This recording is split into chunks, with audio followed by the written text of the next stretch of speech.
It is, by my timekeeping device, 8:01 in the morning, which means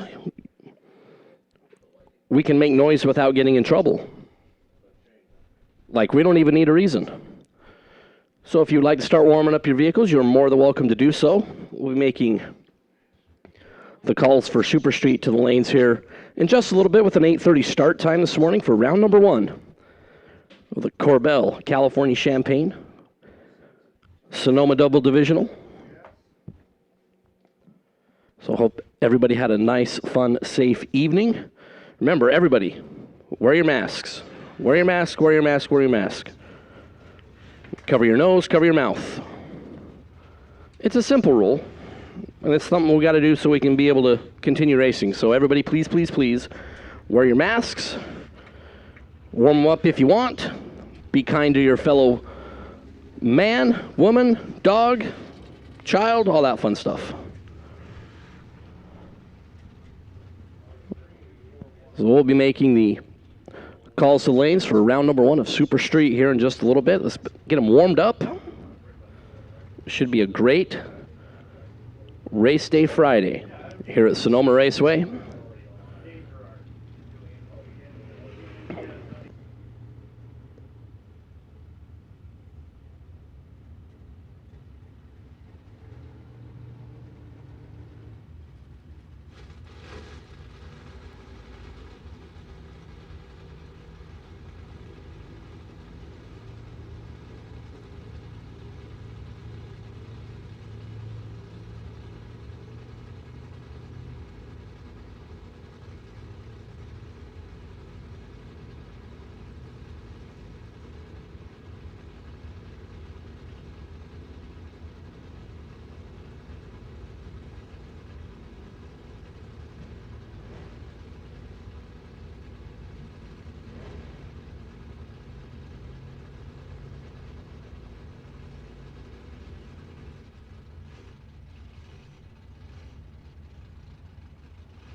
All right, Super Street Eliminator.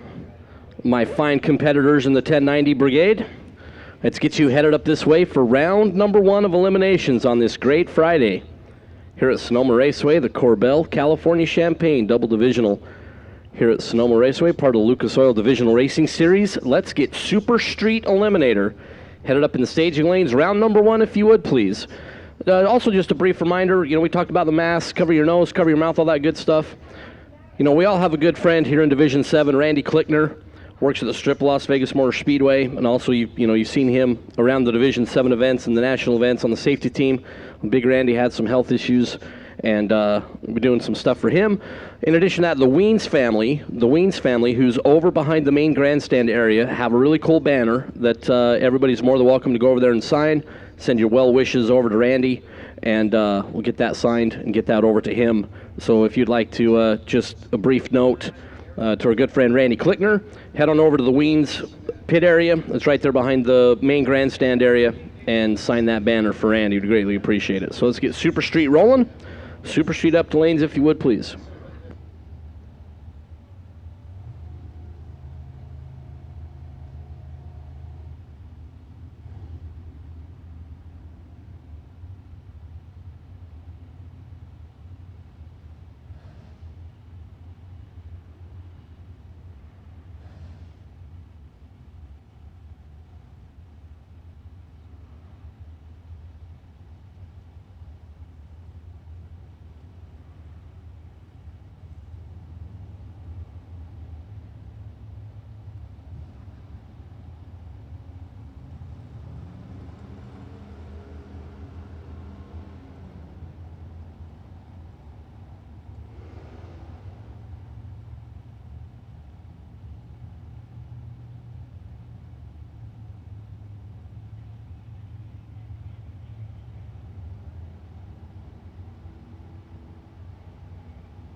All right, so Super Street is filling in nicely. Once again, if you are in the Super Street category and you would like to partake in round number 1, which, I mean, you've paid your money, you traveled all this way, and, I mean, I wouldn't know why you wouldn't want to be part of round number 1. Let's get you up in the staging lanes, if you would, please. It'll be a final call for Super Street.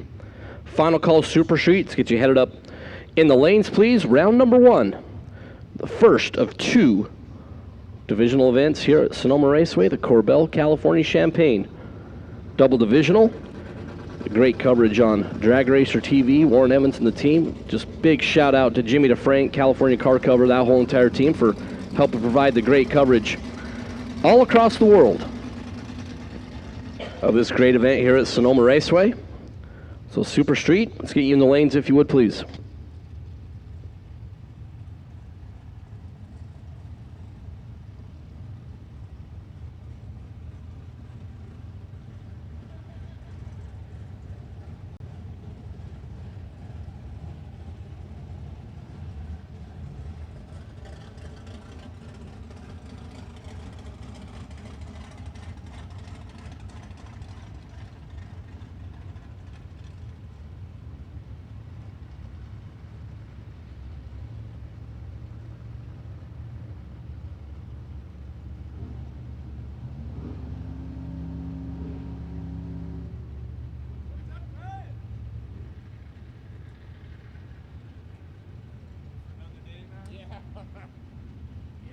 Sorry we didn't get any pictures. Oh, no, it's okay.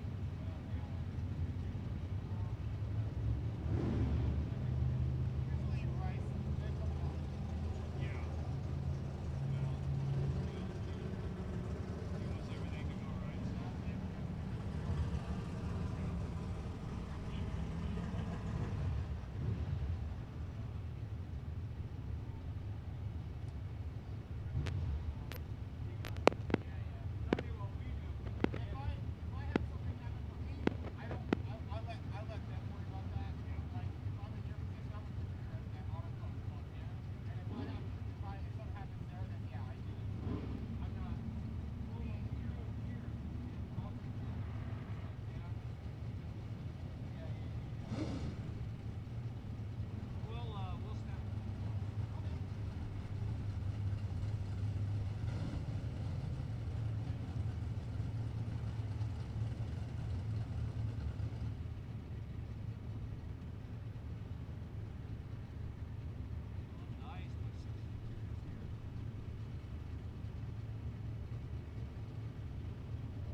All right, good morning, everybody. Before we get everything kicked off for race number 1 at our Corbell California Champagne Double Divisional here at Sonoma Raceway, part of the NHRA Lucas Oil Drag Racing Series, we'd like everybody to please rise at this time for the invocation for race number 1 from a good friend from Racer for Christ, Mr. Rich Trimmer. Thank you, Mike. Let's pray. Heavenly Father, we thank you for this absolutely beautiful week to go racing. We thank you for the opportunity to be racing again. What a blessing that is. We thank you for all the NHRA staff, all of the Sonoma Raceway staff. Especially thank you for Kyle Seipel that's put all the work into this, getting this event to happen. And anybody that knows Kyle knows the struggle he's been through and the inspiration he's been to each and every one of us. Father, we thank you for the strength that's put him back at the track. Father, today we're going to go racing, and we ask that your hand be upon every racer that goes down this track. Keep your hand on them, keeping it good competition, good fast racing, good safe racing, and your hand upon every bit of it. Also, Father, we thank you for the freedom to be in this country, to go racing, and we ask that you bring each and every one of the soldiers around this world that are protecting our freedoms, bring them all home safely. We ask this in Jesus' precious name, and we all say, amen. Thank you, Rich Trimmer. Absolutely fantastic job as usual. And everybody, if you would, stay standing, remove your caps as we pay tribute to the greatest country in the world with the national anthem.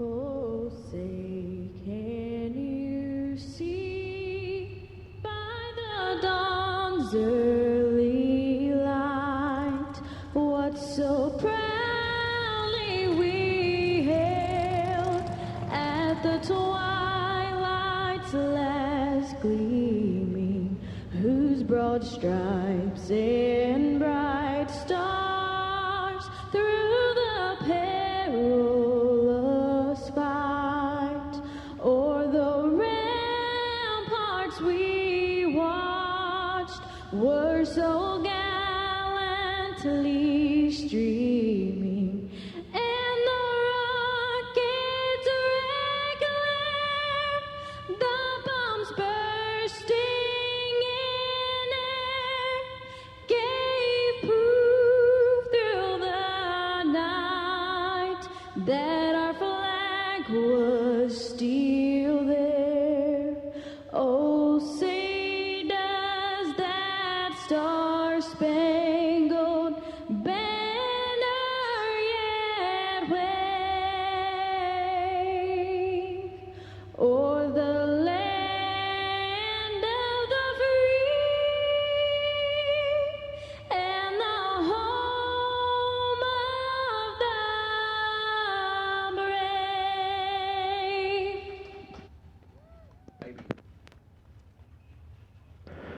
All right, we'll suit them up. We'll get rolling. 1090 Index Super Street will be first out. 87.9 on your FM dial on Around the World on Drag Racer TV. Warren Evans and his team that do such a fantastic job bringing all sorts of racing to you from across the country. Drivers are making their final preparations as this will be round number 1 of eliminations. That will be a Thunderdome situation where 2 enter and 1 leaves. Well, at least for today. Then we get to do this thing all again starting tomorrow.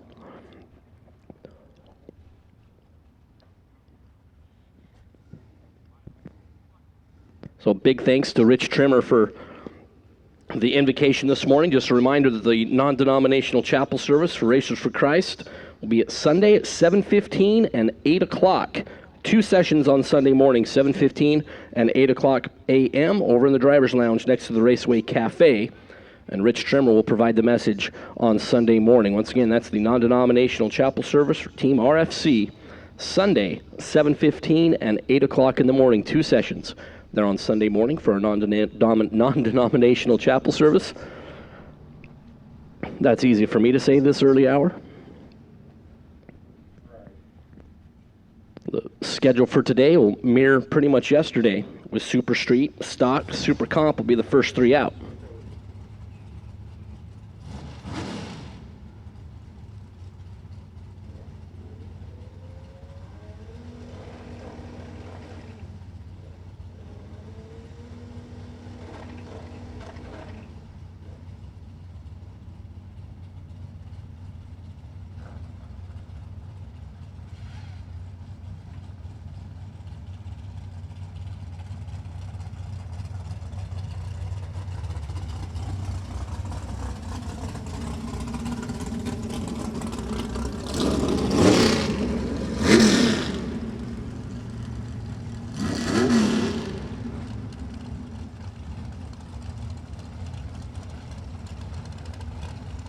All right, first pair out, going to start us off, Bill Kubek and CC Two Sticks. Chris Cannon, the second. Chris, the 24-year-old out of Bothell, Washington, in that black 69 Nova. 584 cubes, big block Chevrolet power there for Chris. Kubek and that old school Astra wagon with 390 cubes of Ford power. The Division 6 competitor from up in Portland, Oregon. In fact, this is all D6. This is Chris Cannon. Bothell, Washington was where that young man calls home. Part of that CNC Olympic heating team.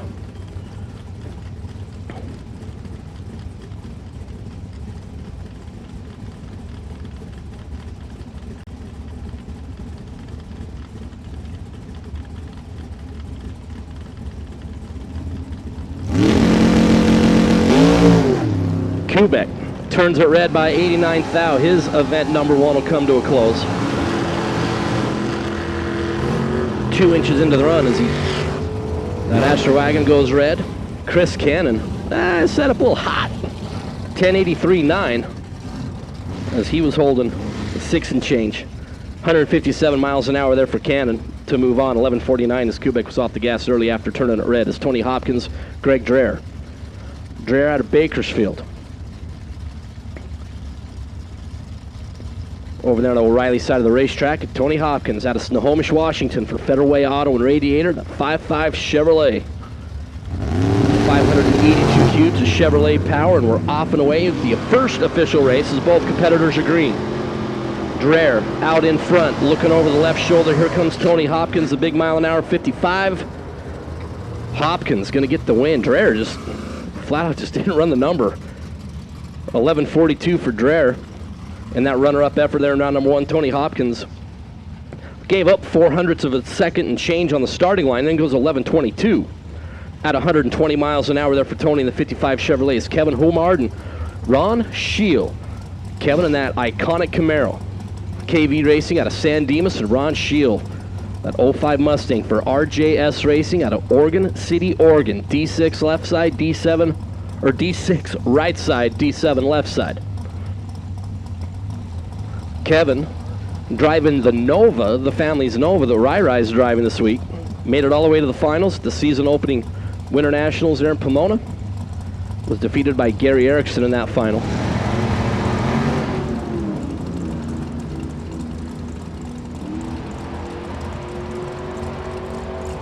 So Kevin over there on the left side. Ron Scheel, the Mustang, trying to run down that Camaro. You hear the womp and a womp and a womp down there. How about 11:04 beats 10:99? As Kevin Humard is going to get the win. 122 on the speed. Scheel, well, gave up about a tenth on the starting line. Dug himself a big hole that he couldn't climb out of. And Kevin in the Camaro will be back for round number 2. Hey, speaking of that Winter Nationals winner, it's that guy in that Stark Street Pizza Probe out of Vancouver, Washington, Gary Erickson there, Denzo side of the racetrack, the left lane. And Brian Cam out of Pacifica, California, the 84 Firebird. The O'Reilly side, gray car, red car, Ford, Firebird, Gary, Brian, Gary. All right, let's get stock eliminator. Round number 1 in lanes, if you would, please. Stock eliminators get you rolling. And Brian Cam turns on that big, ugly, nasty, stinky, aggravating red light. Round number 1 by 2 thousandths of a second, and then goes down and runs 1078. Gary Erickson goes 1082.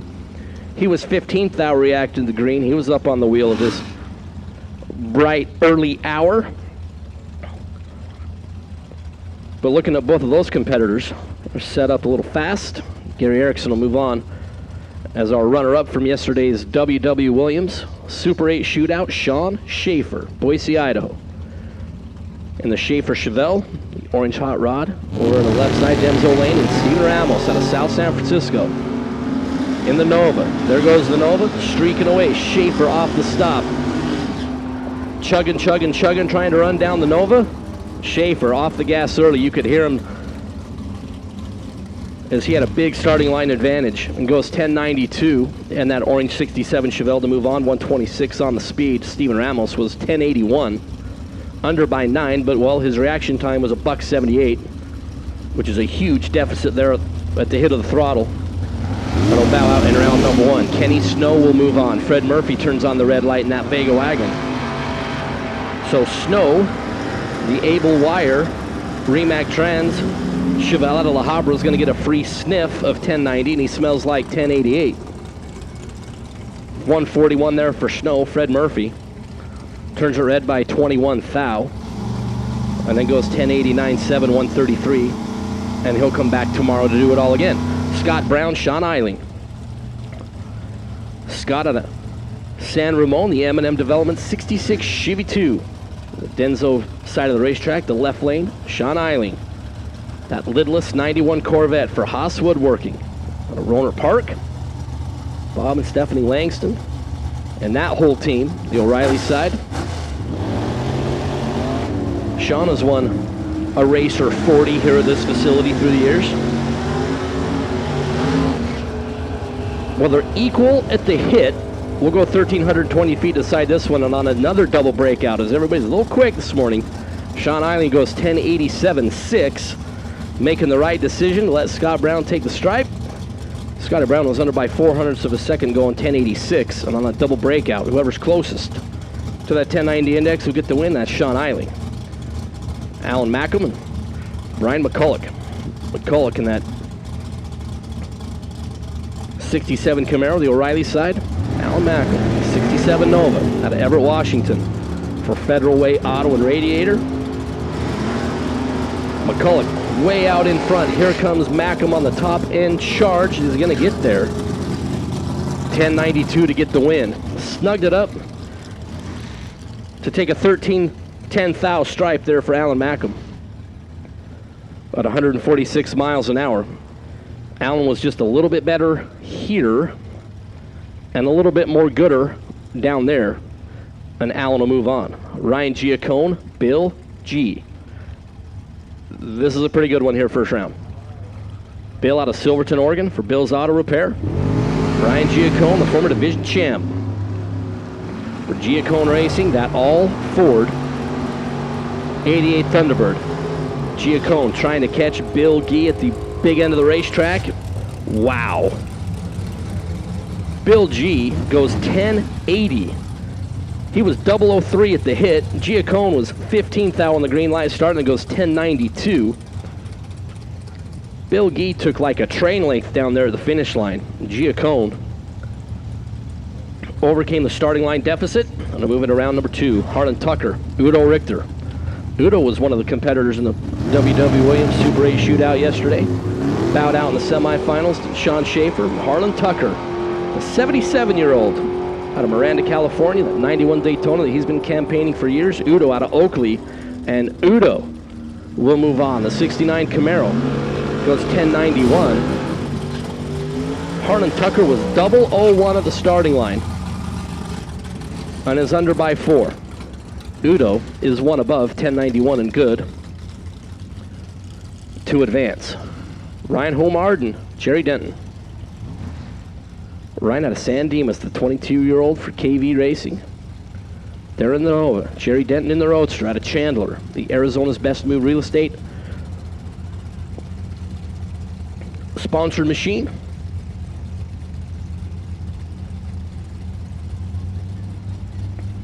Jerry, one of the few roadsters in the category.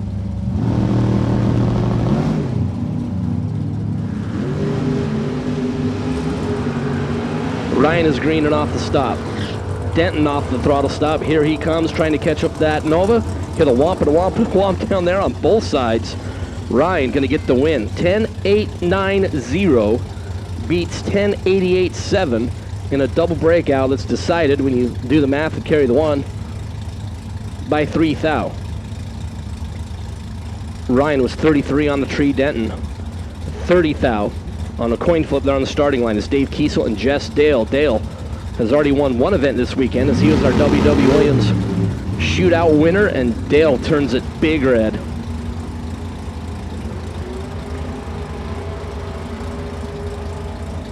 Going from really good to on the trailer. As Jess Dale turns it red, Dave Kiesel goes 1088 on the freebie. He was 20 thou reacting to green, 133 on the speed. Jess Dale Knew it was over. Save the parts and pieces. Going 12:42. Michelle Lewis, Gordon Bowen. Another all D6 affair. Michelle out of Sumner, Washington for Infinity Coach. The 66 Chevy 2 their left side, and Gordon Bowen in his immaculate 72 Plymouth. The Plymouth. Gordon out of Boise. Gordon will advance via the red light. Michelle Lewis turns her red by 29 thou. Gordon going to get a free look at 1090. See where he's at? I'm going to say 86. 89.1. I was off by 300. 147 on the speed. Michelle Lewis was holding a dime. She goes 1080 at 148 on the mile an hour. Jimmy Galante and Chris Johnson. Jimmy G for Team Racetrans. Sunland, California. 67 Nova over there on the Denzo side. And Chris Johnson out of St. George, Utah. The BCX Belvedere.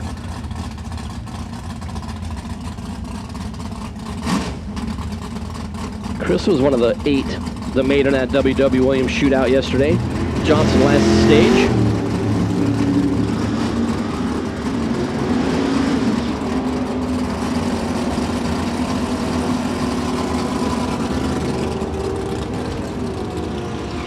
Galani going to get the win on a breakout by Chris Johnson. Jimmy was better on the starting line.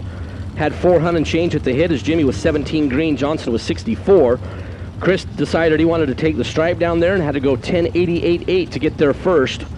Breaking out on the 1090 index. Jimmy Galani goes 1094 to get the win. All right, stock eliminator. Karen Comstock, you are one of the first 3 pair.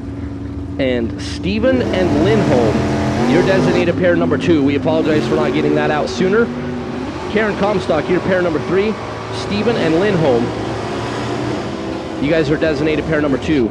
Larry Scarth, Matthew Bong, and Matthew Bong by 1 thou will move on the double breakout. 1088.1 Matthew Bong. Scarth goes 1088.0, and if Larry would have just like a wah instead of a woo down there with the throttle, would have got 2 thou behind and been okay, except he didn't, and now he's on the wrong side of the wind line. EJ Giacalone and Eric Reyes. Stickman out of Tracy, that Hot Rods Forever Pontiac. He's over in the right lane. PJ, the Pizzazz 55 Chevrolet, and PJ, 19 green, dead, 5, 24 thou on the combined numbers. They were identical at the starting line, 19 and 19, hence, they're identical on the starting line. Reyes goes 1089.7, breaking out by 3 thou. He got to the finish line by 8 thou, so he had 2 inches that he could have worked with down there and flipped the wind light over to his lane, but PJ Giacalone. We'll move on. Peter Yoon, Robert Ward. Yoon out of Huntington Beach in the 95 Camaro. Robert Ward out of Concord. The big Plymouth wagon. 440 Mopar power there for Ward. O'Reilly's side.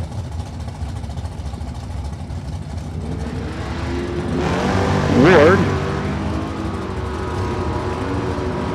didn't get in. Peter Yoon will advance 1060 as Peter Yoon has officially set low ET of round number 1 in Super Street. 126.90 there for Yoon. Robert Ward not getting in.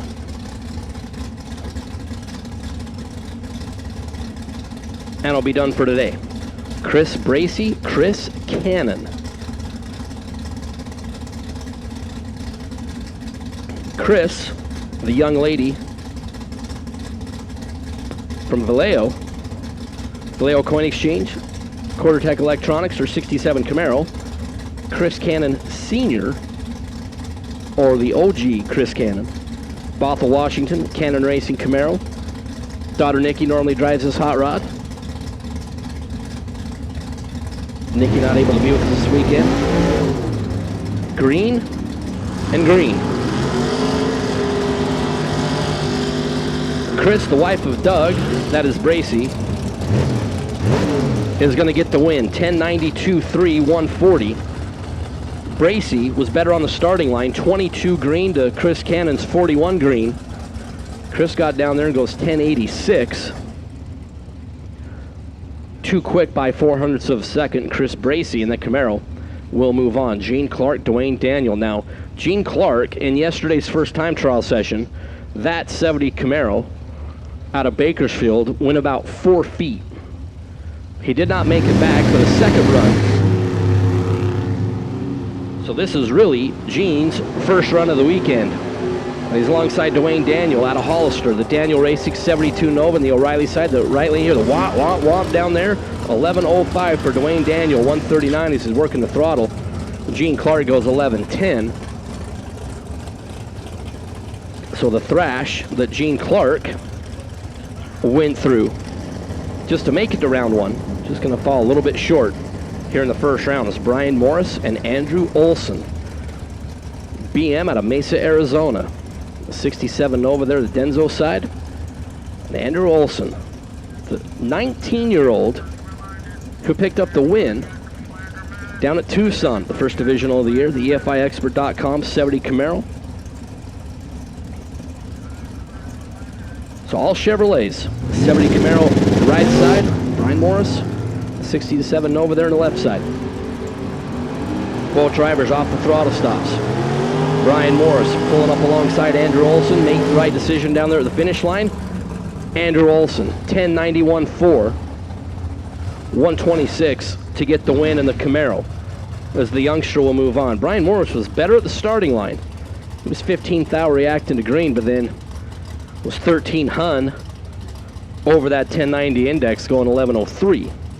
James Brown, Todd Sims. This is like first round, final round. Todd Sims, the big time hitter out of D6. James Brown out of Bakersfield, the Kid Performance and Dyno 76 Nova, who won the divisional just a few weeks ago over at Vandermeer Speedway in Colorado. Oh, and JB. Okay.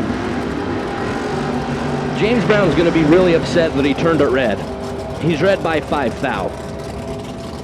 But what's really, really, really going to make him ruminate over the time slip is when he grabs it and he sees that Todd Sims was 68 thou on the green light start, which is like, I mean, I've seen Todd Sims run like a bazillion times, and I don't think I've ever seen him be 68. JB is going to be pretty upset turning at 5 red. He's going to be upset turning at 5 red. He's out round number 1, but he's going to be real upset when he sees Todd Sims was 68. Dennis Blem, Rodney Lee. Rodney, the 64 Plymouth for Shows Auto Repair, Portland, Oregon there, right side. Dennis Bland, the Triple B Farm 67 Nova out of Hemet, California for D7, over there on the left side. It's kind of some odd smoke coming out of Dennis Blam's car. He was 006, is going to come up short as Rodney Lee goes 1092 deuce at 122 to move on. That Plymouth will advance as Randy Cloud and Mike McBrayer. McBrayer in that Pennzoil 86 Corvette that is affectionately known as the Tomato. Randy Cloud out of Galt. That blue 70 Ford Maverick. 500 cubic inches of Ford power.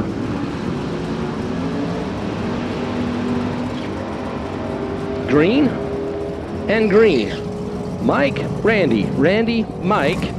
McBrayer going to get the win. Double breakout. 1085 for McBrayer. 133 on the speed. Randy Cloud goes 1080. Under by 1/10 of a second.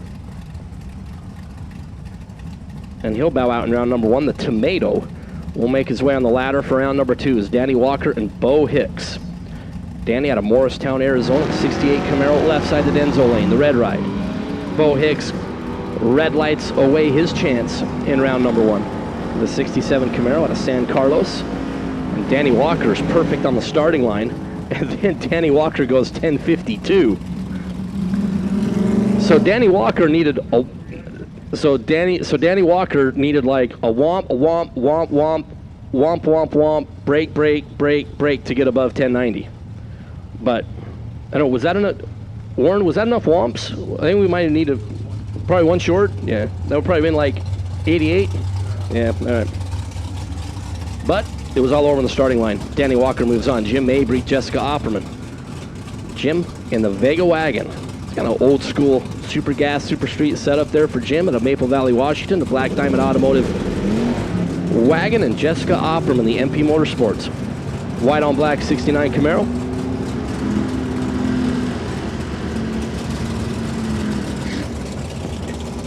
And the Wyndham Mabry in the wagon.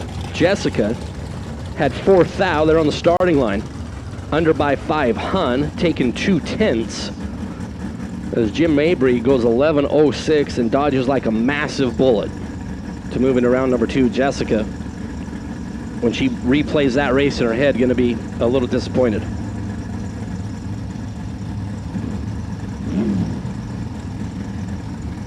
All right, Morgan Stephen, stock eliminator. You're the second pair out. Need you in the lanes, please. Morgan Stephen, need you up in the lanes. Your second pair out there in stock eliminators. Adam Hicks, Hunter Walker. Hicks out of San Carlos in the wagon. Hunter Walker out of LVNV. The 66 Chevelle for Walker Racing. We saw Bo Hicks turn a red a few pair before. Adam Hicks is out there a mile and goes 10.62 with just 108 miles an hour. That was all sorts of shenanigans and tomfoolery for Adam Hicks. Hunter Walker goes 10.87 at 132 miles an hour. Adam Hicks got about 1,000 feet, and he was like, I think I'm a little fast. I mean, Adam Hicks was 103 miles an hour at the 8th mile and only 108 miles an hour at the big end of the racetrack. Hunter Walker will move on. Shelby Williams, Ted Kellner.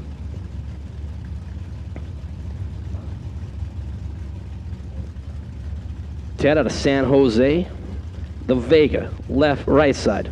Shelby Williams out of Beaumont for Team K&N, the 70 Nova. See Steve and the whole team back behind Shelby.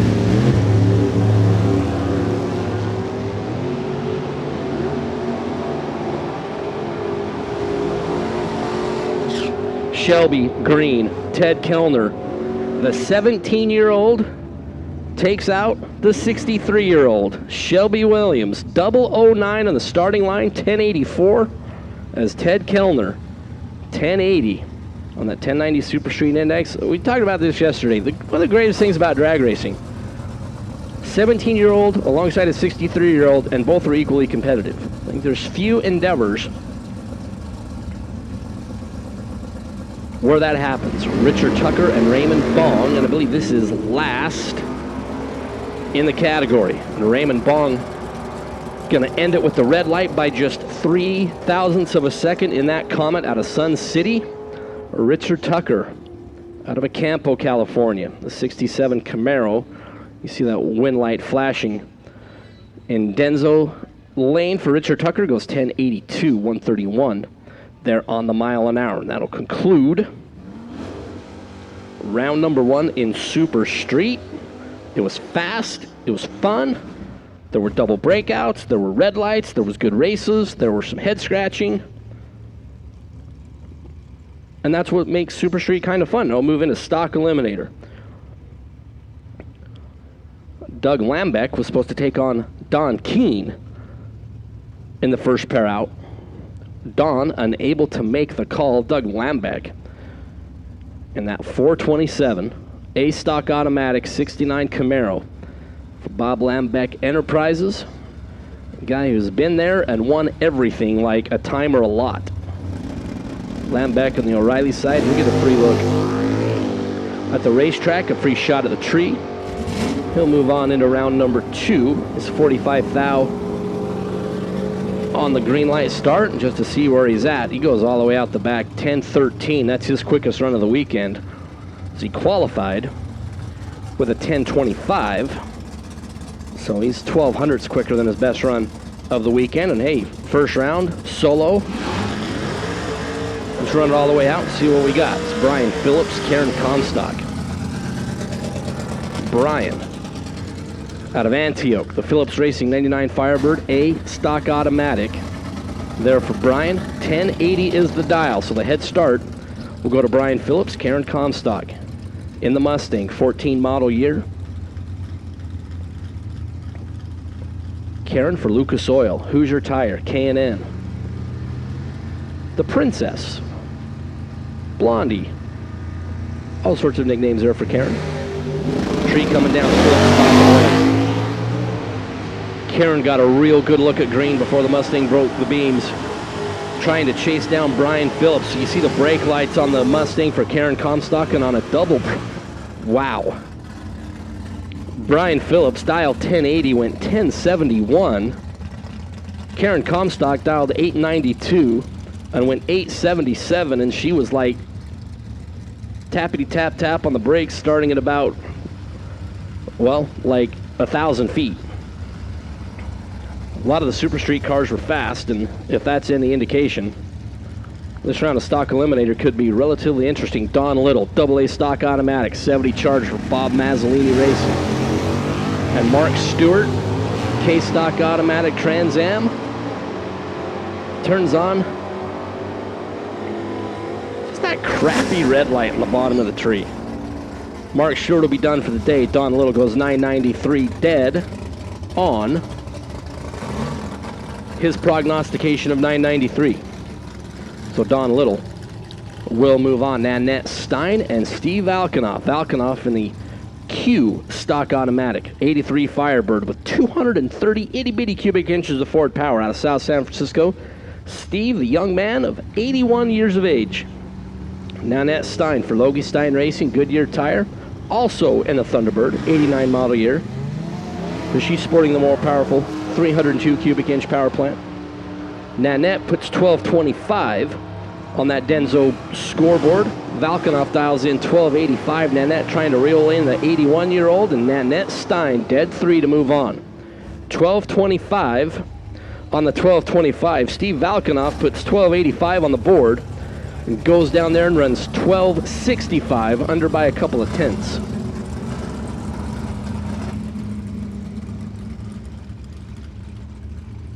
Lindy Lindholm, Morgan Staven. Morgan and the 67 Mustang out of Lake Tapps, Washington. The 23-year-old alongside Lindy Lindholm out of Newport Beach. One of my personal favorite spots in the country. A Remac transmission. Leo Glassbrenner. You see Leo back behind the left side of Lindy's machine.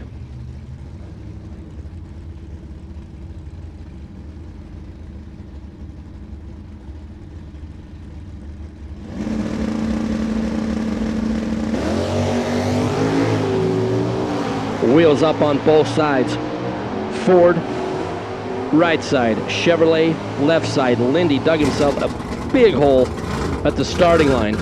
And Adam Morgan goes 1081 to get the win. He was 30 thou reacting to green.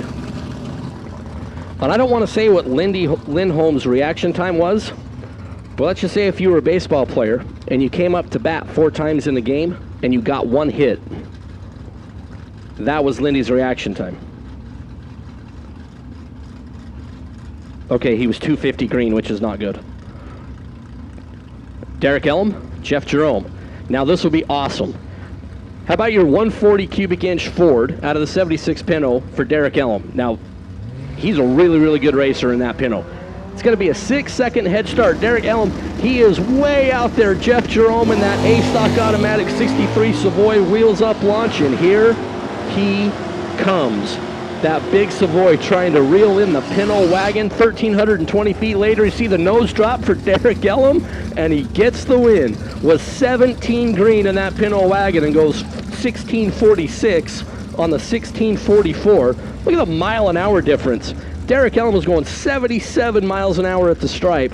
Jeff Jerome come by so fast, the vortex created about sucked Derek out of the car.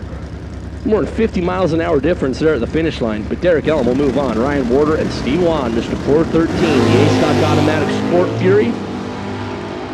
Over on the right side, he's trying to run down the J-Stock Automatic Chuck Bills Remax Firebird. Out of Washington, Ryan Warder, double breakout, going to go to Steve Wan, 1001 on the 1004. It was a coin toss at the starting line. There's just 3 thou separated him at the hit. Steve Wan was 68 green, Ryan Warder was 71 green. And then goes under by 4 hun, going 1167 to come up a little bit short. Steve Wan will moving around number 2. Rick Colber, Jerry Stein. Jerry in that big 69 Dart for Logie Stein Racing, Goodyear tire out of Brentwood. Rick Colbert out of Glendale. The White Lightning Demon with 1076 on the Denso scoreboard. So just 0.08 of a second separate them on the dial-in. And Stein on another double breakout. I'm sensing a pattern. 1065 on the 1068 there for Jerry. Colbert goes 1071 on the 1076. Okay, I'm gonna give everybody just a little piece of advice. I'm not gonna say it very loud. It's like a secret. It's fast. Okay, now everybody knows. Jared Jordan, Darren Somerton, Modesto, California for Jared. That Countdown 364 Dodge. 1135 the dial on H-Stock Automatic this weekend at Darren Somerton out of Elk Grove, California. The K-Stock Automatic Malibu 77 model year. Darren's got 1228 for the dial-in. Jordan trying to reel him in. And stop me if you've heard this before. On another double breakout, Darren Somerton will advance 1225 on the 1228. Snugged it up to 8th out with the stripe. Did a good job down there at that end of the racetrack. Jared Jordan was 41 green, gave up 18 thou. There at the starting line, then goes 1131 at 112 miles an hour. Chad Logie, Mark Kirby.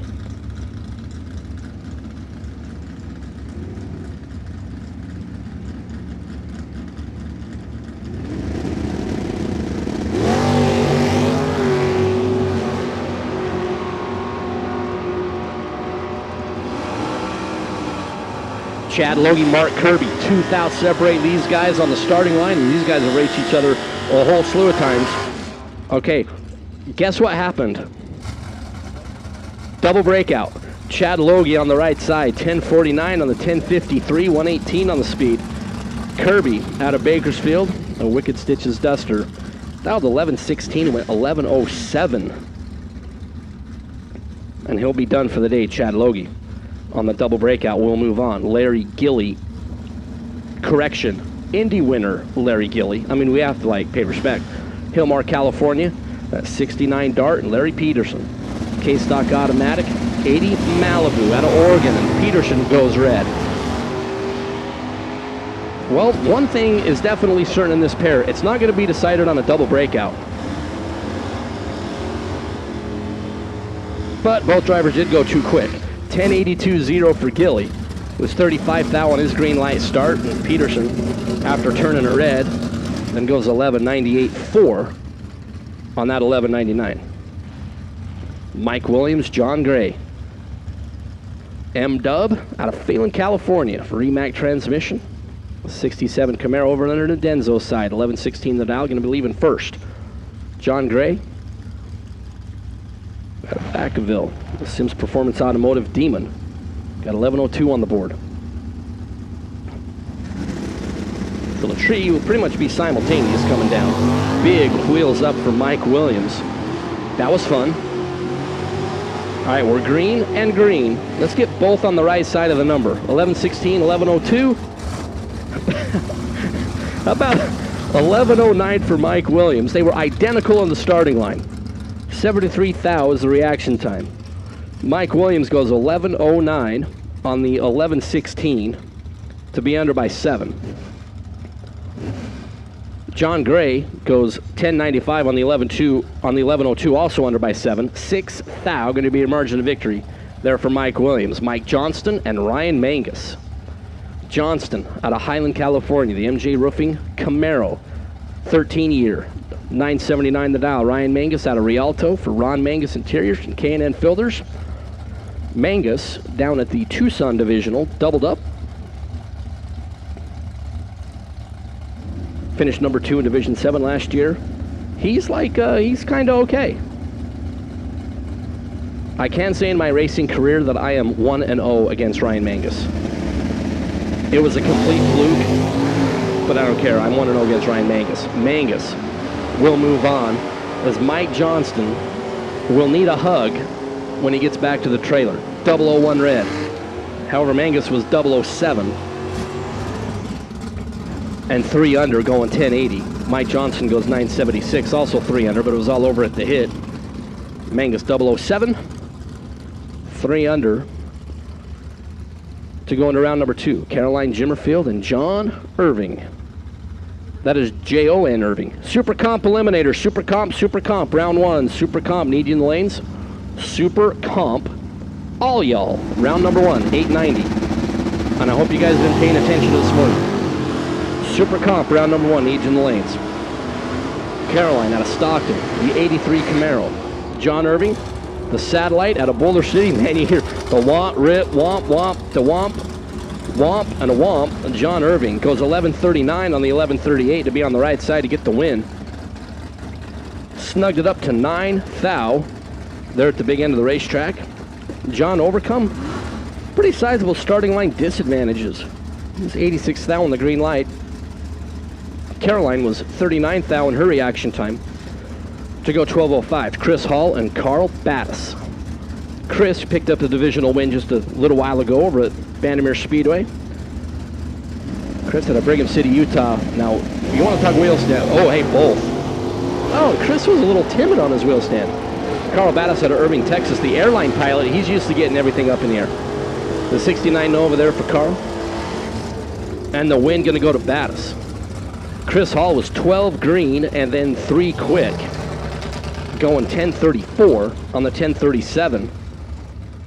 Carl Battis was 27 thou on the green light start and then dead on 1, going 11:38 on the 11:38. Chris Hall, a little better on the starting line.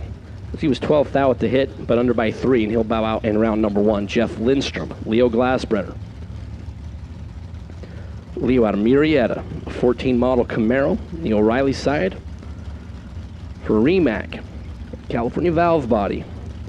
942 is the dial for Leo. Jeff Lindstrom out of Saugus. The 68 Mustang 428 with 1057 on the board.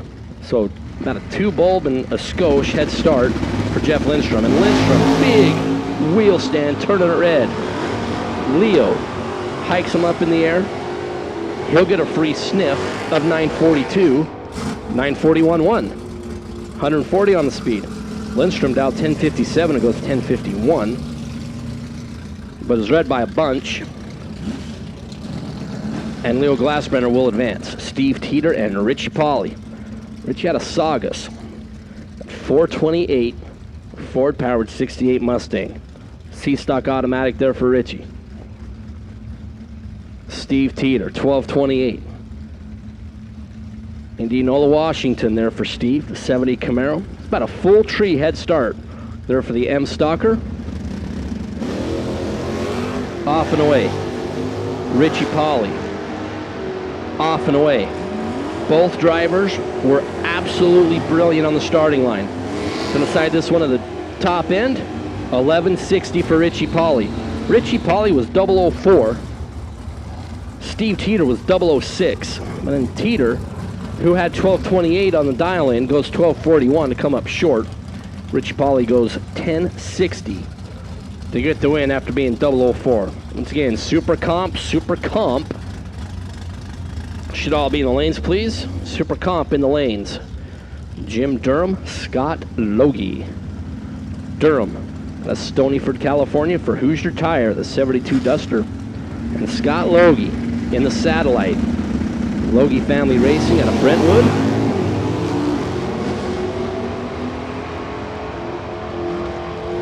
Durham, Duster, Logie, Satellite. Give it to the Satellite. Logie was 26 thou on the green light effort and 3 above to get the win. Jim Durham gave up about 800ths of a second on the starting line. And when you're alongside the caliber racer like Scott Logie, usually giving up 800 at the starting line is not the most productive way to turn on the win light in your lane. Logie in that Satellite. We'll come back around for round number 2. Dave Moreno, the B-Stalker, 3-pedal car. Don Keene, Calvert Racing, 428 Ford 69 Mustang. The bad machine there for Dave Moreno. 1060 is the dial. Justin Jerome, the F-Stock automatic Duster for Jerome Industries. And that is how do you say no bueno. Now, Dave Moreno, do not break out. Dave, don't break out. Ooh. Dave Moreno was pretty confident in his dial-in, as he never really lifted, and goes 1064 on the 1060, and Justin Jerome as we're picking up parts and pieces off the 74 Duster. Tough break there for Justin. Now, Dave Moreno was 005 in the starting line. Justin Jerome was 65, but it ended right there.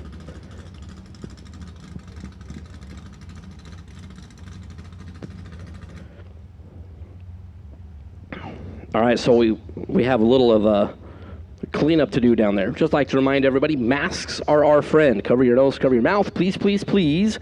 Pretty please. Yesterday we said 973 mask references. I think we're down. We got to be like in the 930s.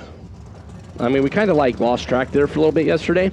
So we still got, well, a whole bunch of references to go for the weekend. But please, wear your mask, cover your nose, cover your mouth.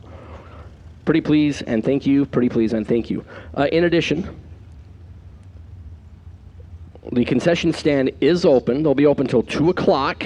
If you need ice, they have ice. If you need stuff, they have stuff. So they'll be open until 2 o'clock, 2 o'clock today. Make sure if you need an ice replenish, go over to the concession stand. They will take care of you. Also, my W.W. Williams shootout competitors who made it into the semis and my winner and runner-up, they have checks coming to them. You got to fill out a W-9 in the run sheet room in the tower. So you have to go see our friends from Team RFC. You need to fill out your W-9. That is my W.W. Williams shootout, semifinal and winner and runner-up. You got stuff, and you got to go see our friends over at Team RFC in the run sheet room. It's here by the tower.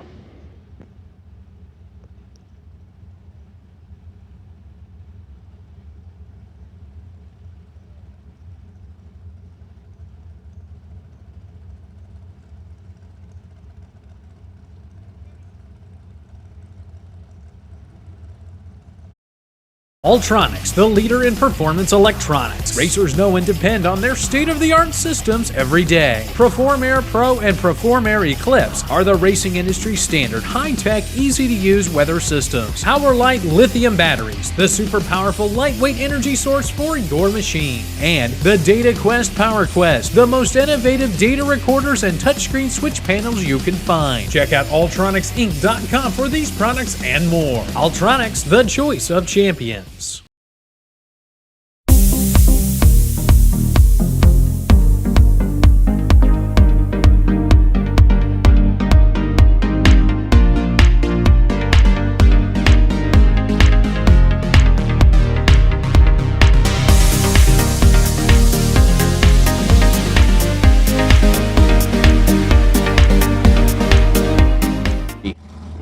Yes, we are in stock Eliminator. Yes, that is 846 on the dial-in. The Screamin' Cobra Jet out of Kennewick, Washington. Blake Phillips out of Santa Ana. The 67 Firebird over on the Denzo side.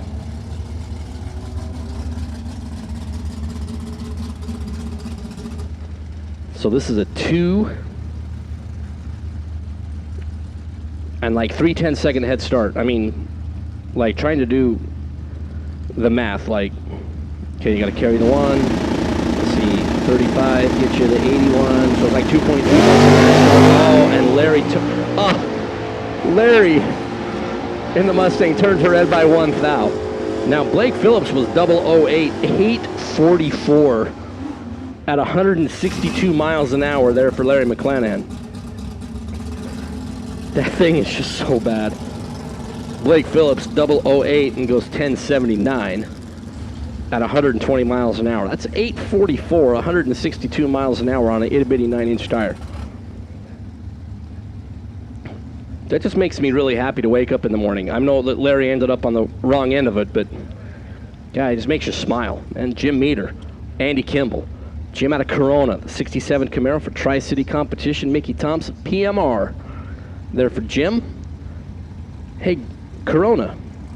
I think Greg Ventura is the mayor of Corona. Andy Kimball on the Henderson, E-Stock, 3-pedal car. A super clean 66 Fairlane. Pounding that clutch pedal in. 1069 for Meter, gonna get the win in the Camaro, 118 on the speed. Andy, a little bit late dumping the clutch. He was 123 on the start. Going 1092, 116. But Jim Meter over there on the Denzo side going to pick up the win light. To advance, Jeff Lane, Doug Gibson. Jeff from Mickey Thompson Tires.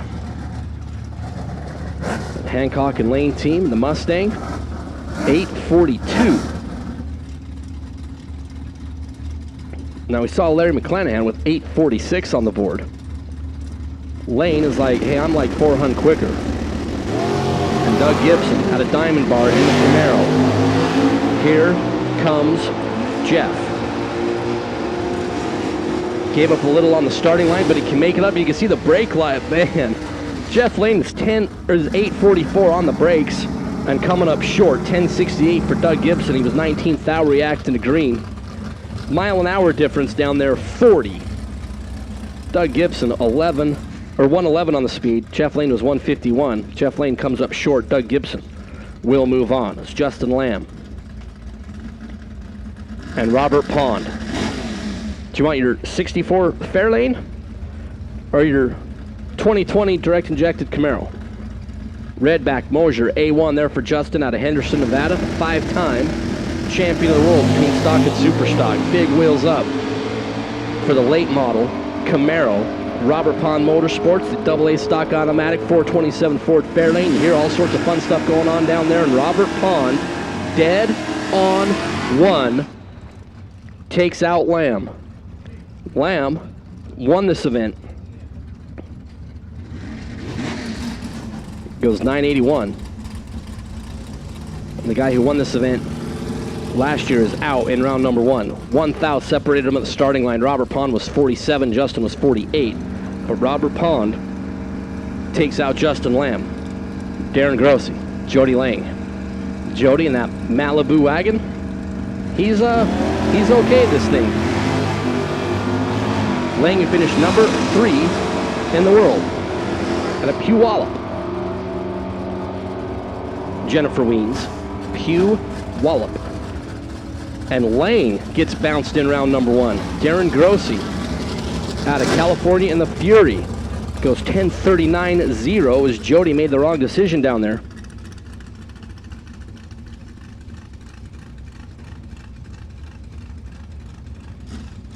Jody got down there and cut Darren Grossi loose, and that was the wrong decision as Jody Lane goes goodbye here in round number 1. Patrick McHugh and Cliff Hansen.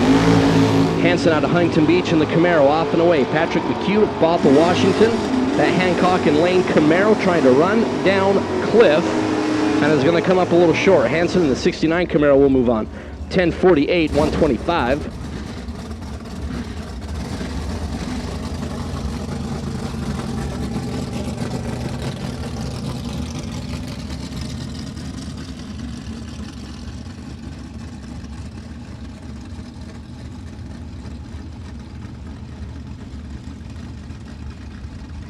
So Cliff Hansen will move on. Patrick McHugh goes 9:12, but, well, he was 2:53 on the green light start. As we go heads up, Phil Mandela Jr. This is first to the finish line, fast as you can go. Phil Mandela Jr., Chuck Ekmillion. Ekmillion out of Huntington Beach, professional auto transport, 69 Camaro, 69 Chevelle for Mandela. 9 thou separate him on the starting line. 1094 there for Phil Mandela Jr. going to get the win. 117 on the speed. Both drivers were good at the hit. 005 for Mandela. McMillian was 14 green, and Phil just had a little bit more in the Chevelle to go 1094. Kyle Rizzoli, Greg Luniak. Luniak for Tri-City Competition. A 70 Challenger, 1040. Kyle Rizzoli in the Bridgewater Equipment 69 Camaro out of San Luis Obispo. There for KR. Luniak going to get about a 1 bulb head start. There goes Greg. Oh, and he turns it red by 26 thousandths of a second. Kyle Rizzoli is 25 green, and he'll get a look at 992. He goes 1007 or 10 flat off the gas, just 115 on the speed there for Kyle. 1051 there for Luniak at 109 on the mile an hour. Rizzoli moves on. It's Tommy Gaynor and Will Kelly. Tommy out of Vancouver, speed. 69 Camaro, A stock automatic, 396 there for Tommy. He was your number 8 qualifier, who went 10-11 and 10-18. He's got 10-15 on the Denso scoreboard. Will Kelly out of Walla Walla. There's a couple of Division 6 competitors, a couple of Washington residents. Make the throw all the way down to Sonoma and get each other first round. Kelly Motorsports, 70 Barracuda. So Will and Tommy have been side by side, I'm sure, on several occasions. Will, green in the Barracuda. Gaynor, green in the Camaro, and the win light for Gaynor, 10-18 on the breakout by Kelly. Will Kelly was better on the starting line as he was 13th out reacting to green, but goes 11-24 on the 11-27. Took a 900 stripe down there, so there was a lot of room to work with. Tommy Gaynor was 47 on the tree and 3 above. And those combination of numbers, let's see, he left later, got to the finish line second, but the win light is illuminating in his lane. With one pair and a single left here in stock. Joe Sorensen, Mike Cotton, this is heads up. Sorensen out of Woodburn, Oregon.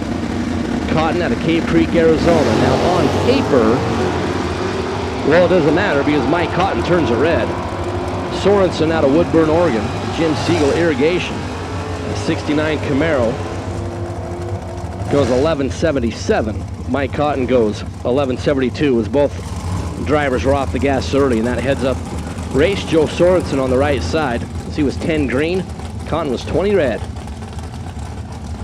Sorensen will move on. Now Tina Summerton was supposed to take on Randy Purcell. Randy in the Roadrunner not able to make it, so Tina Summerton in her J-Stock automatic 72 Cutlass out of Elk Grove will get a freebie in round number 1.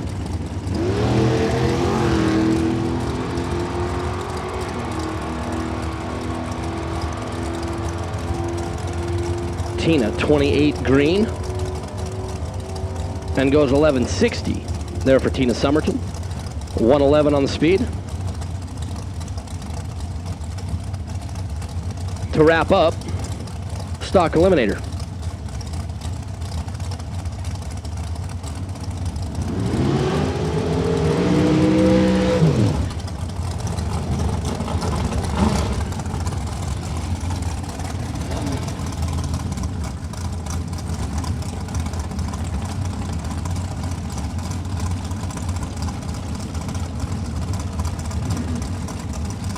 All right, Super Comp, 890 index. We went from the Sportsman tree to the 410s Pro tree.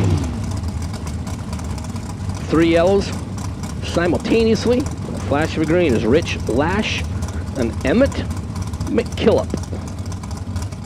Rich out of Gilbert, Arizona. The Total Lubricants Yancer chassis ride for J&R Racing. Rich picked up a win yesterday at Reading. Or last weekend at Reading. Like, it all just like blends together. Emmett McKillop out of Linwood, Washington. The DG Machine, American Pipe Rack. Bernie O'Reilly's side. Oh, and Rich Lash will definitely need a friend. Oh, Rich Lash is gonna need like 5 friends.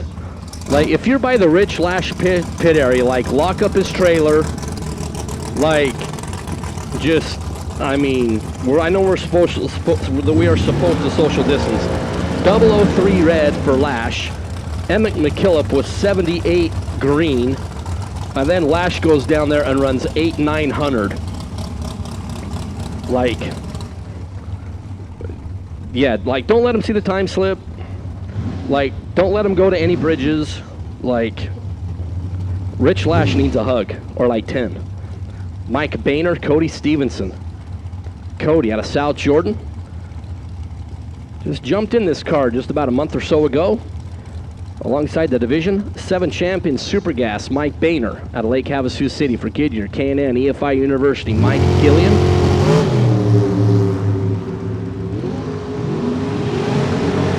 So Mike over there on the left side.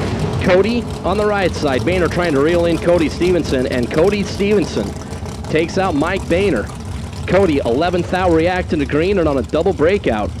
As Cody goes 887.8, Boehner goes 887.1. Boehner was 28th thou reacting to green. Cody was 11 on the tree. So a pretty good one right there.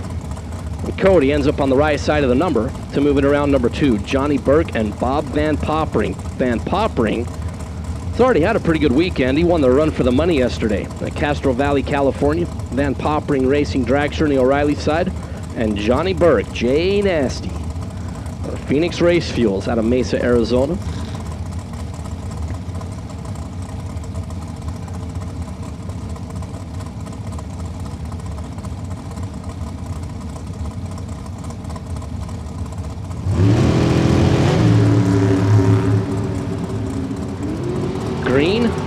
Green, Johnny, Bob, the win light, Johnny Burke, 891.1, 170 on the speed, just tattooed Bob Van Poppering to the starting line. Johnny Burke was 13 on the tree, Bob Van Poppering was 82.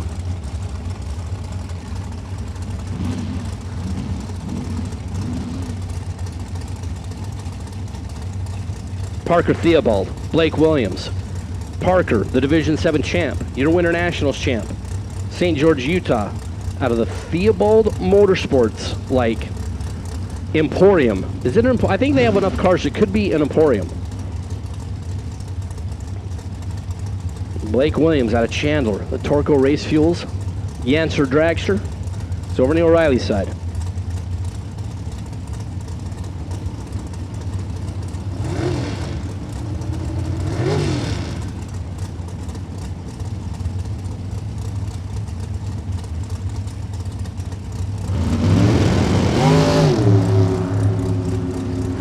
Parker is 19 years of age. Take Parker's age, times it by 2, and you get Blake Williams. And Parker Theobald is going to get the win. He was 20th out reacting to green. Blake Williams was 58 on the tree. Decided he wanted to get to the finish line first. Goes 887 to do it. Parker got down there and parked. Only going 160 miles an hour to go 895. He zipped. Blake Williams went whoop. Parker Theobald will get the win. Chris Barton, Jerry Denton. Barton, top 10 finisher in Division 6 last year out of Deer Park, Washington, the B&H Machine of Performance Dragster. And Jerry Denton out of Chandler, the Arizona's Best Move Real Estate Davis Prepared Dragster.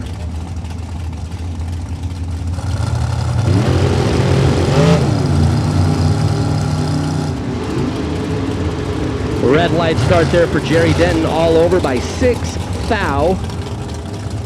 As Chris Barton just set low elapsed time for Super Comp, going 870. 187 there for Barton as he was set up hot. Jerry Denton goes 886, 181. There to move on. Jacob Stolworthy and Russ Stevenson. Now Russ won the first race of the double divisional last year. That Russ Stevenson Racing. You saw son Cody pick up the win alongside Mike Boehner a little while ago. Stolworthy out of Boise, Idaho. The undercover chassis there for Jacob. The Denso side of the racetrack, so Idaho left side. And the great state of Utah over there on the right side. Now I can say great state of Utah because, well, I mean, that's where I live, so it's got to be like semi-okay. Stolworthy is green. Russ is green.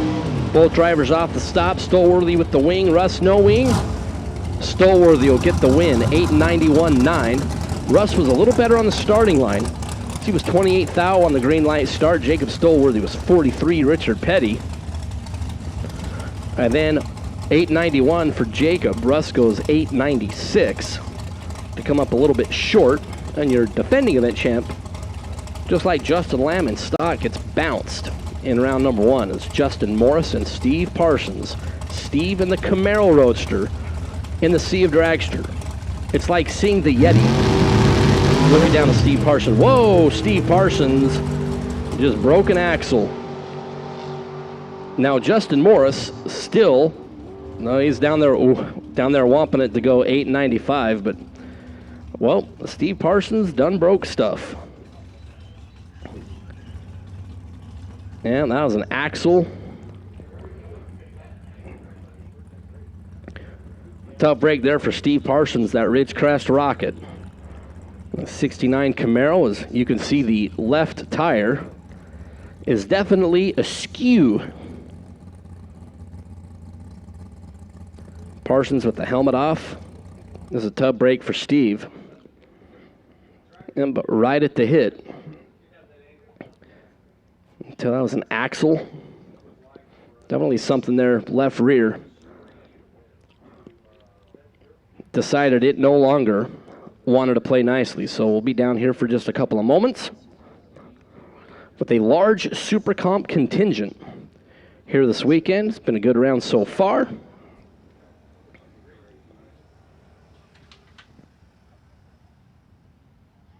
With Friday race day, the first of two divisionals here at Sonoma Raceway, the Corbel California Champaign NHRA Lucas Oil Divisional Racing Series doubleheader here at Sonoma Raceway. Real good contingent of cars this weekend. Once again, I mean, everything that's gone on in the world here over the past few months, just the fact that we get to come out here and race and we get to be together. Been able to see a lot of friends that I haven't seen for a long time. It just means a lot just to be with everybody during these trying times. Try to have some type of normalcy going on. Oh, while it is a little bit quiet, we talked about Randy Kligner earlier today. Our good friend from the Strip of Las Vegas Motor Speedway. Everybody knows Big Randy. Also spent some time, on the safety teams here in Division 7 and on the national event circuit. Had some health issues, going through some stuff. The Weens family. It's located back over behind the big Sonoma Raceway grandstands. They do have a banner on the side of their trailer. We'd love for as many people as possible just to go get a little quick sign. Send Randy some notes of encouragement and gratitude for everything that he does for everybody in the racing community. That's over at the Weens trailer. You can go over there and sign that, and we'll get that to Randy here when he gets back to the Las Vegas area. In addition to that, just remind everybody that the Racers for Christ non-denominational chapel service Sunday morning over in the driver's lounge next to the Raceway Cafe, Sunday at 7:15 and 8 o'clock. That's Sunday morning, 7:15 and 8 o'clock, the non-denominational chapel service. Also, if you lost your gear wrench, 1.25 inch, this is like a heavy piece of equipment. Gear wrench, 1.25 inch, I have it up in the announcer booth in the tower. If you want it, otherwise, Kyle Seiple called it a motivational adjustment tool. I think if somebody had some attitude and you just whapped them upside the head with this thing, I think that'd probably straighten them out pretty quick. So 1.25 inch, gear wrench, I'm going to say a 4-link tool. I have it up in the tower. Here, look, I'm going to even hit the microphone with it. That was it. Got it up here in the tower.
All right, so just a little cleanup down there in the O'Reilly Auto Parts side of the racetrack. Steve Parshall, tell you what, Steve, definitely good that happened right there versus another point at the racing track.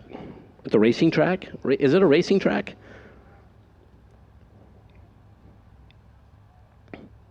I mean, as most of you know, I just make it up here like as I go, so there's no rhyme or reason for anything.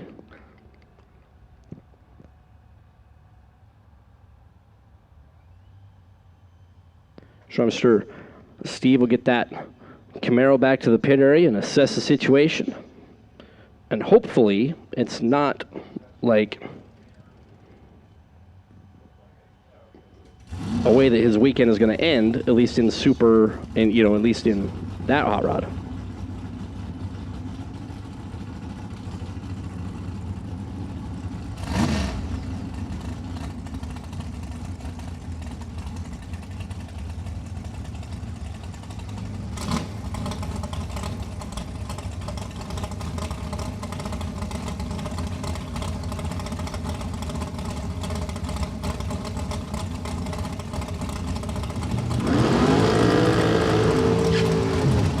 So Jim Williams, Jason Rosenbaum will be our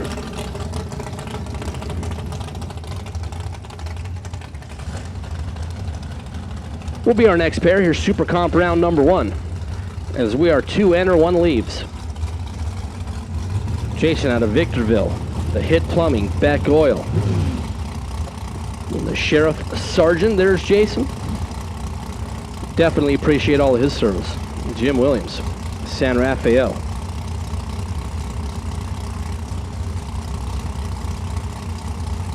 Jim on the Denzo side, out of San Rafael.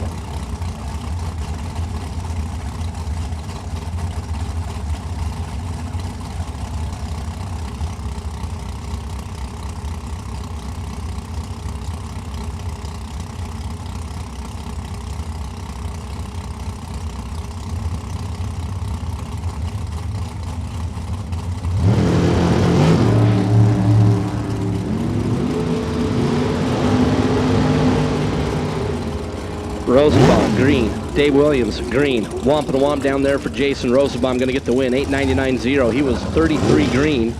Jim Williams, well, he was not 33 green. Going 895 to leave second, cross the finish line second, and that rarely works out in your favor. Now, it does happen sometimes, but normally, that's not the best way to go about things. Ray Lillard and Michael Woodard. Ray out of Discovery Bay, California. The Lillard Motorsports worthy chassis. They're on the Denzo side. Discovery Bay, California. And Michael Woodard out of Sestapool. The Woodard Vineyard Yancer chassis ride.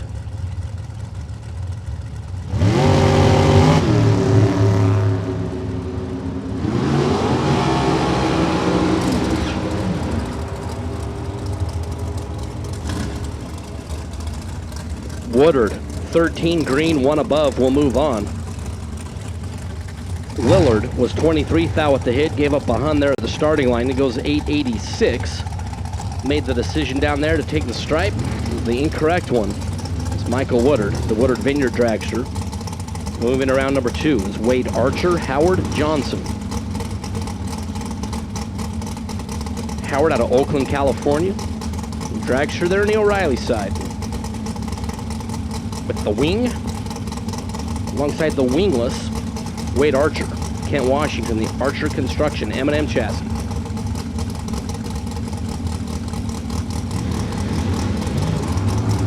Red light start for Wade Archer. Now we talked about Rich Lash hiding all the sharp objects. Wade Archer was 005. Howard Johnson's reaction time. Let's just say there was a 1 and then a decimal point.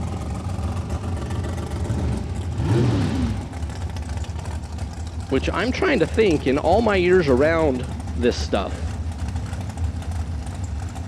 I mean, off the top of my head, I don't ever remember a 1 second, well, I mean, technically a 1.3 second reaction time being victorious in Super Comp Eliminator. Howard Johnson. The benefactor, Wade Archer, 005 red light.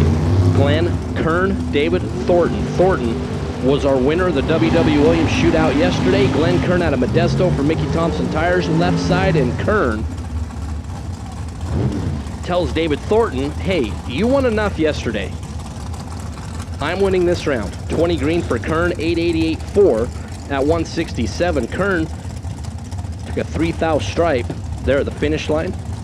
David Thornton going to bow out here in round number 1. It's Chad Weber and Travis Richardson. Travis.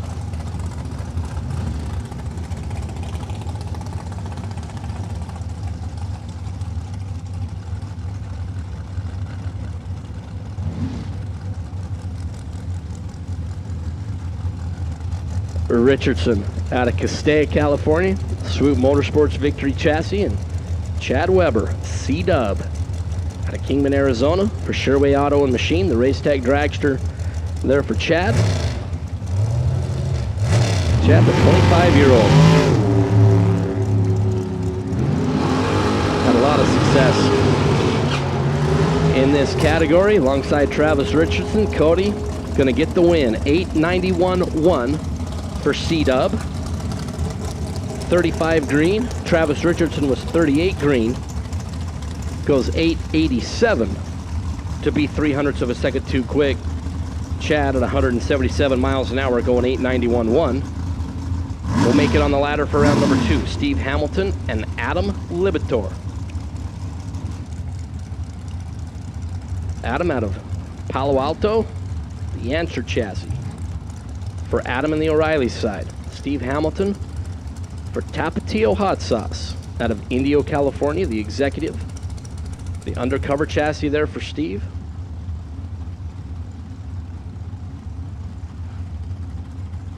Adam is pre-staged.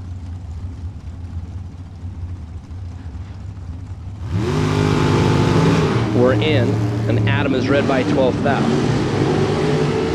Steve Hamilton in the red car gets the green light and the win light up on top of the Denso scoreboard and goes 887 at 175. Adam goes 885, and the Palo Alto resident. We're going to come back tomorrow to start this all again for event number 2. Hamilton moves on. Raymond Medrano and Sean Hart. Medrano out of Monterey Park, California. The victory chassis there for Raymond and Sean Hart. Painter Boy out of Layton, Utah. The Davis chassis is a couple weeks ago at the California Gold Rush event. Sean got bounced early on Saturday and Sunday, then got into the consolation shootout and picked up 5 grand victories on both days. So turned on a few win lights here a couple weeks ago here in Super Comp, trying to do the same. Get around Raymond Medrano. Here in round number 1. Green, green. Utah, right side. California, left side. 801 is going to get the win for Sean Hart. Goes 886 at 163 miles an hour for the Utah resident. Was 18th on the green light start.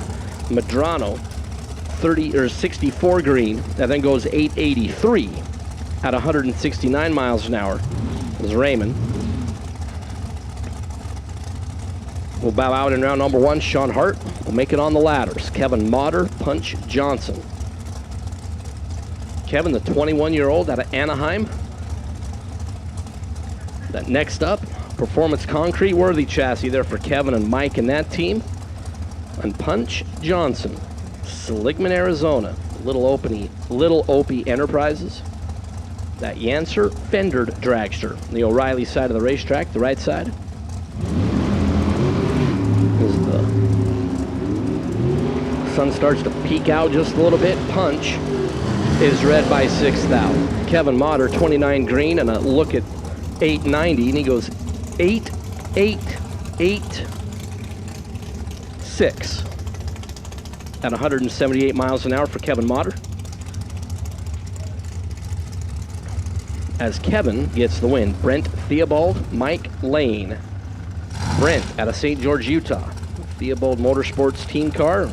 Mike Lane for Lane Farms out of Shafter.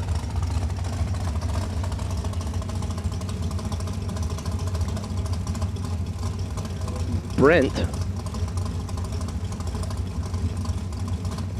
after a long layoff, decided that the kids were having way too much fun and that he needed to jump back in the car and have a little bit of fun.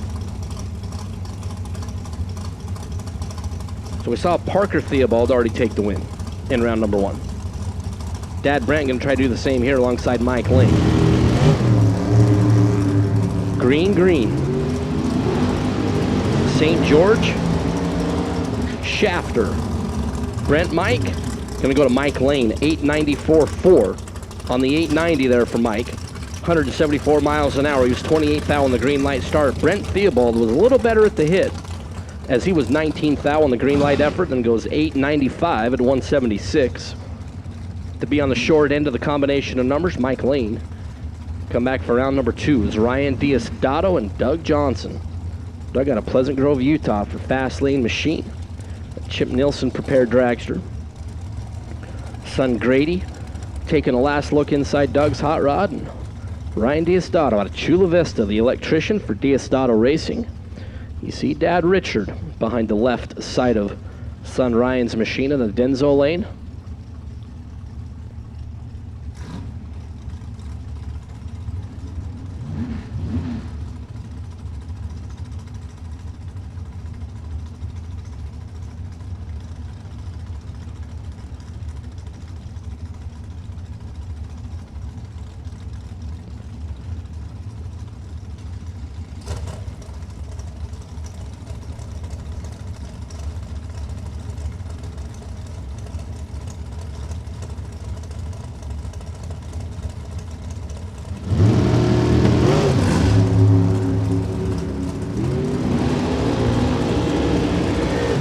Doug Johnson is green.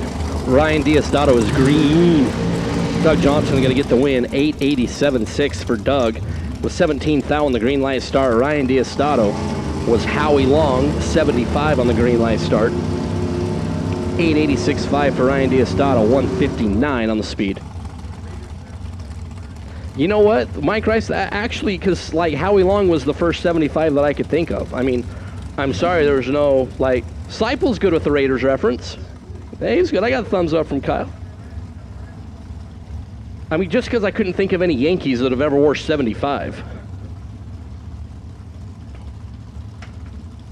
Travis Theobald, George Garbiso. I mean, I'm sure there's some spring training pitcher from back in the day that wore 75, but George Garbiso, Las Vegas, Nevada. Travis Theobald. We saw Parker win, Dad Brent lose, Travis and George. Travis Theobald, 893.8 to move on. Buck 66 on the speed. Garbiso was 18 green, and then 887.9 at 166 for George Garbiso.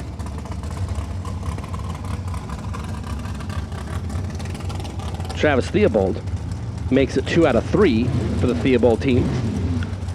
Brian Presler and Greg Boutte. Oh, excuse me. That is Gregory Michael James Boutte III. Greg got a Galt for K&N, Hoosier, and Blaster. They're in the American Pipe Rack for the Boo. Brian Presler finished number 2 in the world last year. The Sharp and Presler Dragster. Boutte is green, Presler is green. Here comes Brian. You hear the whomping of what, man, there's all sorts of stuff going on down there. Boutte going to get the win. 11 green, 1 above for Greg. Presler was 48th out on the green light start and locked out, as Boutte was 26th out combined. Presler was 48 at the hit and was doing absolutely nothing but wasting race fuel. Greg Boutte moves on. Adam Hicks, Trey Vetter. Trey out of Henderson for Team Matco Tools. Dad Mike back behind. And Adam Hicks out of San Carlos for K&N Builders. Mickey Thompson. The Worthy Dragster. Race Tag Dragster there for Vetter. Trey, Adam. Couple of big whomps down there. 891.2 beats 890 with an 8. Trey Vetter going to get the win. 22 green for Trey. Adam was 36. Trey taking a 100 stripe down there. The better combination of numbers, both here and there. We'll put Trey Vetter on the ladder for round number 2. Mark Darsow and Joe Garbiso. Darsow, the only small block in the field, if I'm not mistaken, relatively sure. Joe Garbiso out of San Diego, California. The 2G Insulations Yancer chassis. Mark on the left side. Here comes Joe. The win, Mark Darsow. 891.4, 157 on the speed for Mark. He was 008. Joe Garbiso was 13 green, very sporty. But then just went 910, coming up short on the 890 index. Okay, Tanner Theobald, Allison McCone. It's a pretty good matchup right here. Tanner out of St. George, another one of the Theobald Motorsports teams. Okay, so we're, right, are we 2 for 3? Theobalds? Parker won, Travis won, Brent lost. 2 for 3. Allison McCone out of Clovis. Dad John, who celebrated a birthday yesterday by winning the W.W. Williams Super 8 shootout in the Corvette and the Super Gas car. The Clausen Motorsports team, there on the O'Reilly side.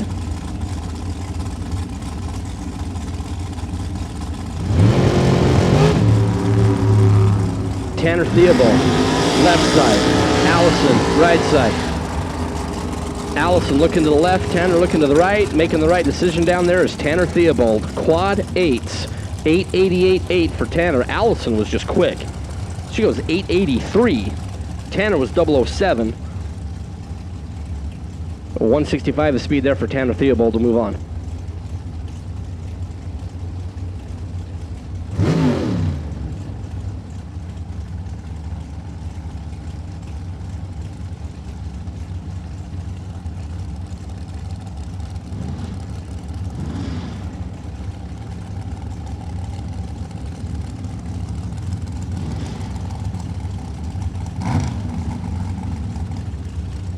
Carol Spurnack, Marco Paravaleris.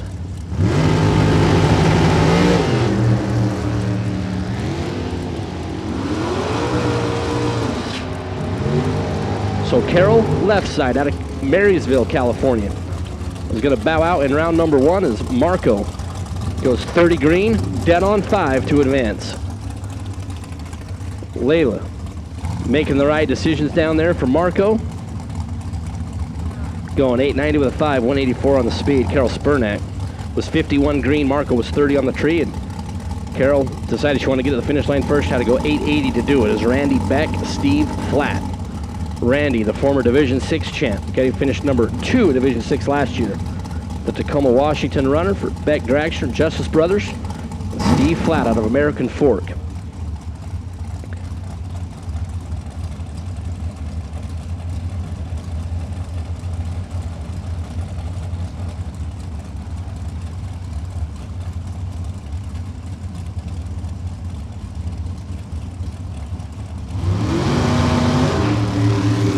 Flat.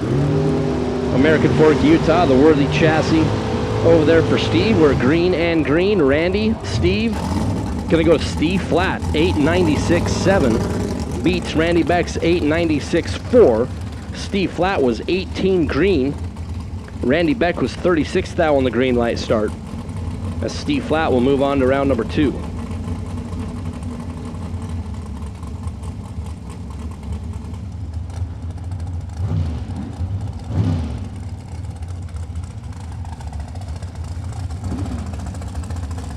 Ted Van Mitty and Nick Cobb. Van Mitty out of San Geronimo, California. The Thomas Bayer School of Drag Racing team car. And see Thomas Bayer out the left-hand side. Nick Cobb, your Division 7 Jegs All-Star representative out of Lake Elsinore. Mickey Thompson Tires and Renegade Race Fuels. He's over there on the right side.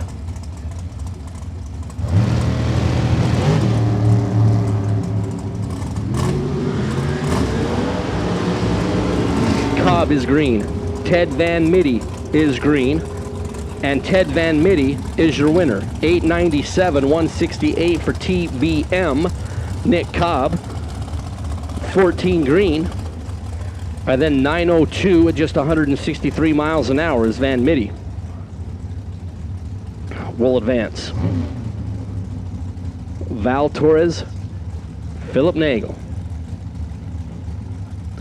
Val, who won the national event this year over at Wild Horse Pass Motorsports Park out of La Puente, California for Val Torres Construction. Philip Nagel out of El Dorado Hills, the Victory Express Racing Dragster. Val, left side. Philip, right side. 890 is what we're looking for. 892.8 for Val. Gonna get the win. 009 for Torres. 162 on the speed. Philip Nagel was 22 green. And 6 thou too quick as Val showed him the nose and parked it down there, only going 162 miles an hour. Nagel couldn't react fast enough to get on the right side of 890. As Val Sr. will move on. Dylan Hout and Tanner Hyatt. Dylan, the 17-year-old in the Denzo lane. For Hout Racing, Cascade Trailers. Tanner Hyatt out of Sparks, Nevada. The A&K Earth Movers. With Rhonda and Mike and wife Jessica, that whole team.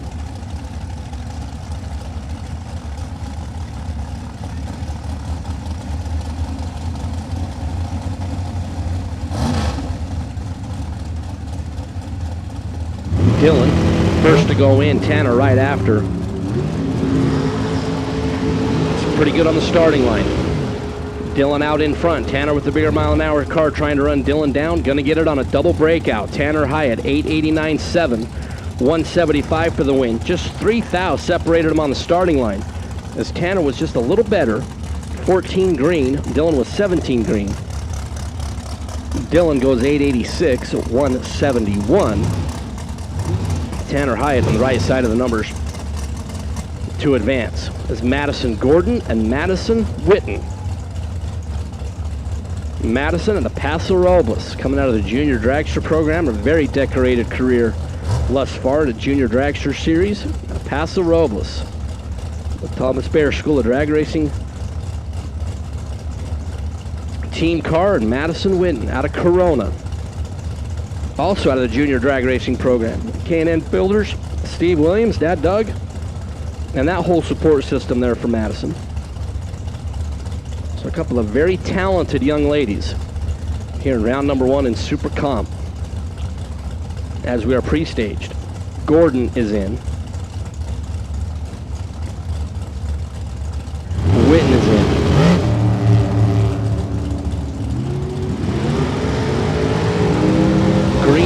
Green. Madison Witten trying to reel in Madison Gordon. Madison Gordon, I don't know like what Madison Witten did to you this morning, but Maddie Gordon, 11 green, dead on 4, 15 thou on the combined numbers. Madison Witten was 19 thou on the reaction time and had absolutely no chance whatsoever to move the win light over into her lane. Madison Gordon is really, really good here and really, really good there. And that makes the win light come on in your lane. All right, Superstock Eliminator, get you in the lanes. My first 3 pair. Hall, Rayburn is the first pair. Snow, Cantlay, second pair. Hahn and Dennis Paz. Once again, Hall, Rayburn, Snow, Cantlay, Hahn, Dennis Paz. You guys are first 3 pair in Superstock Eliminator. Get Superstock in the lanes is Seth Zermano and Damon Bustamante. Seth, the youngster out of Alhambra. Bustamante out of San Dimas. The 19-year-old and the 17-year-old, and the 17-year-old Damon Bustamante going to get the win. He was 29 green, and, well, Seth Zermano, his reaction time was the same as, well, like, you know those like really, really not good catchers that you always end up having on your fantasy baseball team that hit 208? Well, that's what Seth's reaction time was. Bustamante. Oh, actually, yes, the area code of Idaho was Seth Zermano's reaction time. 208, that's like never good. Bustamante goes 9 flat to get the win to move on. Madison Payne and Summer Richardson.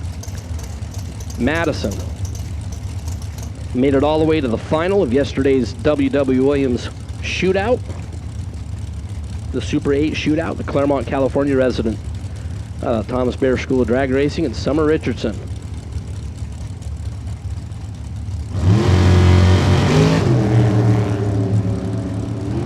That Rec-Tec dragster there for Summer. Green and green. And Maddie Payne will move on. 891.9. 168 on the speed. So we saw Madison Gordon advance in a really good race with Madison Witten. And Matty Payne dispatches Summer Richardson. They're in round number 1. Steve Kasner, Cody Weber. This is like Steve and Cody did a bad job pulling the staging lanes. Kasner out of Sheridan, California for Kasner Racing Enterprises. Cody Weber out of Kingman, Arizona, the Sherway engine and machine dragster. Doty over there on the O'Reilly side. That whole Weber camp.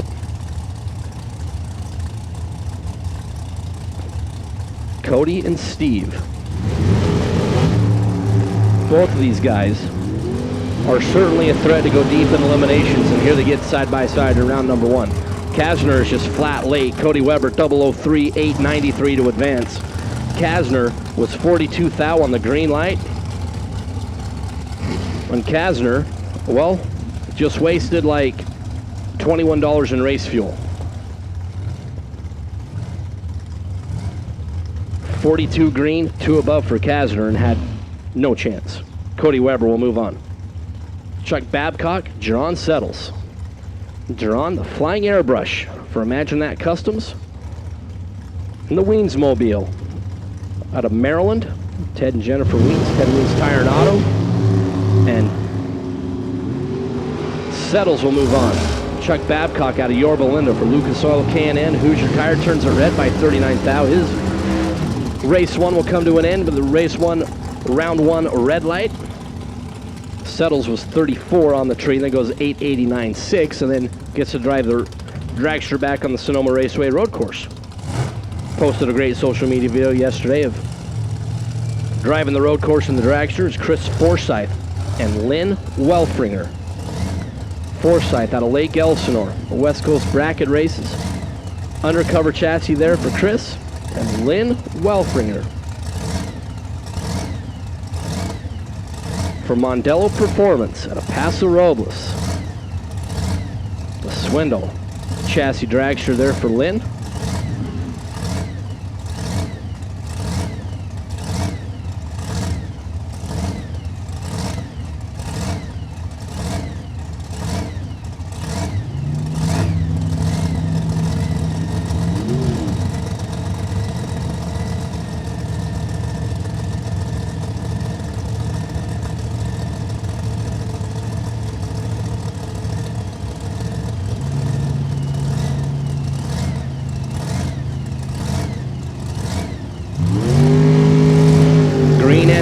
Forsyth, red by 6 thou. I don't want to know what Chris is saying in the helmet, but I already have an idea. 876.5 for Welfringer. And I don't want to know what Chris Forsyth is going to say after he grabs the time slip. Shucks is probably going to be one of them. 138 on the speed there for Lynn. Forsyth goes 884. At 169, but turns red by 6 thou. Wolfringer was 23 green. Dave Alves, Nicholas Sadis. Dave out of Princeton, California, the farmer for MBE. One of the Sarmento chassis dragster. Sadis out of Sacramento. The Sadis undercover car. They're over there on the O'Reilly side. As we are... I mean, I don't want to say like that we're nearing the end of Super Comp. Probably like another, 17, 18 pair as I'm looking out for my position. So Superstock, once again, Hall Rayburn is pair number 1. Pair number 2 is Glenn Snow and John Cantlay. Han, Dennis Paz. Our third pair in Superstock is Sadis is away, Alves is away. Dave Alves going to get the win. Dead on 3 there for Dave. 42 green there for Dave. Nick Sadis is 78 thou on the green light start and quick by 4 thou. As Dave Alves will move on. Ryan Hansen and Don London. Now yesterday, Don London in this blown Chevrolet went like 199 miles an hour in Super Comp. Ryan Hansen in the Oldsmobile out of Pleasant Grove being the left side. Now, Rai, if I remember correctly, he's like a 175-ish mile an hour race car. So London's going to have like 25 miles an hour, so he's going to be coming up like he's been shot out of a cannon there on the O'Reilly side of the racetrack. So we'll see how this will play out.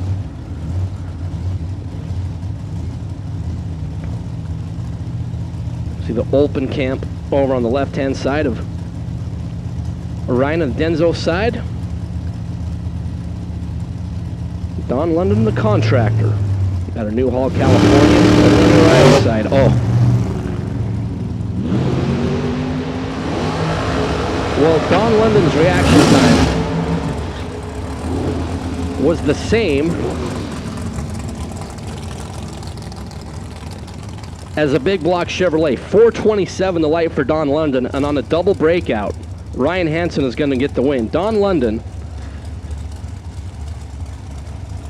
went 200 miles an hour, 200.47 on the speed. If Don London, would have only went 130 miles an hour, he absolutely would have won the race, because Ryan Hansen went 888.2 at 172 miles an hour, getting to the stripe 4/10. Well, I mean, it was 39, but 4/10 in front, waiting for that big top-end charge to Don London that never came until he was well across the finish line. Ryan Hansen will move on. Evan Kowalski, David Secondy. Evan out of Riverside, California, the Riverside Transmission Center Dragster. David out of Ellensburg, Washington, the Dave's Ellenberg exhaust Mullis chassis there for Dave. Green. Evan, David. EK, DS. Give it to Evan, 898.9, 166 on the speed. Evan was Babe Ruth 003 on the starting line. Dave Secondy was Keith Hernandez, 17 green. I'll take obscure New York Mets first baseman for 300. 899 there for Secondy. 163 on the speed. Can't say Keith Hernandez without thinking of Seinfeld. Mike Cornelius, Mike Hyatt. All Mikes here in round number 1. Cornelius out of Covina. The Davis Dragster is going to get the win. 889.0 is Mike Hyatt. Had the advantage on the starting line. It's 21 thou on the green light start, and then goes 888.5, making the wrong decision down there. At 164 miles an hour there for Mike. That A&K Earth Movers Dragster will have to root on Santana for the remainder of the day. Mike Cornelius advances. David Cook, Jim Mabry. Cook in that Ford-powered TNT car for Lucas and Edelbrock. Mickey Thompson Tires, K&N out of Novato from right over there. Jim Mabry out of Maple Valley, Washington. The Black Diamond Automotive, Don Davis chassis.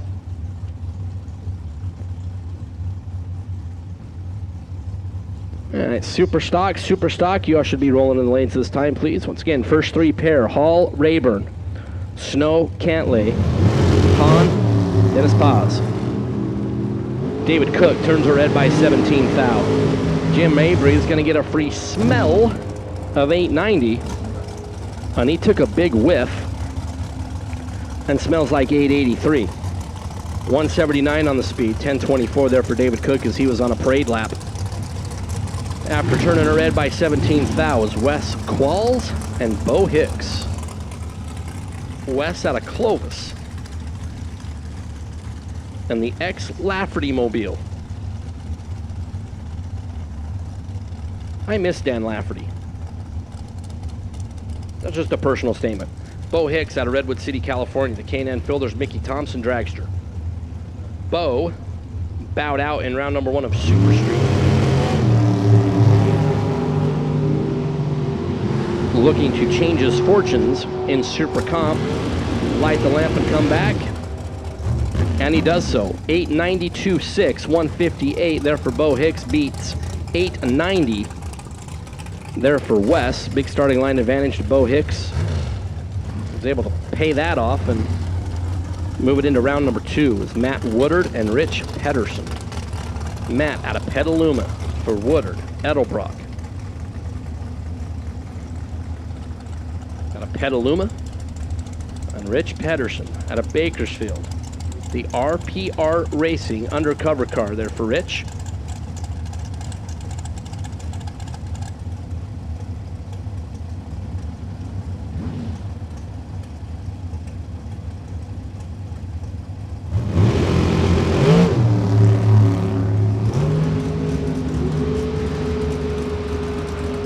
So 005 leaves second.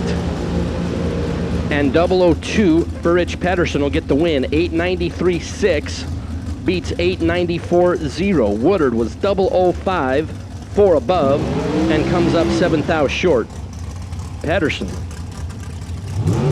002, 893.6 to light the win light.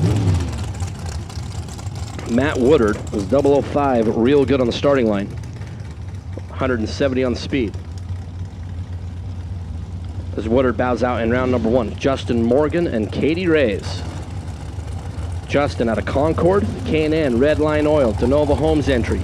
Over there on the Denzo side, and Katie Reyes out of Tracy. Husband Eric, back behind wife Katie there to the O'Reilly side.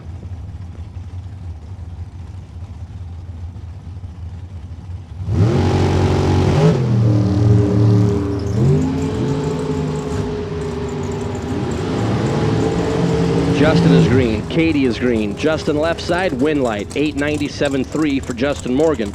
Was 003 at the hit. Katie Reyes was 62 and was not able to overcome the starting line deficit. As Justin Morgan will move on. Rick Mangili and Jack Sadler. Jack for Team Big Speed out of Henderson, Nevada. Great having Les Figueroa and all his support at this weekend's event. And Rick Mangili out of Stockton for Robert Burns Construction. The Spitzer chassis there for Rick and the Denzo side.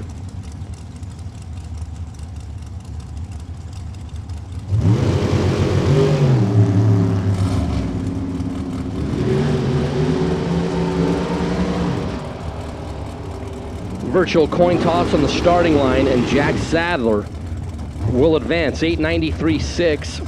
Sadler was 27th thou on the green light start. Mangili was 21 green. Breaks it out by 7 thou as he goes 889.3 on the 890 standard. 175 on the mile an hour. There for Rick. Jack Sadler will move on. Tori Lee, Zach Mazier. Tori coming down out of the state of Washington for Mickey Thompson Tire, DG Machine, and multiple time Division 6 champion. And Zach Mazier, the young man out of Escondido for Mazier, Lucas, FTI, the Mullis chassis. I mean, looking at my screen, it says that Tori Lee's 62. How is Tori Lee only 62? I kid. We love Tori Lee. We love Zach Mazier. Zach and Dave, that whole Mazier team. Mazier with the wing on the dragster. Tori no wing. Tori might be in a bit of a pickle. Zach Mazier, 892.4, taking a 1 thou stripe, 19 green for Zach. Tori Lee was 44 at the hit and goes 8,900. Right on the number to the thou, and the win light is in the other lane. So Zach Mazier just a little bit better on the starting line, snugged it up tight down there at the finish line. Tight. Peter Biondo, he snugged it up tight like a tiger. 14-10 thou, the margin of victory. Ooh, this is like super juicy. This is like the juiciest orange like you pick up in the whole entire lot. Here, round number 1. Steve Williams, Ryan Mangus. Steve, the former Super Comp World Champion out of Beaumont for K&N Fielder. Steve Janet, Travis Hodges, and that whole team. And Ryan Mangus in the Lamb Mobile. Rialto, California. This is like prime time first round.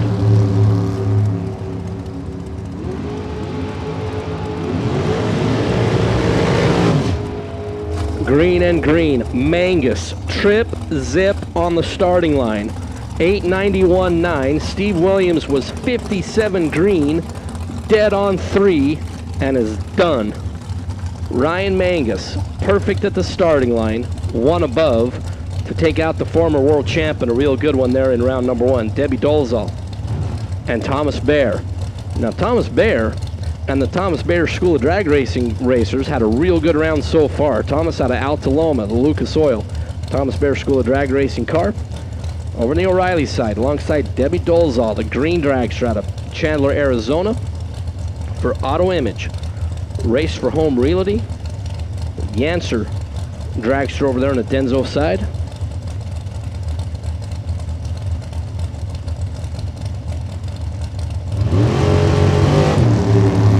Bayer, red by 2,000. Debbie Dolezal's 93 green, and Bayer's going to be real upset with that time slip when he takes a look at it. Dolezal, 883.5, 173 on the speed. Bayer goes 886 after starting the run 2,000 too quick.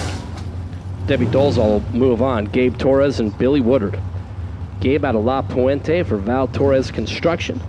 The American dragster there for Gabe, former winner. A couple national events there, young Gabe. Billy Woodard at Bakersfield, California for Gills Transmissions. Billy, they're on the right side as we got.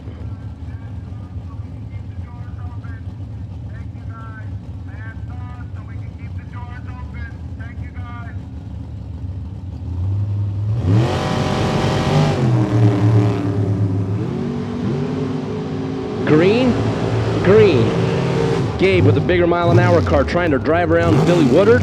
Double breakout win, going to go Torres's way. 888.0 for Gabe, 179 on the speed. 886 there for Billy Woodard. As Greg Taylor with the first round solo.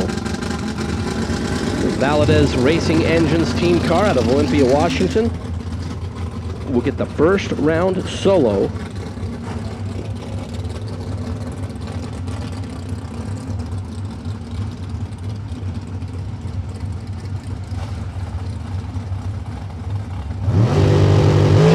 Going to get a free look at 890. Free rip at the tree. He's 18 green. And last car in the category was 887.0, 170 miles an hour as we get ready to move into round number 1 of Superstock Eliminator. I'm going to move out of the way.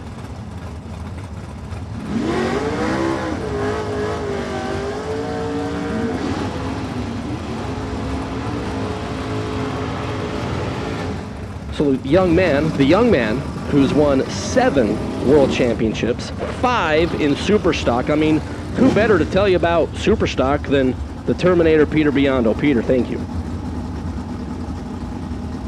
Thank you, Mike.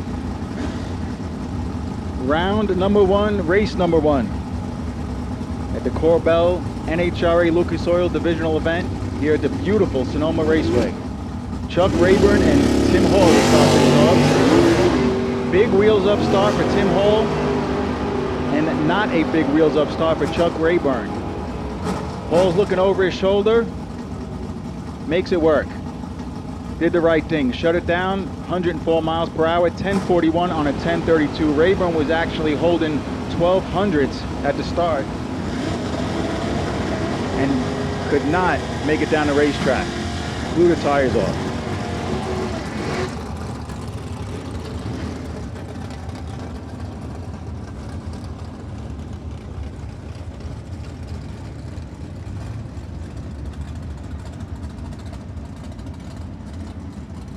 John Cantley, the Superstock C modified car, 1970 Mustang. Right lane, Glenn Snow from Washington, Utah will stage up on the left-hand side of the racetrack in the 1985 Firebird.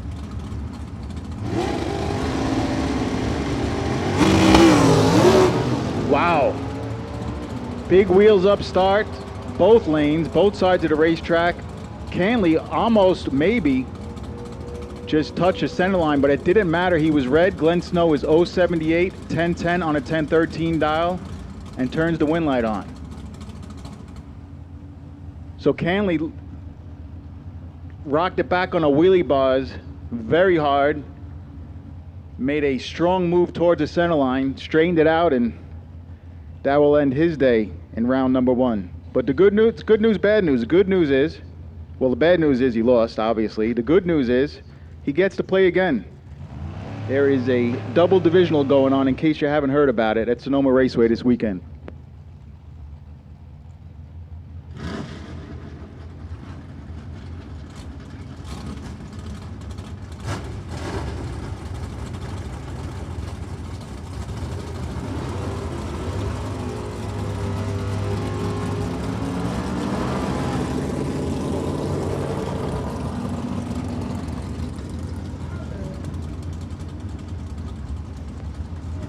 Here's Dennis Paz, the local hitter from Stockton, California.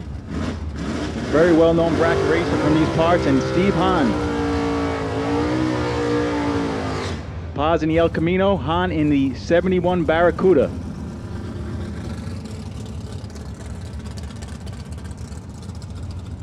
You really have to dig the variety of race cars here in Superstock round number 1. Look out the window, a Volkswagen, an El Camino, a big Hemi, a smaller Hemi, a brand new Camaro,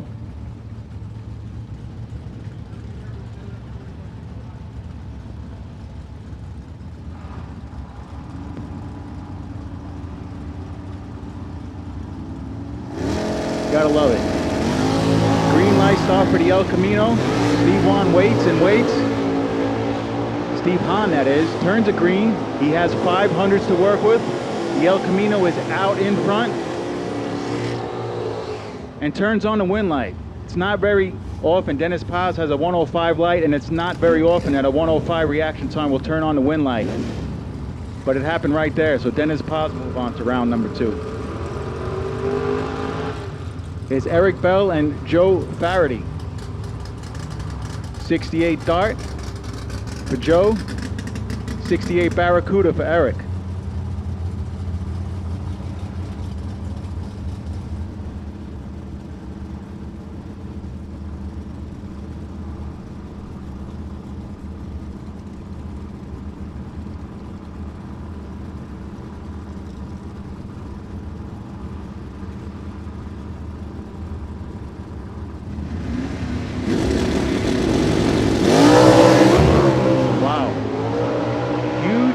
Up start again, both sides of the racetrack. Faraday rocks it back in the wheelie bars hard, turns it 14 red. Eric Bell carries him out, goes 14 on the green side, shuts it down, safe pass 975 on an 860 dial. So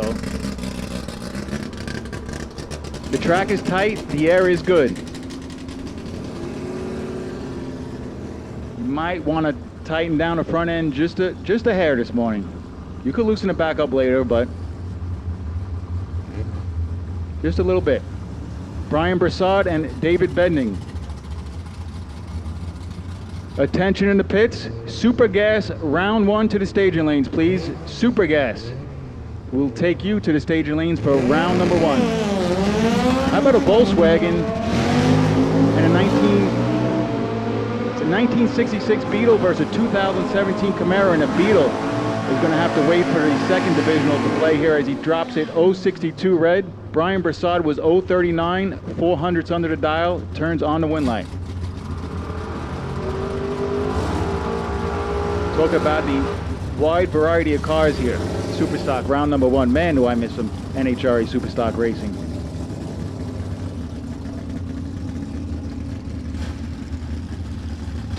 '16 Mustang driven by Roger Comstock. 879 is his dial-in. James Coughlin in the 1996 Ford Escort.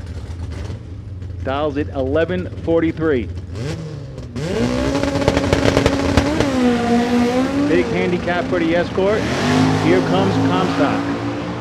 He has a lot, and I mean a lot, of real estate to make up. Looks like the Escort's getting there. Will he do it without breaking out? Yes, he does. Jim Coughlin is 1145 on 1143 dial. The Escort will move on after an 049 reaction time. Roger Comstock missed a tree, was behind, and still broke out by 0.03 of a second. So we'll get to see the Escort in round number 2.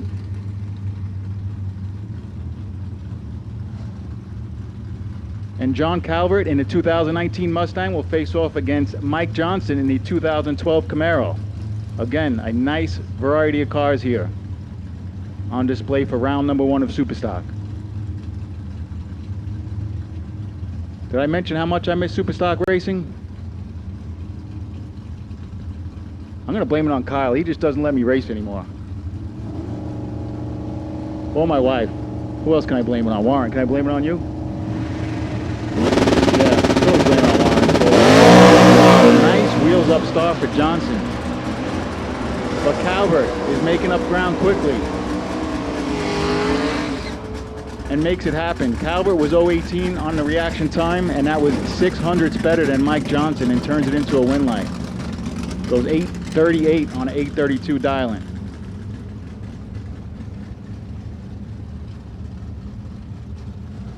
Jim Grossi Jr. and John Winslow. Winslow, the 73-year-old retiree from San Jose, California, dials it in at a 1041. Beautiful 1965 Coronet.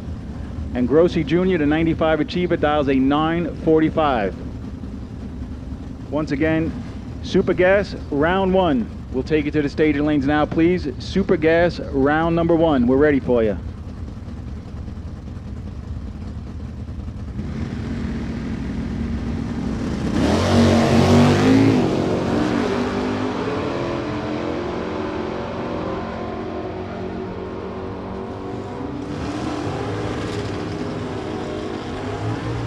Wow, neither driver had the reaction time they were looking for. Let's just say Grossi started with a 1, Winslow started with a 4.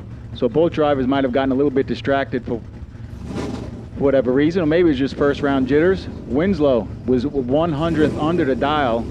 Grossi is, wow, 3/10 over the dial and picks up the win. That was a weird one.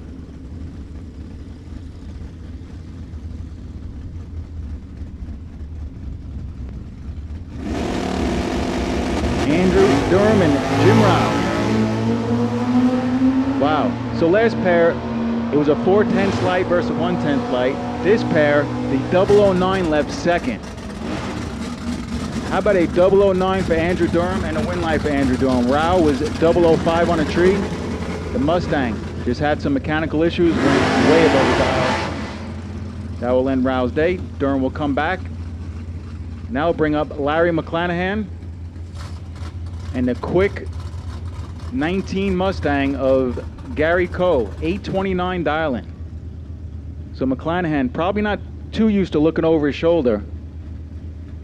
Dialed it in 895 in Superstock, but he's going to have to use every window and every mirror in the car. Look at Gary Coe, who is making a hard charge, but race over, red light. Gary Coe, 12 red. McClanahan is 087 green, but it doesn't matter. His win light is shining. He goes an 891 on an 895 dial-in. He is 800s quicker than yesterday. But we saw a little trend from Q1 to Q2 yesterday, where the Superstockers were slowing down about 4 to 500s. This morning, well, I'll keep it simple for you. It's fast. John Irving and Mike O'Keefe.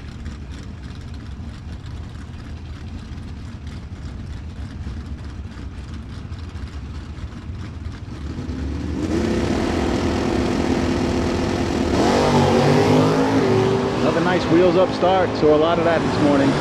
John Irving is looking over his shoulder. Keith is giving chase. Winlight Irving, a double breakout. Wow. Both drivers go exactly the same amount under their dial. I mean exactly. Irving had the better reaction time and picks up the win. 48 on a 53 dial. O'Keefe was 14 on a 19 dial. Both drivers out, break out by 47 thousandths. That was a close drag race. It's one of those mornings where if you're behind, it's probably a good idea to get just a little bit further behind and try to avoid a double breakout loss. Huge wheels up starts both sides of the racetrack. I hope everybody's tuned in at home to Drag Racer TV, because these Superstockers are ripping it out there. Mike Cotton, 058 reaction time, another double breakout. He's 400ths under. Rich Panoski, check that, is 500s under. Win like cotton. They'll bring up Cody Lane, and Randy Logie.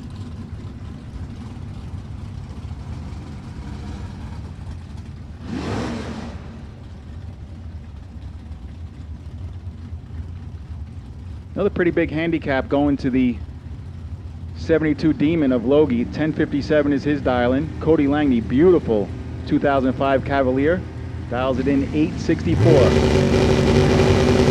I tell you what, the wheelie bars are getting a workout this morning. Logie's out there. Lane is making up some ground, and at the finish line, it's going to be Cody Lane, 028, 1 thou under his dial. Logie was 044, 5 thou under. What did we say before?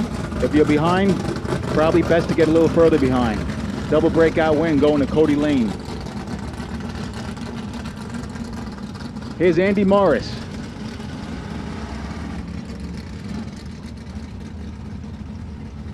In a beautiful, I mean beautiful 2018 Camaro.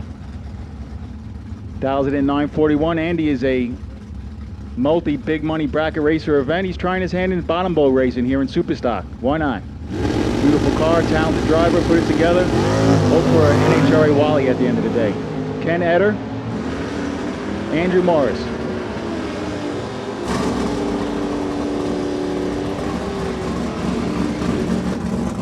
Did I tell you he knows how to drive a race car? Andrew Morris is 033, takes 4 thousandths at the stripe, goes 944, 3 above at only 134 to take out the veteran Superstock driver Ken Eder. Chuck Stubeck and Adam Emmer. Stubeck, the big 1969 Roadrunner, Plymouth 440 under the hood. Adam Emmer, 1992 Cutlass. 1010 is his dial. 961 is Stubeck's dial. And Emmer's going to pick up the win as Stubeck drops it 10th hour red. Emmer is 004 in a tree. 11th hour under the dial. Nice lap right there for Adam Emmer. We'll move on to round number 2. There's Steve Wan and Ryan Pretty.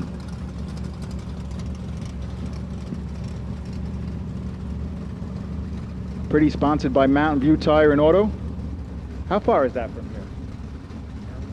Yeah. Yeah, that's Southern Cal. Okay, I forgot there's kind of a division, NorCal and SoCal here. I hear Kyle talk about that all the time. I forget how long the state of California is.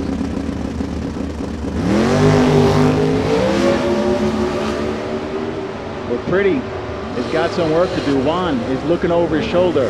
He is in front. Makes it happen. 043 for Juan. 3 above the dial, getting there at 10th. Pretty was 135 at the start. Could not run his number. Juan moving on. Now bring up Tony Mandela and Ed Niquette. Niquette from Lake Havasu City, Arizona. Havasu. Thank you, Warren.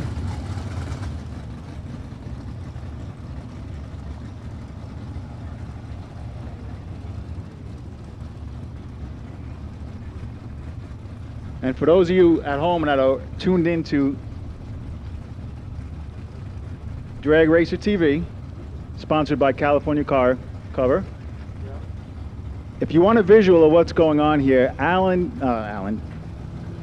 I'm still on East Coast time, so bear with me. Warren he looks like he's a DJ right here. He has 2 keyboards.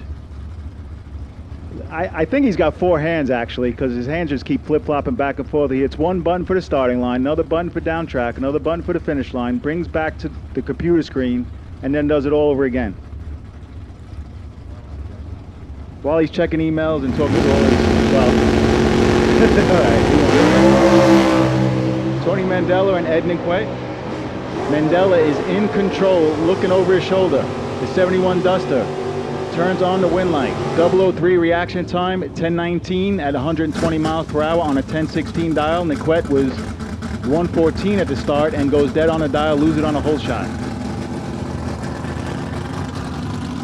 As Mike Eames walks into the booth and number 2, Kyle Rizzoli, stages up on the left-hand side. That's Mike Eames' favorite number. That's Derek Jeter's number. In case you haven't heard, the announcing clan are big Yankee and Derek Jeter fans this weekend. I did make a Raiders reference earlier, and Kyle Seipel like squealed like a 12-year-old girl at a Bieber concert.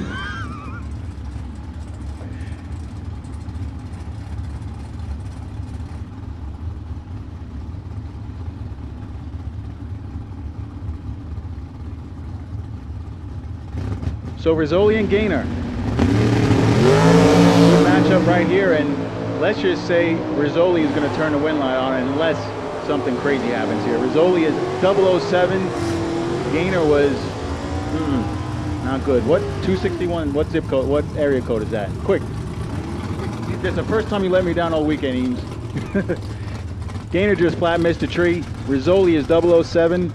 Looked over his shoulder, did what we expected him to do as a veteran racer, and shuts it down to 119 miles an hour, goes 11 above, safe for the win. Wasn't 261 like Shaquille O'Neal's free throw percentage like the first year in the NBA? It might have been lower than that. Don Keene and Tom Ferrugia. Tom dials it in 9:33. Keene in the Mustang dials it in 10:55. Well, let's just say a 102 reaction time left first this pair, and he'll turn the win light on. Dead on the dial for Keene. He had the car dialed 10:55 with a 3 on a 10:55. Picks up the win. Ferrugia was 115 on a tree, goes 18th out under his dial. Both drivers significantly quicker than their qualifying runs. Len Snyder, how about last year's race 1, event 1, final, staging up in round 1, event 1, this year? Jimmy DeFrank and Len Schneider. Wheels up start and a red light start. Schneider was 9th out from perfect, but he was on the red side. DeFrank was 67, but he was on the green side. Picks up the win. Jimmy DeFrank rolling on to round number 2, 882 on an 878 dial-in. Schneider was 14th out under after that red light start.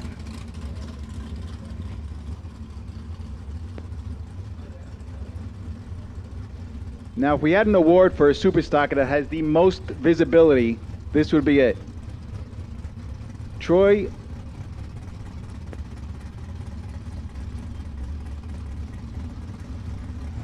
Olsenowski. See, I'm learning, Warren. Before I speak, I'm asking this time. Look at the wheels up start of the wagon, and he has a lot of window to look out of to try to get a look at his opponent going through the finish line. Win light, give it to the wagon. Olsenowski is 035 after a wheels up start, gets there first by 600s, goes 1130 on 1126 dial. Lindholm was 095 on a tree. He was a little bit closer to the dial, but his 095 reaction time did not help him out there, as Jody Lang and Tim Seymour.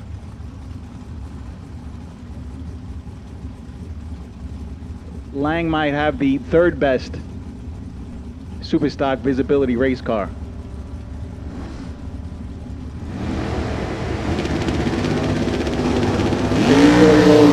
Veteran Lang, I believe he's a 2-time NHRA World Champion. Picks up the win right there, as Seymour knew he had to take a shot. Did. Got a little bit too aggressive, went 027 on the red side. Lang was 008. Does not show his card. Shuts it down at 1,000 foot, goes 1103 on a 1089 dial-in. And this will be your final pair of round number 1 in Superstock. Rob Youngblood and Justin.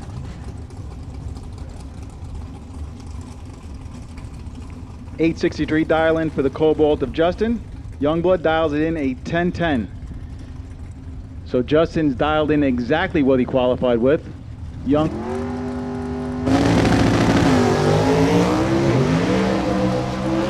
Youngblood is 29 red and win light. Justin Lamb. 005 on a tree for Justin. 863 is his dial. 861 with a 7 is his winning ET.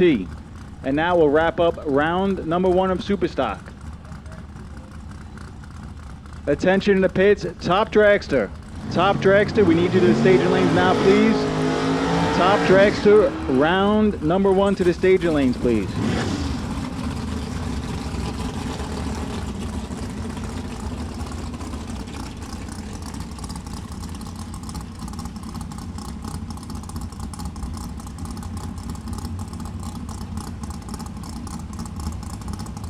We'll move right into round number 1 of Super Gas. Joe Galitti, Rick Fleetus.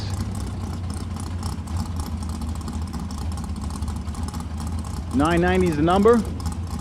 000 is the target at the start. 990 with a 0 is the target at the finish. Throttle stops are the name of the game here. Wow. The 70 Chevelle screeches the tires. Misses a tree a little bit. Galitti has 400s to work with. Turns it into a win light. 993 on a 990. Rick Fleetus was 978 getting there first. Breaking out doing it. Dan Davies and Kimberly Will. 71 Challenger of Kimberly. Dan Davis. The ever so popular Corvette Roadster.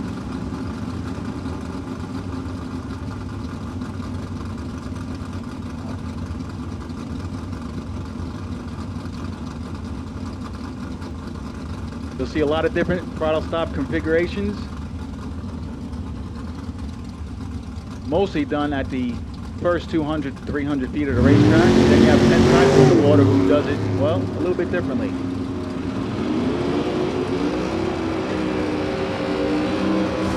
Kimberly Will's in front. Davies is charging hard. And there's the index. 990 with a 2 on a 990 after a nice 017 reaction time. 19 thousandths package. Good run right there. Both drivers 990. Kimberly Will was 028. Dan Davies was 017. Factor in all the numbers, 16 thou in favor of Dan Davies. That's any indication of how Super Gas is going to go. That's some tight racing coming at you. Here's Ted Seipel and Greg Hare.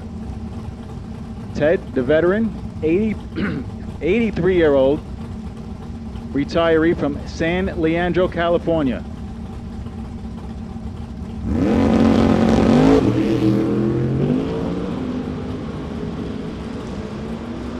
So you see a lot of high mile per hour cars in Super Gas. These two are probably not one of them. You see much throttle stop action at the start and win light. Greg Hare, 008, 991 with a 9 Seipel.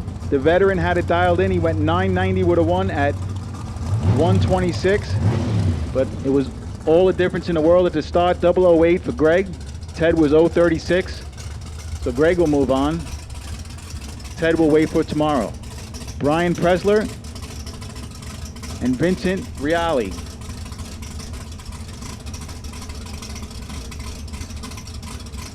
Corvette Roadster again for Brian, this time a 1957 Roadster. Riali, the big old Nova. Small block, Chevy 421. The Corvette is 4 car lengths behind, making up ground, turns on the win light. Brian Pressler, after an 011 reaction time, stops the clocks at 10:01. That's good enough. As Vince Riali was 012 on a tree and runs it out to a 10:05. Add up all the numbers, 400ths, the nod going to Pressler.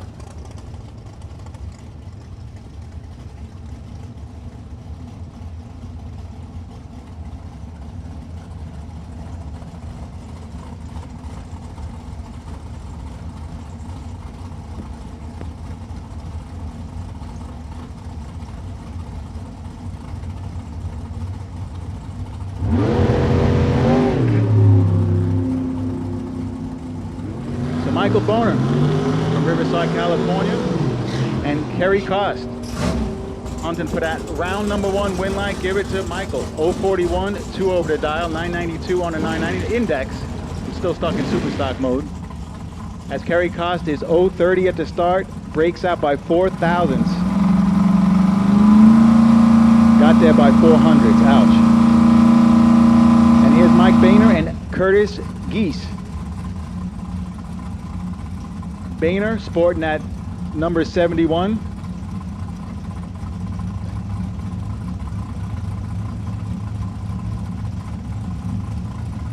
Division 7 number 1. That's your Division 7 champ over there on the left side. Curtis 66-year-old retiree.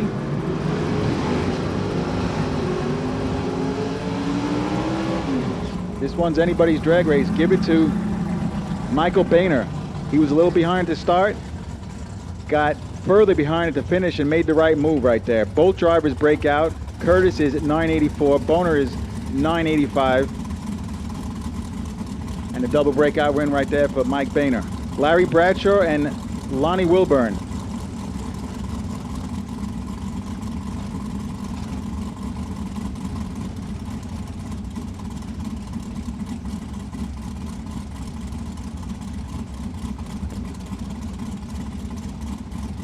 Another Corvette Roadster. This time it's Larry Bradshaw, the Yorba Linda, California driver. Stage it up in the right lane, side of the racetrack, and Lonnie Wilburn. You can see the two differences in throttle stop configuration as the Monza is way out there. Bradshaw sits it down, brings it back. But the little Monza will hold on. He's 017. Lonnie Wilburn moves on to round number 2. 993 on a 990 dial, and Bradshaw was 3 thousandths behind at the start. He was 26 thousandths behind at the finish. Michael Pliska and Ross Childers. Not sure what happened to Pliska right there. He just left. Must have lost his concentration, left early. 260 red for Pliska. Childress, 014. Didn't bother him one bit. 014, 989 with a 6 for Ross. There's Pete Both and Ray Cordiero. Talk about the wide variety of cars. A 78 Porsche staging up in the right-hand side of the racetrack right now, and another topless Corvette. They are definitely the car of choice here in Supergas. Does not mean you can't win with a Porsche though. Or a Chevy Vega wagon that's sitting in front of the tower.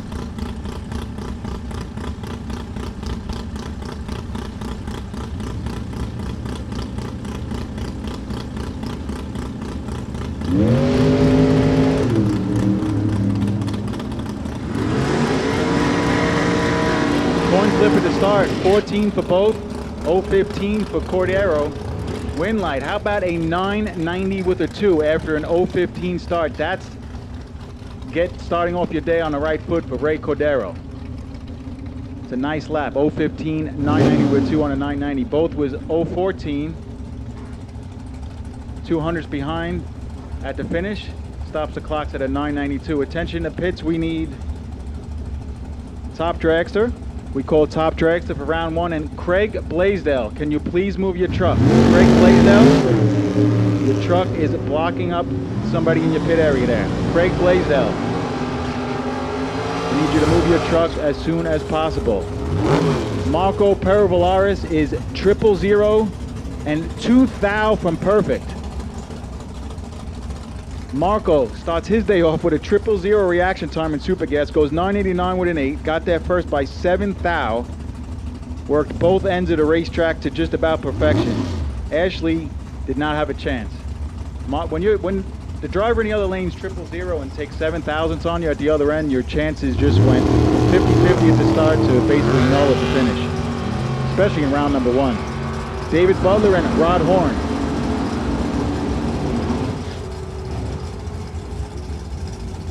Butler is going to turn the win light on. The 74 Vega wagon is 989.7, wins a double breakout, 020 at the start. Rod Horn is 079 at the start. Got there first, but broke out by 700ths trying to do it. Greg Martin and Mike Wibleshauser. So once again, Craig Blaisdell, can you please move your truck in the pit area?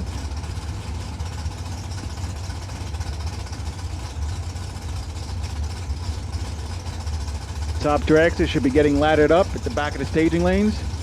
Round number 1, Supergas continues.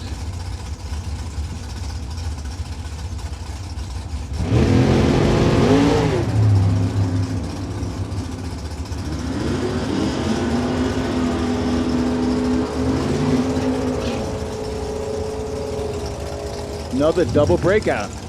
This time, Wilbershauser picks up the win. That's 3 989.7s in a row in the right lane.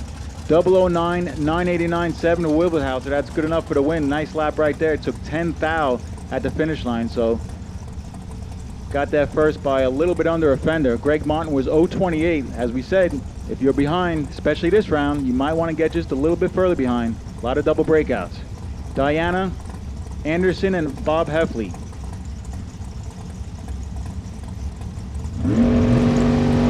Another pair of Corvette Roadsters. This time Heffley will pick up the win as Diana turns on that pesky old red light. 14 thou on the red side. Heffley is 031 on the green side and stops the clocks at a 990 with a 2. Now that's important because these drivers will get laddered up after first round, and a 990 with a 2 could very well be towards the top of the ladder and hopefully, for Bob's sake, earn himself a bye run in one of the future rounds. Stephanie Skaggs and Justin Strom. Strom from right here in Novato, California. About 10 miles from the drag strip. Another Corvette Roadster for Justin.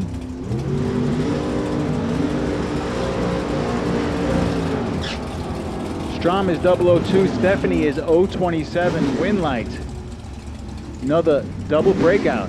Strom got there first, broke out by less, is 988. Stephanie was 985. Again, if you're behind, you might as well get just a little bit further behind. I'm just saying. Chris Cannon and Janice Hogan. Little 1976 Vega right side. Another Corvette Roadster in the left-hand side of the racetrack.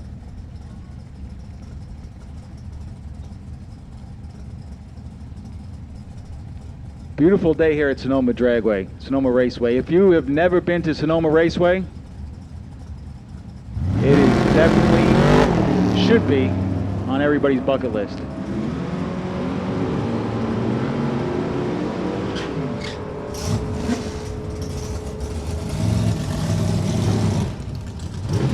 Janice Hogan's 024 at the start, but breaks out 981. Chris Cannon is 033, safe 991 for the win.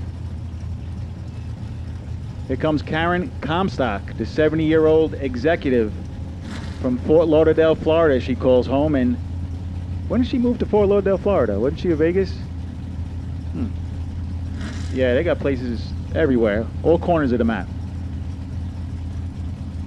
And Gary Hesselbrock. This time we have a little bit different, another Roadster, but this time it's a 57 Chevrolet.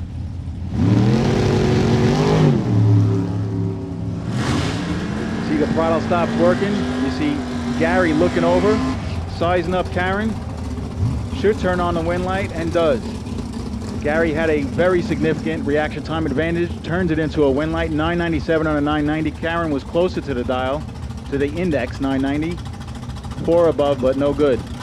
Reaction time started with a 1, that's trouble. Larry Scarth and Dennis Paz. This is a good matchup.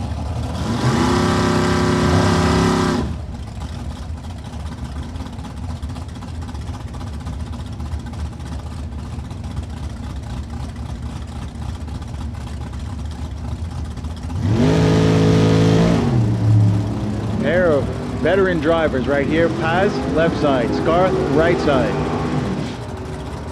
Will it be the pickup truck advancing or the Roadster? Give it to, how about a 990 with a 1 for Dennis Paz in the pickup truck after an 017 reaction time. That's a good lap. Scarth was 028 at the start and goes a 992. So Paz has him from end to end and turns on the win light, and he has Greg Ventura and Xavier Zermeno.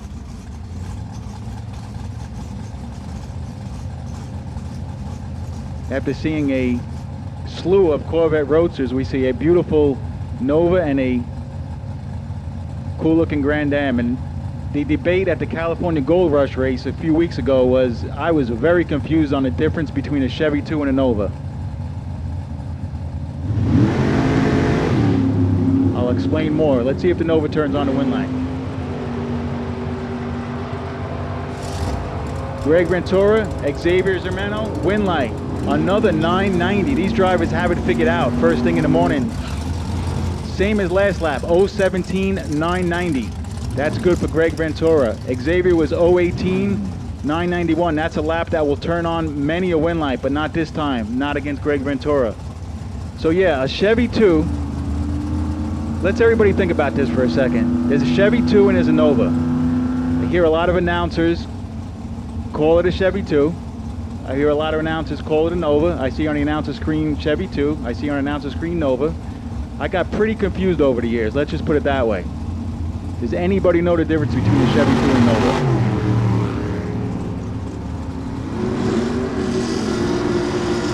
Donald Cross and Damon Bustamante.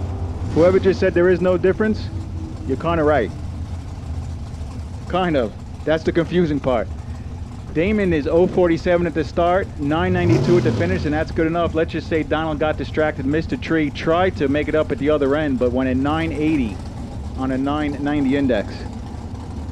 Yeah, so all I know is, here's what I know, and I got, the more I talked about it at the California Gold Rush, the more confused I got, so bear with me here. The Chevy 2, I think it's all Chevy 2s and Novas, but all Novas aren't Chevy 2s. Let's start with that. Everybody got that in here? They're just laughing now. I don't think they get it. That's it. Silence. It's radio silence up here. George Scott and Gary McNaca. This time an 027 reaction time leads first. Will we see another 990? Nope. Both drivers 992. Better reaction time. George Scott. Win light George Scott.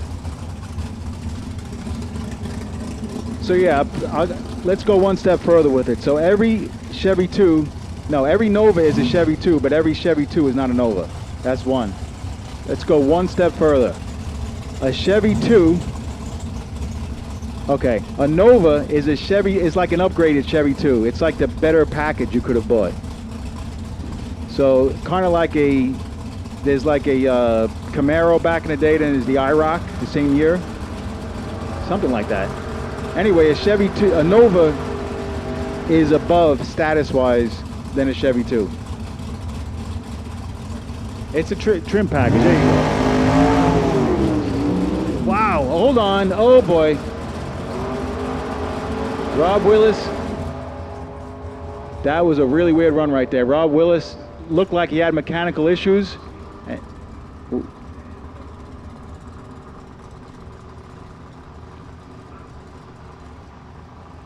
That was a weird one. Just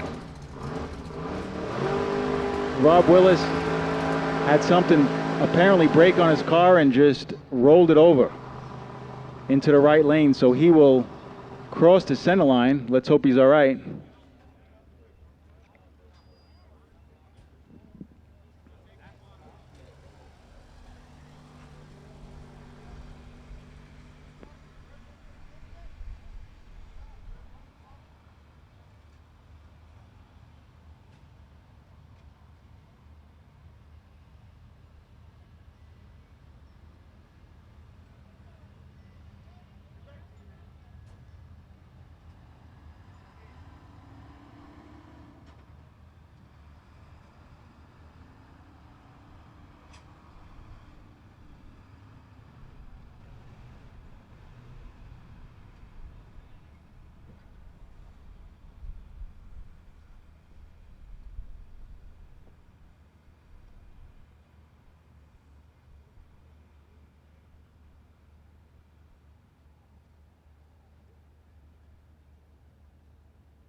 All right, that's great news. The driver is fine.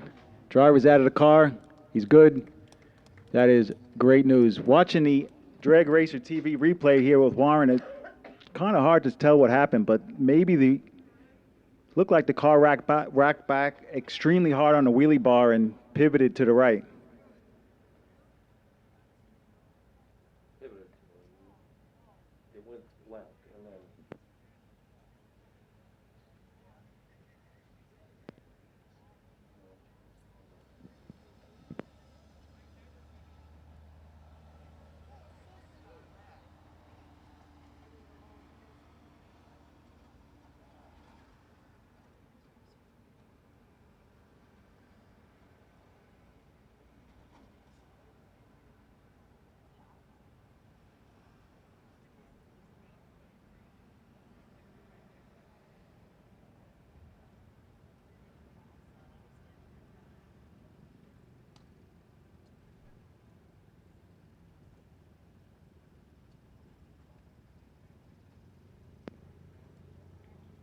So first and foremost, the driver is okay.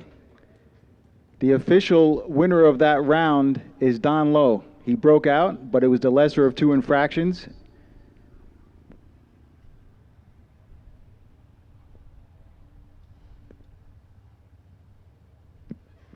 So Rob Willis crosses the center line. He's okay. He's out of the car. Don Lowe picks up the win. Lesser of 2 infractions right there. So Sonoma Dragway will do their thing. Again, safety first. Driver is A-okay. That's what counts. While it's quiet, please everybody, we appreciate you guys and gals wearing your masks. Need to continually be reminded of that. It's easy, I know as a racer, it's very easy to be complacent when we're at the racetrack. We've been racing for years. Get caught in the competitive spirit, but please, please, please, as Mike Eames says, please, please, please, continue to wear your face mask and practice the social distancing that's required. Well, we'll be down for a little bit and we'll pick it back up in Supergas just in soon as Sonoma Raceway gets the track prepped.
All right, so drivers, back to your cars. Drivers, back to your cars. About 3 or 4 minutes away from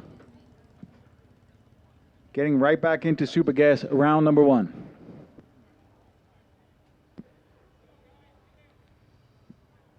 All right, so check this out. We're talking about the difference between a Nova and a Chevy 2. Well, whenever you're in doubt, just ask Google. Here we go. You ready? Nova was the top model in the Chevy 2 lineup through 1968. That's it. Let's keep it simple. There's a lot more written here, but the more I read, the more confused I get, so I'm just going to keep it just like that. The Nova was the top model in the Chevy 2 lineup through 1968. Done.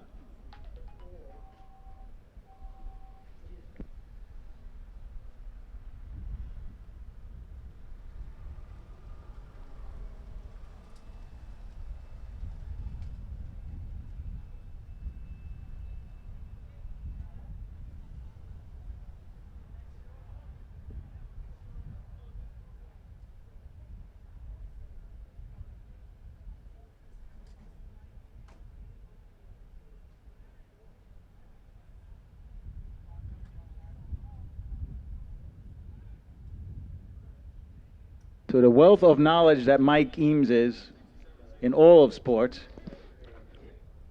All right. Like, your definition of wealth must be different than my definition of wealth. All right, well, we're going to find out right now. You might have heard the answer already, but Novas and Chevy 2s I've been confused about the last 3 years at our races. Yeah. It's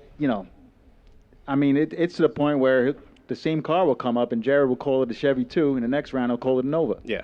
So help me. So I know I ex Google. That's my best friend right now. Yeah, Nobody else helped me. Do you have any idea? Sure.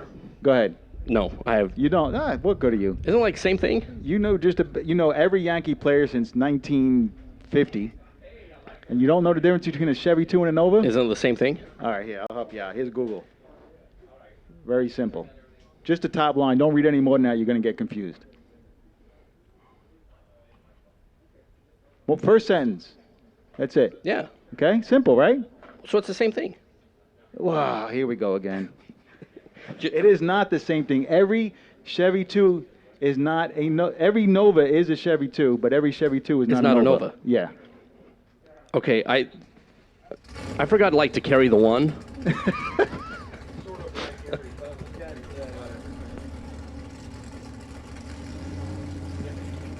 All right, as we get back into round number 1 of Super Gas, attention drivers, racers, crew, family. Everybody, please, you've been doing a very good job of obliging. How many times have we said it, Mike? So we said it was 973 references had to be made. I think we're down into I think Warren set the mark at it was like 931 or 932. Yep. So masks are our friends. Nose and mouth, if you would please. At all times, please. The reason that we get the race is because we are wearing masks. So we would like to continue to do so. Everybody's been pretty good. Pretty good. I'd say very good. And we can also be much more gooder about it. Yeah. Good or better? Best. Yes. Let's do it. Much more better. Much more better. You still let me down on the Nova and Chevy 2. You've been batting 1,000 since then. All right, you're allowed to miss once a day.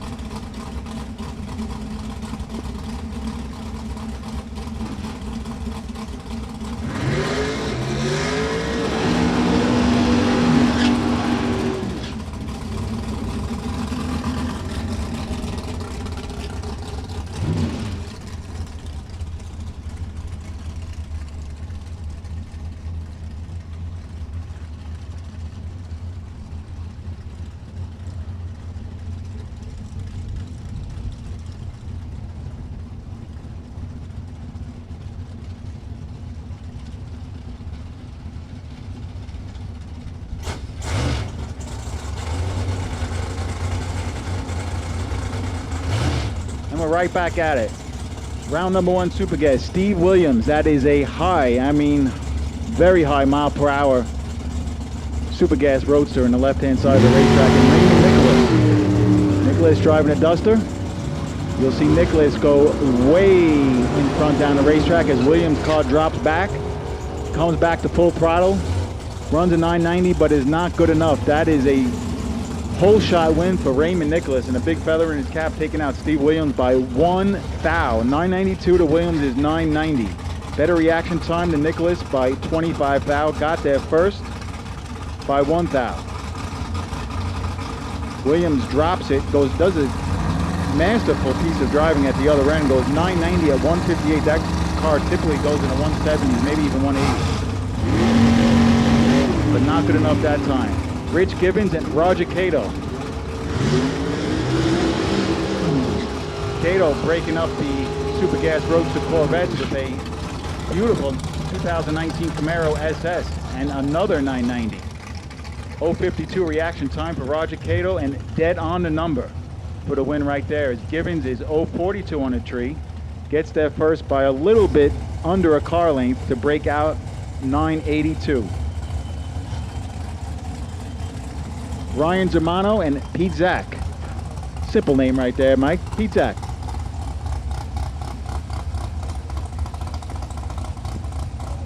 What's our Super Gas conversation here? Oh, okay. And then I'll tell you about my Super contract with Warren. We're only betting M&M, though. That's it. Okay.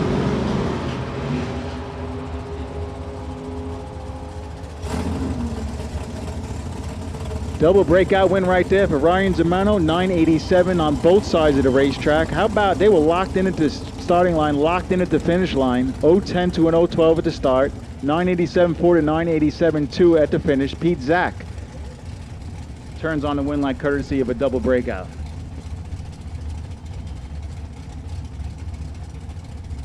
Yo, yo. So what's this about your Super Gas little... So Seipel, I've already had to pay him all sorts of skittles, is Ed Olpen and Dave Cook. Right here, Olpen, who won the national event down in Phoenix there in February. Dave Cook in that all-Ford Thunderbird. 990 there in Super Gas. Identical reaction times, and Olpen's going to move on. 991.4, 165. Dave Cook goes 967.6. Taking 300 down there at the finish line, and that was 300 too much as Ed Olpen will move on.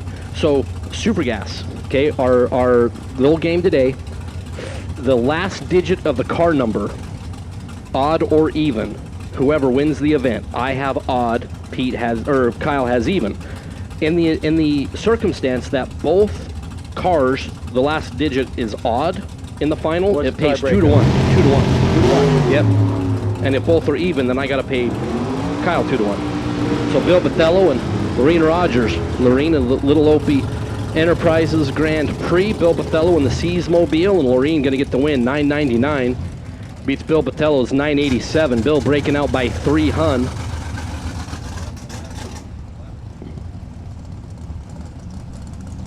But what we didn't clarify is if the last digit is a 0, Kyle. What if it's 0? No, 0 is nothing. Wait a second. What part of math class did you graduate from? 0 has no value. 0 is an even number. 0, 2, 4, How can 0 be even? There's no value. Is 10 even? I'm trying to get the mathematical advantage. Kowalski And James Spurneck. head their way down towards the finish line. Evan is 026, James is 031, and James is closer to the dial, goes 991 to turn on the win light. Evan, 993, margin of victory, 12 thou to James. Yeah, but you got to think. I mean, I'm already behind Disciple, so I'm trying to get like a mathematical. You're making up your own rules. Look, I'm trying to get an advantage. If 0 doesn't count, then he only has 4 digits, and I have 5. True, but Steve Scary, Steve Parsons. I'm trying to get an advantage here. You're trying too hard. That's right. Out of El Dorado, the Tempest. Steve Parsons. We saw what happened in the Super Comp car. Just disintegrated an axle at the hit. Parsons in the 63 Corvette for Parsons Family Racing going to get the win. That'll make him feel a little bit better after what happened in the Super Comp car. 989.8, 161 for Parsons. Had a 600 advantage at the hit. Steve Scary goes 988, 133. okay, quick question, Mike. Yes, sir. Is the number 10 odd or even? 10 is an odd number. 10 is it? All right. I'm trying to make this to my Hey, advantage. Mike, where did you find this guy? You got to understand. Rice. I'm trying to get an advantage here. Yes, 10 Do is you an know even what number. Do you know what you're working with here, Mike? 10 is an even number. Okay, Well, look, how would you? Because I'm trying to get an advantage. All right. Daryl Mitchell, 009. Darren Dolphin is a little bit behind to start. Win light should go to the 009 driver and does. Double breakout, win light, Daryl Mitchell. 009 986. Darren was 027 at the start and runs a quick 978 at only 120 miles per hour. Wow. So his quarter mile speed was 6 miles per hour less than his 8th mile speed. Yeah, he knew he was fast. I was trying to get Kyle on Corvette Roadsters or the field in Super Gas, but I wanted the field and he wanted the field, so we never could make it work. John McCone was our winner in the WW Williams Super 8 shootout yesterday, and it was his birthday on top of that, the Clovis, California Clausen Motorsports ride. Mike Utley made it to the semifinals in that WW Williams Super 8 shootout yesterday, but he turns up 4 red, the CD Square 04 Corvette Roadster. So John McCone has raced, that's his 4th round of eliminations, technically, and he's undefeated here for the week. 987-1 there for John McCone, 165 on the speed. Utley, after going 4 red, goes 986.6.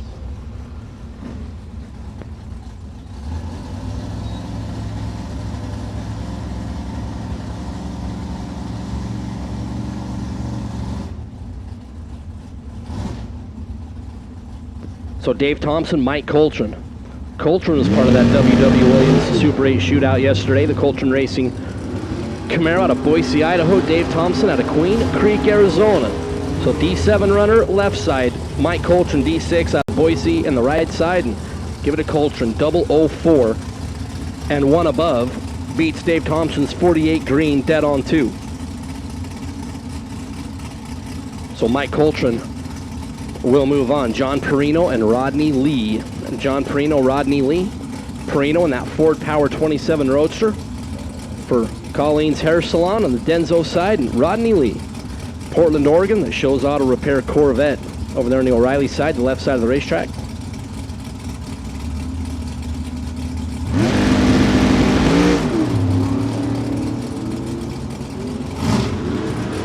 Rodney Lee turns red by 3 thou. Okay, now Rodney Lee, don't go 9,900. 988.2 for Rodney Lee. John Perino dodges a pretty big bullet there. He's 87 thou, reacting to green, but the race was over 1 inch into the 1,320 feet. As Rodney Lee turns it red, 987.6 there for John Perino. 142 on the speed is Ryan Smith and Paul Weekman. Smith in that WW Williams 61 Falcon topless Roadster. Now, Peter, how many 61 Ford Falcon topless Roadsters did Ford sell in 1961? 1. That's it. That's the only one I've ever seen. So that's like an original? Yeah, it's worth a lot of A money. one-off? It's a concept car? Weekman, the Shaver Mazier Taylor Motorsports Corvette is going to get the win. 009, Paul Weekman, dead on 9. Beats dead on 3. There for Ryan Smith. Weekman, 18 thou on the combined numbers. Ryan Smith was 23 green and just wasting space. As Paul Weekman will move on. John Philippi, Val Torres. Val out of La Puente. The Val Torres Construction hot rod, who was your Super Gas winner at the Winter Nationals this year. John Philippi in the Vega is going to bow out. He was 001 leaving first with Philippi. Val Torres was 008 green, then goes 992. Snugging it up to 4 thou. Down there at the finish line, Val Sr. We'll move on to round number 2. So, hey, so Peter, there's one question I've always wanted to ask you in regards to racing. I'm ready. Because you're good in all 3 disciplines. Do you like top bulb, 4/10 Pro Tree, bottom bulb better? I like them all, man. Let's race. That's really my answer. I really like them all. I mean, I like changing it up. I like running super comp back in the day, and on one weekend, Superstock the same weekend, next weekend go to a big buck bracket race. Chase NHRA points for many years, and plan on doing it again someday. But yeah, I like to mix. I like to mix it up. I think each and every form of racing has its own challenges, whether it's pro stock or your Sportsman you see on your local NHRA member track. And I know bottom bulbs definitely has challenges because you have your top 2 bulbs that come on first and wreak havoc if you're not focused on the bottom yellow.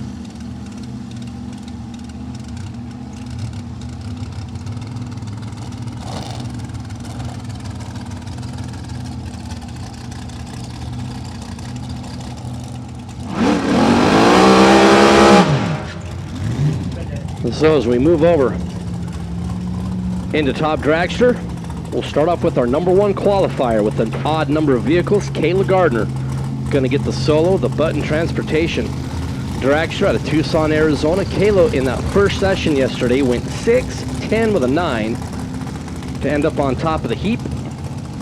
Kayla's got 6-11 on that O'Reilly scoreboard. I mean, really, okay. First round solo.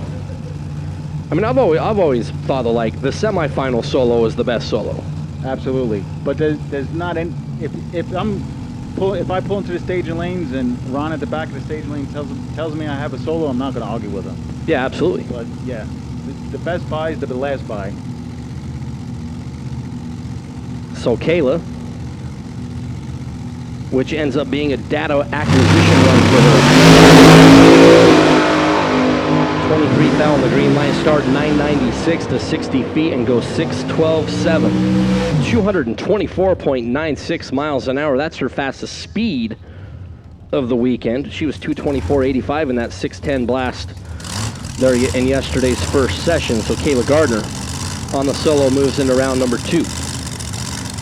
So yeah, Mike, every form, pro tree, top bulb, bottom bulb, they all have their challenges, and obviously what they do have in common is you have to have extreme focus for that short period of time when you're on the starting line. But I will tell you one thing, it's a lot easier from this side of the glass. From this side, I mean, we can call out numbers. Oh, that guy missed a tree, Dick. It is a lot easier from this side of the glass. Yeah, it always looks easier on paper, right? Oh, it's easy to talk about they made the wrong decision down there and all that. Yeah, I mean, it's easy. Well, because we're standing still and they're going 100 or 200 miles per hour. Malcolm Senegal and Jeff Havens. Havens out of Hare, Washington, the Sarmento Chassis Dragster 667 will be doing the chasing. Malcolm Senegal out of Oakley, the American Dragster 742 style. Malcolm is off and away. Here comes Mr. Havens. Havens should have about 20 miles an hour down there and gets the win. 669.0. 197 for Havens. He had about 100th of a second on the starting line. Malcolm Senegal was 100th under, going 741 on the 742. He took 200th down there at the stripe, but really, you can't fault Malcolm. He's under by 100th, but he's trying to judge Havens, who's coming, 15 miles an hour was the spread. That's not like, be going 65 down the freeway and try to have somebody who's going 85 coming up behind you and trying to pick a spot 6 inches and get out in front. Yeah, and be good. No doubt. That's a great point. And I can tell you from driving cars from stock Eliminator all the way up to Top Dragster that a 15 miles per hour spread in stock and a 15 mile per hour spread in Top Dragster, although they're both 15 miles per hour, it is a much different look in Top Dragster. Really? Yeah, absolutely. Absolutely. Just because you're going so much faster and so much more of the track is moving by quickly, it makes it harder to make the decision? Well, let's just put it this way. Christy Matera. Win light. How about a 003 reaction time for Comstock and a win light for Comstock? 720 on a 714 dial. So, Mike, I think it all comes down to the driver, the quicker car, the chaser, is going so much quicker, speed-wise, than in Top Dragster than a stock limited car. But trust me, if you're, put it this way, in Top Dragster, if I'm looking over my shoulder and it's a 15 mile per hour spread, the Top Dragster car might be 4 Dragsters behind me at, let's say, 300 feet behind me at, let's just say, 1,000 foot. Yeah. I mean, those are just roundabout numbers. In stock Eliminator, he's actually a little bit closer than that because he's not making out, he's not going as much mile per hour. It's as simple as that. That Christy Materi team, after breaking out, that team from Napa, the Rathke Racing team, new sponsor for them, happyhippoherbals.com, and Westside Machine and Blower Shop in Boise helping them out. Good to have some new sponsors on some cars is Steve Will and Dan Naylor. This is an interesting matchup. Will, the big runner, 620s, big blown Brad Anderson, and Dan Naylor with those small blocks turbocharged. Steve Will turns a red by 3 thou. Dan Naylor double 05 670 goes 745 as he was off the gas early at 148 miles an hour. And Steve Will So Steve is normally like a 610 runner, but all weekend he's been running 620s, but he's still 227 miles an hour. And, you know, our good friend Will Hanna has been playing around with the cruise missile down there in Texas, trying to run like 610, but like at almost 240 miles an hour by taking out timing and put it in later in the run, so the car, you know, almost kind of like a throttle stop and gets a bigger mile an hour. Absolutely. Yeah, and Steve Will, I think he's kind of working on the same thing, is my guess. And Dan Naylor right there, right at the hit, the 111 60-foot is not the 60-foot Dan normally gets. So he looked like he had a little traction issue and cost him right there as far as the ET goes. But a win line's a win line. Absolutely. Art Hoover, Jennifer Weens. So a couple of competitors that have won Wallies this year. Art Hoover was the national event winner in Phoenix. Jennifer Weens won in Fallon at the National Open there, Las Vegas, Nevada. Ted Weens Tire and Auto ride. Obviously, Ted, Jennifer. You got Brianna right there. Mackenzie back in the trailer or close by. And Art Hoover out of Concord, the Matrix HG Incorporated race captain. Jen turns it red by 8 thou. I already know what she's saying in the helmet. 655 there for Art Hoover. Jen goes 636, 217 miles an hour in her Race Tech Dragster. But it was all over at the hit as Jen turned it red by 8 thou. Art Hoover will move on. And tuned in on Drag Racer TV right now, I want to say a special hello to Big Randy from Las Vegas Motor Speedway. We love Randy Klickner.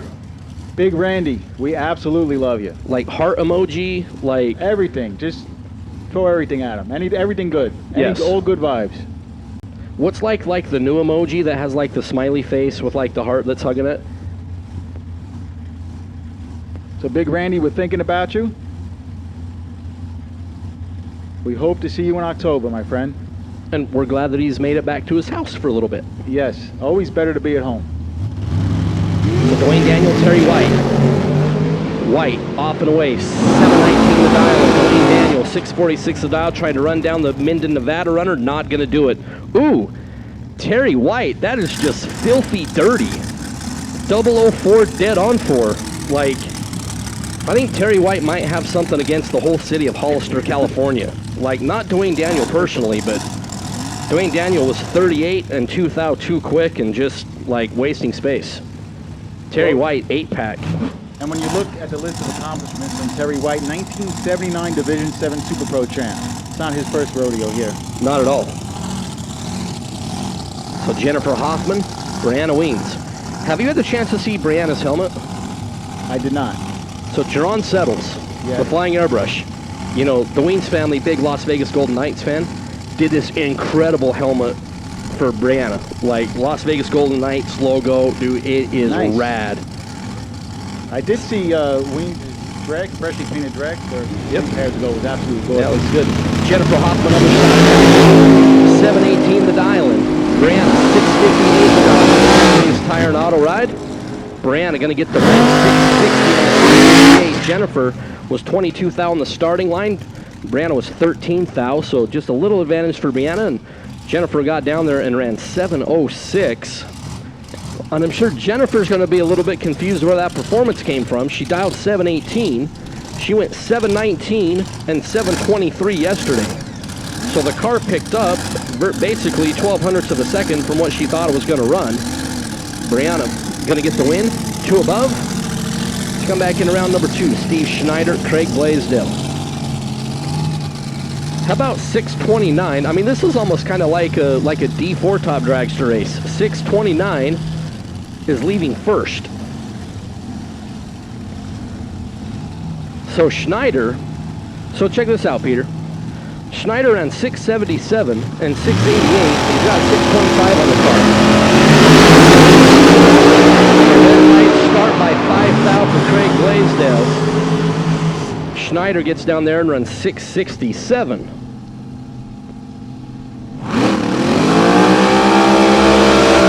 Blaisdell turns red by 5 and 3 above and is no good. Steve Schneider will move on. Comp Eliminator. Competition Eliminator, round number 1. Comp Eliminator, round number 1. Let's get you in the lanes, please.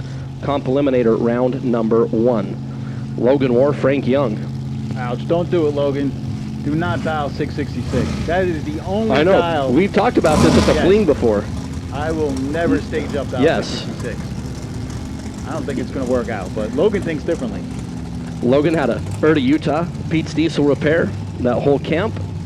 And Frank Young out of Winters, California, one of the Button Transportation cars. Frank was your number 2 qualifier going 6:12. So like in a situation like this, I mean, Frank's going to be 25 miles an hour faster. Are you better off to dial 1 hard, like your Logan Orr? You think you're going to run 666, you put 665 on the board and just run it out, don't even worry about the guy in the other lane and be 1 hard? Yeah, and absolutely. 665.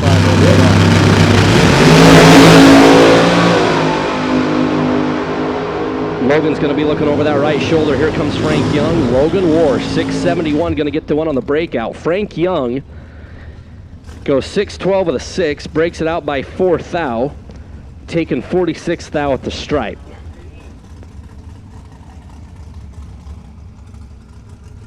So once again, calm to the stage lanes for round number 1, please. Calm. We need you to the stage lanes for round number 1. Taylor Vetter, Ed Olpen. Uh-oh. So Logan Ward from Utah dialed 666 in the last pair. Oh boy. Ed Olpen from Utah dialed 6. What does that tell you about people from Utah? If I see one more 666 dial, I'm going to take a walk in the pits for a little while. You need a couple shake it off. couple of Hail Marys. Yeah, at least. Ed out of Maybe Pleasant. a confession booth. Yep. Ed out of Pleasant Grove, number 10 in the world last year, alongside Taylor Vetter out of Henderson, Nevada, Plan B Motorsports team, 742 the dial.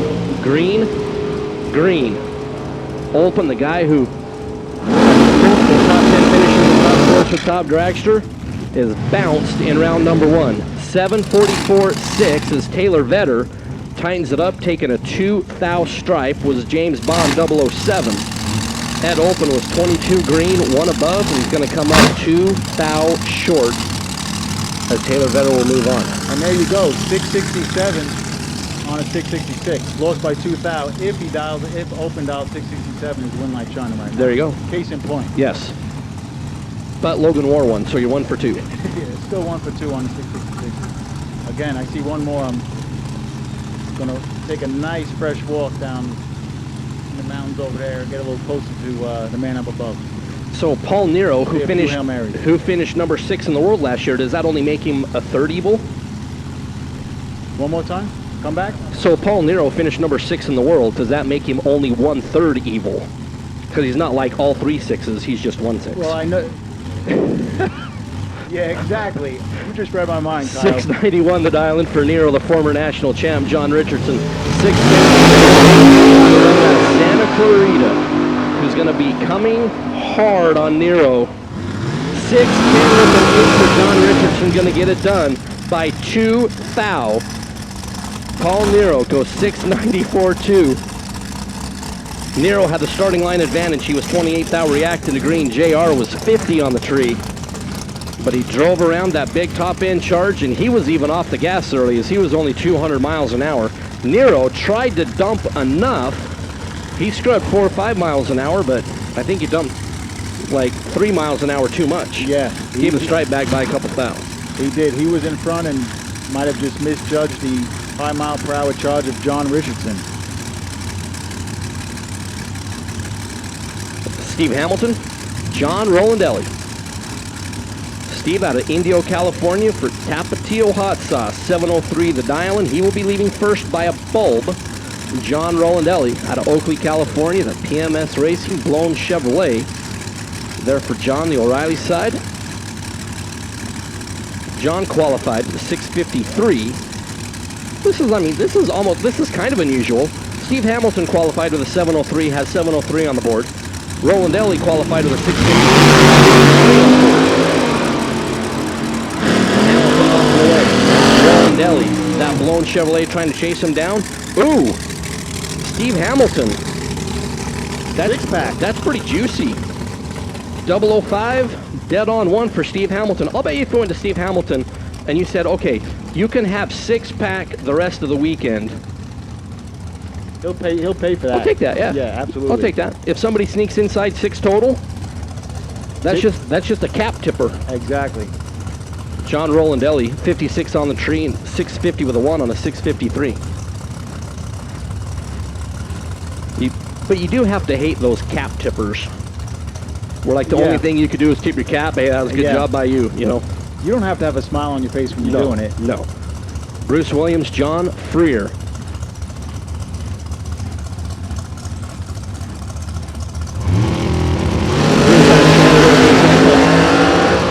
The Yancer chassis dragster, John Freer, out of Maricopa, and the dragster going to win 721.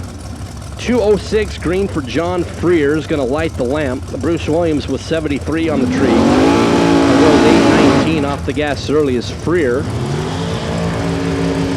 is one of the few times we've seen today the 206 reaction time. We'll move on. Yeah, Williams' car right there just went silent right after half track, and that was the end of his day. Cody Weber, Nick Axman. Cody out of Kingman. In the state of Arizona, that Ted Weens Tire and Auto Race Tag Dragster. Ted and Jennifer Mackenzie.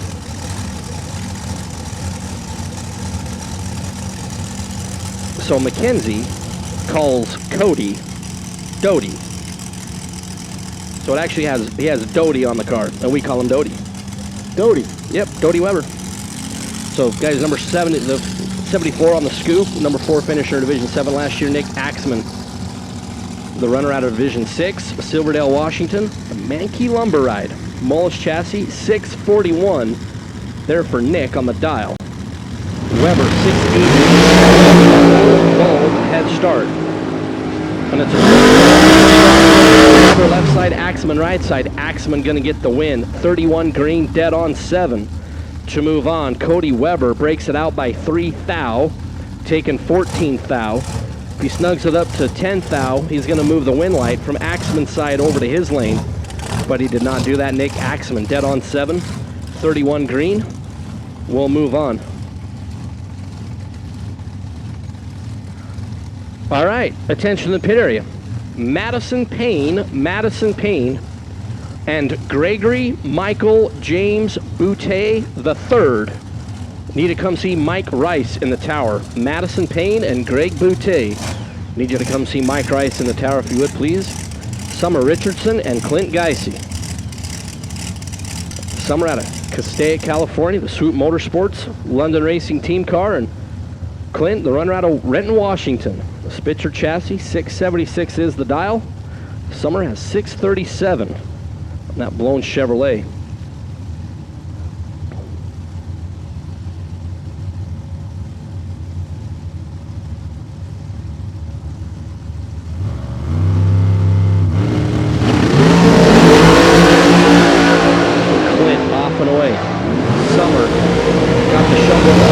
And dug herself a little hole, couldn't climb out of it. Clint Geisey. Geisey goes 680. One day I'm going to properly learn how to say Clint's name. It's just a constant struggle. 183 on the speed. He was 004 to hit. Summer Richardson's 55 green and 1 above and no good. David Morgan, Jack Sandler. David out of Concord, California. The DeNova Homes, K&N, Redline Oil Store, Menno Chassis Dragster. 682 is the dial for Dave. Jack Sadler, Henderson, Nevada for Team Fig Speed. Les Figueroa, who does such a fantastic job supporting all the racers with their parts needs, and a whole bunch of events out here in this part of the world. Miller chassis there for Sadler, the O'Reilly lane. Jack qualified with a 657. Morgan qualified with a 710. He's got 682. So both drivers, I mean, Morgan's thinking he's picking up a bunch. Jack thinks he's picking up just a little. Green and green. Morgan. Sadler. Sadler going to get the win. Dave Morgan dialed 682. Morgan was 006 on the starting line. He goes 670. Jack Sadler was 29th thou on the green light. Started getting up a couple of hun. I then go 676 on the 651. So Jack was not spectacular on the starting line and a couple tenths above, but the win light comes on in his lane. Don London and Pete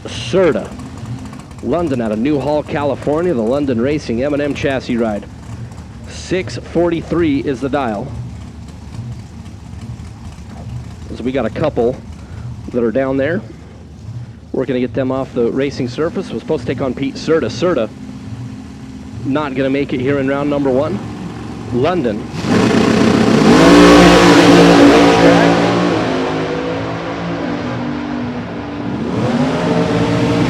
Goes 6:49.8, 208 miles an hour for Don London.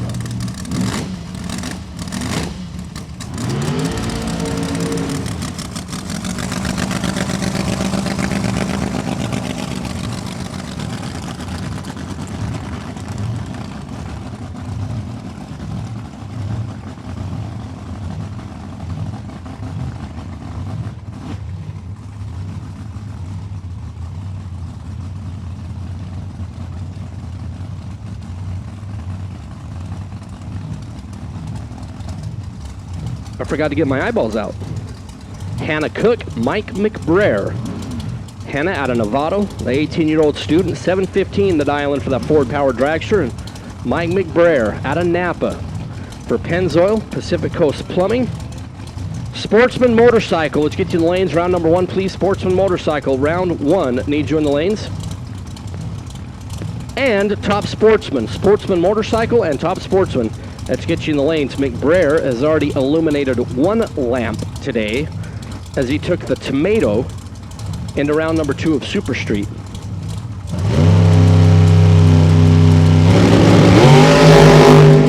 Hannah turns it red by 39,000. McBraer's 009. 660 goes 658 deuce. All right, so Peter Biondo. Yes, sir. You gonna bounce for a little bit? I'm gonna bounce for a little bit. Hey, thank you so much for the break. Greatly appreciate it. No problem. Always love spending time with you. Appreciate that. We need you to study up a little bit in On Nova. mathematics. On, No, well, no, and no. okay. No, the Nova part I could forgive you on. The odd and even part, you said 10. Let's just set the record straight. For everybody out there, you said 10 was an even number. No, 10 was an odd number. That's what you said. Because I'm trying to get an advantage on Seipel. Like, yeah, but you got to pick and choose your battles, pal. But W.W. Williams shootout semifinal and finals from yesterday. If you were owed money yesterday, please come up and see Terry fill out a W-9 form. So if you were a semifinal or a finalist in the W.W. Williams shootout yesterday, please see Terry in the timing tower. all right, Peter Biondo, thank you so much. Steve Kasner, Kenny Upton. Kasner, number 9 in the world last year, the Kasner Racing Enterprises dragster. First, Kenny Upton out of Garden Grove. That Park Corp Ken and Sons machine. Gonna get the win for Upton. 655 was 17 green there for Kenny Upton. Kasner was 29 green and under by 5 thou, taking a 1 thou stripe. Upton being 25 total. Steve Kasner had no chance as he was 29 thou reacting to green.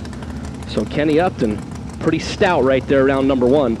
The guy who also spent some time running on the NHRA Heritage Series in his front engine dragster. We'll move on into round number 2 is Mike Mendenhall and Chris Thode.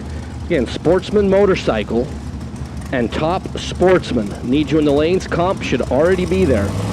Sportsman Motorcycle, Top Sportsman. Need you in the lanes. Mike Mendenhall out of Santee over on the Denso side, 628 to dial in. That's a 200 almost 20 mile an hour race car. Chris Thode the JC Automotive Pinella Racing Engine Spitzer dragster gonna bow out in round number 1 as Mike Mendenhall is 19th thou on the tree. Thode dialed 674, which might be a bit of a head scratcher. Thode went 675 and 676 in yesterday's 2 runs, put 674 on the board, and I'm sure he felt good about it, but then goes out and runs 669 off the gas as he was down a couple mile an hour. And that car picked up quite a bit. Mike Mendenhall 630 to move on. George Prather, Bob Button. Button, another one of the 16 players, as he's 617 on the dial in the O'Reilly side out of Lafayette, Louisiana. for Button Transportation, George Prather.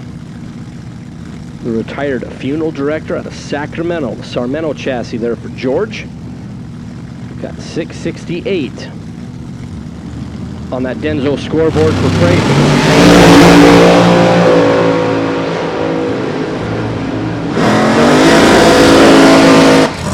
And Bob Button going to get the win. 619 on the 17 for Button. So the Button Transportation team going to put one more car into round number 2. George Prather dials 668, goes 674 at 200.14 miles an hour. Bernie Plord and Thomas Baer. We don't want to talk about what happened to Tom Baer in round number 1 of Supercomp. It never happened. We're going to put it out of our memory. Bernie Plord, Quincy, Washington. Bernie, 663 is the dial. Tom Baer, the Lucas Oil Thomas Baer School of Drag Racing. Car out of Altaloma. 720 dial in there for Mr. Baer.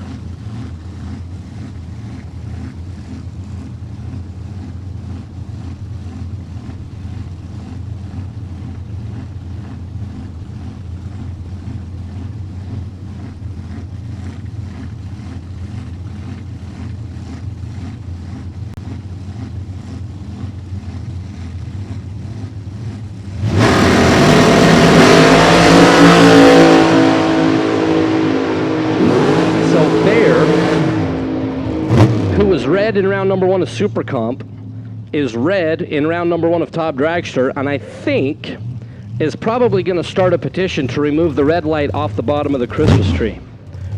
Bernie Plord was 65 on the green light start and goes 665 on the 663. Baer, after he goes 007 red, goes dead on 7. There for Tom Baer, so Baer's out in both cars in round number 1. Bernie Plord will advance. So Don Sefton, Dave Barcelone's Trucktown, Bremerton, Washington car was supposed to take on Shane Molinari. And yesterday, Shane down there at the top end, we saw a big puff of smoke out of his dragster, unable to make round number 1. Sefton goes 675. Was out in front of green by 3 thou, which is no harm, no foul. And that wraps up round number 1 in Top Dragster. So we move into round number 1 in Competition Eliminator.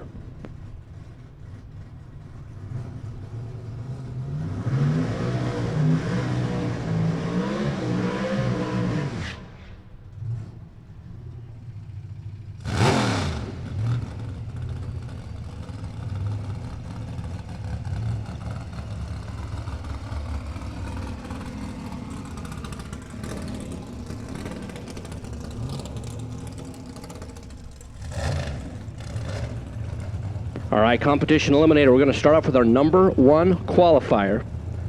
John Edwards, Napa, Idaho. C altered automatic. Yellow Iron Investments. 2019 Camaro. Steve Wilmoth in the team. 396 cubic inches Chevrolet there for John. He went 731 to be 63 under. That's 794 index this week. Edwards will run it on there just short of the 8th mile and click it off. Was 16 out in front of green. 107 to 60 feet. John Edwards saving that index. Goes 870, 113 on the mile an hour. Joe Mazeris and Ralph Van Pappen.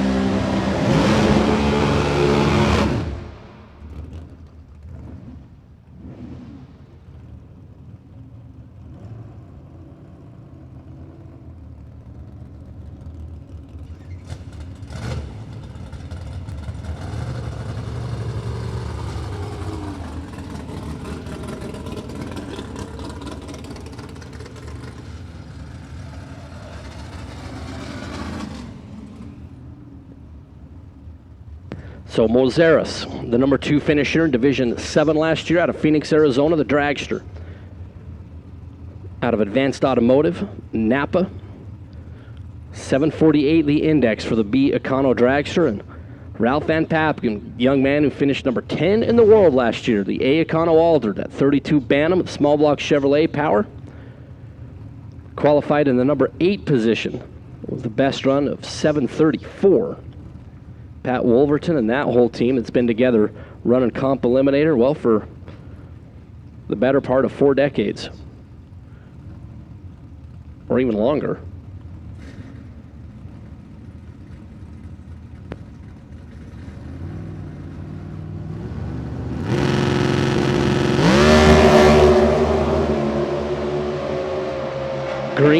Green, Dragster, Bantam, Ralph, Joe Mazaris.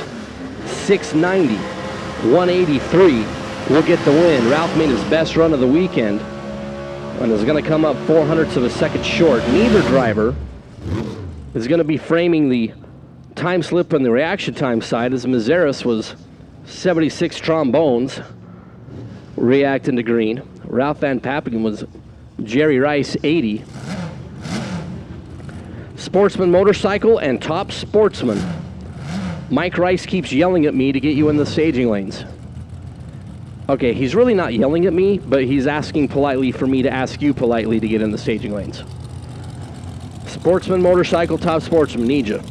Ryan Warder and Cody Lane. Ryan Warder made one attempt, and it was not a very good one yesterday. Ryan, the young man who finished number 5 in the world, that radical H altered 92 Camaro, little itty bitty small Chevrolet out of the Washington-based team, the Log Max. Cody Lane out of Seattle, Mickey Thompson Tires, Lucas Oil, Cobalt. Cody gave up 700 to hit. Warder going to be able to hold him off? Nope. Cody Lane 802, 156 miles an hour. And Cody's going to take a little nibble into round number 2 as he's 57 under. Warder made his best run of the weekend. Is going 878, 141 on the speed. That was Ryan's best run, but he's come up a little short. Cody Lane will move on. Dean Carter, Doug Lambeck. This is a rematch of the final round of the Phoenix National event. Dean Carter, Doug Lambeck. Dean ended up on the right side of that encounter, picking up that national event win. Peoria, Arizona. The quality floors, Lucas Oil front engine dragster, 752 is the index. He will be doing the chasing. Doug Lambeck, your Winter Nationals winner, out of Irvine, the Sunfire for Bob Lambeck Racing. 893 the index for the D Super Modified. So almost a full tree head start to Doug Lambeck.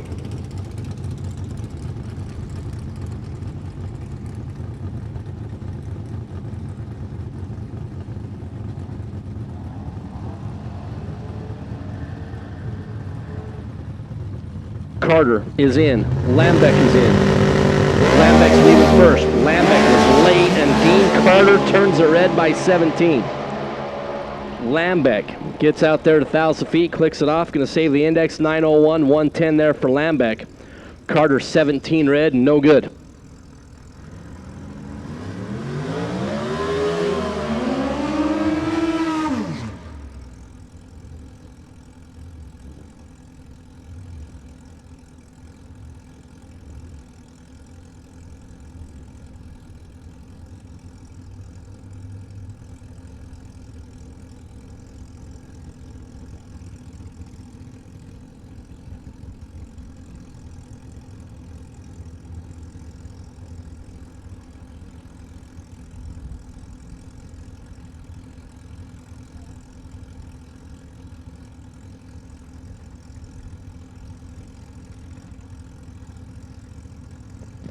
Scott McClay, Joshua Lee. Scotty, the C. Econo Dragster out of Tehachapi. Scott McClay Enterprises. Dragster, little Mopar power, 304 cubic inches, a Dodge 782 the index. Joshua Lee in that radical little Honda. 32 Bantam for Dustin Lee Racing Engines. Lancaster, California. Coin flip at the starting line. McClay going to try to reel in Josh Lee. Going to get the win, 720. Scott McClay just went 61 under, and that is going to be problematic for him leading into eliminations, or leading further into eliminations. Joshua Lee, the 949 index, went 894. Scott McClay going to take a big chunk for the remainder of the event. And that wraps up comp eliminator there, round number 1. Trey St. Germain, Dave Wheeler. Trace out of San Jose, 960 the dial. Dave Wheeler out of Murray, Utah on the Kawasaki ZX14.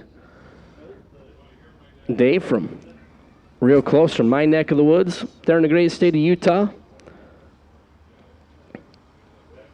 Lizzie's back there listening on the great live feed on Drag Racer TV. William and Eleanor cheering on Dad over there on the O'Reilly side. We're taking just a little quick look at the O'Reilly side of the racetrack. Just remember, all my W.W. Williams shootout, semifinal, and final winner, runner-up, they got a check coming to them. Make sure you come fill out your W-9, the run sheet room up here in the tower. Also, Terry Trimmer is taking care of all that fun stuff. Remember, the Racers for Christ non-denominational chapel service Sunday, 7:15 and 8 o'clock in the morning. That is Sunday, 2 days from now. In the driver's lounge next to the Raceway Cafe, that chapel service hosted by our friends from Racers for Christ. So just a brief moment of quiet time on the surface. Ron Henderson and his sunburnt legs out there working on the O'Reilly side of the racetrack.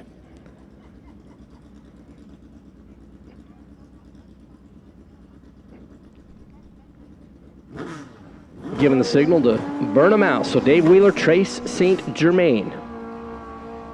A few weeks ago, I mean, if you can keep track of time, Wheeler had a pretty good weekend up in Boise, Idaho, winning both days. So Dave was top 10 finisher in Division 7 last year with a 78 on the side of that Kawasaki. And he will be doing the chasing. Almost a 2-bulb head start going to go to Trace St. Germain.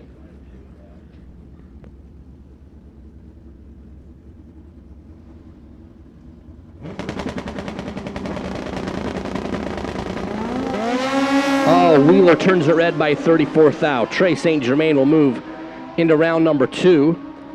And a free look at 960. Goes 956 at 135 miles an hour. Wheeler, after turning it red, goes 888.7 at 148 miles an hour. As Wheeler, unfortunately, will move from competitor to cheerleader.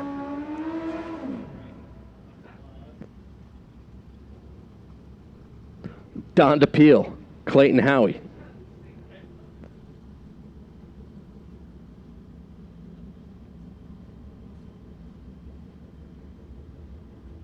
DePeel, the Division 6 champ. Clayton Howie, finished number 4 Division 7 last year. A couple of best out here on the West Coast, DePeel and Howie. Gladstone, Oregon. Don DePeel, the 74 Kawasaki. Howie out of Hanford, California, the Kawasaki ZX14. 873 the dial. Clayton in the right side leaving first.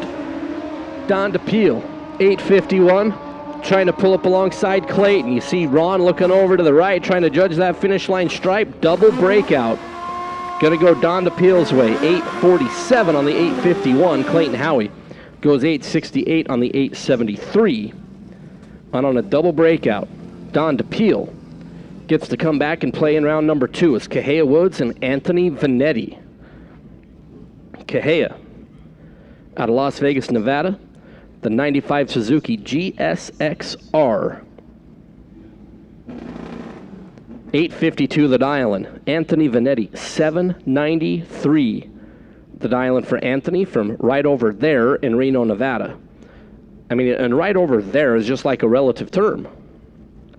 The Lucas Oil sponsored Suzuki GS.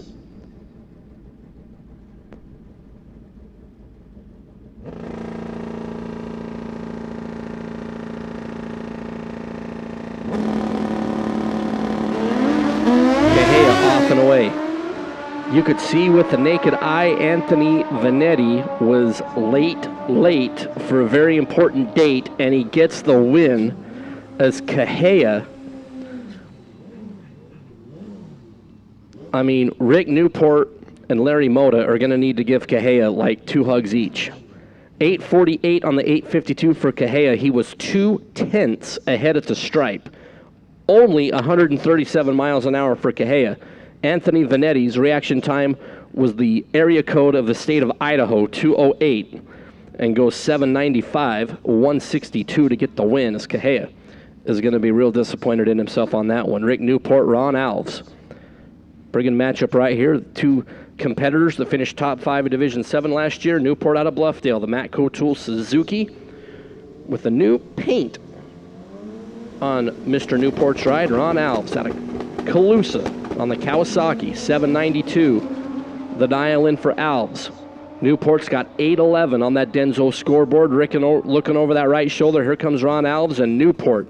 818, 140 going to get the win. Alves dialed 792 and went 829. The pretty good matchup on paper ended up being a pretty easy one there for Newport. It was 32 green. Alves was 67 on the tree. And then almost 4/10 above there for Alves. Newport will move on. Terry Turner and Dave Miller.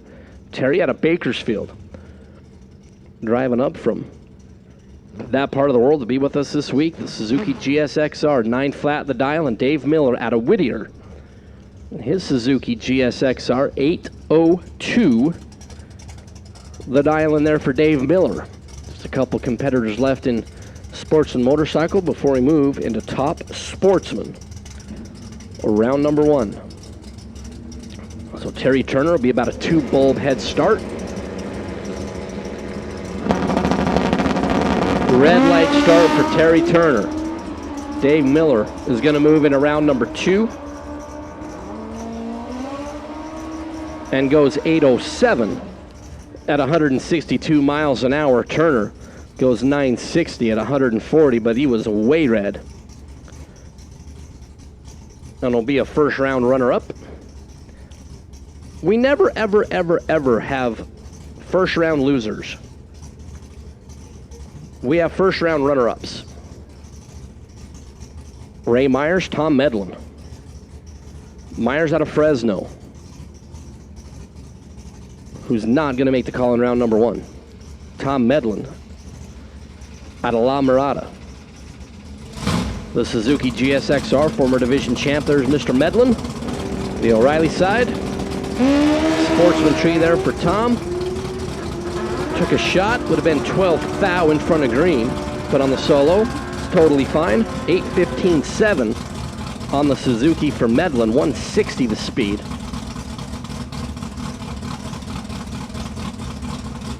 To advance to bring up our number 1 qualifier based on reaction times, Larry Moda. Former division champ, finished number 3 in Division 7 last year. Larry out of Orem, Utah for Team Lucas Oil. Well, he's got 895.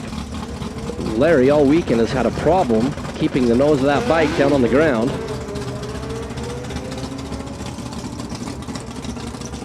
On the freebie there for Larry, I'm sure Tiffany's back watching on the drag racer feed as Larry's already off the gas. 52 thou on the green light start.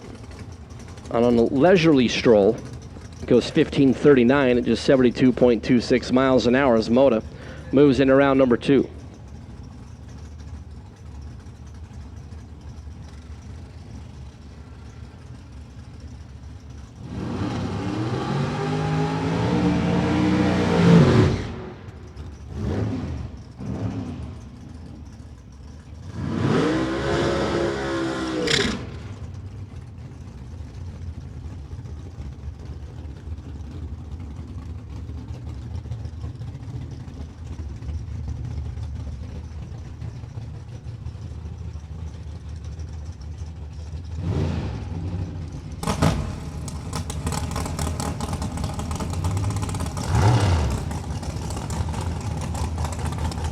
All right, Top Sportsman, round number 1. We're going to start off with Gerald Buckland, Sean Herbst.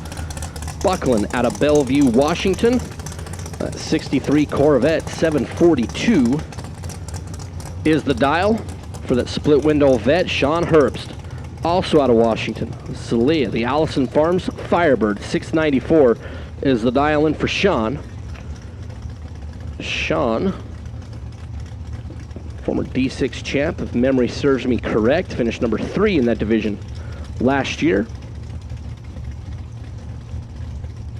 4th thou separated Herps 2 runs yesterday. 93.9, 94.3. He's got 94 on the board. So he'll be doing the chasing by about a full bulb. Red light start for Herps by 11th thou. He's going to bow out in round number 1. Buckland was 96 green and then runs 740 at 183 miles an hour. I mean, it's probably not, but if it's any consolation to Sean Herps, he goes 693.9. So he's made 3 runs this weekend with a 4th thou variance. Just got to get him on the right side of green.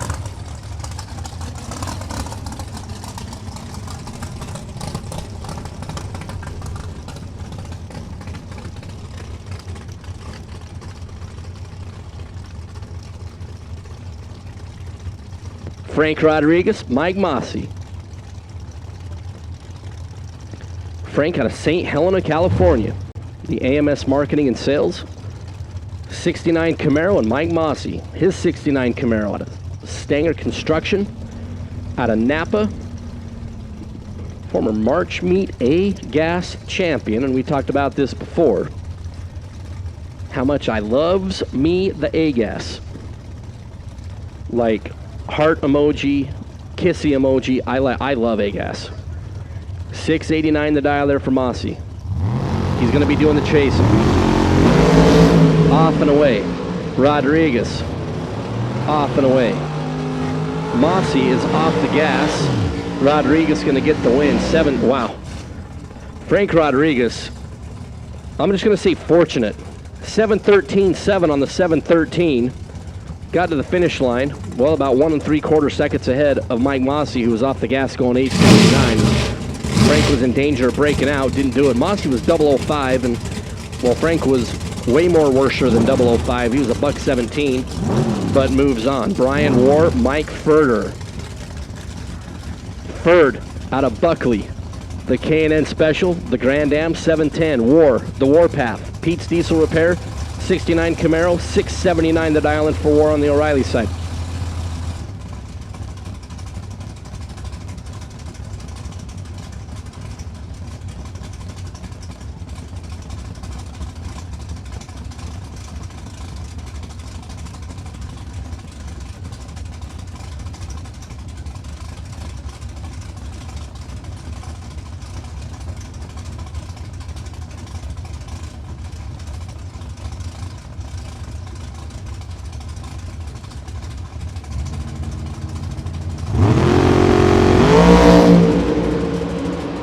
Furter, the Grand Am, War, the Camaro, Brian War, 10 green, 1 above, gonna get the win.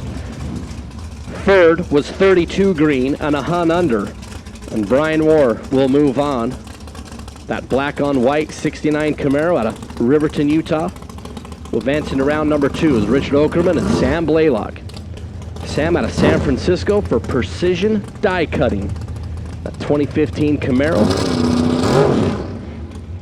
Sam's got 670 on the board. Okerman finished number 5 in the world last year. The youngster out of Torrance, California. For Hot Rod Performance, Zeke's Automotive. The Beretta there for Okerman. Denzel side of the racetrack.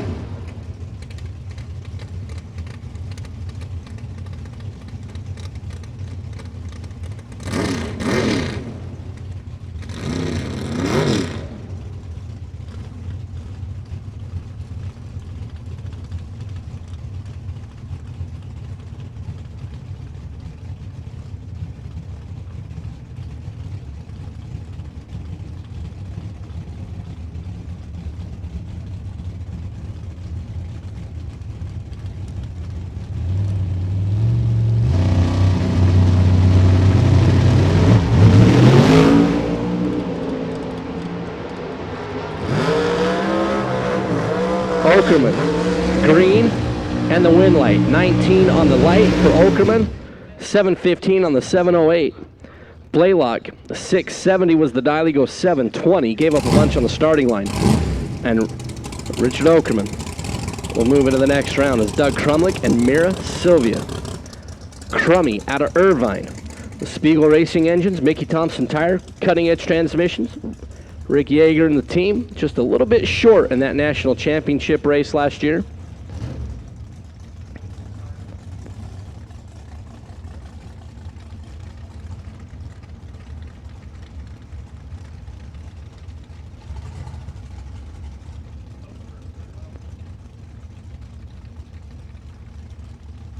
Super Street, round number 2 in the lanes, if you would, please. Let's get Super Street, round number 2 for all my French friends. In the staging lanes, if you would, please. Round number 5 for my German friends. Dos for my Spanish friends. Mira, out of Rancho Cucamonga, the Sylvia Racing. 04 Cavalier going to get the win as Crumlick had troubles right off the bat. Mira goes 7:45 to get the win. She was 40 thou on the light. Crummy was $1.77, which is no bueno.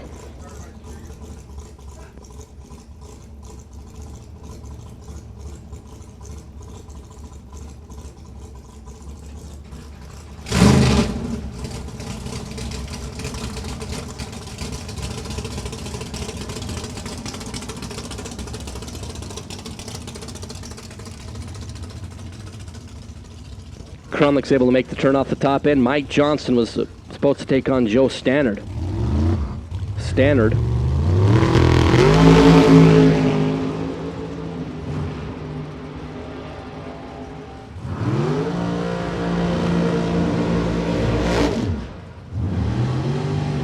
Johnson going to get the freebie. There in his 63 Corvette. Goes 1085, 125 on the mile an hour. There for Mike Johnson.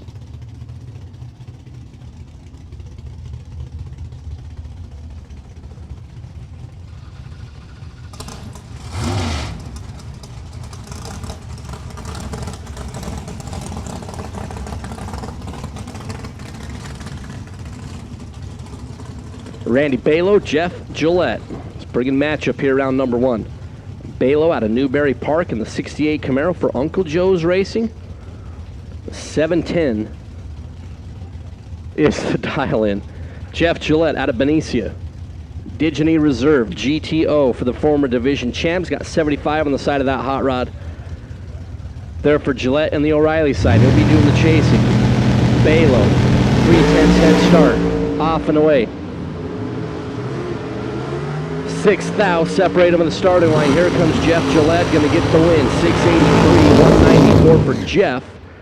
Balo dialed 710 and goes 715 at 189 miles an hour. I need Super Street round 2 to the lanes, if you would, please. Pretty please. Like sugar on top. Kissy face emoji. Super Street to the lanes, if you would, please. Gillette will move on as Craig Blaisdell and Joe Rubicek. Blaisdell out of Anderson, California for Seas Candy and Newmark, and his black on red 2014 bodied Camaro, and Joe Rubicek out of Camarillo. The 68 Camaro, Sonny Leonard, 688 cubic inch power plant there for Joe, 665. They're on the dial.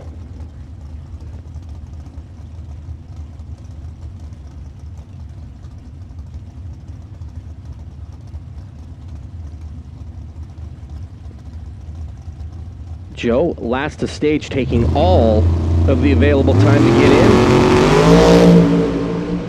Blaisdell off and away. Rubicek off and away. A couple of Camaros side by side. Joe going to get the win. 661 on a double breakout. 4 thou, the margin of victory. They were pretty much identical on the starting line. Joe had a thou at the hit. He was 29 green. Blaisdell was 30. Craig goes down on the 7 flat, runs 696.3. Rubicek goes 661.7. By 4 thou, the margin of victory there for Joe Rubicek. He will move on. Doug Bracy and Daniel Borg. Bracy Out of Vallejo, the Quartertech Electronics O2 Cavalier. Daniel Borg. Out of San Francisco, the Fire Protection Management Chevrolet. 677 on the board. Doug with wife Chris, who needs to finish this and go get her car and come back in Super Street because she's in round number 2. Bracy Dow 707. He went 709 and 713 yesterday. Borg had an aborted run and a 679, and now a red light. Doug Bracy will get the freebie in round number 2, 708 for Bracy. 192 on the speed. He was 29 green. Daniel Borg was 15 red and all over at the hit, and then goes 680. At 192 miles an hour there for Daniel Borg. That's Cliff Dwy and Ed Olpen. Cliff out of Madras, Oregon. 55 Chevrolet, 739 the dial. Ed Olpen, who was bounced by Taylor Vetter in round number 1 of Top Dragster. Got 693 on the board for the Top Sportsman 68 Camaro. 693 on that O'Reilly side. So almost a full bulb head start. This Dwy has lit the pre-stage bulb. Olpen is going to go bump, bump. Bump, bump. There we go. Dwy's in. Lights are on. Tree is down. Green. Green. Olpen in the Camaro. Dwy in the 5.5. Olpen. 693.2 on the 693 to advance. Olpen was 30 thou reacting to green. Dwy was better of the starting line. Ripping his finger off the button. The car breaking the beams. 13 thou after that green light come on. And then 741 on the 739. So a pretty good race there. But Olpen ended up on the right side of the numbers to advance. Martin Blair and Steve Galileo. Blair, Spicewood, Texas, the 96 Corvette, 713. The predicted performance there of Martin. Steve Galileo, your defending race winner of the double divisional race number 1 last year, the Corbell California Champaign double divisional here at Sonoma Raceway. The Galileo Quan Racing 63 Corvette, 671 is the dial.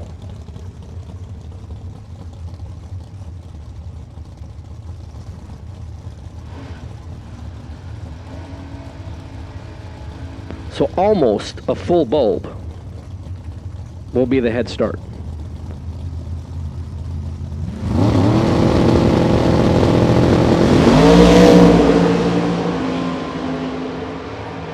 Steve, Martin, Blair, Galileo. Steve gonna get the win. 22 green, dead on 6. For 28 thou on the combined numbers, Martin Blair was 36 green and no way of winning. Blair was 36 thou on the green light, started in 715 on the 713, was just in the way. This Galileo will move on. Don Mazier, David Cook. Mazier out of Escondido. Mazier Enterprises Cobalt, your Winter Nationals champ.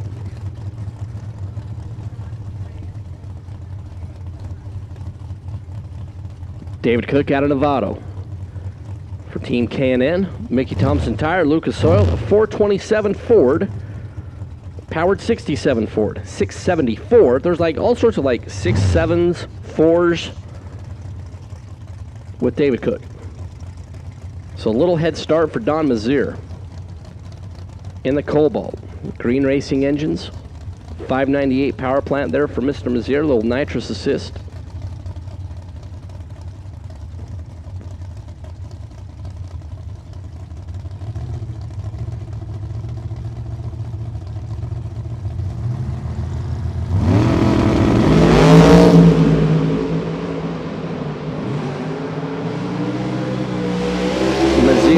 Cook, Dave Mazier, 19 green, 712 on the 706. David Cook got to the stripe first, but had a breakout to do it, going 671 on the 674.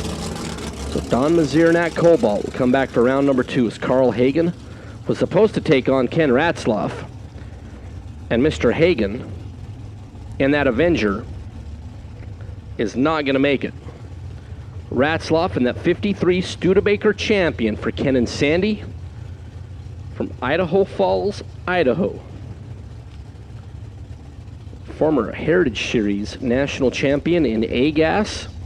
I can't remember if I mentioned this before. I love A-Gas. Like Warren, I mean, I like super hard A-Gas. So Ken has fixed 94 on that O'Reilly scoreboard, 701 there for Ken. He was 32 thou reacting to green there on the solo. And Ken, on the freebie, will move in around number 2 as Paul Mitzos was supposed to take on Daryl Coe in his Ford Mustang, but Daryl unable to make it. Paul Mitzos, your Arizona National Event champion, there from the end of February. Man, that seems like eons ago, that Phoenix National Event. Paul out of Eastvale, California for Team Mountain View Tire. Ryan Pretty and Nick and Irene and that whole team. Mitzos qualifying number 3 with a 667. 205 mile an hour pass.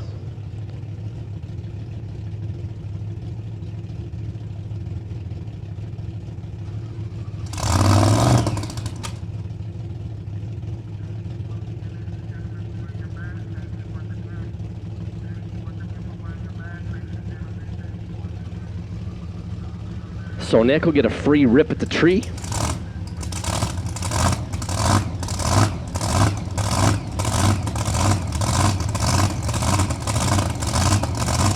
Staged, top bowl, Paul, 41 green. I'm sure he's probably looking for a little better than that. But 667.4 on the 667 prediction is probably what Ryan Purdy was looking for. Actually, no, Ryan would probably wanted like, maybe like 666 or, oh, we can't say that. Like, Peter Biondo said we can't talk about that.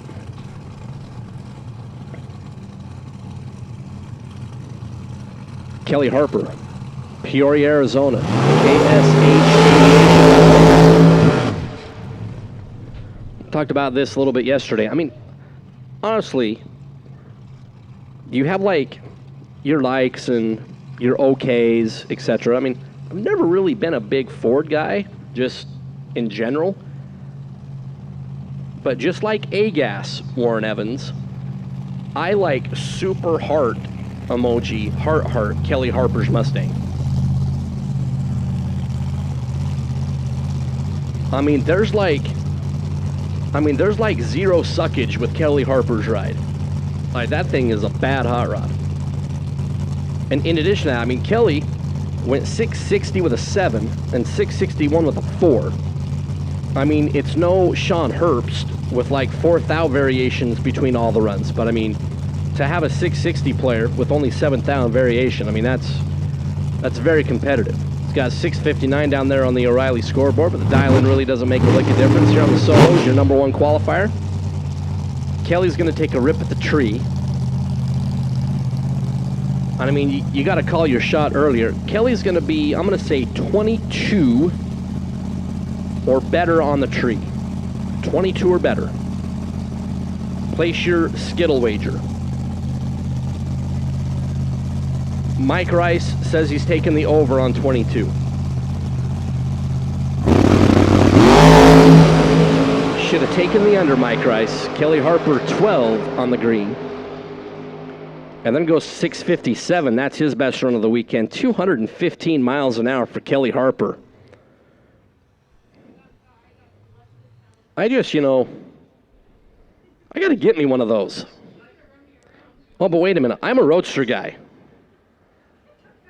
Hold on, I forgot. Warren, I'm all confused. Like, I'm a Roadster guy. Like, I just said I got to get me one of those.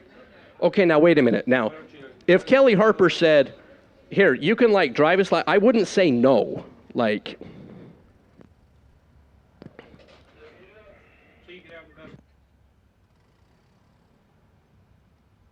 Yeah, but like if we got that car and we cut the top off it, then we couldn't run Top Sportsman. See, there's all sorts of stuff. Like you get all discombobulated when you start thinking about like, I need to keep it simple. My brain goes in too many different directions. So Kelly Harper going to conclude Top Sportsman. We are going to have a little bit of quiet time on the track because we do a little track prep before we move into the next round. There, Super Streets will be round number 2 as we finished our first full rotation. Just like to remind everybody. Oh, I can't say this over the PA. We got to go back. Okay. The concession stand is going to be open till 2 o'clock over. Well, everybody knows where the concession stand is. If you need ice, if you need stuff, they're going to be open till 2 o'clock. Georgia Seipel asked me nicely to say it a couple times. We've done that, and, you know, we always got to keep Georgia Seipel on our good side. Final call Super Street. You should be in the lanes. And let's get Stock Eliminator round number 2 headed this way, if you would, please, for round number 2. Stock Eliminator, let's get you rolling. Our non-denominational chapel service, Sunday, 7:15 and 8 o'clock in the Driver's Lounge next to the Raceway Cafe. Ultronics, the leader in performance electronics. Racers know and depend on their state-of-the-art systems every day. Perform Air Pro and Perform Air Eclipse are the racing industry standard high-tech, easy-to-use weather systems. Power-Light lithium batteries, the super powerful lightweight energy source for your machine. And the Data Quest Power Quest, the most innovative data recorders and touchscreen switch panels you can find. Check out ultronicsinc.com for these products and more. Ultronics, the choice of champions.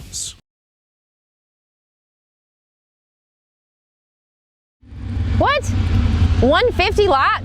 I thought you said you could drive. How is your response to your customers? For a free evaluation, call us 412-651-2356.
Racers, when it is time for your next race trailer, built the way you want without compromise, look no further than Vintage Trailers. Troy Stone and the entire Vintage team has been in the custom race car trailer business for over 27 years, and for over 22 years racing alongside you using the products they build and sell. Vintage Trailers can put you in exactly the right equipment, whether it's with living quarters, bath facilities, traditional rig, or a stacker, with over 24 designs in-house or built to your specifications. No matter what the need for you, your team, or your entire race operation, Vintage Trailers has what you need. Just look for the slime green rig at the next race to see the quality, vintage manufactured custom stacker, or check them out on the web at vintagetrailers.com. Vintage Trailers, quality by design.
Eek. Okay. Danny Walker was supposed to take on Gordon Boven. Boven unable to make the call in round number 2. So Rich Trimmer, so this is like, does not instill confidence. I say I need supervision. Rich Trimmer walks over to the window, like shaking his head so hard, I think he like strained his neck. Danny Walker going to move on. The Morristown, Arizona Camaro goes 11:06. They're on the solo. We'll have to find out what happened to our good friend Gordon Boven and his Barracuda. Unable to make the call there in round number 2. Ooh, this is good. Mike McBrayer, Ryan Giacone. McBrayer in the Tomato, the 86 Corvette. Giacone in the Thunderbird, former division champ.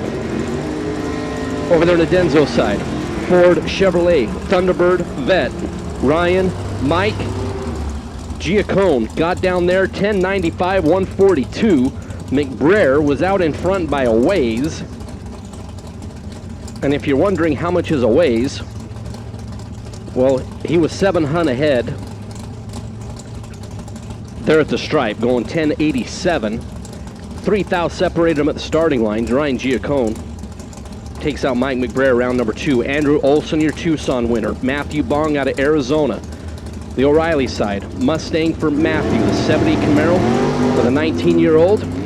The EFIexpert.com ride from right down the road in Sacramento.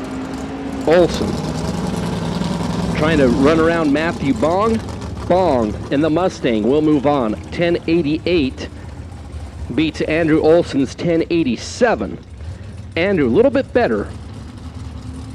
With 004 on the starting line. Matthew Bong was 17 green, and Bong closer to that 1090 number will advance. Sean Eiling, Rodney Lee. Lee in the Plymouth. Shows Auto Repair. Backed entry out of Portland, Oregon. Sean Eiling in that roofless 91 Corvette, the Haas Woodworking ride. Out of Roner Park. Sean has won like 1 billion rounds of racing and will make it 1,000,000,001 here at Sonoma Raceway. 1091-2 for Sean with 10 thou reacting to green, which makes, let's see, 10 plus 12 is 22. Rodney Lee was 31 thou on the reaction time, which, well,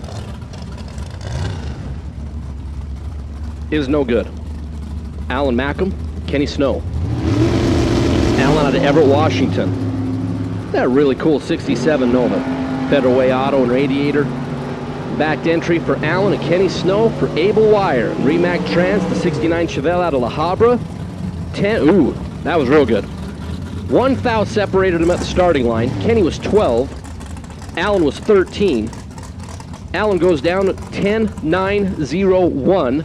Beats Kenny Snow 10.906. 4 thou. The margin of victory there for Alan Mackham.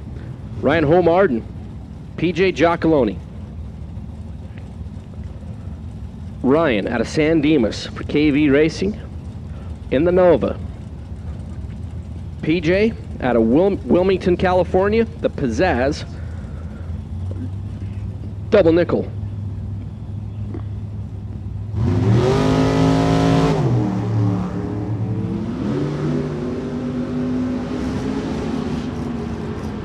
So we're back-to-back races where 1 thou separate them on the starting line. Ryan and PJ are going to go to PJ. 1094 in the 55. 138 on the speed. It was 15 thou reacting to green. Ryan 16 on the bolt. And 8 above.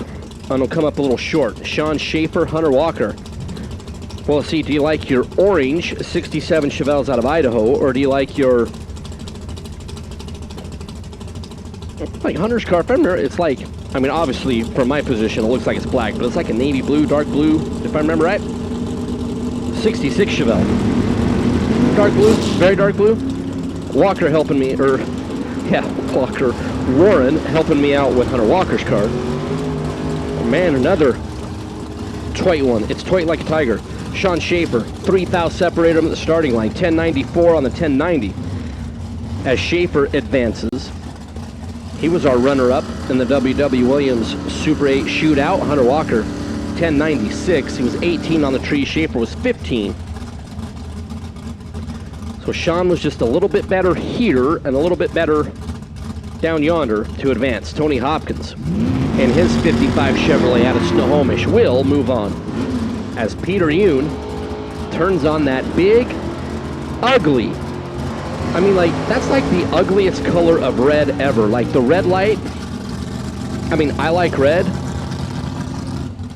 but, like, that color of red on the bottom of the Christmas tree is just absolutely hideous. You're hideous. 11:05 for Peter Yoon. Tony Hopkins legs it out and goes 1087, 148 on speed. Kevin Homard, CC 2 sticks. Chris Cannon the second. Bothell Washington, CNC and Olympic Heating, the 69 Nova. There for Chris.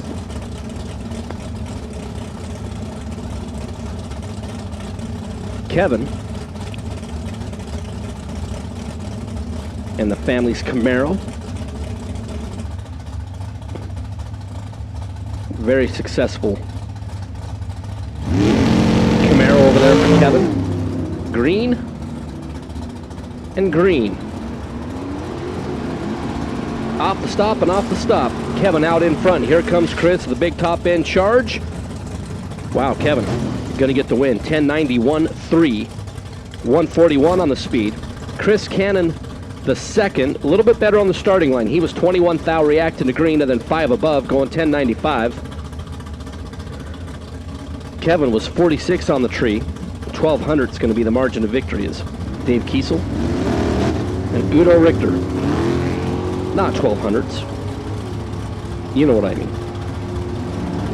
Dave Kiesel, the Racing Dirty 76 Vega. Udo Richter was obviously discombobulated on the starting line as his reaction time was 5:14. I mean, you know it's problematic when your reaction time is more than 100 more than the cubic inches of the power plant in your car. Kiesel's 002, 11:17 on an easy one. Udo's been pretty good all weekend. Made it all the way in the W.W. Williams shootout. Gonna bow out in round number 2 here. Here's Chris Bracey, Todd Sims. Bracey out of Vallejo Coin Exchange, QuarterTech Electronics, the 67 Camaro. You saw husband Doug pick up the win in Top Sportsman in round number 1. Todd Sims out of Puyallup, Jennifer Weens. The 66 Nova, Puget Sound Petroleum, is going to bow out here in round number 2. As Bracey goes 1098. Chris was 11th thou reacting to green. 141 on the speed for Bracey. Sims was 37 and 1103, and those combination of numbers is no good there for Todd. As Gary Erickson, your Winter Nationals champ. And Dwayne Daniel. Dwayne out of Hollister, California, the Daniel Racing Nova. So the probe of Gary Erickson, the Stark Street Pizza. Probe out of Vancouver, Washington. 001 for Gary Erickson to get the win. Going 1094. Dwayne Daniel. It's 24 on the tree. Then goes 1088.8 to break it out. Gary Erickson will move on. Jim Mabry and Richard Tucker. Mabry in the Vega Wagon out of Maple Valley, Washington. Black Diamond Automotive. 454 Chevrolet there for Jim. Richard Tucker, the High Plains Drifter, 67 Camaro. Well, 393 Chevrolet power plant there for Richard.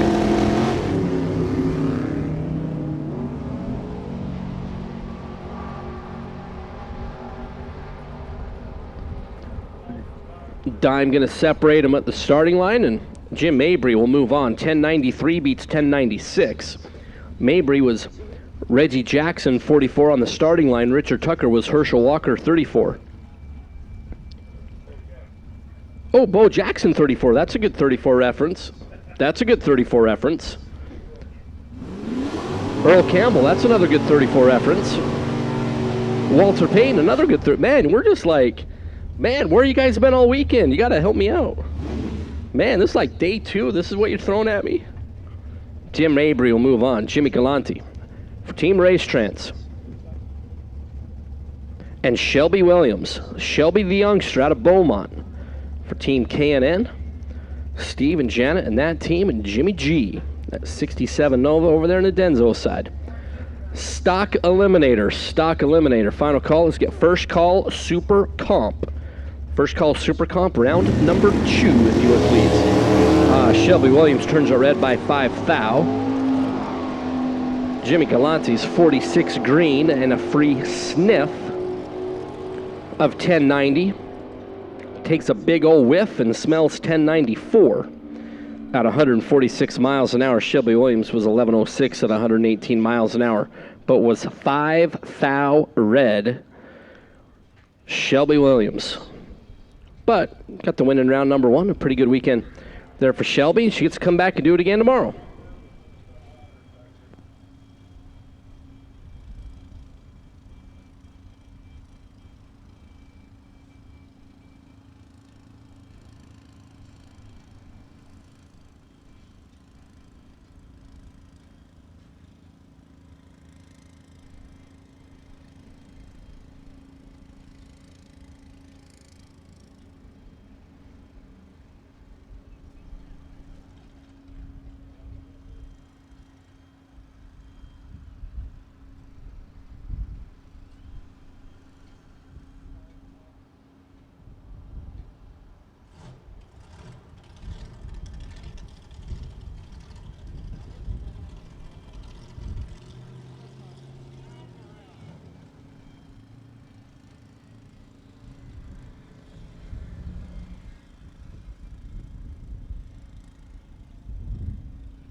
All right, ladies and gentlemen, boys and girls, kids of all ages, as we get ready here for round number 2 in Stock Eliminator, as we're getting everything paired up, as we are on a ladder there. Well, we're on a ladder in round number 1 of Stock Eliminator as well. Round number 2 of Stock is getting paired up back there. W.W. Williams shootout competitors from yesterday, semifinal winner and runner-up that have money cup to them. You got to come up and fill out a W-9 and the run sheet room up in the tower. Now, we've just been making those general announcements. Now I get to call you all by name. John McCone. Dude, John McCone, you won the race on your birthday, and you have money, well, like a check waiting for you up in the tower. And Mike Coltrane in Super Gas, you need to come up and get that. Super Street, none of you, shame on you, have come to get any of your W.W. Williams shootout checks. Jess Dale, Sean Schaefer. I know Sean Schaefer likes checks. Like, I personally know this. Matthew Bong, Udo Richter, need the 4 of you up in the tower. Madison Payne and Brian Presler, you have money coming from the W.W. Williams shootout. You need to come up into the run sheet room in the tower. Most of you have already been up here at some point to get those run sheets from Team RFC. But John McCone, Mike Coltrane, Jess Dale, Sean Schaefer, Matthew Bong, Udo Richter, Madison Payne, Brian Presler, you need to come up and get your checks, W.W. Williams shootout, that you rightfully earned yesterday.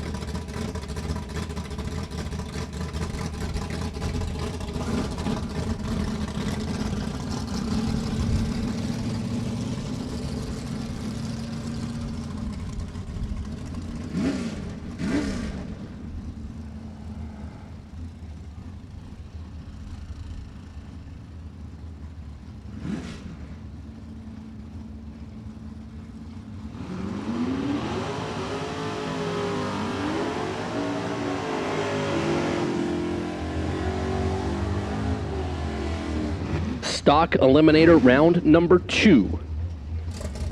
Going to start off with Scott Logie and Tina Somerton. And I was just made aware, Warren Evans,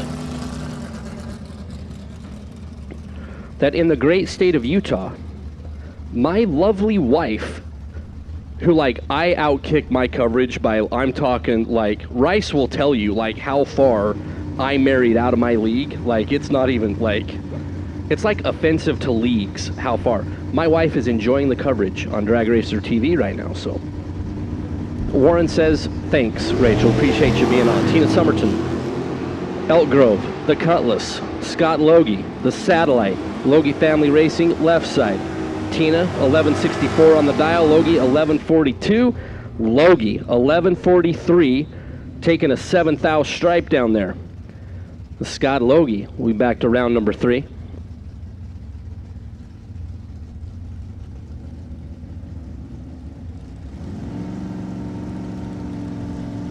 Chad Logie, John Irving, Chad out of Brentwood, California, the California Missile, GTX, big wheels up there for Logie.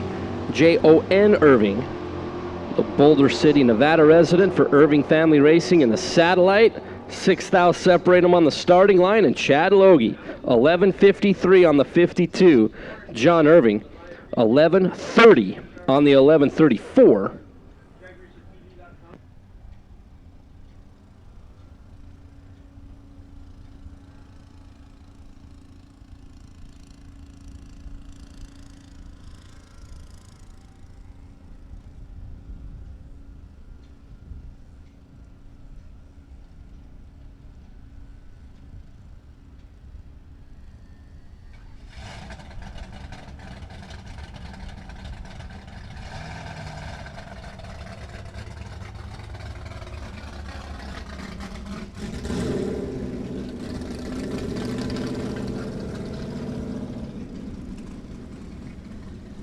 All right, Karen Comstock, Robert Pond,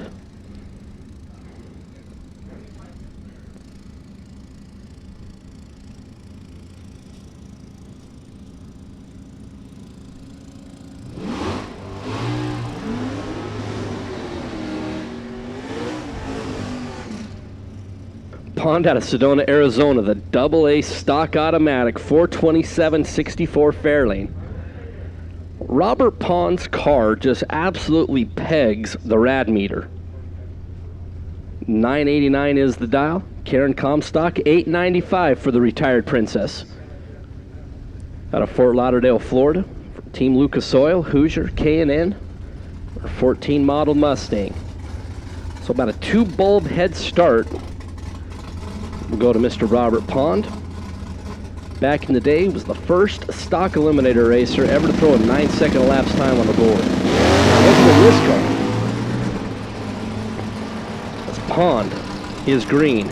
Here comes Karen trying to run down Robert Pond in that Denzo lane. Karen Comstock, 984.9 beats 987.8 on a double breakout. Karen going to take the Mustang into round number 2. Pond was 007 at the hit and under by 12th thou. Robert Pond will move on. Robert Pond bows out. Karen Comstock will move on. Carl Battis and Morgan Stephen. Morgan Stephan, excuse me. Lake Tapps, Washington, the 67 Mustang. Carl Battis out of Irving, Texas, the airline pilot, the 69 Nova. Both of these cars, at least in earlier runs, have had no problem getting the nose of that car off the ground, of either car.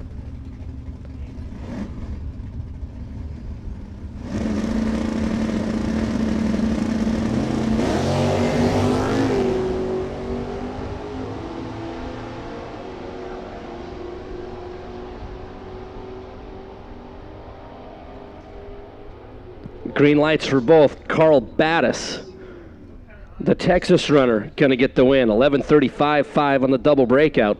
Morgan Stephan, Lake Tapps, Washington. Just found out that Mike Rice, Lake Tapps, Washington. Now, I asked Rice if there were any streets named for him in Lake Tapps, Washington, and he said he'll get back to me. Morgan Stephan. Or there could be like a, maybe a park bench. 120 on the speed there for Morgan. Get bow out in round number 2 on that breakout.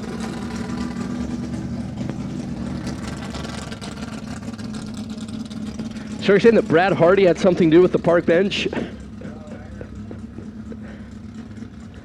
Larry Gilly, Doug Lambeck.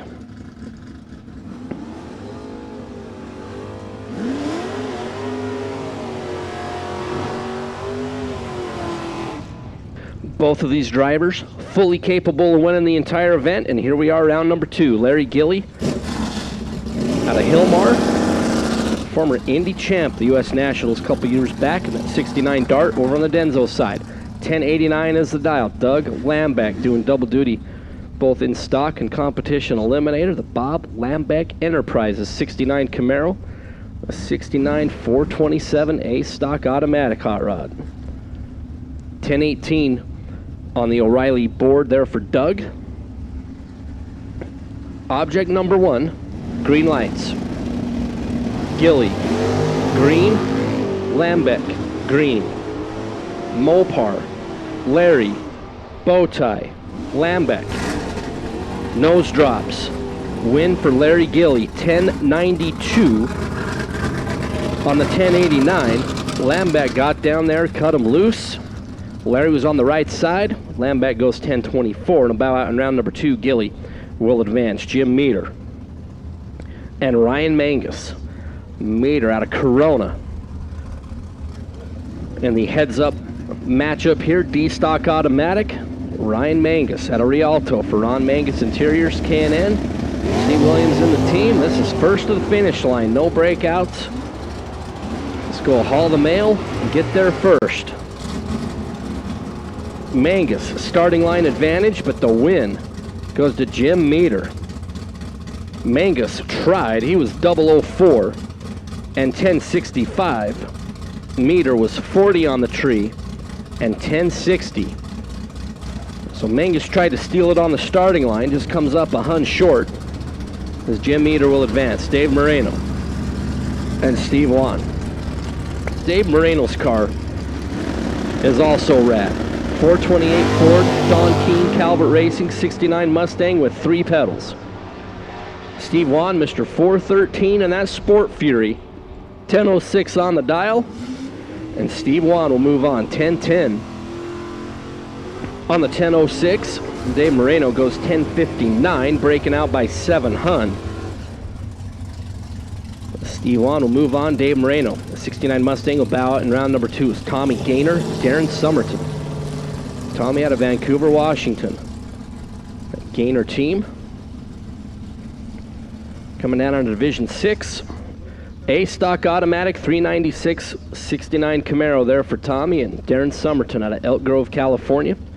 The 77 Malibu, 1229 the dial, so a full tree and then some. Going to be the head start for Darren.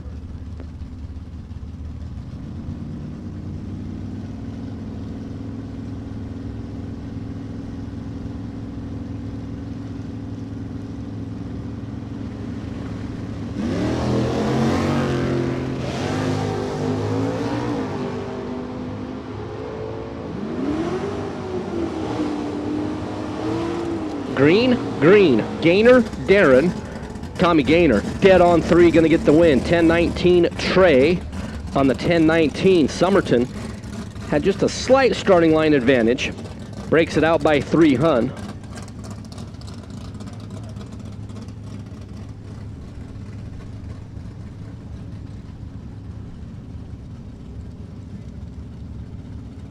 This Tommy Gaynor will advance. Doug Gibson, Cliff Hansen. Gibson out of Diamond Bar, the 67 Camaro, 69 Camaro for Cliff Hansen.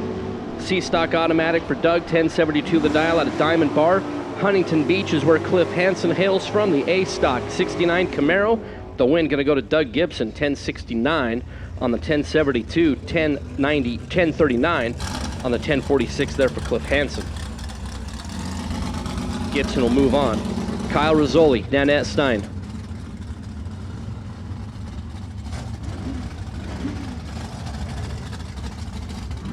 Kyle Rizzoli, double A stock automatic, that Bridgewater 396-69 Camaro for Kyle.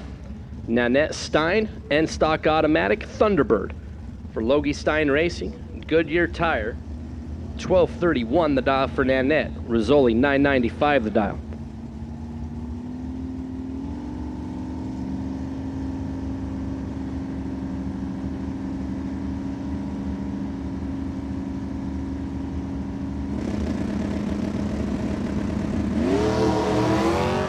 Nanette turns it red. Rizzoli, free rip at the tree. He's 30 thou reacting to green. Free look at 995. He's off the gas early. Going, or no, he's not. Sorry, that's my bad. 991 there for Kyle. 132 on the speed. Thought when I looked up, looked like the nose had dropped on that ride. Nanette Stein goes 1230 at 105 miles an hour, but turned it red on the starting line. Derek Ellum, Leo Glassbrenner. This is like A++. Derek Ellum, really, really good in this pinto. 1644 the dial. Leo Glassbrenner, 942. 7-second head start. Derek Ellum's going to be like at 800 feet before Leo's going to get the green. Okay, it's not going to be that far, but he's going to be out there a ways. Leo from Murrieta, the Remac Trans, California valve body ride. Ellum, Leo.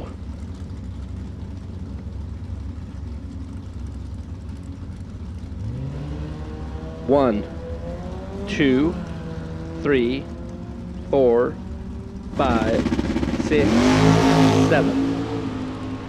Glassbrenner is green. Ellum is way out there. Here comes that high flying, charging Camaro, 943.6 on the 942 for Leo Glassbrenner. Got to the finish line 6 thousandths of a second in front of that pinto. Look at the mile an hour difference. 76 miles an hour for Derek Ellum's pinto, 140 the mile an hour for Leo Glassbrenner. When Leo came by, it might have sucked one of the doors off the side of Derek Ellum's pinto. Blake Phillips, Mike Williams. Blake out of Santa Ana, the Firebird, 1083 the dial, Mike Williams. The white on red, 67 Camaro for Rimac transmission. The Firebird for Blake Phillips, 1083 the dial, Williams 1112 on the dial, and the win for Blake Williams. 3 zeros on the scoreboard for Mike Williams. 1117, 5 above for Williams. Blake Phillips goes 1091. On the 1083, gonna bow out in round number 2 as Mike Williams was, well, as good as you can get on the starting line. To move on, Joe Sorensen, Darren Grossi.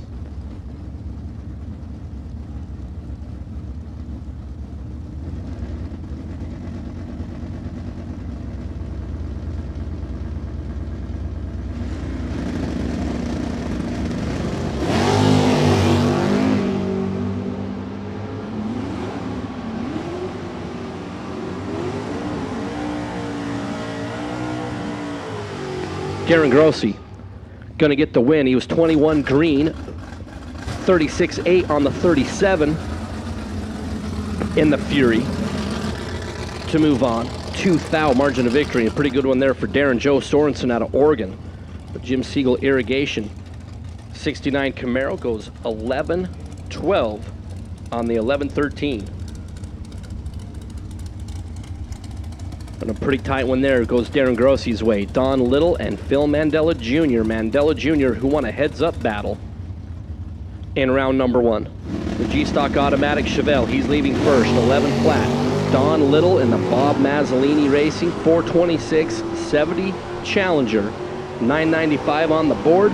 Mandela Jr. might be in a bit of a spot. Don Little goes 996-1 to get the win. Mandela was 62 green, and Don Little was 004 Lou Gehrig on the reaction time. 123 on the speed.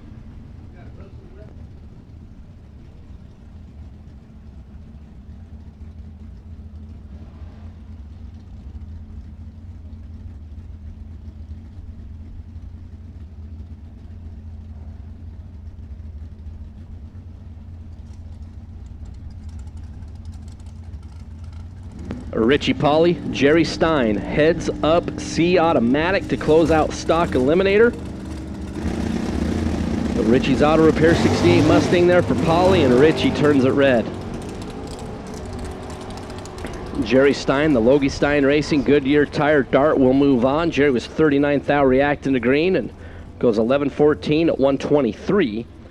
Richie Polly goes 10-47 after it turns at 57 red. They're on the starting line.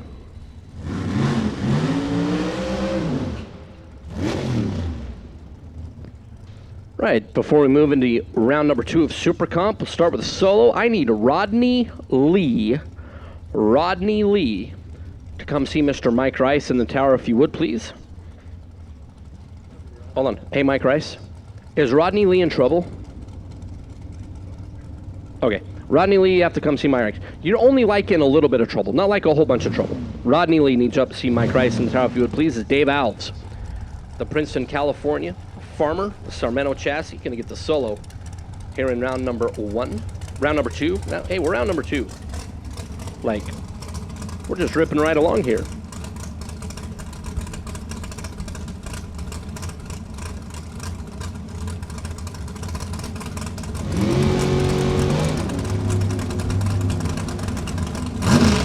Alves. We'll get a free rip of 890. 26 green. 8880. 188 there for Dave Alves on the solo, as I need Superstock. Superstock. Round number 2. Staging lanes, if you would, please. Superstock, round number 2. Need your own. Jacob Stolworthy, Tanner Theobald. Of the Fighting Theobalds, the St. George, Utah Theobald Motorsports team. O'Reilly side of the racetrack there for Tanner. St. George, Utah. Jacob Stolworthy out of Boise, Idaho. The undercover chassis there for Jacob. The dragster with the wing. As you're looking down track, Tanner Sandswing.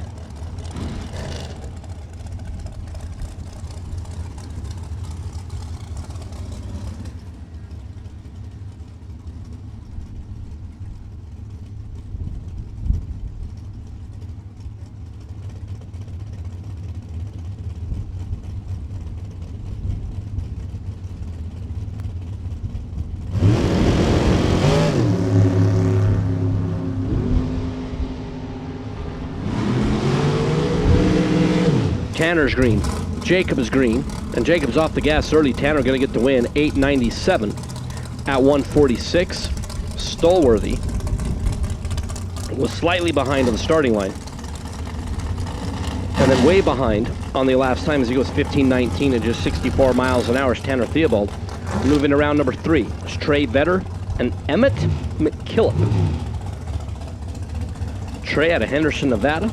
Matt Cotoul, Mike Vedder and the team over there to Denzo's side, and Emmett McKillop out of Linwood, Washington, the DG machine.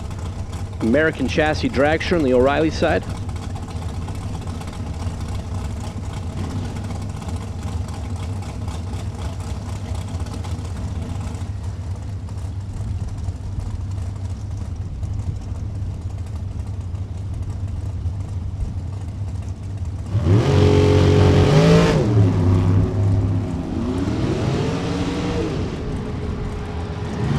Trey in the orange Dragster.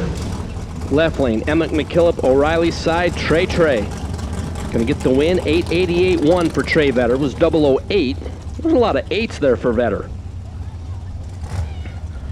008, 888. Emmett McKillop was 21 green, and then 896 to be under by 4. Trey Vedder on the double breakout. We'll move on. Justin Morgan, Chris Barton. Justin out of Concord. For K&N, Redline Oil, DeNova Homes, the Sarmento chassis there for Justin. Chris Barton out of Deer Park, Washington. For B&H Machine and Performance.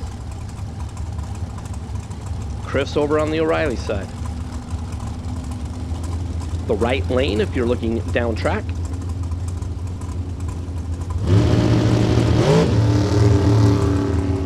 Off and away. Justin and Chris. Barton and Morgan. It's going to go to Chris Barton. Another double breakout. 887-1, 187. 16 green for Chris. Justin Morgan was a little better. It was 009. And 885 to be on the wrong end of those numbers. Chris Barton will advance. Once again, Superstock. Need you in the lanes, please. Superstock. I need you in the lanes. It's Doug Johnson, Cody Weber. Doug out of Pleasant Grove, Utah, Fast Lane Machine, Chip Nilsson prepared Dragster, and Cody Weber out of Kingman, Arizona for Sherway Engine and Machine, Doty. We're there on the O'Reilly side.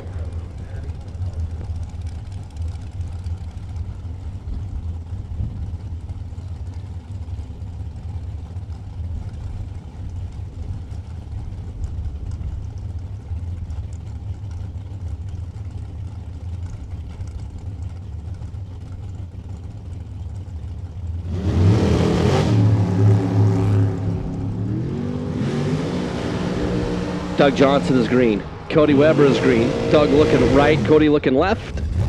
Doug Johnson on. Hey Warren, another double breakout.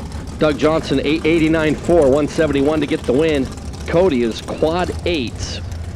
8888, but he was 29 green. Doug Johnson was 13 on the tree and a little bit better. On the runner from Utah, we'll move on. Mark Darsow and Tanner Hyatt. Mark at the small block Chevrolet. Out of Tempe, Arizona, over the Denzo side, Tanner Hyatt, the A&K Earth Movers team with Rhonda and Dad Mike and wife Jessica. Just looked and saw the pair in the water box. That's very delectable. But here we got Tanner and Mark Darsow. So Peter Biano just come up in the booth and was like, hey, do you mind if I, like, I mean, very rarely do you ask, like, bad questions. That was a bad question. Darsow turns it red by 21 thou. Tanner a free look at 890 and goes, I think Tanner was maybe set up a little hot. 882 there for Tanner to move on the red light by Darsow's. Evan Kowalski and Marco Paravaleris. This is like second round, final round. Evan out of Riverside Transmission Center. The young man, just 22 years of age, alongside Marco Paravaleris. The dragster with the wing and the O'Reilly side, the Petaluma, California runner. Layla and Dad Nick and that whole NMP design group for Pinella Racing Engines. Hoosier tire there for Marco.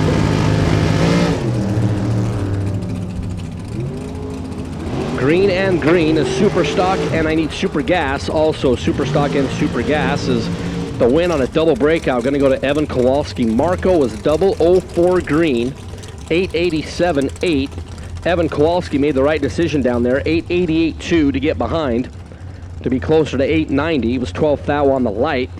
So 8 thou separated him at the hit, 4 thou separated him there on the elapsed time, and Evan Kowalski will move on the double breakouts. Travis Theobald and Sean Hart.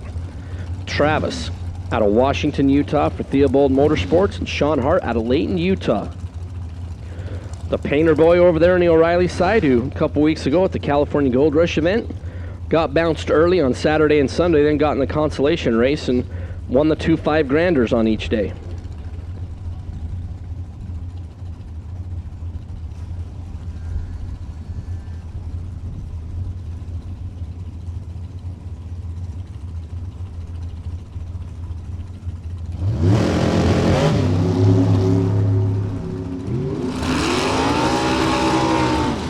Travis left side, Sean Hart right side. Layton, Utah, Washington, Utah. Double breakout for Travis Theobald. Sean Hart was 002, then was a 10th under going 880. Travis Theobald was 37 on the tree going 884. Okay, I'm gonna let everybody in on a little something. All right, I don't want to say this out loud. It's fast. Everybody's double breakout. Okay, but don't tell anybody.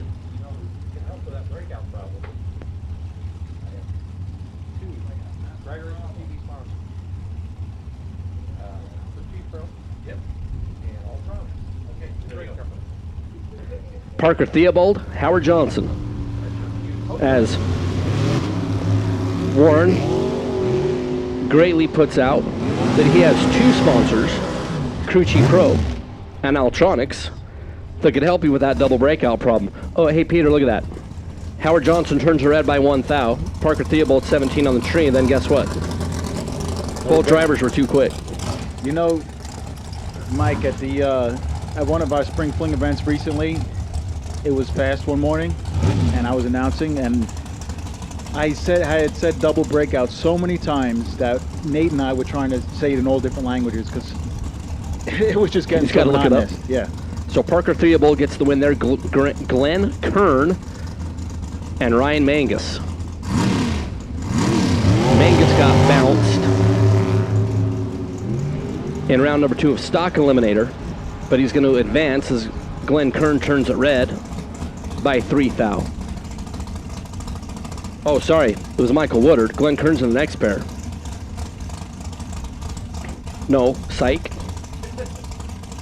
Hey, but it was a double breakout, whoever it was.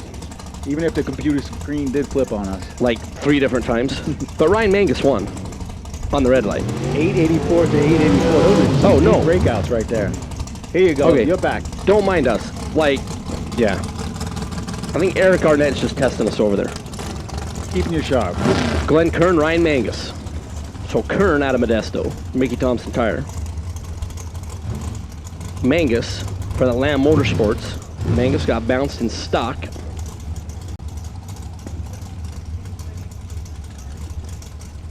And once again, attention in the pits, Superstock and Super Gas to the staging lanes, please. Superstock, we need you now. Super Gas, we need you as well.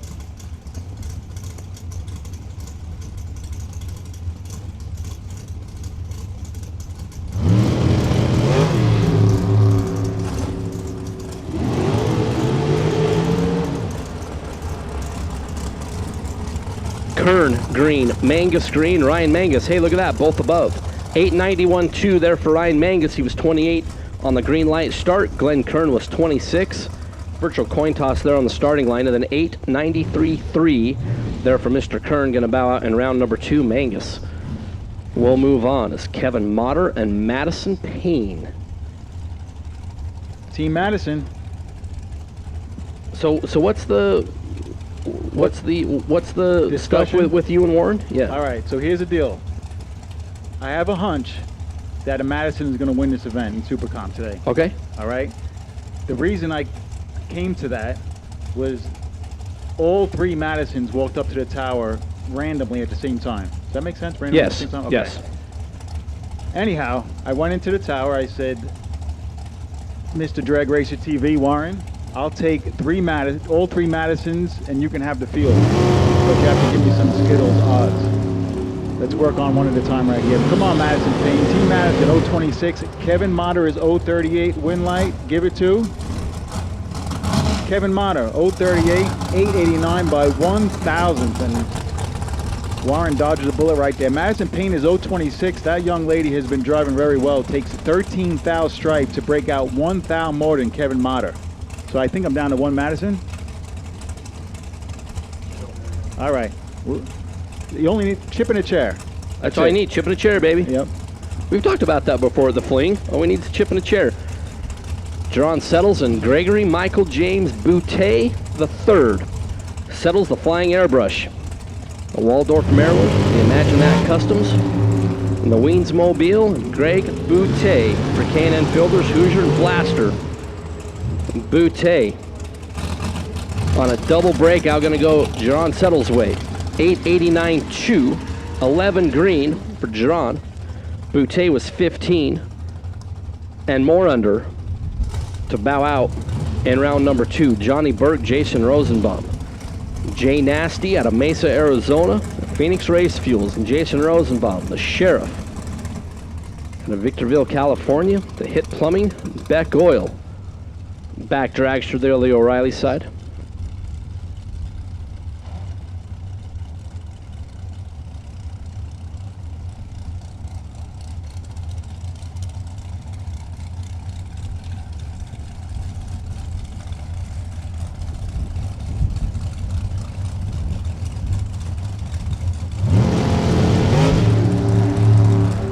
Johnny Burke, red by 5 thou. Jason Rosenbaum is going to get a free look at 890, and when he looks at his time slip, it's going to say trip 8 with a 5 at 180 miles an hour. As Johnny Burke goes red by 5 thou, and then, of course, red and dead on 7. 8907 there for Jay Nasty, but it was all over at the hit. Jason Rosenbaum will move on. Okay, all right, here you go, Peter. Chip in a chair. That's what I'm talking about. Let's do it, Madison. Team Madison. Madison Gordon left side. The 16-year-old student is going up against the 58-year-old contractor, Ted Van Mead. Van Mitty. Van Mitty, thank you. And both of these cars are Tom Baer School of Drag Racing cars. Well, where's Tom Baer standing? He's standing in the right lane? Right side. Oh.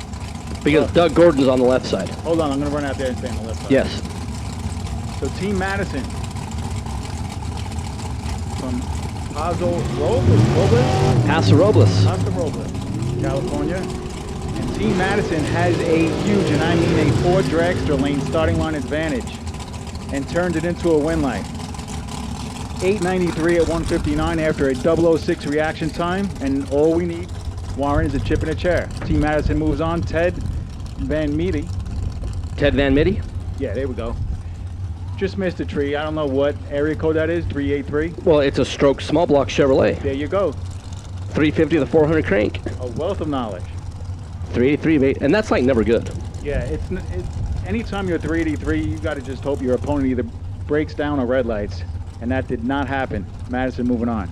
There's Jim Mabry and Mike Lane. Another pair of rear engine Dragsters. This is round 2 Super Comp. This is event 1, the NHRA Lucas Oil divisional event, presented by Corbel Champagne. Both drivers on the stop.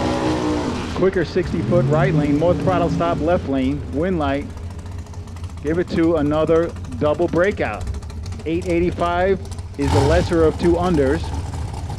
The lesser of 2 unders. The less worser. Yeah, and 879 is the more worser of 2 The unders. much more worser.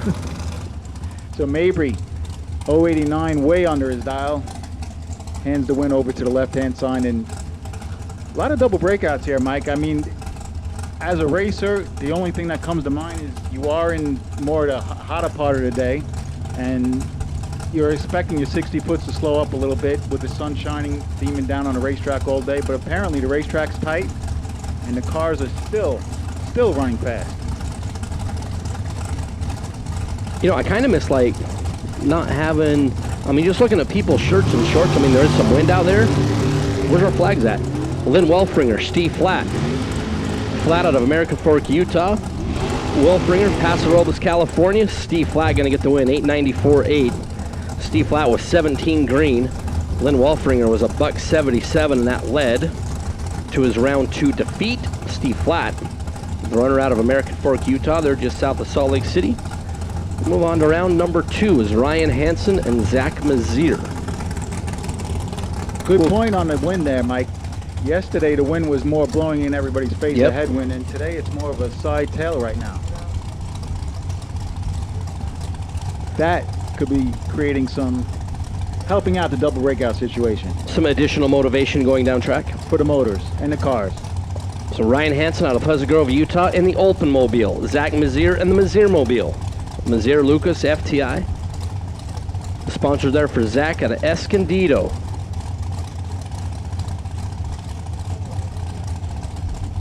Ryan is in. Zach is in. And we're away. Ryan doesn't do a ton of driving.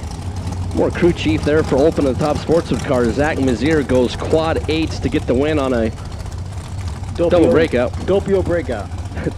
That's Italian for double breakout. I like that. Quad 8s there for Zach. 165 on the speed. 886. 176 there for Ryan Hansen. Going to bow out. He was a little better on the starting line. He was 22 on the tree. Zach was 39. Double breakout. Goes Zach Mazier's way. Rich Pedersen and Steve Hamilton. It's like, we got to figure out, like, what's double breakout in, like, Yiddish. Kenny Upton and Steve Will. Kenny Upton, Steve Will. Need you to come see Mike Rice if you would, please. Kenny Upton, Steve Will. Need you up in the tower to see Mike Rice. Steve Hamilton for Team Tapatio Hot Sauce. Rich Pedersen, RPR Racing.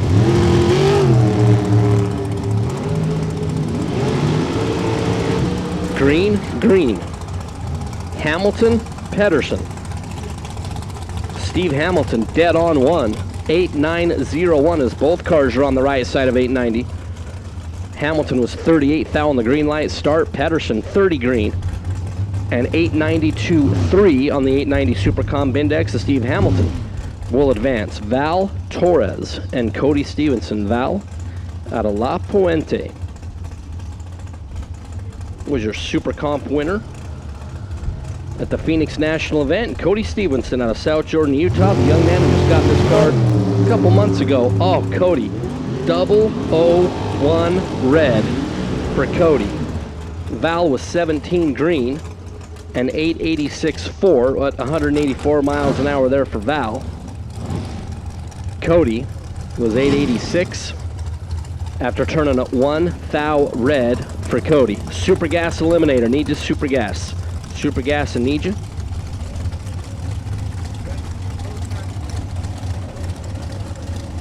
As we get towards the end of Super Comp, Superstock, if you're not in the lanes, we need you now. Superstock, we need you now if you're not in the lane. Super Comp, about 4 or 5 pairs left. We're going to get right into Super Comp and Super Gas. To the back of the staging lanes, please, for pairings. Debbie Dolzo and Justin Morris. Another pair of rear-engine Dragsters, an 18-year-old student, facing off against a self-employed business owner, Debbie Dolz.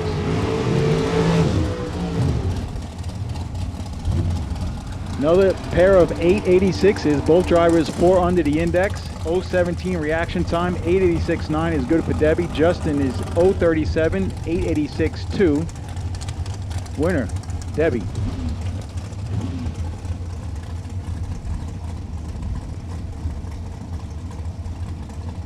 Good matchup right here.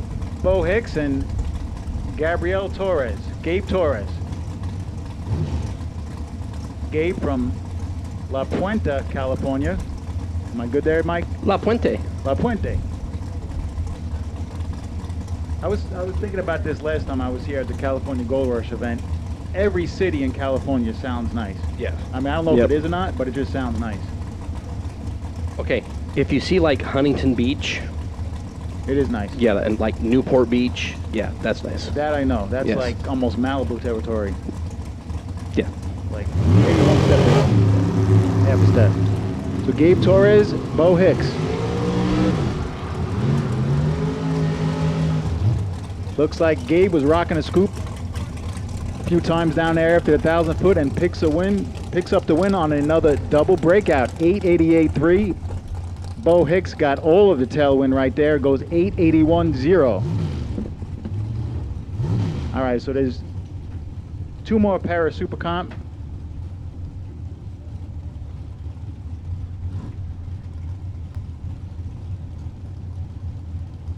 What do you think, Warren? 3 out of 4 of these super compers in front of us right here are going to run under the 890 index. I'm saying 3 out of 4. All right, you with me? he's out of M&Ms. Chad Weber and Damon Bustamante.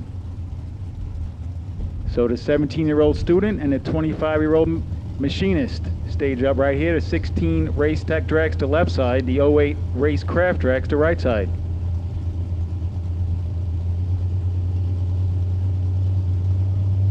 Both drivers taking their time, lighting up the stage bulb. Throttle stop in effect. More throttle stop for Chad Weber. Slightly better reaction time for Chad Weber. Win light for Bustamante. And for the first time, I think, out of about 35 pairs, we have, maybe the second time, we have both Yes, drivers yep. going over the 890 index. Yep, second So, time. if you're in Superstock, just pay attention to the American flag blowing down track right now. That's all I'm going to say. I don't want to give everything away. It's fast. Just a little faster than what your weather stations are showing right now. All right, let's just get to the bottom line. You're going about 2 quicker than what you think. Yeah, if not more. Okay, last pair, Super Comp, Greg Taylor, Jack Sadler. Sadler in the fake Speedmobile. Greg Taylor at Olympia, Washington. Dragster over there on the left side. 2,000 coin flip on the starting line, and Greg Taylor going to get the win. Quad 8s there for Greg Taylor. Beats 3 8s and a 4 for Jack Sadler. 4,000, the margin of victory there for Greg Taylor. Wrap up Super Comp. You want to rip Superstock for a bit? I'm in. Peter Biondo, 7-time national champ. Can I come and join you for a minute? Like, yeah. Well, I only flew out here not because I wanted to hang out with Kyle, not because it was beautiful weather, but because I heard you were going to be here, and you're a Yankee fan. You are like so full of beans. Well- however, I love spending time with you because we don't get to do it very often. And you know what I just ran out of when I was walking around as Cody Lane takes his second round single, 0:45 reaction time, nice wheels up start. Stops the clock 8:77 and 1:33. So as I was out, as you were working diligently in the announcer booth, Mike, I saw a spider, a daddy longlegs, the Okay. size of a baseball. Really? Yeah, I'm out of there. So, like- I'm out of that back room right now. So it could vote? It could do a lot of things. Okay. Daddy longlegs. So you're like not a spider guy? I can't say I'm, what do you say, arachnophobic? Yeah. I'm not arachnophobic, but let's just say I'm not best friends with spiders. That's good to know. Yeah, I don't know what they spiders do out here. Wow, that was big. Troy Osnakowski and Steve Wan. To the wagon. He's going to get the reaction time advantage, but Steve Wan's going to pick up the win as the wagon breaks out by 400s. Steve Wan's dead on, and that's good and safe for the win light. Attention, Jeff Gillette.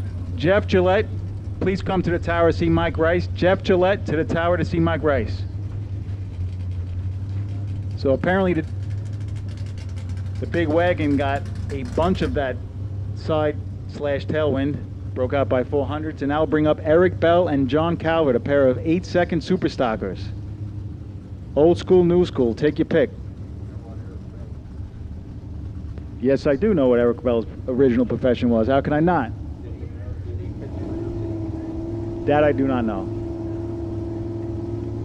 Yeah, Eric Bell, a professional baseball player. What team?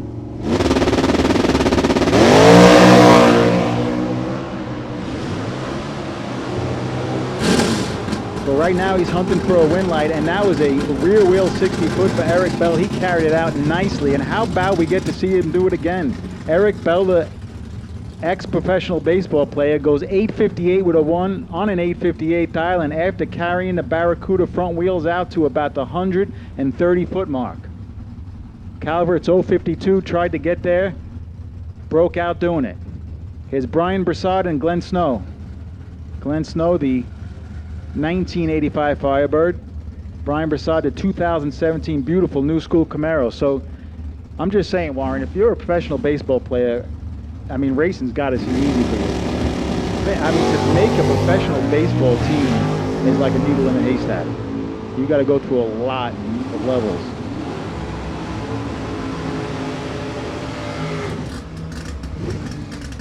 Well, Glenn Snow had the reaction time advantage, did his job down here. Brian Broussard did his job down there. Snow breaks out by 2. Broussard is safe by 2. Win light. Broussard 025, 839 on an 837. Once again, Jeff Gillette, please come see Mike Rice in the timing tower.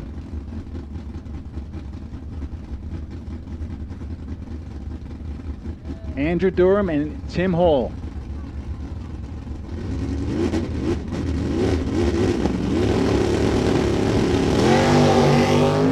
Tim Hall rocks it back on the wheelie bars, and here comes the challenger of Durham. Anybody's race, coin flip at the start. Win light, give it to the Dodge. Double breakout, a lot of tailwind on that run. Tim Hall is 032 at the start. Durham was 033, so nothing decisive there. But at the finish line, Hall is 900s. That's 9 big numbers under his dial. Andrew Durham is 5 big numbers under his dial. Double breakout win. Adam Emmer and James Coughlin.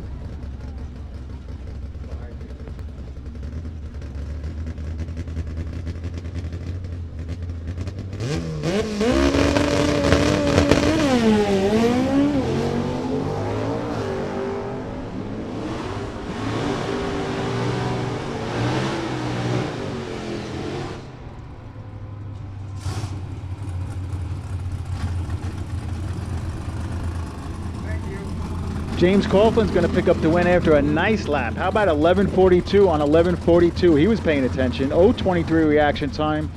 Adam Emmer was 0:79 and 6 above his dial, left him too much room. Here's Mike Cotton and Larry McClanahan.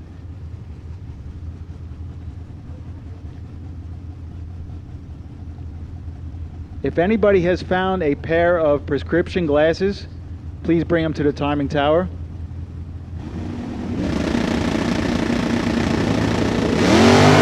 Nice wheels up start for Cotton. McClanahan has work to do. Cotton's looking over his shoulder in the Mopar. Drops the front end, takes the win on a double breakout. That was one of those scenarios where McClanahan was a 10th behind at the tree. He was 800ths behind at the stripe. Needed to get further behind. Definitely a round where if you know you missed a tree and you're behind, just get a little further behind. You turn the race around just like that. Cotton 0:33, 2 under for the win.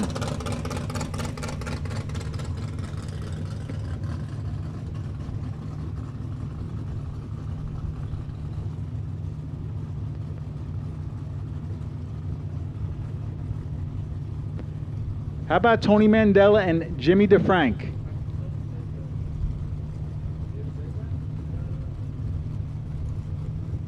Jimmy DeFrank, the California car cover, that's Drag Racer TV weekend sponsor, and Tony Mandela. Wheels up start both sides. DeFrank is making up the grounds, closing in on him. Gets it. How about an 0:11 reaction time and a dead on with a 5 for the 5-time world champion Jimmy DeFrank? That will get it done. Mandela's 046 on a tree, gets there second, breaks out 4,000.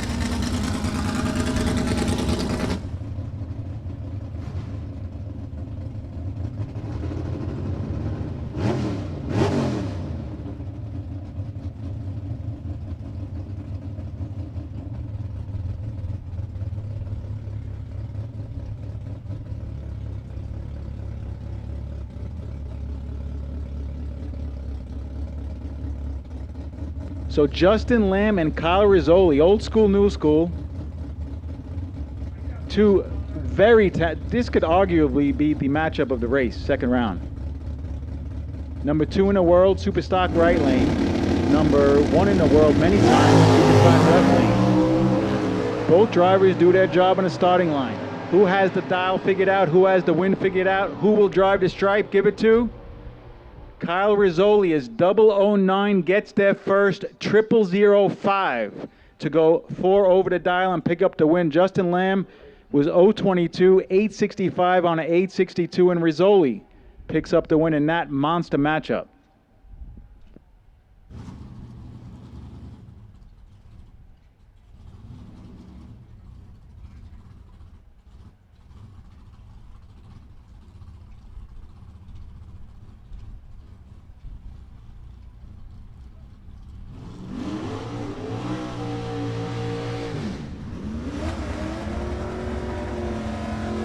Another matchup to take a front row seat and watch. Jody Lang and Andrew Morris. When did Andy Morris change his name to Andrew Morris?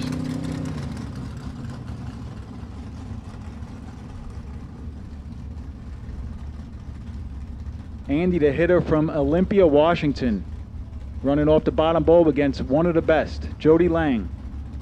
Lang in a Malibu. Lang likes those blue cars that have a lot of visibility. Lang's away green. Here comes Andy. Andy says, if you could hit the bottom bulb, I can hit it better. Win light. Andy Morris, how about 006, 400 under the dial, good enough for the win. Jody Lang got there first by 6th out, but he was just shut out from end to end. Lang was 025, 700s under. Andrew Morris 006, 4 big numbers under for the win. Dennis Paz and Jim Grossi Jr. How about a 2 3/4 second handicap? El Camino leaving first. 95 Achiever will give chase. Superstock round 2, event 1, NHRA Lucas Oil divisional event here, sponsored by Corbel Champagne. That's got a nice ring to it. Corbel Champagne. In the wine country, you're racing in the sun, life is good. Dennis Paz looking over his shoulder. If he can get there first without breaking out, he's going to win it, and he does just that. How about the El Caminos? 009, 1198 on 1198 in a round where everybody's going 4 and 500s under. He drops the anchor, goes 99 miles per hour. That's Dennis Paz showing his years of experience. Grossi's 072 and 6 big numbers under his dial.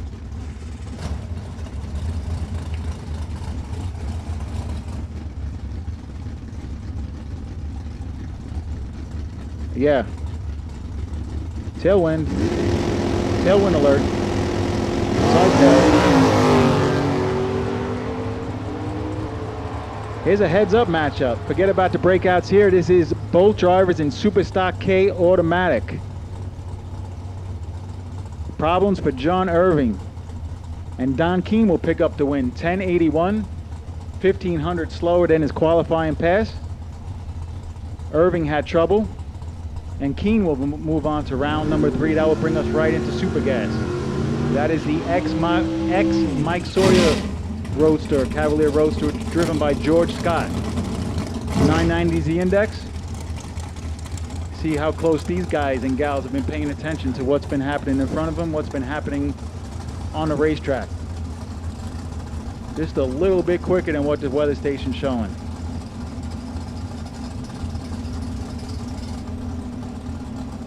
Or maybe a few numbers quicker. Just saying. George Scott, John McCone.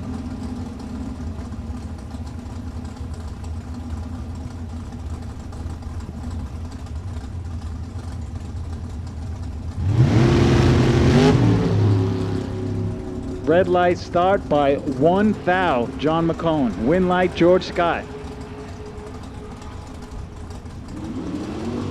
Both drivers had it dialed nice and tight. 989.2, 989.3. Lane to lane, Scott. 021, 989.2. Good for the win. McCone missed it on the red side just by 1 little thousandth of a second. Is Mike Boehner and Raymond Nicholas. Raymond mixing things up a little bit here in the 1970 Duster. Beautiful 67 Camaro by Mike Boehner. Wow, this is the first time in Supergas I looked out the window and out of 6 cars I see 5 that aren't a Corvette Roadster. This is different, folks.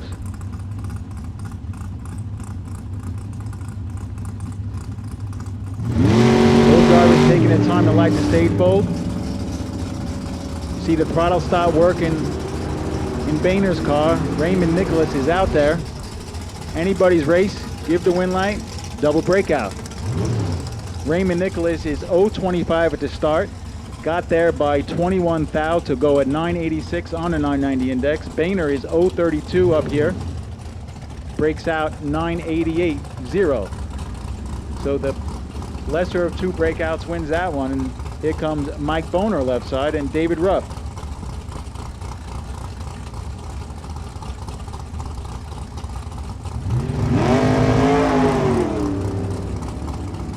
So the 62 Chevy, right side. The 88 Thunderbird, left side. Will it be another double breakout? It will not, because David Ruff goes safe 992, 2 above the 990 index after a solid 016 reaction time, and he'll move on and march on 1 step closer to victory lane here at Sonoma Raceway.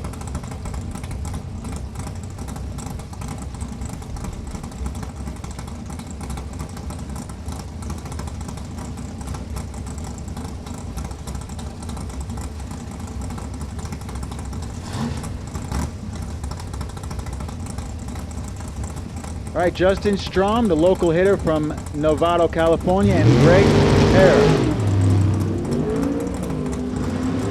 You can see all the different configurations visually. You can see it on the screen here with the 60 foot. Some drivers 60 foot in the 140 range, some all the way up to 170. Strom had it figured out. At his home track, puts up a 990 with a donut, 990.0 on a 990 index. Gets there first by 4 thou. Justin Strom coming back. Greg Hare is 012. Actually went 992 at 114. So Greg Hare did a good job getting behind, but when the opponent goes 990 with a 0, it's hard to beat, especially in a round like this. And how about Greg Hare's 114 mile per hour at the 1320 mile per hour cone, and at the 8th mile per hour cone he's 111.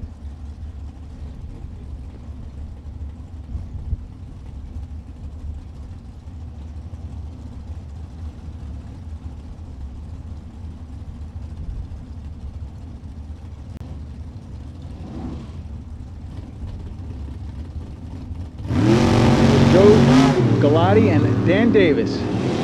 Davis in the familiar Corvette Roadster. Galati in his 64 Chevy 2/Nova. He went for the trim package, and he went for a win light right there. 026 on a tree, Galati.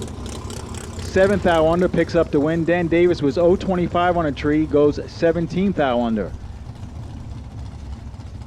Double breakout.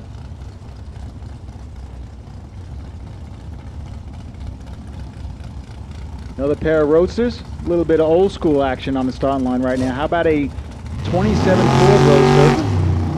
And screen says 64 Land Cruise.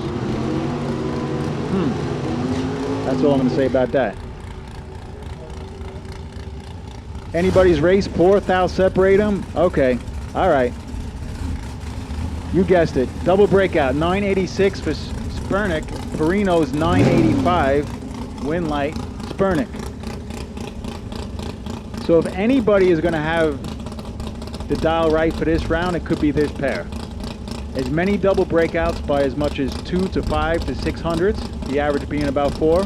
These two drivers will probably have it figured out. Roger Cato and Marco.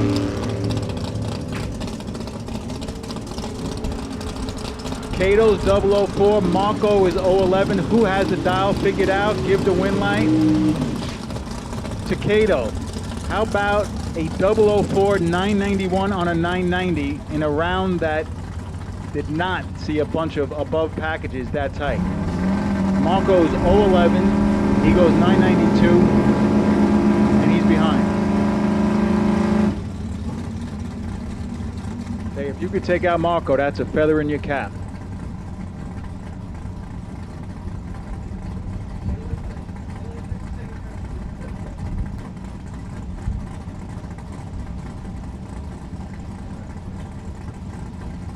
Ray Cordiero and Gary Hesselbrock.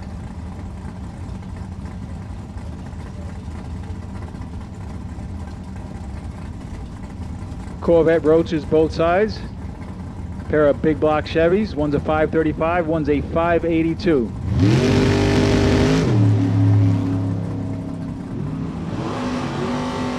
Pretty similar throttle stop configurations. Both drivers stop kickoff right around the 250 foot mark. Win light. How about a 990 with a 2? After an 032 start, Cordiero was 084 to start and goes 995. So Hesselbrock got there first by a 10th, but was safe by 2 thou. Chris Cannon and David Butler.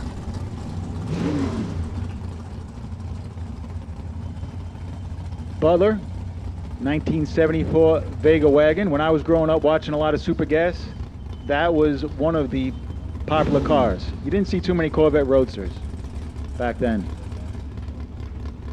Things have changed, just a little bit.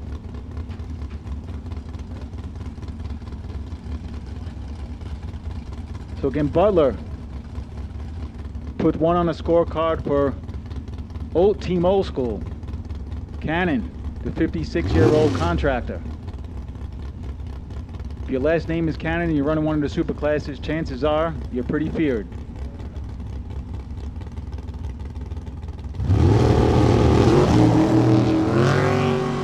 Well, you can see the very different throttle stop configuration. The Vega wagon is at the 1,000 foot mark. Cannon's a few car lengths behind, and give the win light to Team Old School. Vega wagon picking up the win, 034. He's safe 992. Chris Cannon breaks it out 5 thou after an 056 reaction time.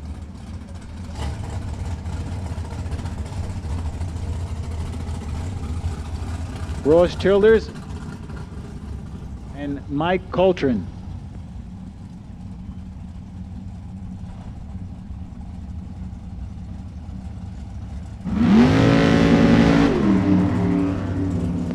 Pair of very good reaction times. Coltrane is 12 on a tree. He's 8 thou behind, but reaction time usually is going to win a drag race by much when there's a lot of double breakouts, and there you go. Ross Childers with the reaction time advantage gets there first by 500s, breaks out by 500s. Coltrane puts down a nice lap, especially with the tailwind going. 012 on a tree for Coltrane. He's 989.9 for the win. Paul Weekman and Steve Parsons. Parsons Corvette Roadster, Weekman Corvette Roadster. Pair of team reaction times. Who has the dial figured out? Who has the win figured out? Give the win light. How about Steve Parsons? 990 with a 3. These guys are starting to figure it out. Weichman was 015, 990 with a 992.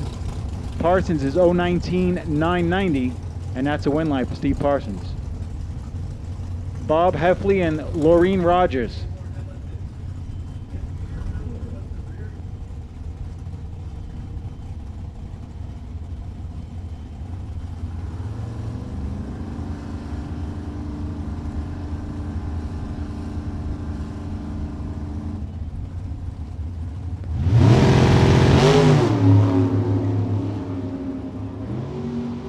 So the Grand Prix and the topless Corvette make their way down the quarter mile. Pair of 991s, better reaction time Heffley, win light Heffley. 036 to an 040 reaction, 049 reaction time was a difference up here. 7 thou was a difference down there. Bob Heffley turns on the round 2 win line and will come back. It's a good matchup. Greg Ventura in a beautiful, that's a upgraded Chevy 2. That's a Nova. And Brian Priesler. Priesler in the beautiful 57 Corvette Roadster.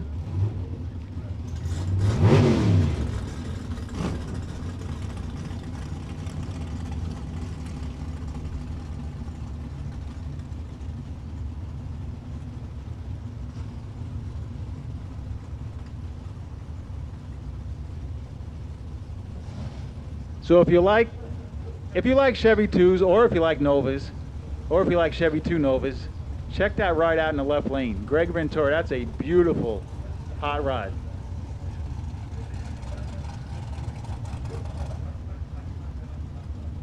I'm guessing Presler has more mile an hour. I'm going to be guessing Ventura is going to be looking over his shoulder, and a little bit of a burn down while we're at it. Ventura lights the bottom bulb. Presler follows him in. Well, Nova has the reaction time advantage. Ventura looking over his shoulder, sizing him up. Win light.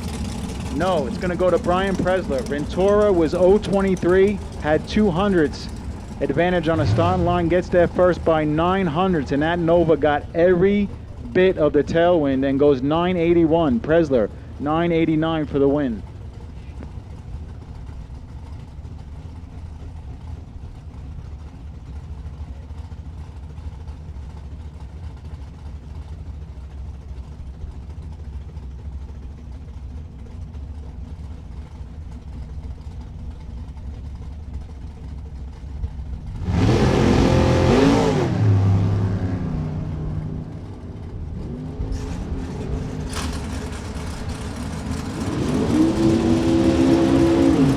Separating them at the starting line. Open Wibbleshauser. It is a monster matchup. 14 to a 15 on a tree. Both drivers go 992 and live up to the hype.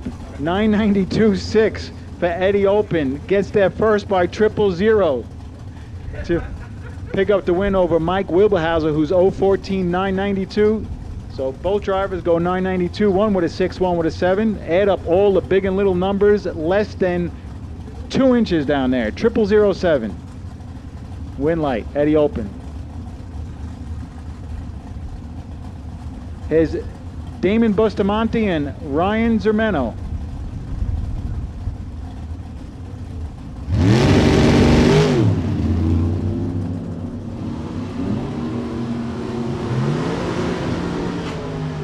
So Zermeno's behind it.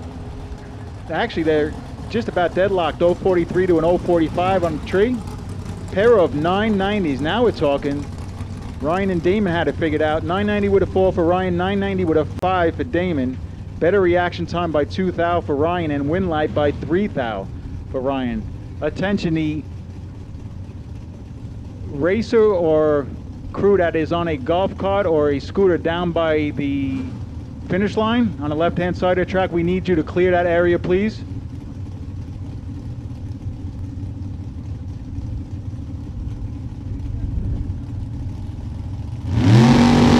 Mitchell and Val Torres, the hitter from La Puente, California, and Thousand Oaks, California for Darrell.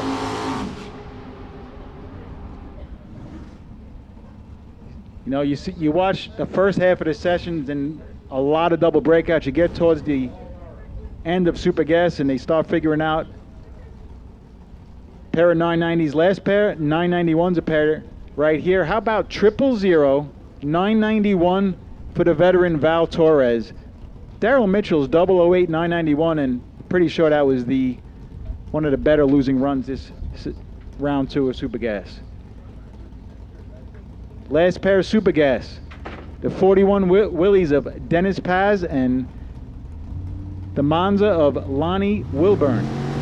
So I'm going to say a pair of lower mile per hour cars and not as much throttle stop as seen previous in a lot of the Corvette Roadsters, but Wilburn just took off. He was ready. He just left. He was way red. Rolled it in when on the screen it says deep. Looked like he just rolled it in, lost it, and just took off. Dennis Pass says, I'll take that. 0:56 reaction time. And we'll be back for round number 3.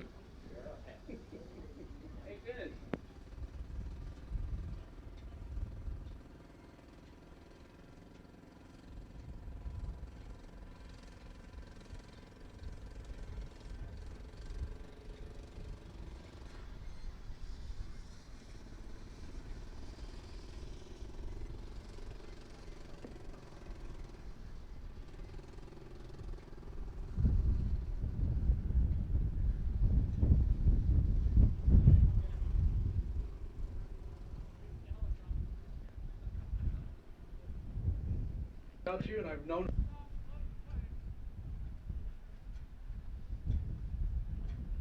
So, Peter Biondo, Yes, Mike Eames. so since you have a whole wealth of knowledge on the alcohol categories, I'm a good student. well, Let's start there. how about we? I got B pluses in school. Should we save you from this and we'll bring Dennis Taylor in? Is he pretty good? Dennis Taylor's a bit of okay. Well, a bit of okay is a bit of okay, a bit of better than I am.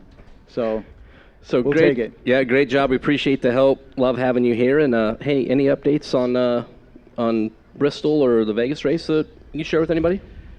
yeah, so Vegas is having some meetings with some of their track rental contracts this coming week, and we are getting really close to making an announcement. I'm pretty sure by next week we'll be talking to Jeff Forster and the gang, and hopefully he'll have some dates open, but it's looking like October. It's as long as the world keeps going in the right direction. We're going to try to lock up a date as soon as possible for both events. Bristol's set for September 28th to October 2nd, which is the week before the national event there, the NHRA national event, so that's pretty cool. And that's all set. In Vegas, we're hoping for October. We should know next week. So the one thing to do, just to preach to everybody who has a huge interest in the fleeing events, hey, look, you and Kyle, you want to put on the race. Just be patient. Yeah. Got to be patient. Nobody Well- wants to announce a date more than you guys. Tell me about it. Yeah. So everybody be patient. It's a different world out there right Yep. now. And we all have to just let things fall into place a little bit. And yeah, patience is definitely hard to come by these days, with especially in New York City, the area. I live a couple of miles right outside of New York City, Mike, and in Queens, and it was a tough couple of months everywhere in the world. And in New York City, where spaces are at a premium, it was really tough, Yeah. especially when you have 2 young kids. Sure. And they just want to get Found- out and go do stuff. And A lot of energy. And me, no, I don't. You know, at 49 years old with 2 young kids, I don't have that much energy to keep up with them. Yep. But we do all right. We make it happen, thanks to my beautiful wife, Emily.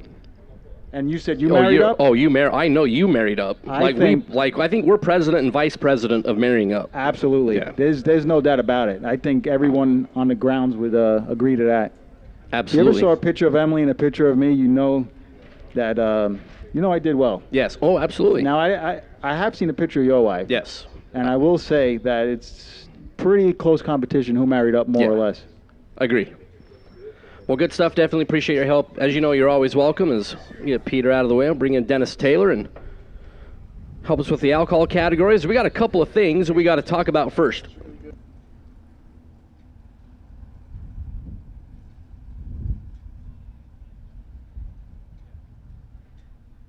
All right, so we'll bring Dennis Taylor in as we move into round number 1 of qualifying any alcohol funny car.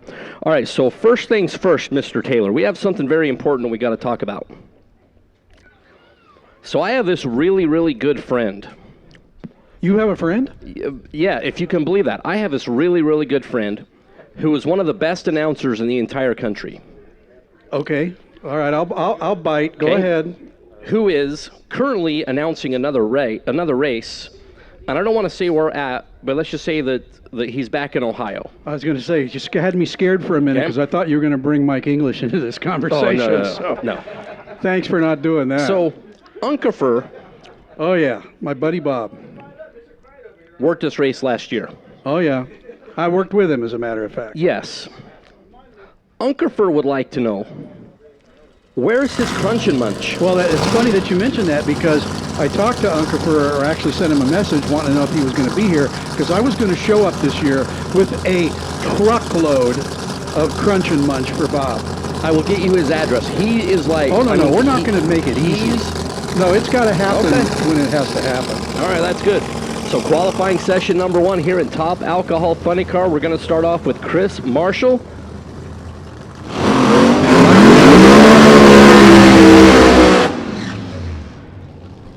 Burnout pause. Chris Marshall, Rad Torque Systems, Camaro body funny car. Kurt Smith and that team rallied the troops for a number 4 finish in the world last year. Mike Deshugnian, San Jose, California, the Pro Cal Truck Camaro bodied ride. And Mike's just been sneaking up on it there, Dennis Taylor. Well, you know, he came into the alcohol funny car ranks a few years ago with a ex-Frank Manzo car, and he ran that for a few years and ran good, and then he decided to run the Pro Mod for a while. And I see now he's back to funny car again. And hey, great to have Mikey D back. You know, he definitely adds a lot of excitement to this alcohol funny car class.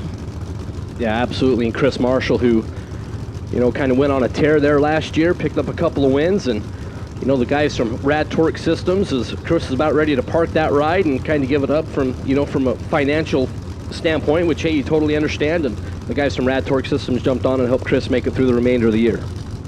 Yeah, Chris was up at our local track at Woodburn testing a few weeks ago, and we were talking, and he said it had been 8 months since he let the clutch out, which would have been the World Finals of 2019.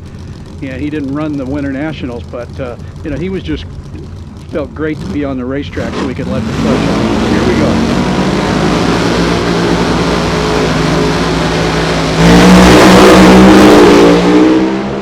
Deshugnian off the gas early. Marshall up into high gear. We're looking at the Denso scoreboard, 576. A little soft there for Marshall. It's 238 miles an hour. He's 944 to 60 feet, so good short time there for Chris Marshall. Now, in the interest of fair reporting, he was having some electrical gremlins in the pits, and he was having trouble getting the crank trigger and such to work off the ignition. So that may have been a run where it ran just off the generator of the magneto. And you know, we'll do some more investigative reporting when I go back into the pits. But hey, he made it to the end. He got the data. He'll look that over. You know, Marshall's been one of those guys where if you give him 3 qualifying runs, you know, he'll smoke the tires and shake the first 2, and then puts the thing on the pole on the 3rd run. All right, Dennis Taylor, let's get Top Dragster. Top Dragster, round number 2. Need you in the staging lanes, if you would, please. Top Dragster should be 23-ish. Need you in the staging lanes.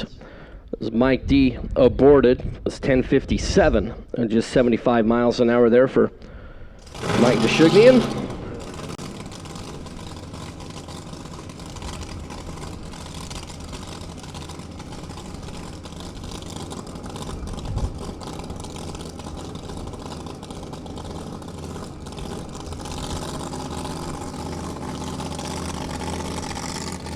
So next pair are coming to life.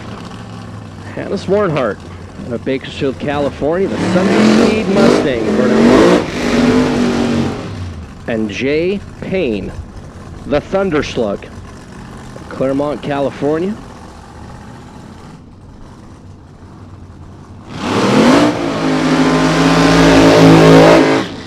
So Jay Payne completing the burnout. Tell you what, Jay Payne, watching daughter Maddie drive that Super Comp car, Jay just got a big smile on his face. Jay and Shelly and that whole team from right down the road in Claremont. And you know, Jay, it's hard to believe, Jay's 70 years old. He's been doing this a long time, DT. Did you see the name on the side of Maddie's car? First call. First call, yeah. And Jay's car says? Last call. Very good.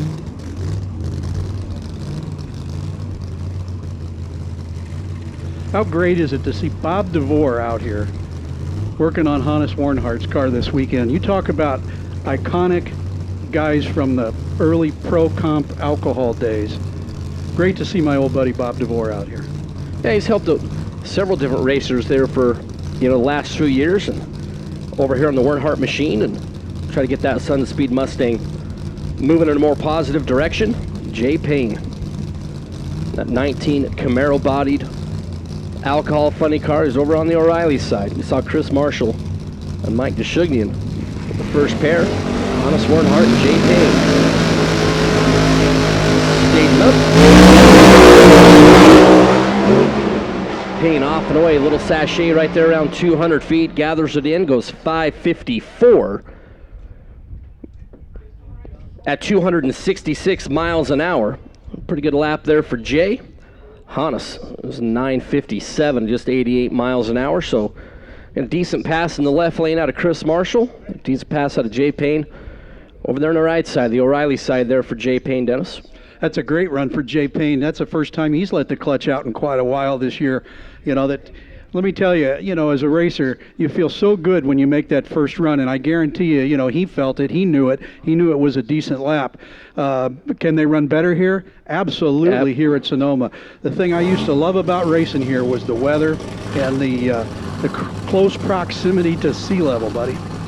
Absolutely. It's definitely different than Denver. Yeah, just a little bit. Of course, Hey, so is Skosh. the combination of all these cars, too. Absolutely. So Brian Hout, Doug Gordon.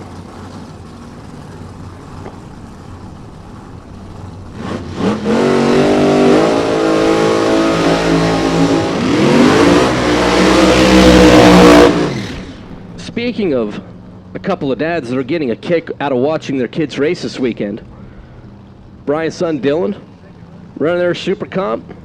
Doug's daughter Maddie running Super Comp. These guys just been having a great time watching their kids do it. Yeah, and Maddie won first round already. Yep. She'll be up second round here right after Alcohol Dragster. And I tell you what. She actually won second round Super Comp. Oh, she ran already? Yep. And she won again? Yes, she did. Oh, that's awesome. What's really cool is the Gordon family, the girls are old enough now, they are working on this car. Maddie starts this car for Doug. This is just so cool. You know, I've known the Gordon family since, well, I used to race Mike years ago. Yeah. And it's just really cool to see those girls working on the cars. So Brian Hout for Cascade Trailer Sales, the runner out of Oregon, finished number 2 in the world last year. Doug Gordon picking up that new sponsor, Beta Motorcycles. It is a little weird. You know, we've seen it for a little while this year, but Doug Gordon and that red hot rod, you know, a little different from the MB Cabinets machine. Well, yeah, it's not green. You know, the really cool thing is you got Johnny Lindbergh over on the Denso side that's tuning Brian Haug, but he built the car for Doug Gordon. Yep. So, kind of a family feud going on here. Top dragster needs rolling, please. Both riders for pre-stage. Gordon rolling in. Gordon up on the tire. Brian Howe already off the gas. Doug Gordon, 552 low of the session. 266.90 miles an hour for Doug Gordon as he will set the standard there, the 6-car category here in the alcohol funny cars. That looked pretty strong there for Doug. Great run for that Gordon family there. 2.50 to the 330 if you're listening. That's a heck of a first way to start. So congratulations, Gordon. They go right to the top. Yeah, we saw, you know, good passes in each lane, in theory. So it's not, they should be fine. Well, there's nothing wrong with the racetrack or the lanes. You know, if you didn't get down the lane, it's your fault. And they'll go back and figure it out. These guys are all too sharp not to. Yep, even though it is a short field, it's a quality field. Well, it's definitely a quality field, no doubt.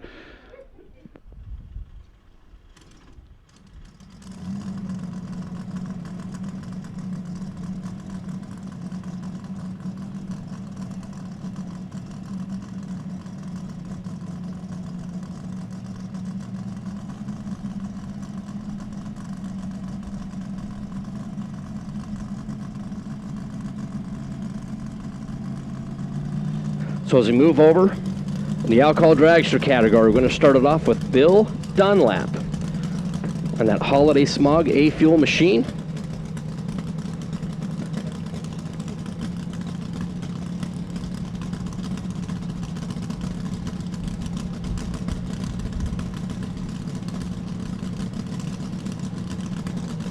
So Bill Dunlap. It's a name that's familiar to a lot of people who've been around racing a long time. Ran especially Top up here Fuel. in the Bay Yeah, Area. oh, absolutely.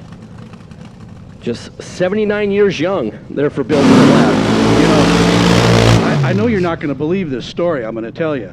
But, you know, when I first started going to the drag races, you know, at 10, 11 years old, I used to tell my dad, "Dad, here comes Bill Dunlap. Put me on your shoulders." I don't want to date you, but man, that was a long time ago. Well, I'm telling you, that's back in the 60s. That's how long he's been driving. I mean, he's driven Top Fuel dragsters, both front and rear engine cars, and drove in the Heritage Series as well. won several races in the Heritage Series. Yep. I mean, he just loves it. So as Bill Dunlap is backing up from the burnout, just a huge thanks to Ken Meadows, Plumbing Concepts, who helped sponsor the alcohol categories here this weekend. Big part of this event. And hey, I think Taylor Motorsports is putting up, well, $500 to low qualifiers. Is that right, Dennis Taylor? Well, that's the rumor I heard. I got to check with my son Justin, but that's what I've heard. That's good. Taylor Motorsports put up a little incentive for low qualifier in both categories. That's good. Well, obviously appreciate you being a part of this event. Ken Meadows, Plumbing Concepts, being a part of this event, as well as Bill Dunlap. And the Randy Eakins mobile. Actually, that car's owned by Dave Schaefer. Randy Eakins is doing the tune-up this weekend, so they don't have a lot of track time, but let's see how they do.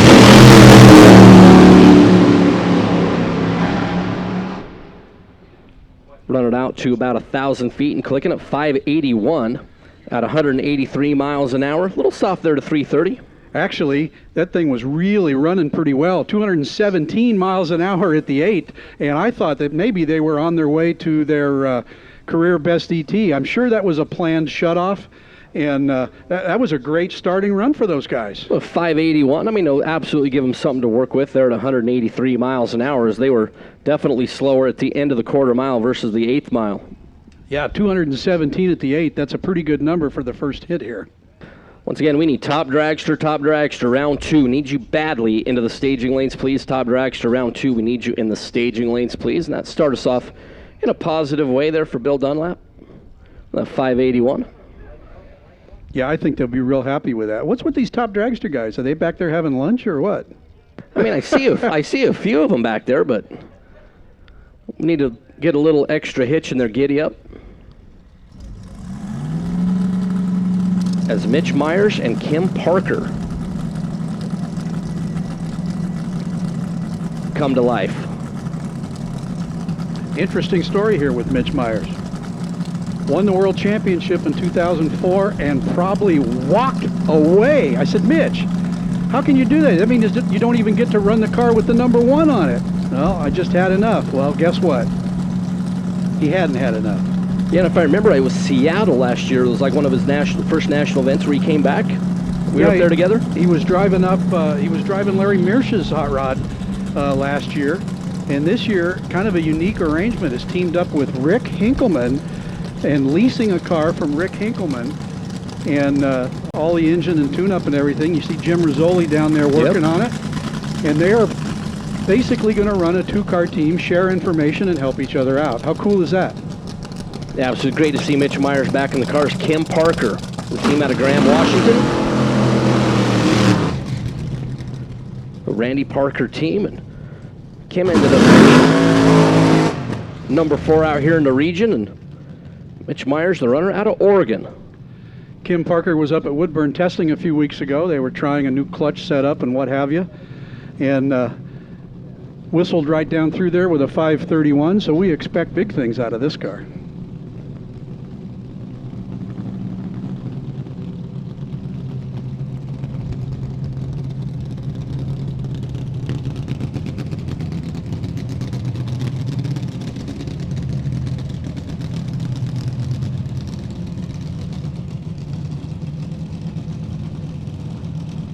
So Myers getting some help from IFA Hose Protection Products, which is one of Mitch Myers' companies, as Dennis Taylor whispers. Alongside Kim Parker. So a couple of Northwest players. Yeah, and if you, for all the old timers out there that remember the Pro Comp days, 80-year-old Jimmy Scott is on Mitch Myers' team and is with us here this weekend working on that car. And he said he's just so glad to be at the drag strip this weekend.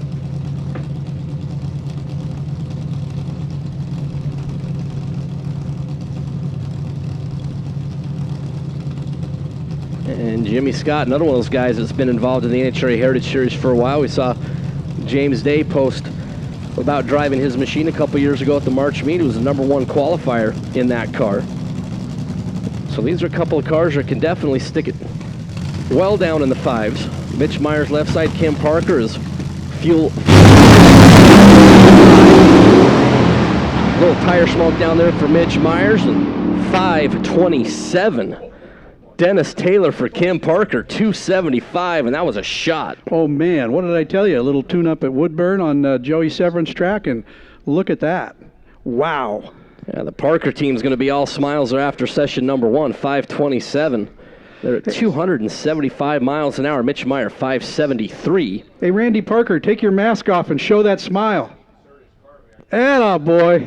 Okay, now put your mask back on. We got to play by the rules. That's a good lap there for the Parker team. No, that's a great lap for the Parker team. What, are you Absolutely. kidding me? Yeah, that's very strong.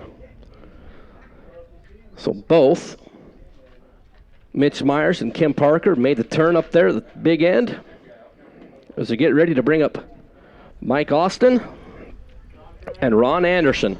Once again, okay, top dragster, final call, first call competition eliminator. Final call, top dragster, first call competition eliminator. Interesting run there with Mitch Myers. You don't normally see an A-Field dragster haze the tires that far down the racetrack. Yep. That actually surprised me a little bit. Yeah, and you saw that, right after that we saw some raw fuel coming out the pipes, but that was a little unusual to see it smoke that far down.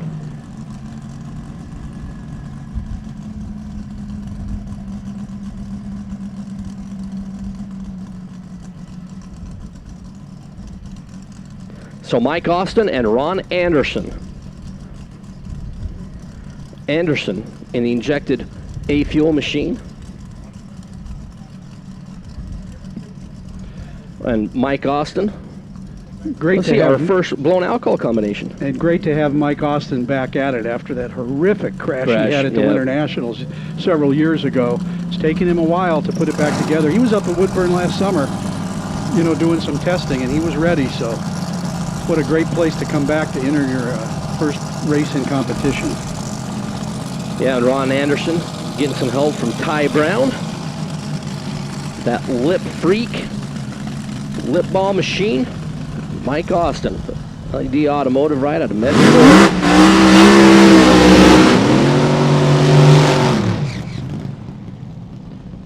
You get to see the differences between the sound of the injected nitro car and the blown alcohol car. So Dennis, you've been doing this a long time. Okay, so we have the blown alcohol dragster configuration or the injected nitro. You also run a nitro funny car in the Heritage Series. So you like blown alcohol setup, injected nitro setup? Well, as a driver, I like the blown alcohol setup. I would imagine if I was a car owner, I'd probably like the injected nitro because it is a little more cost effective to run, the injected nitro thing. But the driver, it's a great training ground for Top Fuel because you do all of the same moves in the cockpit, which really aren't that many.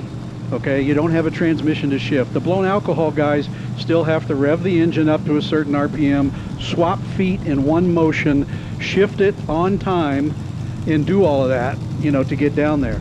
So the challenge as a driver certainly is the blown alcohol car. But we get what you're saying from the financial aspect. So, well, see, I covered the car owner and the driver all in one shot there. Yes, I like your neutrality. So Mike Austin, the RPM's coming up over there on the Denso side of the racetrack, and Ron Anderson, tire smoke. Austin up into high gear, 554 at 255 there for Mike Austin. And honestly, that looked a little quicker than 554 to me, Dennis. Well, it did. Sometimes we see that, especially from our vantage point here in the tower, when you kind of go, huh. But that 554 puts him all the way up into number 2 spot. Yeah, behind Kim Parker's 527 blast, and Ron Anderson there, Ty Brown and that team. And Anderson, I think that went about 3 inches before it instantly went up into tire smoke. I'm not so sure it went that far. I think it jumped straight up in the air instead of going forward at all. But hey, you know what? They'll come back and they'll use that data and tame the clutch system down a little bit, and they'll be just fine. Got to tame the beast. The good thing about it, they do get 3 qualifying rips today. I had to look at my schedule. I couldn't remember off the top of my head, 2 or 3. So they have this session here. Then they'll come back around about 4:30, and then another one to close the show. 3 qualifying sessions here for the alcohol categories. Is bring up Casey Gristle and Garrett Bateman. Garrett, another one of those Rick Hinkleman Machines, the runner out of Albany, Oregon for Clean Boost Performance Products. Those guys from Clean Boost do such a great job supporting several racers in the category. And Casey Grizzle with Jerry Darian. I think that's a name that's synonymous with this category and has been for a number of years. And I think Jerry's been doing this as long as you've been doing this. No, he's been doing it longer than I've been doing it. Well, I didn't want to say that you were when old. I was a kid. Oh, that's right. I think I told you that story. No, he was. Jerry Darian used to have an altered with a flathead that had the Arden Hemi heads on it that he used to run back, at Irwindale back in the day. Now that even predates me. That's back in the 60s. Yeah. And do you think that he still has those heads today? Oh, absolutely. No, unfortunately he doesn't, but he gets asked that a lot. But it wouldn't surprise me if he did still have them. No, because if you don't know Jerry Darian, he is a pack rat to the nth degree. And he knows where every single thing is.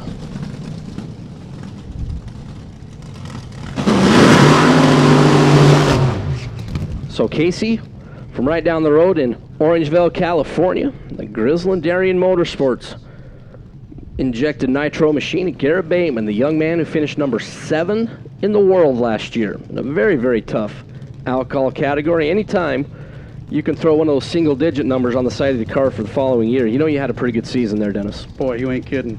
And that's what we all kind of aspire to do in this category. Is it's a big feather in your cap to have a single-digit number on the side of your hot rod. Yeah, Garrett in a brand new Coletta pipe for them. Actually, this car is a Brad Hadman car. That'll teach me to look at stuff. Yeah, don't read what you see on the screen there.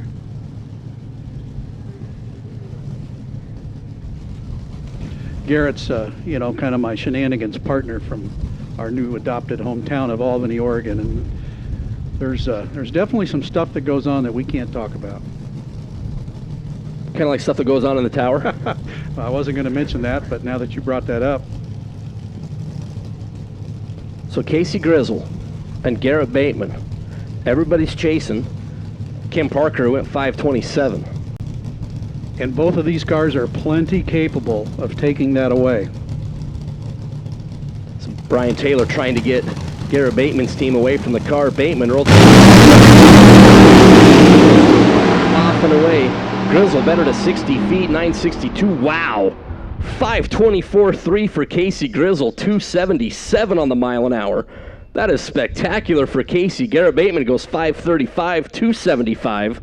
But Casey Grizzle, Jerry Darian and the team, there's a lot of high-fiving and handshaking and all that stuff down. Hey, social distance, everybody, but that was really, really good for Casey Grizzle. That was darn near a career best, if not a career best for Casey. I think that's the second best that they've ever run. And I will tell you that, Garrett Bateman with that 535 was no slouch, but in the middle, Casey's car just pulled away from Rick Hinkleman's Garrett Bateman-driven car like it was standing still. What a great job for Casey Grizzle. Yeah, so looking down track, we got Garrett Bateman up on the top of the hill. Got a little wait to get the cars off the racing surface as they exit the quarter mile and go all the way up that hill before they make the turn to get off the racing surface. And we got Garrett Bateman off there safely as we get ready to fire our next pair. It's Nick Janik and Joey Severance. And how about Nick Janik?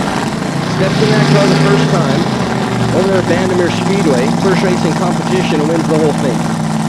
Yeah, and then he tweeted out to everybody, hey, undefeated in the dragster.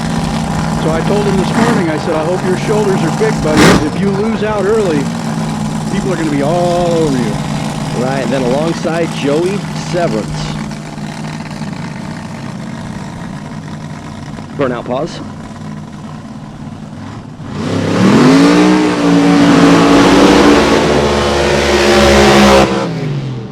So just real quick, Competition Eliminator Sportsman Motorcycle to the lanes. Comp Eliminator Sportsman Motorcycle needs to the lanes. So Joey Severance, let's see, the back-to-back national champion, 2015 through 2018. One of the premier cars in the category out of Woodburn, Oregon. Joey and that whole entire team has been really the class of the field here for the last while. The Meyer team did a really good job winning the national championship last year, but Joey, one of the primetime players, not only out here on the West Coast, but in the entire country. Yeah, pretty much anywhere. When they show up at a racetrack, you know, you can't count them out at all. And that 524 by Casey isn't safe here by any means either. Yeah, absolutely. Joey Severance easily capable to get down there into the 5 teens. The J&A service, Noonan-backed top alcohol dragster. And Nick Janik from right over there in Las Vegas, Nevada. That whole team, Denzo side of the racetrack.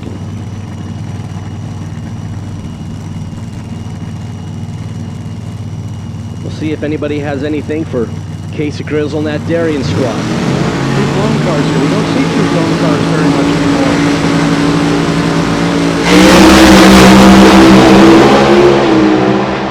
Both drivers off and away. Look at Joey Severance down there. 5:24.8, 2:73 for Severance.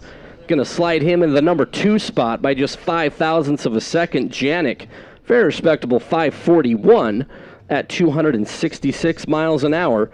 So recap the top 5 at the end of session number 1. Casey Grizzle, 5:24.3. Severance, 5:24.8.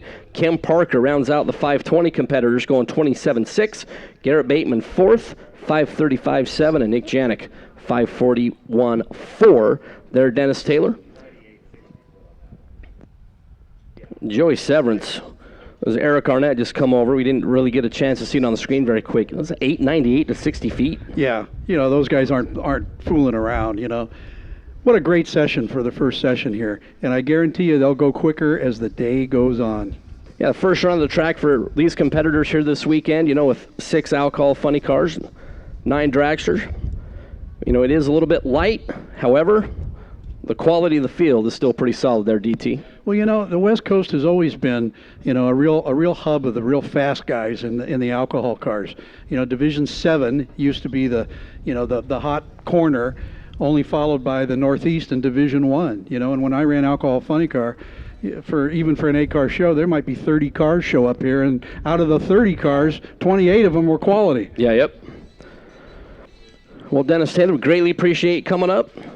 Taylor Motorsports, we talked about it before. $500 going to low qualifier. We'll have to see if Casey Grizzle and be able to hang on to that the check after 2 more sessions, but I don't think 5:24 with 3 is going to be good enough. You can't park it for the next 2 runs and expect that.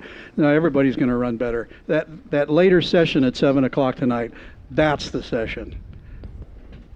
I agree with that. Dennis Taylor, always, always, always a pleasure. Love all your expertise and your knowledge and everything that you bring up here to the booth when you get to do these alcohol sessions. And we'll see you, like, here, go take a break. Go get some information. You got like an hour and 20 minutes or so. Time for a nap too? Yeah, time. Well, I mean, at your age, do you need a nap? I think you're good.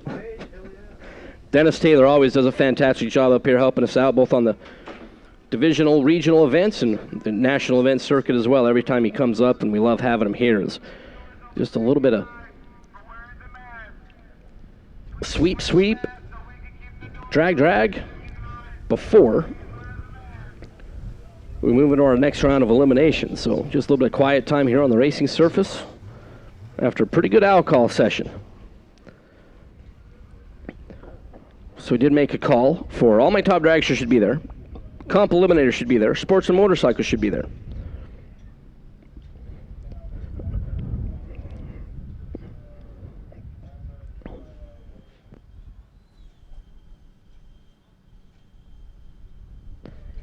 So Comp Eliminator, you should all be in the lanes at this time, please. Comp Eliminator, you should all be in the lanes. I think we're just missing 1 or 2. Sportsman Motorcycle, you should all be in the lanes as well, please. Those are either keep a track of the schedule. Top Dragster should be next, then Comp Eliminator, Sportsman Motorcycle, then Top Sportsman, and then we go back to the tip-top where we started today.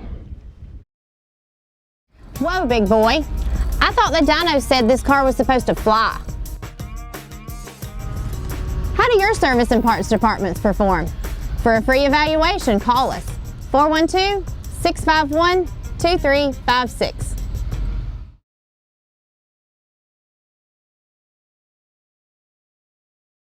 Ultronics, the leader in performance electronics. Racers know and depend on their state-of-the-art systems every day. Perform Air Pro and Perform Air Eclipse are the racing industry standard, high-tech, easy-to-use weather systems. Power-Light lithium batteries, the super powerful lightweight energy source for your machine. And the Data Quest Power Quest, the most innovative data recorders and touchscreen switch panels you can find. Check out ultronicsinc.com for these products and more. Ultronics, the choice of champions.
Racers, when it is time for your next race trailer, built the way you want without compromise, look no further than Vintage Trailers. Troy Stone and the entire Vintage team has been in the custom race car trailer business for over 27 years, and for over 22 years racing alongside you using the products they build and sell. Vintage Trailers can put you in exactly the right equipment, whether it's with living quarters, bath facilities, traditional rig, or a stacker, with over 24 designs in-house or built to your specifications. No matter what the need for you, your team, or your entire race operation, Vintage Trailers has what you need. Just look for the slime green rig at the next race to see the quality, vintage manufactured custom stacker, or check them out on the web at vintagetrailers.com. Vintage Trailers, quality by design. What? 150 lot? I thought you said you could drive.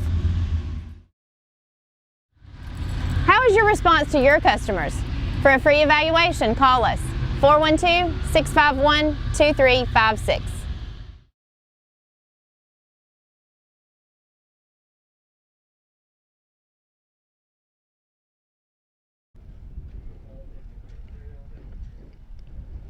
And rule number 32, enjoy the little things.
All right, top dragster, round number 2.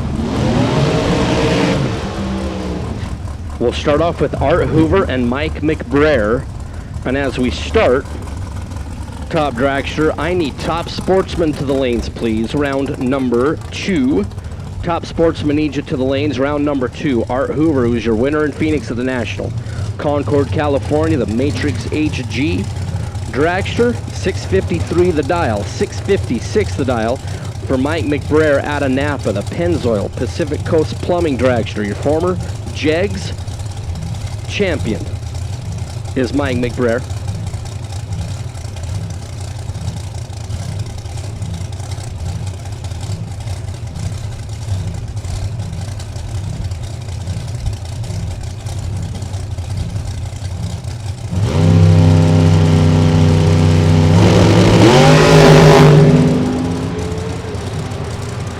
Hoover is green, McBrayer is real green, and Art Hoover, 004, 661, taking a 3 thou stripe at the finish line. Mike McBrayer was very uncharacteristically late as he's 65 green and 2 above and comes up 37.10 thou short as Art Hoover will move on. Terry White, Jeff Havens.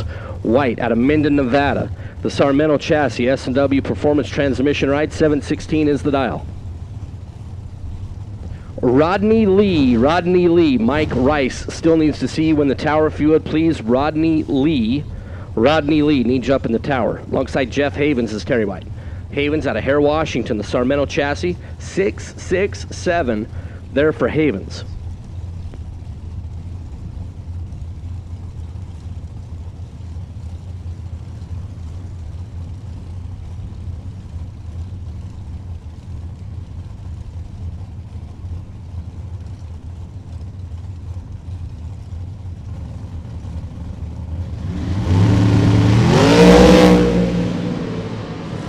Terry White turns a red by 4 thou. Havens also in front of green, but Terry White left first and did it first. 716.7 for Terry White after he was 4 thou red. Havens, wow, 667.0 on the 667. He let it go 13 thou too quick. However, Terry White was already red. Jeff Havens will move on. Dan Naylor, Jack Sadler. Naylor, that turbocharged little itty-bitty small block Chevrolet out of Colfax. Dan Naylor In the undercover chassis, Jack Sadler out of Henderson, Nevada, the Fig Speed. Dragster there for Sadler. 655 is the number. Naylor, 668. As we're off and away. Naylor's green, Sadler is green. Dan left side, Jack right side, Dan Naylor. 15 green, 6 above to get the win. 674. With the 15th hour reaction time, Jack Sadler was 005. I then went 666 at 198 to come up a little bit short by about 0.04 of a second. Dan Naylor will move on as Kenny Upton and John Richardson. Upton out of Garden Grove, that Par Corp, Ken and Sons Dragster, 659 the dial. John Richardson dialed low of the category, 610. Out of Santa Clarita, the Maintenance Service Incorporated ride. Qualified in the number 3 position. John has 610 on that O'Reilly board.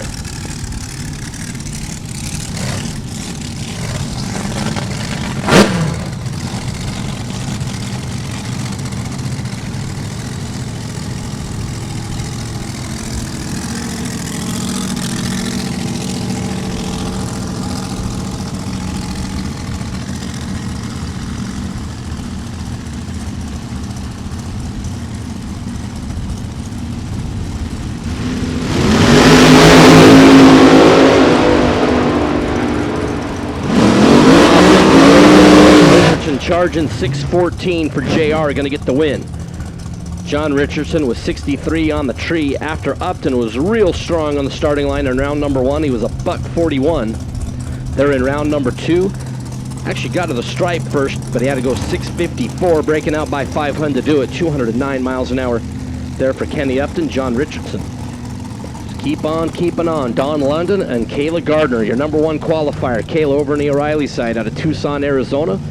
One of the Button Transportation rides, 613 on the O'Reilly scoreboard for Kayla. Don London, Newhall, California, the London Racing.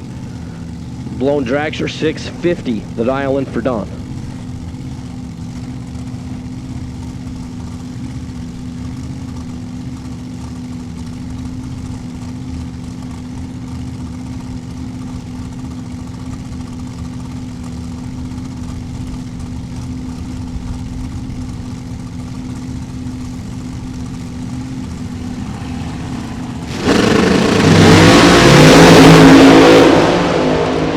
London, 6 thou red, Kayla Gardner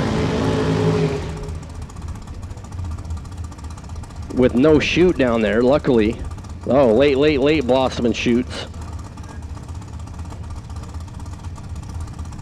As Kayla had late shoots.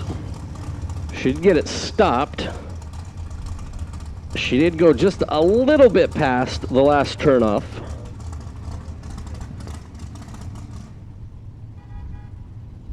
The shoots came out real late for Kayla. After running 616 at 227 miles an hour, she did get it stopped. And I think she is short of the kitty litter.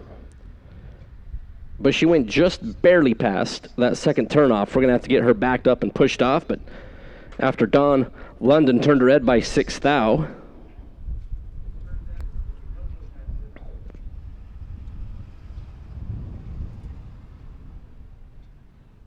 As Kayla Gardner was 53 on the tree. It rounded out the back door, 616, 227. I mean, everything is okay down there. Don't be alarmed. Everything's good. Shoots just came out real late. Just got to get Kayla pushed back just a little bit on off the racing surface. Once again, everything's fine. Everything's fine. And Kayla just went a little long. Couldn't make that final turn off. We got to just get her backed up and pushed off. Should be just a couple of brief moments. And everybody, 973 references about the mask. Okay, everybody, masks are our friend. We know it's a little bit hot out there. Get those masks covering your nose and your mouth. we would greatly appreciate it. Once again, keep those masks on, covering those nose and the mouth.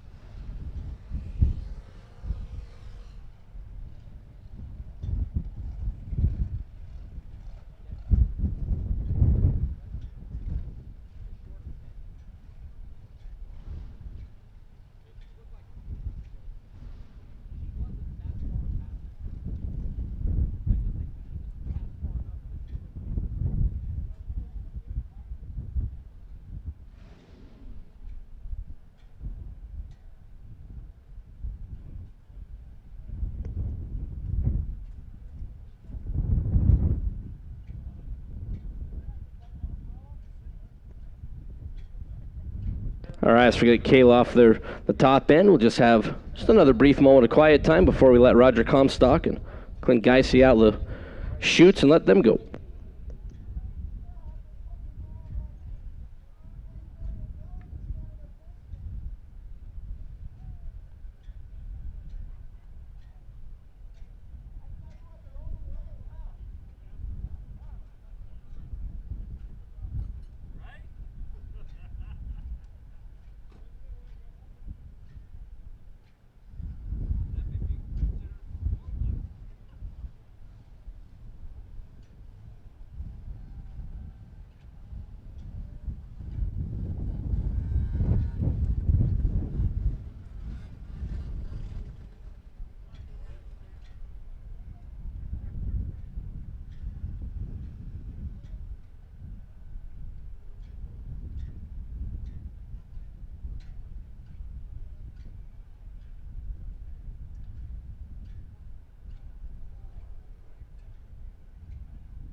Okay, so as we look at the sky, I mean, I haven't seen Peter Biondo for like the last half hour. Is that Biondo in the airplane up there doing the stunt flying? Might as well, he drives everything else.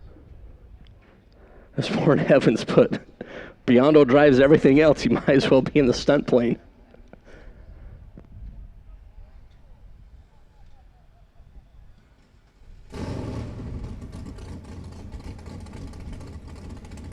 All right, so we got Kayla off the top end. Roger Comstock, Clint Geisey. Roger for Mail Terminal Services. Lucas Oil, Hoosier, K&N 717 to dial in for that Yancer Fender Dragster. Clint Geisey. That Spitzer Chassis Dragster for Roddick Paint. The runner out of Washington.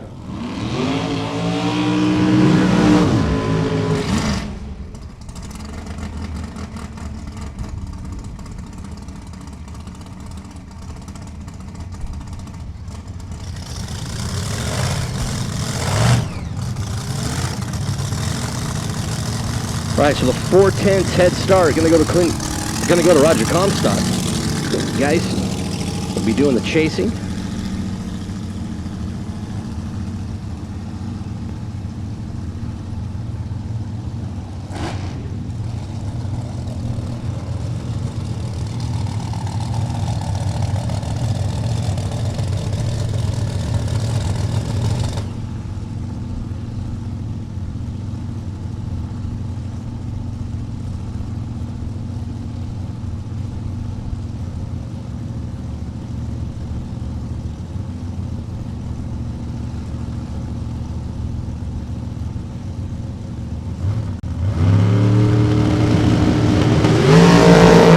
Off and away.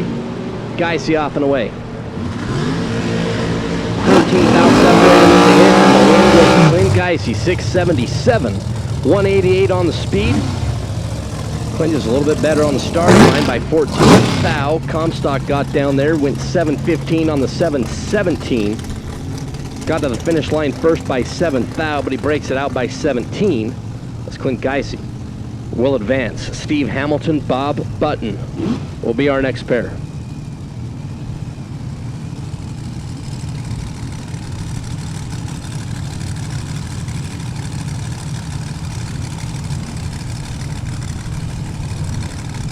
Hamilton out of Indio, the Tapatio hot sauce ride. 7 flat the dial. Bob Button, Lafayette, Louisiana. The Button Transportation, Spitzer chassis. Yeah, finished number 5 in Division 4 last year, and there's all sorts of toughness. Top Dragster Racing in Division 4.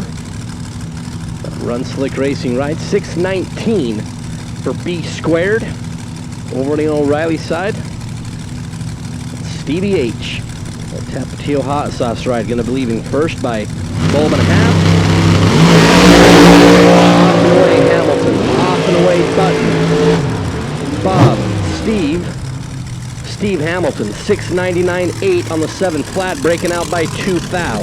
Bob Button, 12 thou too quick, going 617.8 on the 619. So Steve Hamilton ends Bob Button's afternoon here in round number 2 as we move on with John Freer.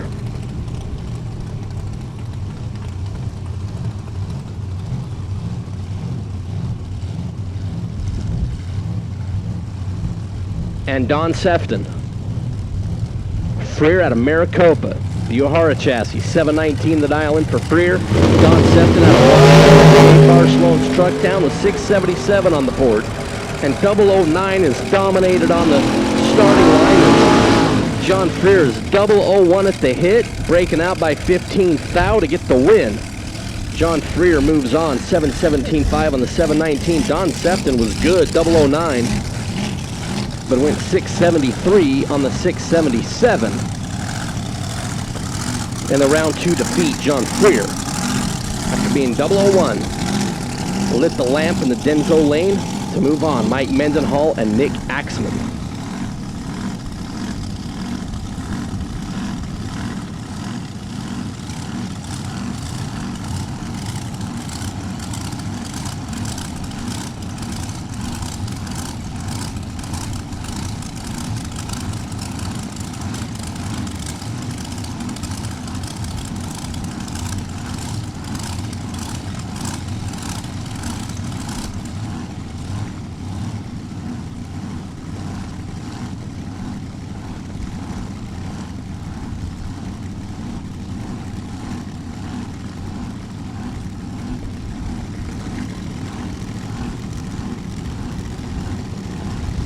Taylor Vetter, Nick Axman.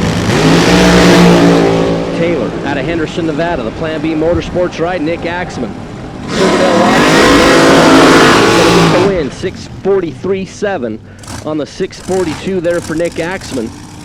Taylor Vetter, 738.6, but she was 82 starting that run. Gave up 400 and will bow out in round number 2. Bernie Plord, Steve Schneider will be our next pair.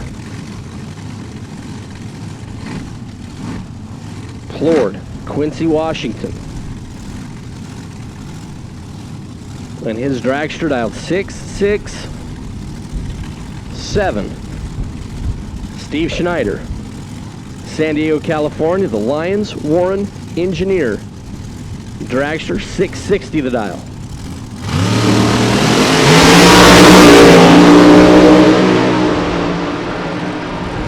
Bernie Plord with a massive starting line advantage and on a double breakout gets the win. Plord was 35 green and goes 665.9 on the 667 under by 11 thou. Steve Schneider's reaction time was 422 and then goes 653. Bernie Plord dodges a massive, I'm talking ginormous bullet. That was almost super silly on Bernie Plord's part. But when light comes on, which is all that matters at the end of the day, and he moves on to round number next. Mike Mendenhall and Brianna Weens. Mendenhall out of Santee, Spitzer chassis, 635. There for Michael. Brianna Weens, Las Vegas, Nevada. Ted Weens Tire and Auto Ride. Ted and Jen McKenzie, that whole team cheering on Brianna. Got 660 on the O'Reilly scoreboard. Going to be leaving first. Mendenhall. About a half a bulb. Going to be the head start for Brianna.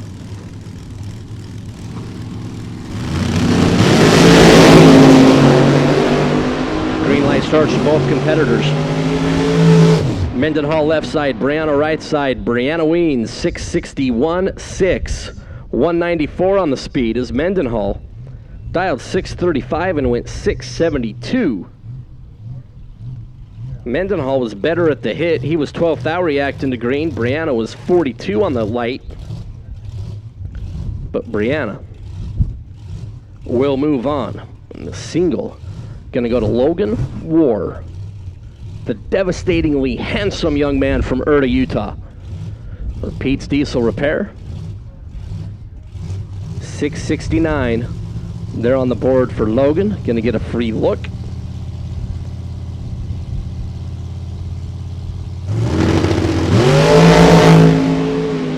Logan. 001. 667.4. 205 to wrap up top dragster for Logan War. Super Street Eliminator. Super Street Eliminator.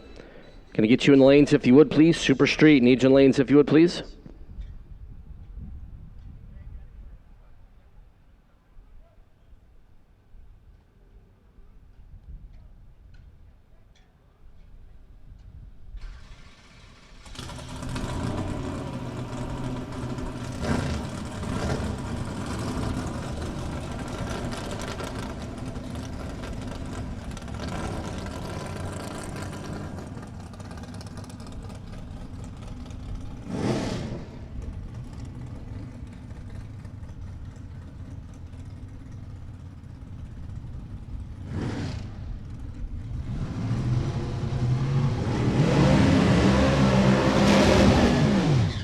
So Super Street, round number 3. Let's get you going if you would, please. Super Street, round number 3.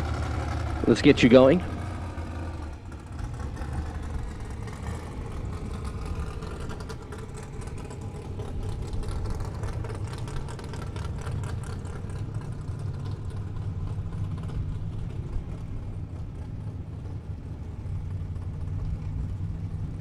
Joe Mozaris, John Edwards, competition eliminator, round number 2. Mozaris, the Mopar-powered B Econo Dragster for Advanced Automotive, Napa Auto Parts, 741. The index here in round number 2 for Joe Mozaris, and John Edwards, your number 1 qualifier, 794 for that C-Altered Automatic. Camaro for Yellow Iron Investments. Steve Wilma for the team from the great state of Idaho, right out there outside of Boise and Napa, 794.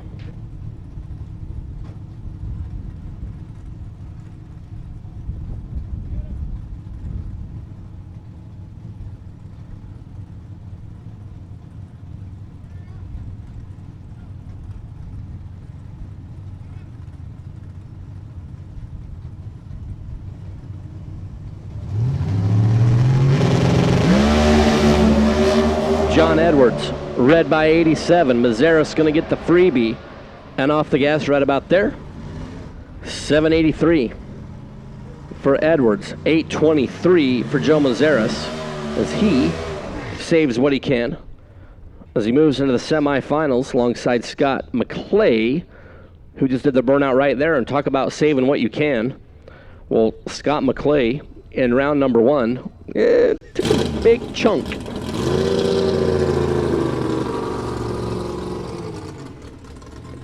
In that matchup with Joshua Lee there in the first round, Scott McClay out of Tehachapi.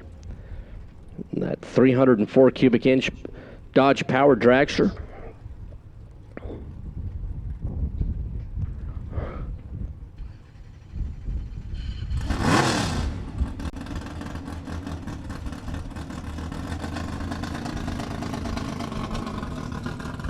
So McClay will get a free look at the tree. I guarantee something. He's not going to run it much further than the 8th mile. 42 thou on the green light start. Oh, he ran it a lot longer than I thought he was going to run it. 7:40 there for Scott McClay. 1:49 on the speed as he moves into the semifinals. Take on Joe Mazeris. And this is to see as we go from 5 to 3 who will have the semifinal single. And will run for the Wally. Doug Lambeck, Cody Lane. This is good stuff right here, Doug Lambeck. The D Super Modified. Automatic out of Irvine, Bob Lambeck Racing, the Sunfire. 893 is his current index in the categories. Cody Lane, the B Super Modified. 853. The index there for Cody. This is first the finish line. The Mickey Thompson Tire, Lucas Oil, Hancock and Lane Cobalt.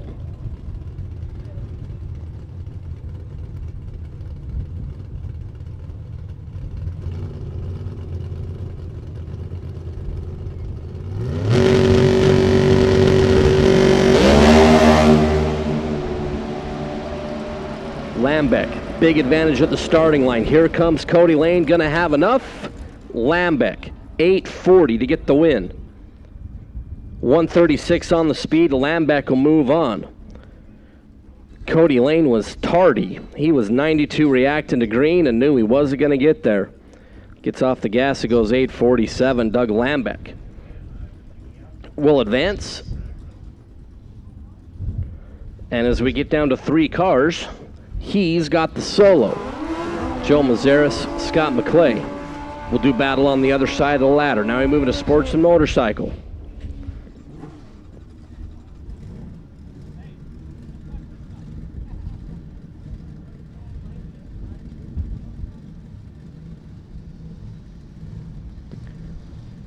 Trey St. Germain, Larry Moda. Moda out of Orem, Utah for Lucas Oil. Larry, wife Tiffany, and that whole team. 895 is the dial in for Larry. Trey St. Germain, 950 the dial.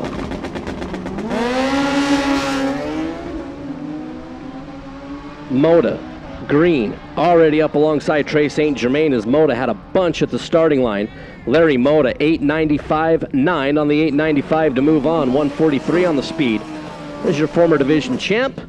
Moves down into the semifinals. Anthony Vanetti and Tom Medlin. Get ready to stage it up. The winner here will take on Larry Moda in that semifinal.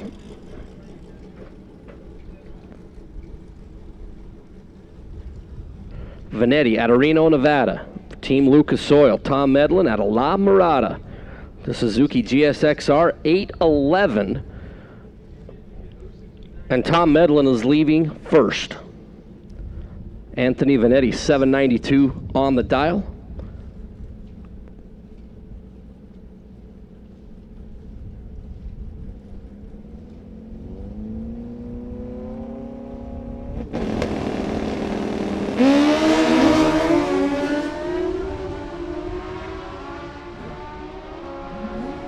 Medlin, huge starting line advantage in the win, 813. Medlin was 007 on the starting line. Anthony Vanetti was 244 on the tree.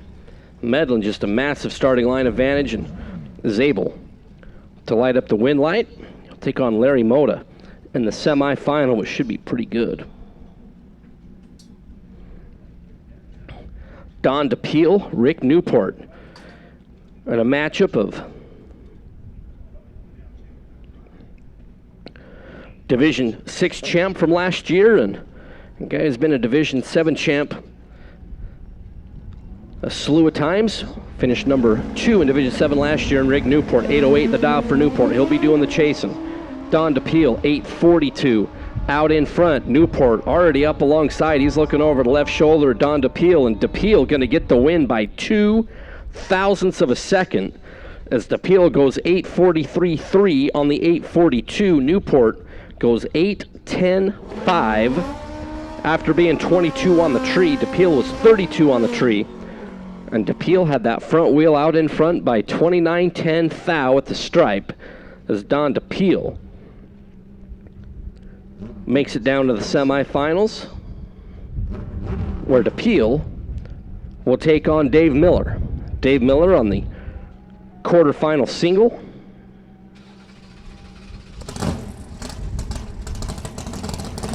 Miller out of Whittier. It's Bobby Cottrell's hood. 95 Suzuki GSXR. There for Dave Miller. Super Street, you should all be in the lanes. As Dave Miller works his way down on the solo with 799 on the board. He was 008, then goes 802. Good run there for Dave Miller. 164 on the speed. So Dave Miller, Don DePeel, Larry Mona, Tom Medlin will advance. So top Sportsman. Round number 2, 15 left in top Sportsman. This will get us down to the quarterfinals.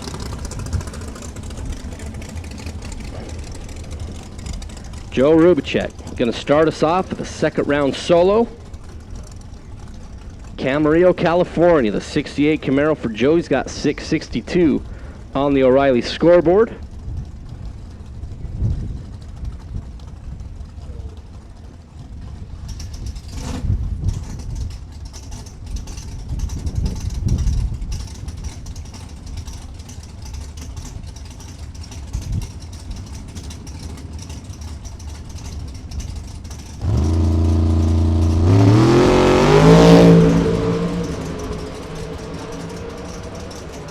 Joe with a free rip at the tree, 25 green, 664 for Rubicek, 207. They're on the speed for the second round solo. Doug Bracey and Mike Johnson. Bracey, Vallejo, Quartertech Electronics, Cavalier. 707 is the dial. Mike Johnson out of Laguna Beach. A 63 Corvette there for Mike. The O'Reilly side of the racetrack.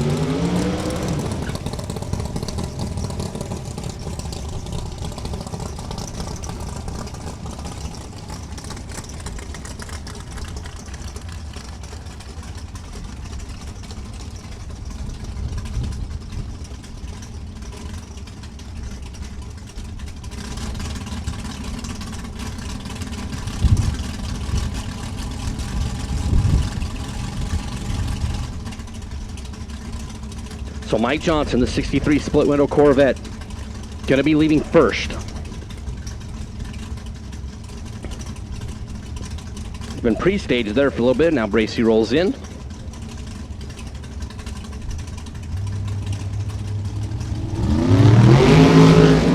Red light start for Mike Johnson.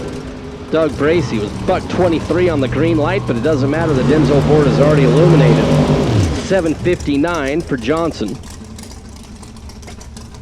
On that 746, but it was all over there at the hit. Doug Bracey goes 706.4 on the 707 as Doug Bracey will move on.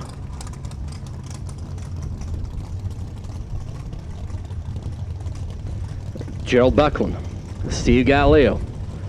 Steve in his red 63 Corvette split window. Out of San Francisco was your race number 1 winner of the double divisional last year at Sonoma, so technically he's defending event champ. He's got 669 on the board. Gerald Buckland, Bellevue, Washington. Let's see, I'll take the red 63 Corvette split window to win this round. Warren Evans, that should be your bet with Kyle. You'll take the red 63 split window Corvette.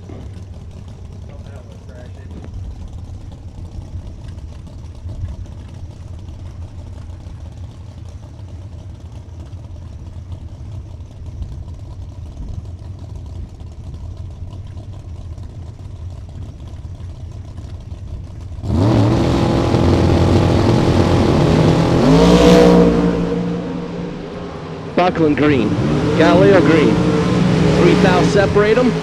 Win light to your defending champ, dead 7 for Steve Galileo. 669.7. 205 will get the win. 7th thou, the margin of victory. Buckland was very game. 24 on the tree, just 3 thou behind. It goes 741.1 at 183 miles an hour. We're talking about, you know, sometimes they're just rounds that are a cap tipper. That was one there for Buckland. Let's go over to Steve and tip the cap. Good job, sir. This is Don Mazier and Mira Sylvia. Mazier with the nitrous assist. Green Racing Engines. 09 Cobalt from Mazier Enterprises. 705 the dial in. Mira Sylvia out of Rancho Cucamonga, the Sylvia Racing. Cavalier there for Mira. 744 the dial for Mira there on the O'Reilly side.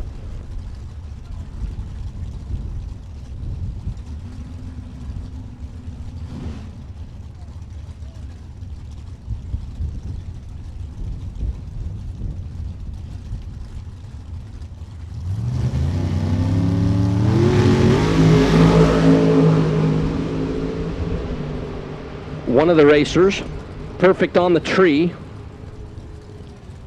but Mira Sylvia overcomes Don Mazier's perfect light. Mira's 33 on the tree, dead on 4. 15-10 thou, the margin of victory for Mira Sylvia. Don Mazier was trip, zip, stellar. Goes 708.8 on the 705 to come up 15-10 thou short. Mira Sylvia will move on into round number 3.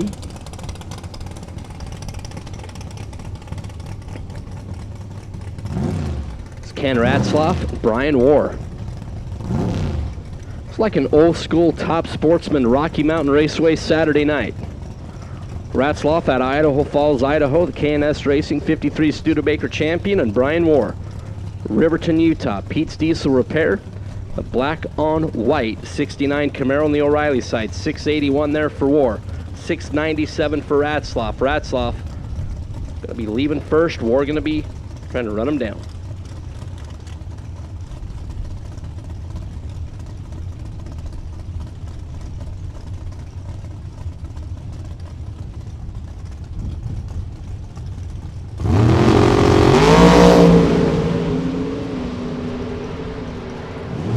Ratzloff, War, Studebaker, Camaro, Brian War, 004, dead on 9.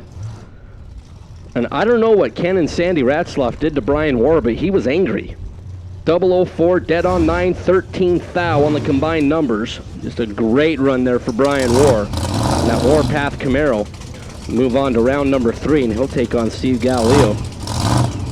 They're in the quarterfinals.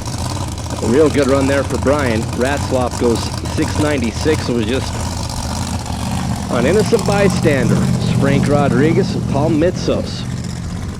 Frank out of St. Helena, California, the AMS Marketing and Sales 69 Camaro 713 there for Frank. Paul Mitsos 668 out of Eastvale, California for Mountain View Tire. Ryan Priddy and the team. Paul was your national event winner in February at Wild Horse Pass Motorsports Park.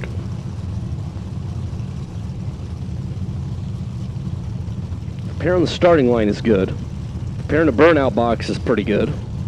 The pair behind them is real good. So we got to get Frank Rodriguez to back up as we need courtesy staging, and Frank went up there and bumped both bulbs.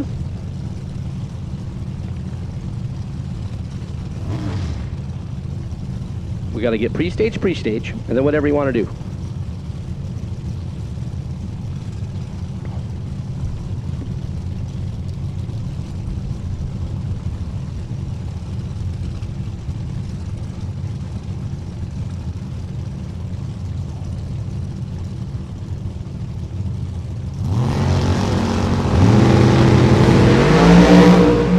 Rodriguez away, Mitsos away. Paul looking over to the left, Frank looking over to the right. Rodriguez, 714 on the 713 to get the win. Paul Mitsos got to the stripe first, but breaks out, going 666.4 on the 668. Just 2 thou separated them at the starting line. Frank Rodriguez was 25 green. Paul was 27. Frank Rodriguez, one above, will get the win. Paul Mitzos will bow out in round number 2. Jeff Gillette, Kelly Harper. Jeff out of Benicia, California for the Indigene Reserve GTO. 684. The dial for Jeff. Kelly Harper, your number 1 qualifier. Stock Eliminator. Stock Eliminator in each of the lanes. Stock Eliminator. Got to get you here. Kelly Harper, Peoria, Arizona. KSH Aviation Mustang. He's got 657 on the O'Reilly scoreboard. So Jeff Gillette, left side, will be leaving first by just over a half a bulb. Stock Eliminator, you should be in the lanes. Stock Eliminator, you should be in the lanes.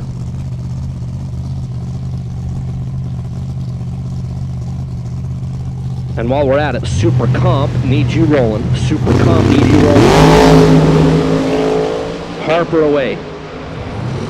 Gillette out in front. Here comes the Mustang. Kelly Harper going to get the win. 659 for Kelly. 216 on the speed. Jeff Gillette, 681. 202 to come up short. Kelly Harper was 23 thou reacting to green. Gillette was 45. He gave up a bit there at the hit. Kelly Harper and that Radical Mustang will take on Mira Sylvia in the quarterfinals in Top Sportsman. All right, so it's like second round, final round. Okerman, Olpen. Richard out of Torrance, California for Hot Rod Performance. Zeke's Automotive in the Beretta. There are the Denso side. 710 is the dial. Olpen out of Pleasant Grove, Utah. The white on black 68 Camaro. 694 the dial in for Olpen. These guys have had some great races through the years. I expect nothing different right here. Okerman is pre-staged. Olpen will go bump, bump. Thank you. Okerman is in second. Off and away. 6 thou separate them at the starting line. Okerman, 709.6 on the double breakout. Olpen, 692.6 on the 694, comes up on the wrong end of the numbers. As Okerman was 44 green, Olpen was 38 green, and Okerman will advance to take on Joe Rubicek there in the semifinals. We move into Super Street.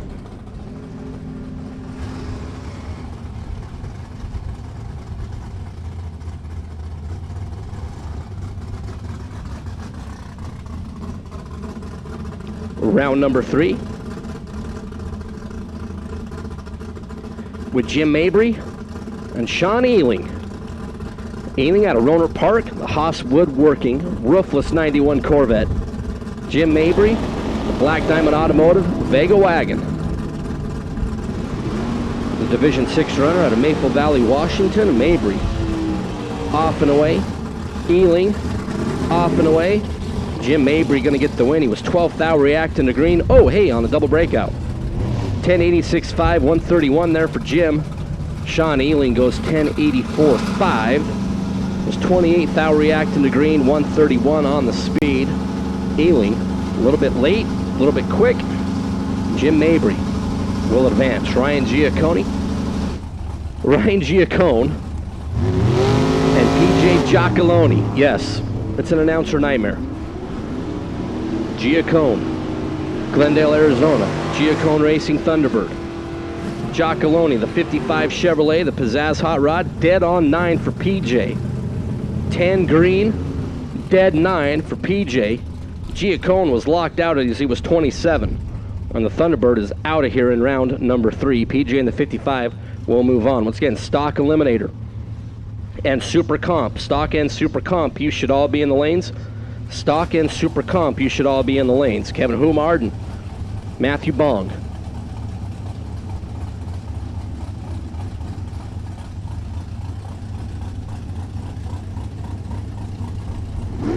Kevin out of San Dimas in the Camaro. Matthew Bong out of Glendale, Arizona.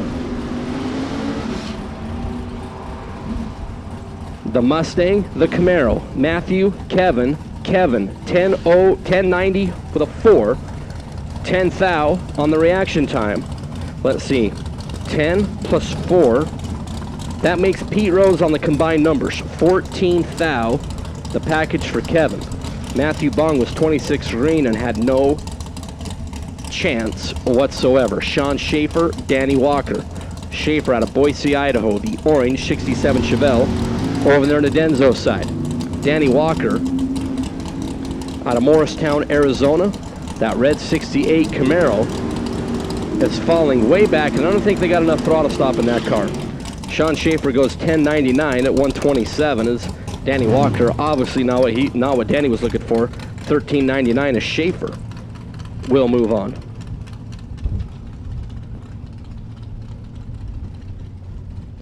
Schaefer was 009 at the hit. Walker was 245, and well, it didn't get any better for there. Dave Kiesel and Jimmy Galante, Jimmy G, out of Sunland, California, that racetrans.com 67 Nova. Dave Kiesel in that Racing Dirty 76 Vega. Kiesel, the Denzo side. Galante over on the O'Reilly side of the racetrack. Kiesel, 1092.5 beats 1092.4. Dave Kiesel was 003 on the reaction time. Jimmy Galante was 13 green. Kiesel, 92.5. Galante, 92.4. 9 thou going to be the margin of victory for Dave Kiesel. Chris Bracey and Tony Hopkins. Chris just saw husband Doug pick up a round win in Top Sportsman. The 67 Camaro out of Vallejo. Alongside Tony Hopkins, that 5.5 Chevrolet out of Snohomish, Washington. Federal Way Auto and Radiator. Back to 55 Chevrolet.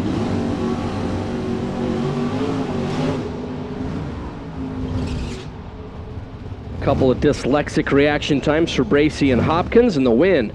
But identical 1082.8s for Tony Hopkins and Chris Bracey. The difference comes down to the reaction times. Bracey was Richard Petty 43. Tony Hopkins was, I like Walter Payton as well. Walter Payton 34. There for Tony Hopkins. 9 thou, which is the difference in those reaction times, will be the margin of victory. Gary Erickson, Alan Mackham. Erickson, your Winter Nationals winner. And that Ford Pro for Stark Street Pizza out of Vancouver, Washington. Alan out of Everett, Washington. The Federal Way Auto and Radiator 67 Chevy Nova. 4 thou separated him at the hit. 93.5 for Alan Mackham. Gonna get the win. 145 for Alan to advance. Gary Erickson goes 1086.7 as he was under by 400. 4 thou separated him on the starting line. Gary Erickson was 32 on the tree. Alan was 28. But at the end of 1,320 feet, Alan was on the right side of 1090.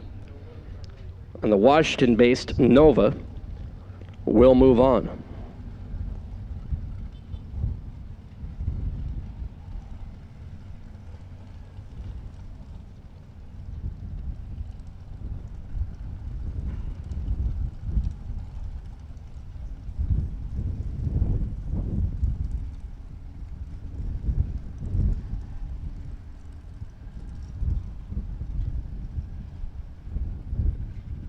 Racers, when it is time for your next race trailer, built the way you want without compromise, look no further than Vintage Trailers. Troy Stone and the entire Vintage team has been in the custom race car trailer business for over 27 years, and for over 22 years racing alongside you using the products they build and sell. Vintage Trailers can put you in exactly the right equipment, whether it's with living quarters, bath facilities, traditional rig, or a stacker, with over 24 designs in-house or built to your specifications. No matter what the need for you, your team, or your entire race operation, Vintage Trailers has what you need. Just look for the slime green rig at the next race to see the quality, vintage manufactured custom stacker, or check them out on the web at vintagetrailers.com. Vintage Trailers, quality by design.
Whoa, big boy.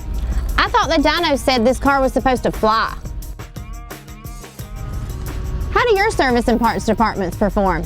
For a free evaluation, call us 412-651-2356.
All right, so pretty please.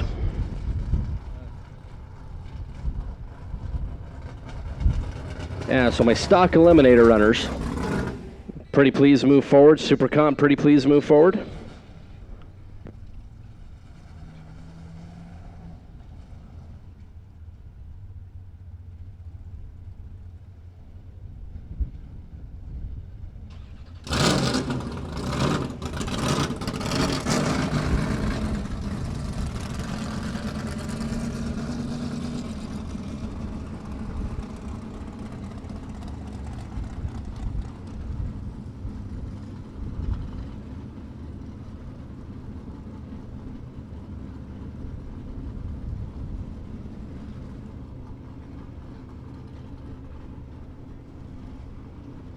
All right, stock eliminator round number 3. This will get us down to the quarterfinals. There's 15 left here in stock.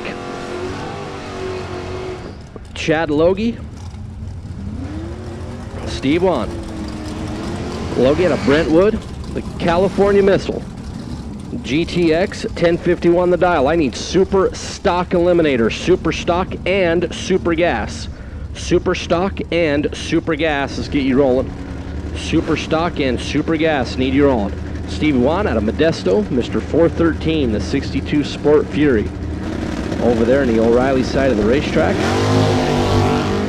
Is off and away. 10:07 the dial. About a half a second. Going to separate him on the dial-in. Steve trying to pull up alongside Chad Logie and going to get the win. Dead on 8 for Steve Wan.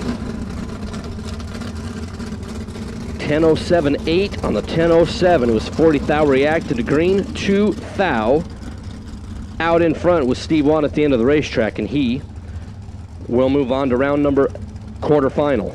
Jerry Stein, Leo Glassbrenner. Jerry out of Brentwood, 1068 the dial. Leo Glassbrenner, Murrieta for Emac transmission, California valve body, the late model Chevrolet Camaro. Jerry Stein for Logie Stein Racing and Goodyear Tire, the Dart. Be leaving first by almost a full tree.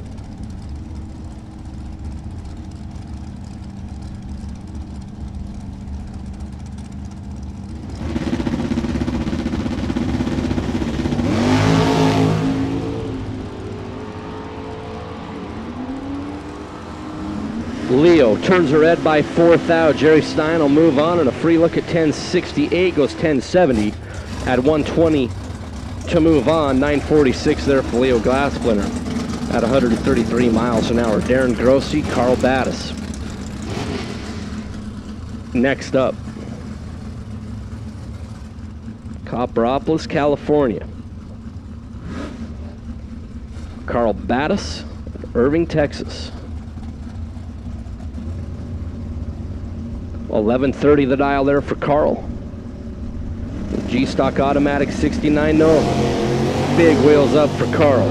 Big wheels up for Grossi. Darren chugging the Fury. Trying to reel in the Nova of Battis.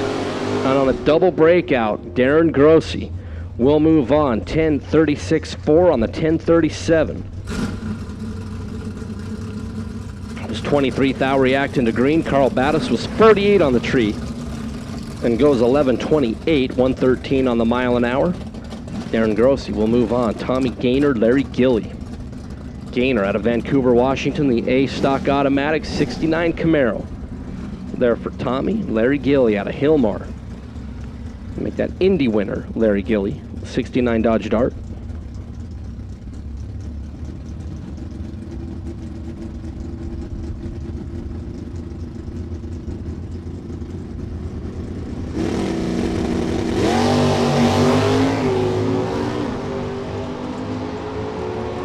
Gilly is green. Gaynor is green.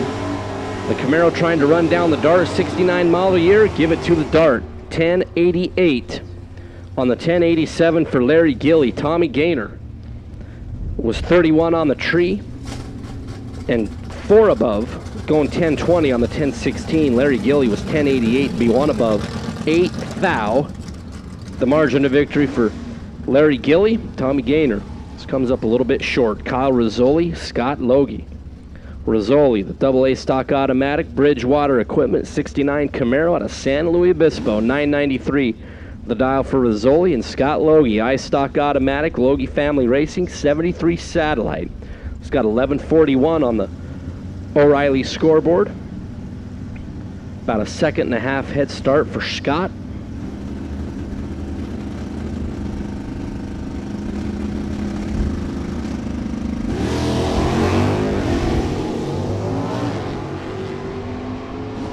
Rizzoli is green. Scott Logie out in front, also green. Rizzoli trying to run down Scott Logie and is able to do so. 995, 9 on the 993 for Rizzoli. 121 on the speed. Scott Logie, 1142 on the 41. But Logie was 55 thou on the green light start. Rizzoli was much more gooder. He was 16th thou on his green light effort, and Kyle Rizzoli just keeps on keeping on as Karen Comstock and Mike Williams. Blondie out of Fort Lauderdale, Florida. Lucas Oil, Hoosier Tire, K&N. Mustang, 895 for Karen. Mike Williams, Phelan, California. Remac transmission, 67 Camaro. The white on red ride, big wheels up there for Mike Williams. Comstock off and away. Here comes the ponies of the Mustang. Camaro trying to hold off Karen. Brake lights for Comstock and wind lights for Williams on a double breakout. 11-11-2. Under by 8 thou. 8 thou under Mike Williams. Karen Comstock 894-1 on the 95, under by 9 thou. By 1 thou, gonna be the margin of victory over there for Mike. It's Don Little with the single in this round. Going to take that Bob Mazzolini Racing 70 Challenger up, take the green light, which he did, back up, which is his right. We're all about rights in this country.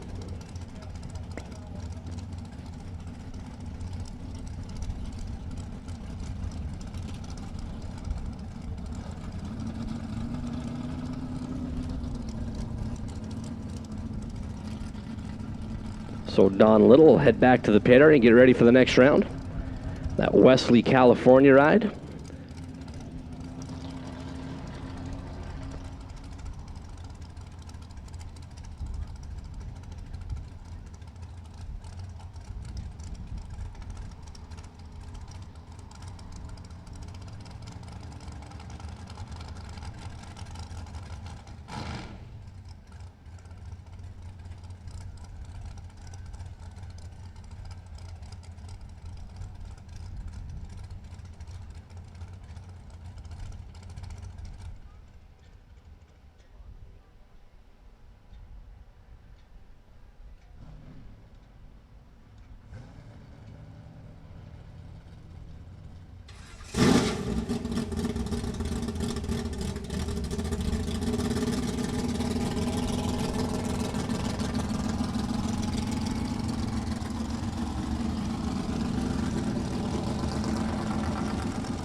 Jim Meter, Doug Gibson.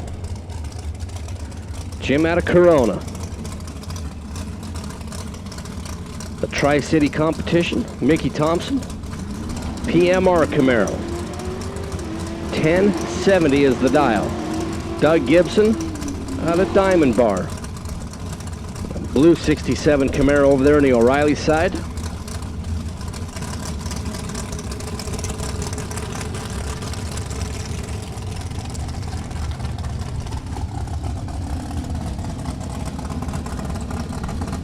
Final car in category there in stock Eliminator. The stock automatic ride, a Meter, gonna be last to stage. Red light start for Doug Gibson by 21 thou.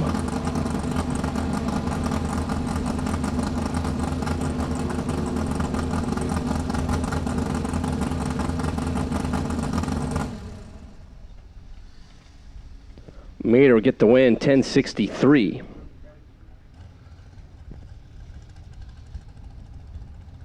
Gibson on the parade lap there on the red light. 2056, 47 miles an hour for those keeping track at home. Jim Meter will move on to round number next as we go into Super Comp. And I believe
start off Super Comp Eliminator with some Theobald on Theobald family crime. Parker, left lane, your Division 7 champion, the 19-year-old for Theobald Motorsports. Over the Denzo side, Tanner Theobald, bigger brother, 26 years of age, St. George, Utah, Theobald Motorsports. We talked about the final round in Pomona that was Parker and Travis. Here's Parker and Tanner. It's not the final, but it's round number 3.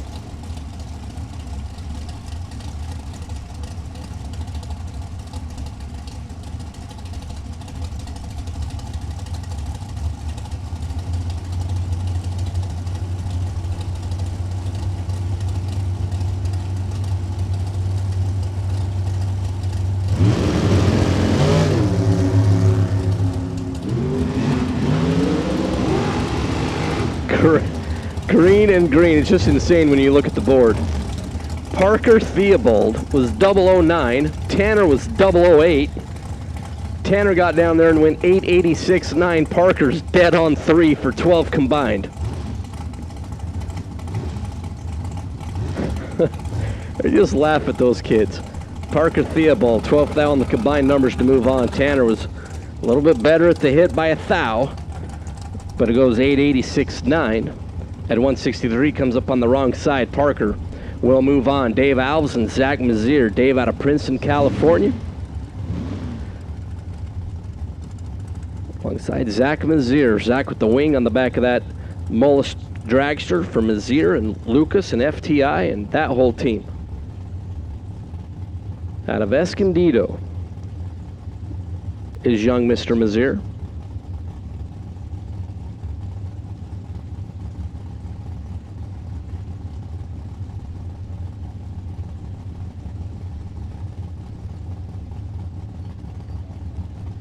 All right, Superstock. I need 4 or 5 of you back in the lane. Superstock. Need you all in the lanes, if you would, please.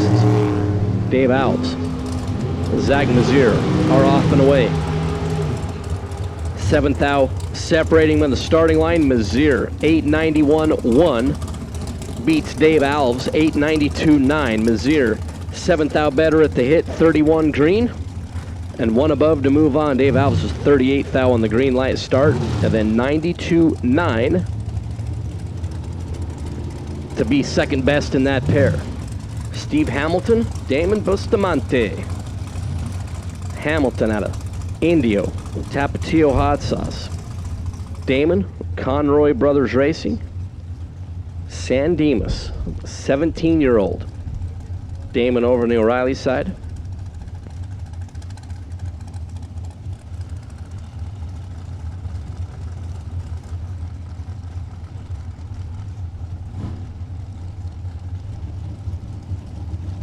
Again, super stock, super gas. All y'all should be in the lanes.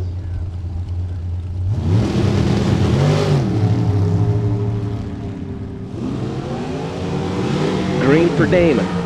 Green for Steve. Hamilton left side, Bustamante right side. Dead on 1 for Damon. He will move on. 890 with a 1.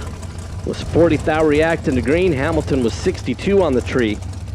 And 888 no good. Damon Bustamante advances. Evan Kowalski, Val Torres. Evan, the 22-year-old out of Riverside for Riverside Transmission Center. Dad Rich and that team coming up from Riverside. Val Torres, La Puente for Val Torres Construction.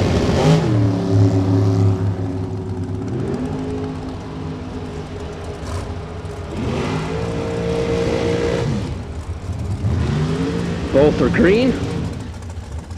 An 890 with a 6 for Val Torres with 11th thou on the reaction time. Beats 890 with a 7 with a 15 light for Evan Kowalski. Just a great super comp race separated by 0.005 of a second. And man, you just look at that time slip and Evan's going to be shaking his head with the tip of the cap over to Val. Just 4th thou better on this end. 1 thou better down there at the top, going to be 58-10 thou, the margin of victory for Val Torres as he just keeps on moving forward. As Travis Theobald and Tanner Hyatt. You saw Tanner and Parker do battle. Theobald trying to make 2 Theobald entries, continuing to move on. Travis out of Washington, Utah, Theobald Motorsports team car. And Tanner Hyatt for A&K Earth Movers. Mike and Rhonda, Jessica, that whole team. Sparks, Nevada is where Tanner's residing. Tanner and Travis. Wing and no wing, and give it to the wing of Tanner Hyatt. 17 green. Theobald was 26 green. 889.5 for Hyatt, beats 889.2 for Travis Theobald. 3 thou. Going to be the margin of victory for Tanner Hyatt. It's Chris Barton, Ryan Mangus. Mangus in the Lamb Mobile for Lamb Motorsports at Rialto. The O'Reilly side and Chris Barton, Deer Park, Washington, B&H Machine and Performance Race Tech Dragster. There for Barton, the Denzo side. Going to be last stage, right there. And a red light start for Chris Barton by 2 thou. Going to give the win over to Ryan Mangus with a free look at 890, 887, and ish. Chris Barton, 2 thou red. And yes, has been a common theme, 8902 for Chris Barton after turning a red 2 thou. Mangus was 3 quick, 12 on the tree, but good enough. It's Trey Vetter, Greg Taylor. Trey out of Henderson, Nevada. Matco Tools over on the Denzo side, and Greg Taylor out of Olympia, Washington. The Valadez Racing Engines Race Tech Dragster.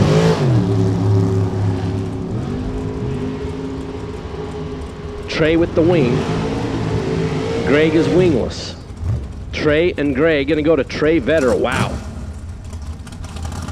Young Mr. Vetter, 7th thou green. Dead on 3. Let's see, 7 plus 3. Let's see, 7, 8, 9, 10. 10th thou on the combined numbers there for Trey Vetter. Great Taylor was 33 and was just abusing his parts and pieces on what equates to a fun run. As Trey Vetter moves on, 10 pack, that's pretty good. Madison Gordon, Gabe Torres. Madison, Tom's Bear School of Racing. Dragster out of Paso Robles, the 16-year-old. Gabe Torres out of La Puente. We saw Val Sr. move on. Gabe's going to try to join Dad in round number next to Super Comp.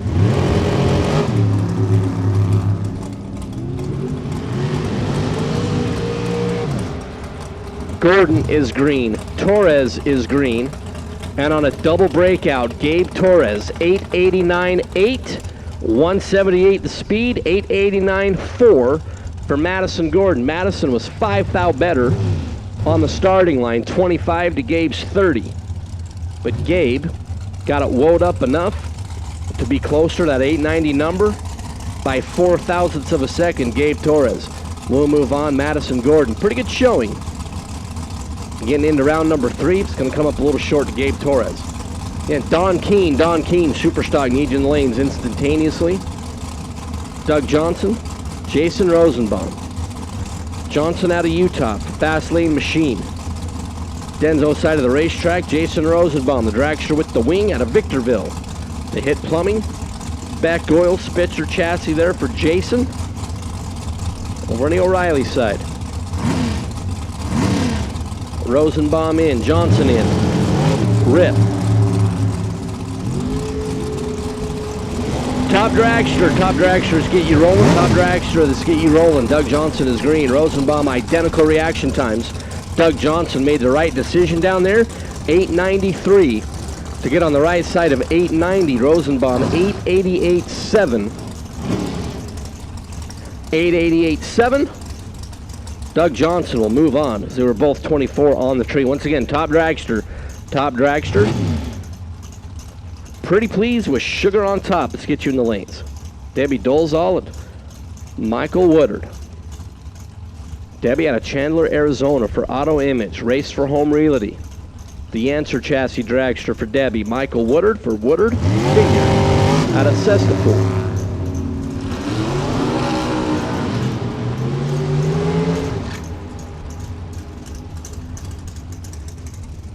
The win for Michael Woodard, 891.3 to move on. Was 40th to hit. Debbie Dolezal was 29 thou in her reaction time, but then just blitzkrieged 890 going 884. 174 on the speed for Debbie is Michael Woodard. We'll move on. Kevin Motter, Steve Flatt. In round number 3, Motter out of Anaheim, California. For next up, Performance Concrete, Steve Flatt, the machinist out of American Fork. In the 801.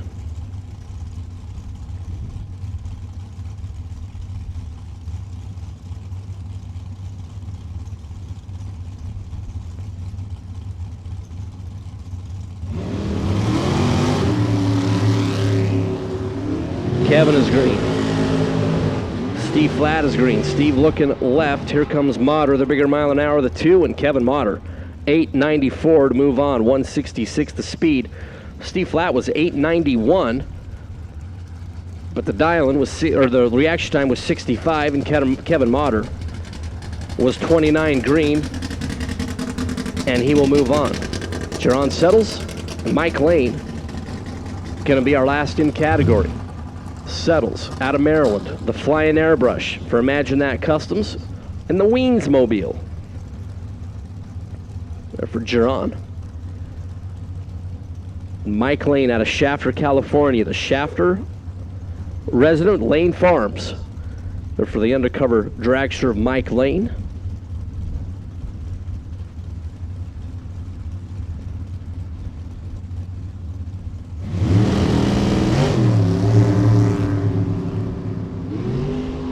So green lights, And last pair in category, Settles Lane. Give it to Mike Lane, 005, 3 above. 893.2 for Lane. 3 thou out in front at the finish line. Settles was 24 green, gave up 19 thou at the hit. It goes 891.6. Comes up just a skosh short. Steron Settles will bow out. Mike Lane will advance.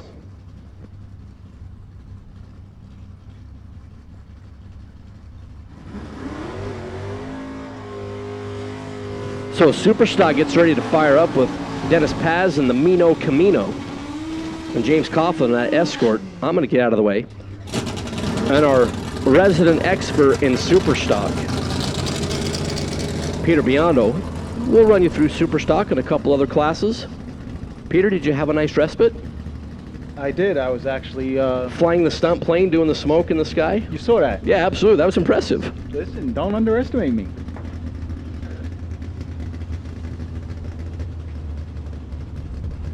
We'll start things off round number 3, Superstock. A pair of 11-second players here. Dennis Paz, 1195 is the El Camino's dial. James Coughlin, 1142 is the Escort's dial.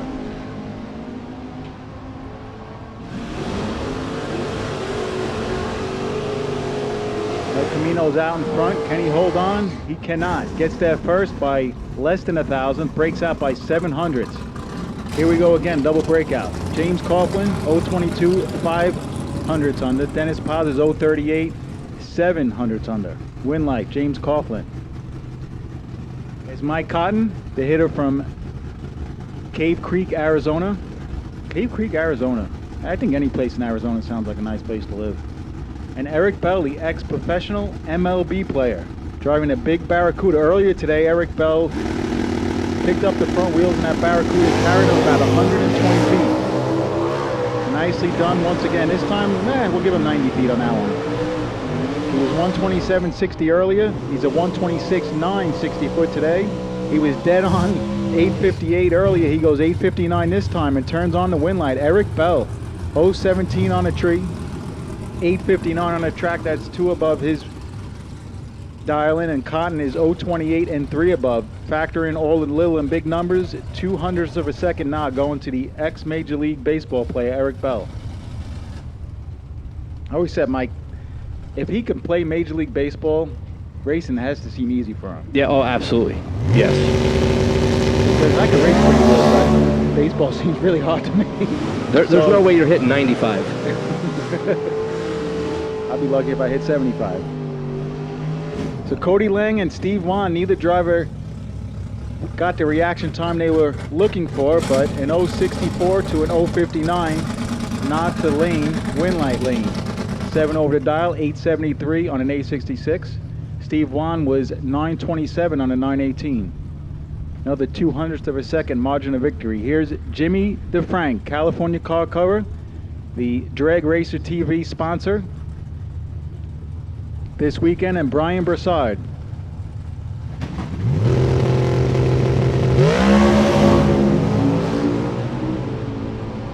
DeFrank is getting chased. Doesn't get chased very often, but his win light is already on. Why? Because Brian Broussard was 53 thousandths of a second too early. DeFrank is 023. Clicks it off at about 1,100 feet, runs at 888 on an 882 at 137.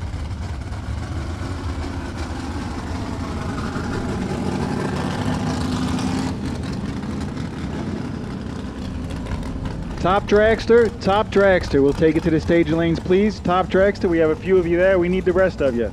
Top Dragster to the lanes. So DeFrank moves on, and how about this matchup? Rizzoli just took out Justin. No last name needed. Everybody knows who Justin is. Now he's got Andrew Morris. Morris was 00 his last hit, so was Rizzoli. This time, they both do their job pretty well again. Morris, 16. Rizzoli is a little bit behind at 28. Take it to the finish line. Give it to Andrew Morris, who continues to click on win lights, take out hitters. He's known for top bowl bracket racing. He's playing on the bottom. He's NHRA Superstock racing right now, and he's showing that he can do it all. Morris is 16 on a tree, 3 thousandths under the dial. Rizzoli was 28 on a tree, actually got that first by 2 thousandths, broke out by 17 thousandths. Don Keene and Andrew Durham. Both drivers get right into the staging beam. Wheels up, start for the Mustang. Here comes the Challenger. Making up a lot of ground. Looks like he's dropping the nose already. Wind light. How about dead on with a 4 for Andrew Durham? 915 on a 915 at only 141 miles an hour. And Keene was 076 at the start. Broke out at the finish and was behind at the finish. So Durham had him covered from end to end. Once again, top Dragster. Top Dragster. Round 3, we need you now.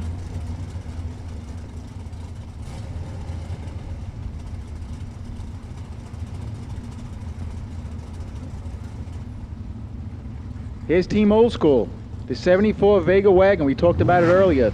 You do not see too many Vega wagons running super gas these days. Maybe when I was growing up we did.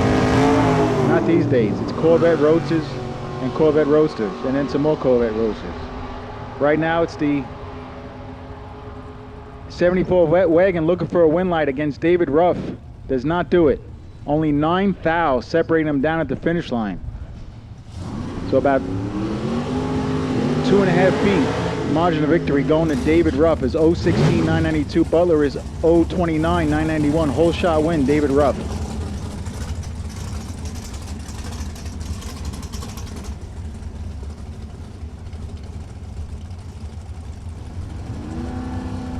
Here comes one of those upgraded Chevy 2s. It's a Nova. Joe Galati and Mike Coltrane.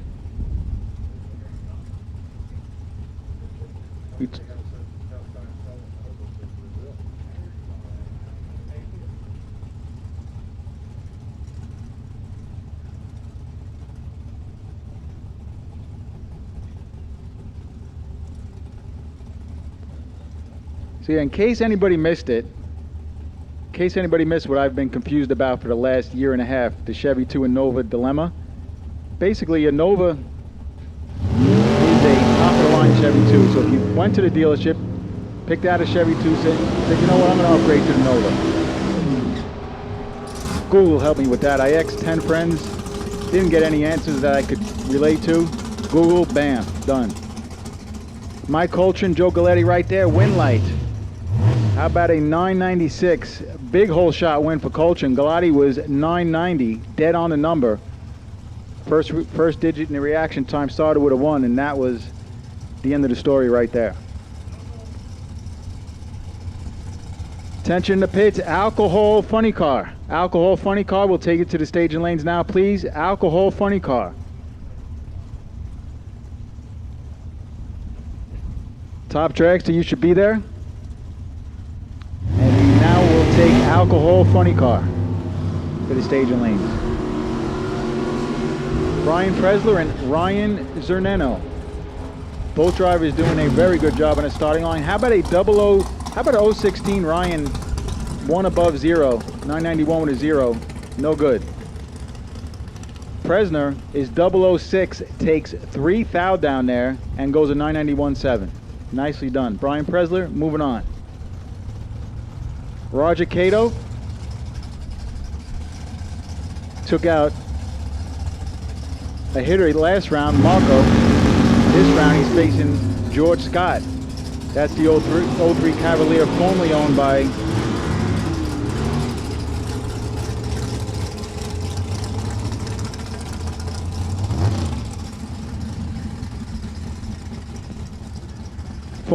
Mike Sawyer.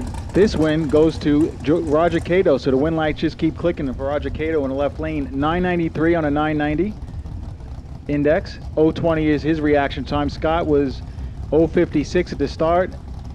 Got that first by 6 thou and broke out by exactly that amount. James Spernick and Bob Hefflin.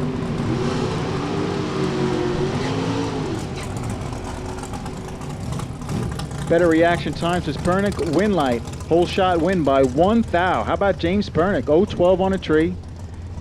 He's 992. His opponent, Bob Heffley, is 036, 990. That's a whole shot win. That's a 1,000-second margin of victory to James Pernick. Pair of Corvette Roadsters.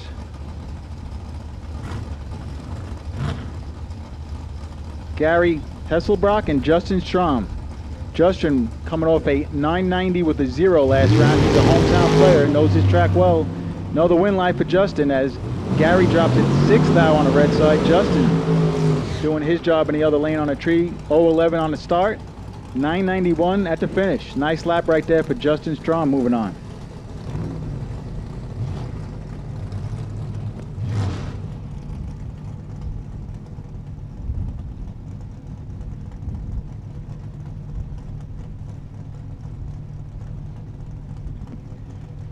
Good matchup right here. Division 7, number 1. That's last year's Division 7 Lucas Oil champion, Mike Boehner. In that cool-looking 1967 Camaro. He's going to face off against Edwin Open Jr. It might be a little bit of a staging battle here. Could be. I know Open typically likes to go in at his own pace, let's just put it that way. Oh, they both like to stage at the exact same time. Throttle stops on. Both throttle stops kick off almost simultaneously. Both drivers 157 at the 60 foot.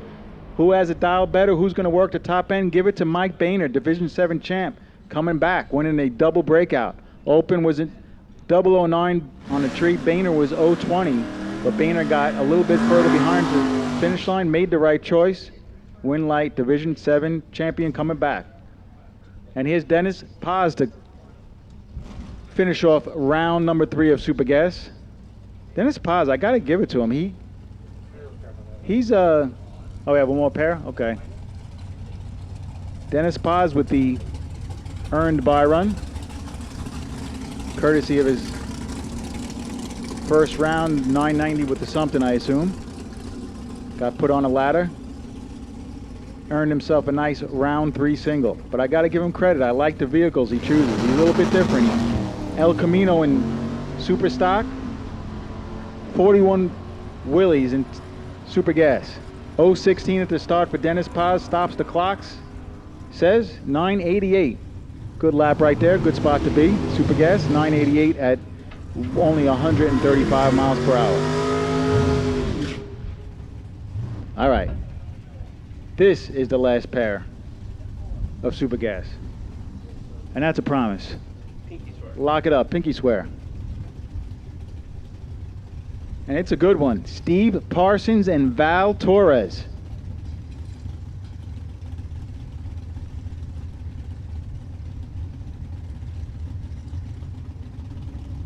Pair of 63 Corvette topless roadsters. Pair of good reaction times. Better one going to the veteran from the Torres family. You hear a little rip down there, and Torres doing what Torres does. 011, 991 at the finish. Good looking lap right there. Parsons was 029 to start. Got there first by 17 thou and broke out 988 with a 1. And that will wrap up round number 3 of Super Gas. Do a little bit of track prep. Get ready for Top Dragster. We've called Alcohol Funny Car to the staging lanes as well. So Top Dragster, you should be there. Alcohol Funny Car, you should also be there.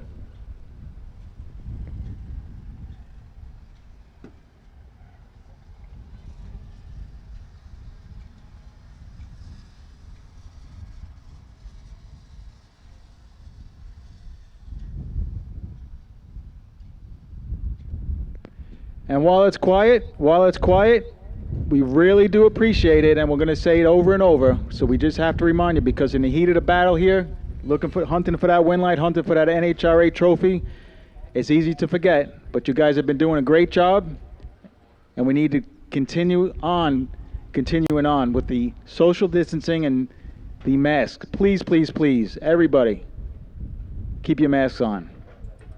Much appreciated. Mike, we're down to only 900 and 17 times more we have to say that this weekend. Hey, I appreciate you pushing that. You brought that number down a skosh. I did. Since you left, I brought it down one whole number out of 900. But yeah, seriously, it's I know it's a little bit of a different world out there. The Sonoma Raceway staff worked hard to put this event together, and we just need everybody to please continue. Keep on keeping on, doing what you're doing. Keep those masks on. Let's stay safe.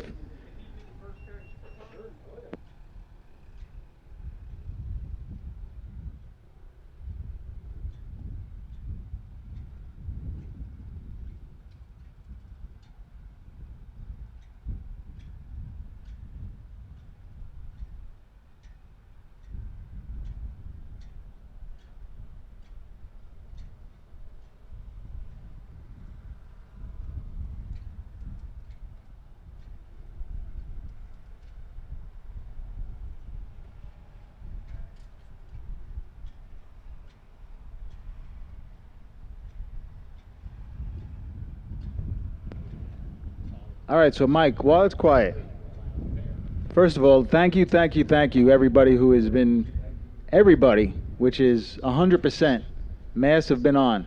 They've been doing a really good job, and that's not easy, because you're in the heat of the moment, you're racing for some big accolades, NHRA Wally, and you can easily get wrapped up in the moment, but these guys and gals are really doing what we asked them to do, and it's much appreciated, Mike. Oh, 100%. You know, we can't have this race without the support of all the racers on the crew and everybody involved. And I mean, not only, you know, the staff that's out there working on the starting line is super hot, and, you know, Ron Henderson and Brian Taylor and everybody that's all out there on the starting line. I mean, you know, hey, we got to wear the masks. It's what we got to do. And, you know, everybody's been really, really good. You know, we read the news article. We had some press out here yesterday, and they were very complimentary with the amount of people that were out here, but everybody was doing everything that needed to be done. So we can't thank all the racers enough for, you know, helping us out, all the crew, keeping those masks on, doing their best to social distance. I know that, you know, drag racing, even though it is kind of a solo endeavor, is you're one car and one racer in one lane against each other, but it really is a big family affair, and you really do want to be together, and,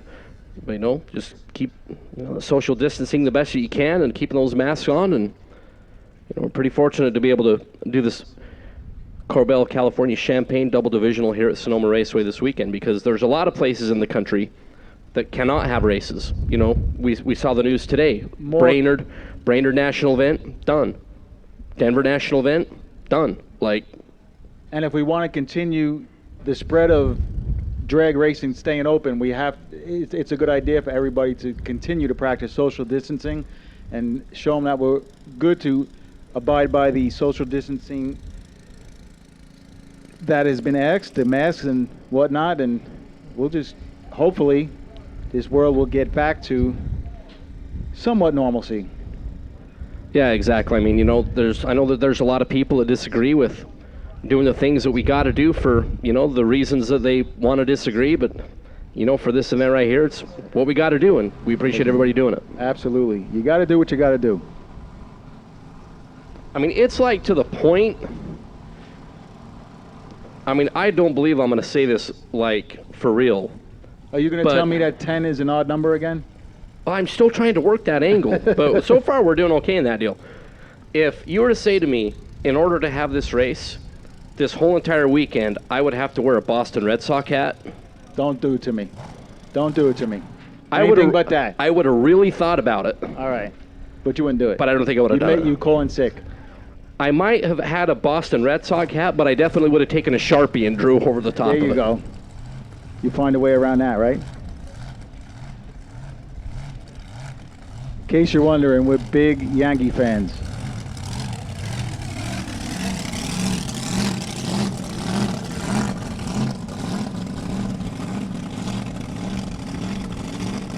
Mike Eames is from, what part of Utah are you from, Mike? Like 15 minutes away from Salt Lake.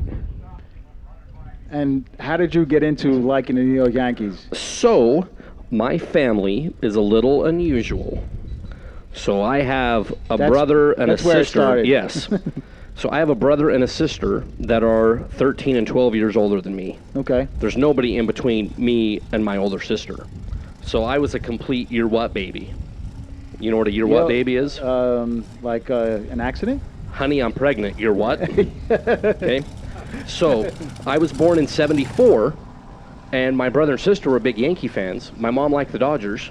So in the late '70s, when I was 4 and 5 years old, the Yankees and the Dodgers, I mean, they were doing some serious battles. My brother and sister were big Yankee fans, and my mom's a huge sports fan, huge racing fan. 5 foot tall, redhead. Feisty one. Oh, extremely feisty. Well, it was way more fun to be on my brother and sister's side yelling against my mom as a 5-year-old than it was to be on my mom's side yelling against my brother and sister. So that's how it started. Like my really, really early memories were Goose Gossage and Ron Guidry and Reggie Jackson and Chris Chambliss and Willie Randolph and Craig Nels. That was like, those were my early memories. That's good stuff, man. Yankees have a great history, as do the Dodgers. Yeah, well, God, we don't. I have to admit you it. know, Mike English right now is so happy that we're talking about the Dodgers. He's allowed to be happy. The Dodgers are a good franchise. You got to give it to him. It's kind of like when the guy in the other lane, you make a good lap and you just get beat. You have to tip your cap. It's kind of like that. Mike, we'll tip our cap, but we will. We don't like it. We don't like it, but we will do it. We won't smile while we're doing it. Even though I do like Walker Buehler. Walker Buehler. Yeah. All right, you the lost pitcher me on from the that one. Dodgers. All right, is that new? Because I've been. Yeah, he's a younger kid. He's pretty nasty. Yeah. You know, but then, I mean... And the interesting part is, aren't they about to start the Major League season? Yeah, I believe at the end of the month. 60 games. 60 games. Yep, it's going to be real interesting. Let's get it on, Dodgers. The Yankees are ready. Yeah, it's going to be real interesting. As if there's no other teams out there, just the Yankees and the Dodgers. I was telling Kyle last night, the A's are going to be real good.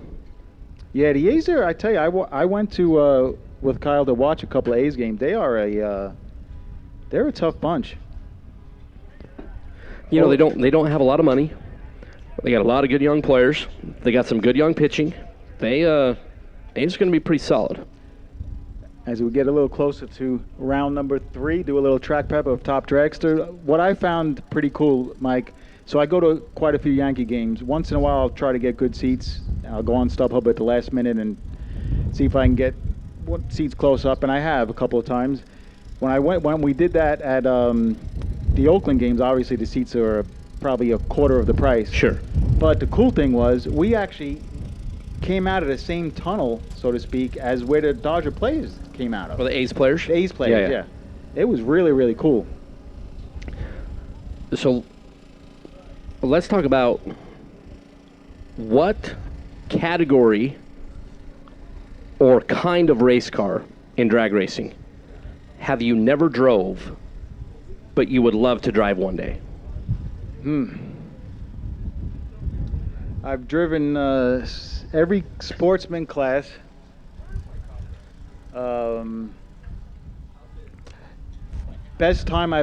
Most fun I ever had in a race car, John Benoit's Top Sportsman car. All right, let's start there. You know what? Pro Stock. Okay. Pro Stock would be it. That's good. That would be my pick if I had to pick at a litter of one more class to try. We Pro Stock. What do you think? Do you get a shot? I mean, yeah. But hold on a second. Do you see those? I tell you, Eric Anders and Jed Coughlin Jr. and some of the young talent that's moved into that class is their reaction times can pretty much qualify for super gas reaction times. Oh yeah, yeah, they're real good. All right, so let's see how good your memory is. If I can make a pass in one car, can you remember what it would be? Ooh. The Yankees Top Fuel Dragster from... the Mike Dunn car? Yeah, Mike Dunn. That'd be cool. But no, I'm talking like a realistic, like car that's still running. Do you remember from the fling? Give me a hint. I'll give you a hint. Please do. It's a bad roadster that might have won the Vegas Million. Oh, Pennington. Peeps Pennington, baby. That is a beauty. God, I love that car. You know, like Kevin Moore has super gas cars, pretty much like it. And just that car is just John Settles, baby. Did he paint it? He loves it. Bam. Yeah, he did. Look at that. Yeah, dude, I love Pete Pennington's roadster. Like, if I ever sat in it, I would never get out of it. Like, Peeps would be done. Like, I would never get out of it.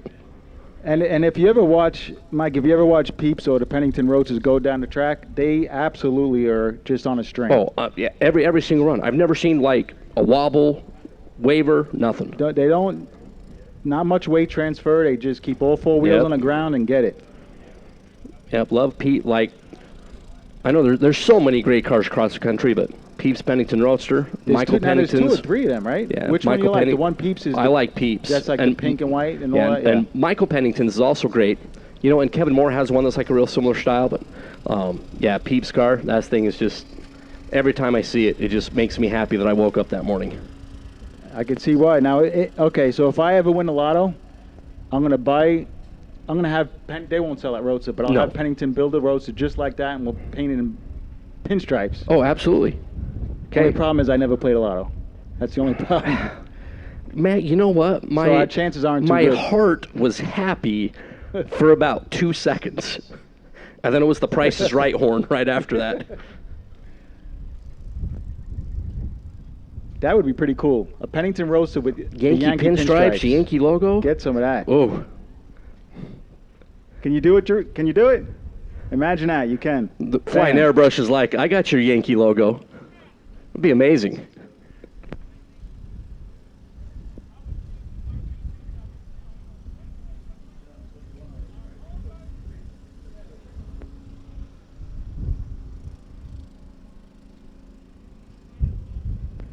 So, speaking of the Yankees, did you know I met George Steinbrenner?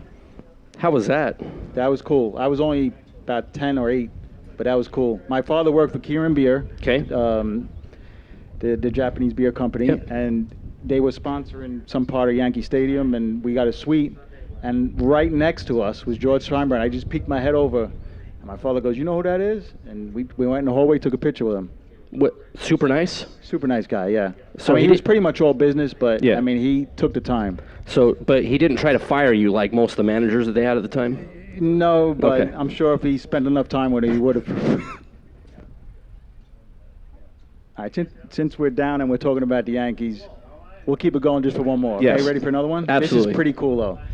So my wife, Emily, for my birthday a couple of years ago, about 5 years ago, she got me a meet and greet with Derek Jeter. Okay. Now, I don't have too many sports. I know, Kaz, man. Just put your mask on.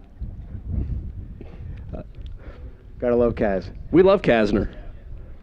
He's going to help me with my golf game. But check this out. Oh, he plays golf too? Oh, he's an excellent golfer He builds transmissions and plays golf. at the same time. Talented. Multi. So check this out. So she gets me a meet and greet with Jeter. Okay. I meet him. I spend about 3 or 4 minutes talking to him one-on-one. So he goes, "What do you do for fun?" Blah, blah, blah. I said, "What looks like we're spraying the track, so we're just a few short moments from kicking off top Dragster." I said, "I drag race," and it kind of his eyes got a little big, and he said, "Well," and my wife kind of chimed in and goes, "Yeah, he does pretty good. He won a world championship. I think that was my last one, 2014." And he said, "So what makes you a good racer?" And I said, "I appreciate the compliment, but to be honest, it's nothing compared to what I've watched you do on." Yeah. So this is what I said to Derek Jeter. I said, "You know, there's times I get in those crucial rounds, and this is true story, and I meant it. When I have a championship on the line and the pressure's on, and I think of times when I was watching a guy like him at Yankee Stadium, and I say to myself, if he can be clutch in front of 40,000 people, I should be able to do this right here, right now." And Yeah. it puts things in perspective. And I told him that. He said, "Really? That's pretty cool." And his answer was really quick, really witty. He said, "You know what? Next time I go up at bat, I'm going to pretend I'm going on the starting line in a race car." And he did probably say that. did. He did say that. He probably I mean, did. it had to cross his mind at some Yeah, point. oh, yeah. But it was really cool. That's Nice great. dude. That's great. And he's doing a good job down there with the Marlins. I mean, they're getting some young talent in there, a little bit away, but Well, That'll be the good. fact that Major League Baseball is starting again soon, that's one step closer to normalcy. yep, agree. Now we'll see what'll happen if we get some college football later in the year, some NFL football. And How about Bristol, the NASCAR event? yeah, that All-Star race. Yeah, they had a like went well. I talked to Brandon, the drag strip manager, this morning, and over at Bristol Dragway, and he said it went really well. they had what, like 15, 20,000 people, something like that. 25,000. Wow, that's they good. They were allotted to have 30. I think the stadium fit 100,000. Yep. And it went really well. You know, that's the thing about some of those bigger racetracks. I mean, you can have 15,000 people there and easily spread out, easily social distance. Oh boy, now we started it. Okay, stat guy. You know, we absolutely heart you, but, like, nobody likes the Mets except for Jacob deGrom. Oh, and Pete Alonso. We like Pete Alonso. The Mets. That dude can rake. Pete Alonso. Yeah. Yeesh. And while let's see how good of a stat guy he is. Did they sell? Did I think the franchise was A-Rod. selling? Yeah. Well, A-Rod was in the bid. Was in the like group. $2 Yeah, billion, yeah. Yep. But I tell you what, if the right person buys that franchise, they're due to make some noise. Yeah, yeah. All right, top dragster. And Bernie Plord is going to get the win. It's Kayla Gardner, who went long, is not going to make the call, so Plord is going to take the green and back out. And Bernie, in a very anticlimactic way, gets the win. But you know what? A win is a win. And Kayla, our #1 qualifier. Obviously, something happened, and they weren't able to make the call to come back around for this round. Plord will get out of the way. And we'll bring up a pair of Jeff Havens, Brianna Weems. And I think they're finally catching on. 667 dialing, and Marco pointed out to me in round 2 of Top Dragster, there was not one 666 dialing. It was all 665, 667. Nicely done.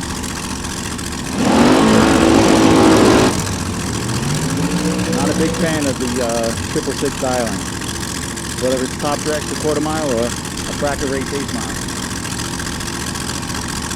All right, here's the first pair, round number 3, Top Dragster. Jeff Havens and Brianna Weems.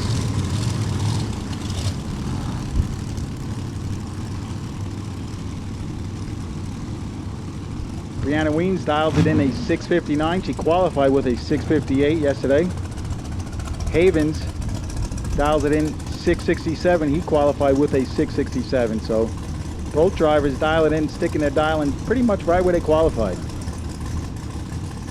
See who has the better race car. Let's see who does the better job on the starting line. This is Top Bowl Racing.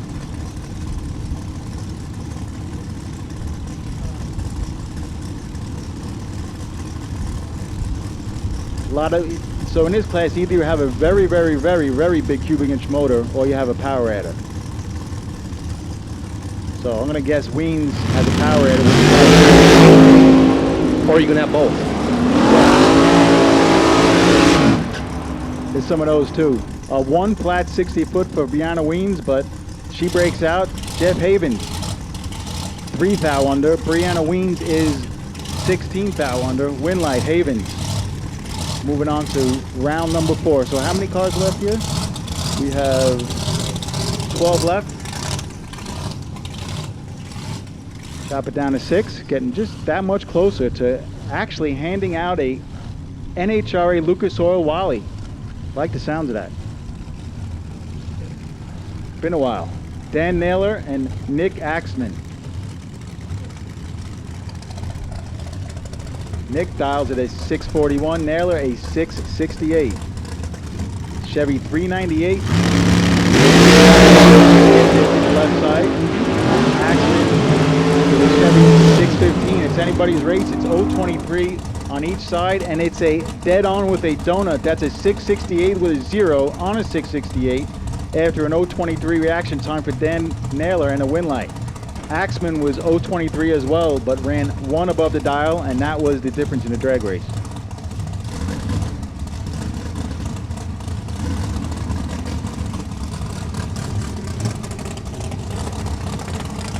All right, by now I should have this right.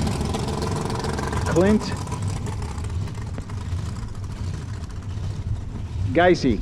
See, I told you I can get it right. Only took me the 3rd round, and a little help from Eames. Clint Geisy. 674 is Clint's style. He's Division 6, number 7 finisher from 2019 Top Dragster Lucas Oil Racing. And Logan Ward, a 21-year-old mechanic.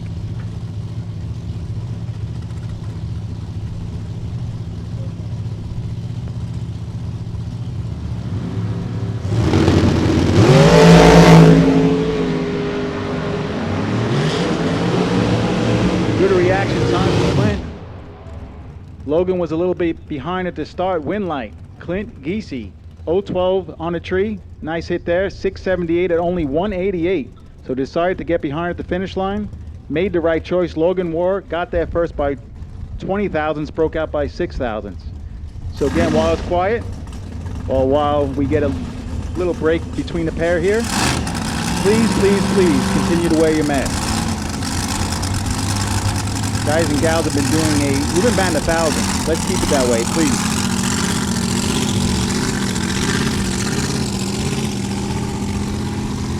Much, much, much appreciated.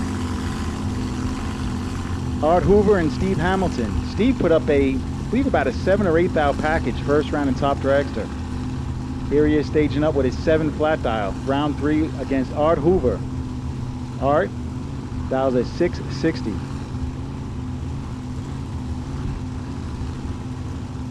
That's a lot of cubic inches right there. Art Hoover 674. I don't think you need much of a power additive to dial a 660 motor.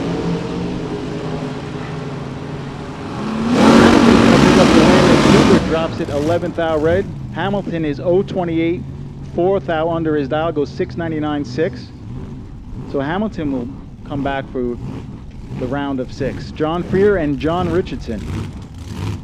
Richardson dials the quickest you can dial in this class, 610. He's going to give a little over 1 second handicap to John Freer.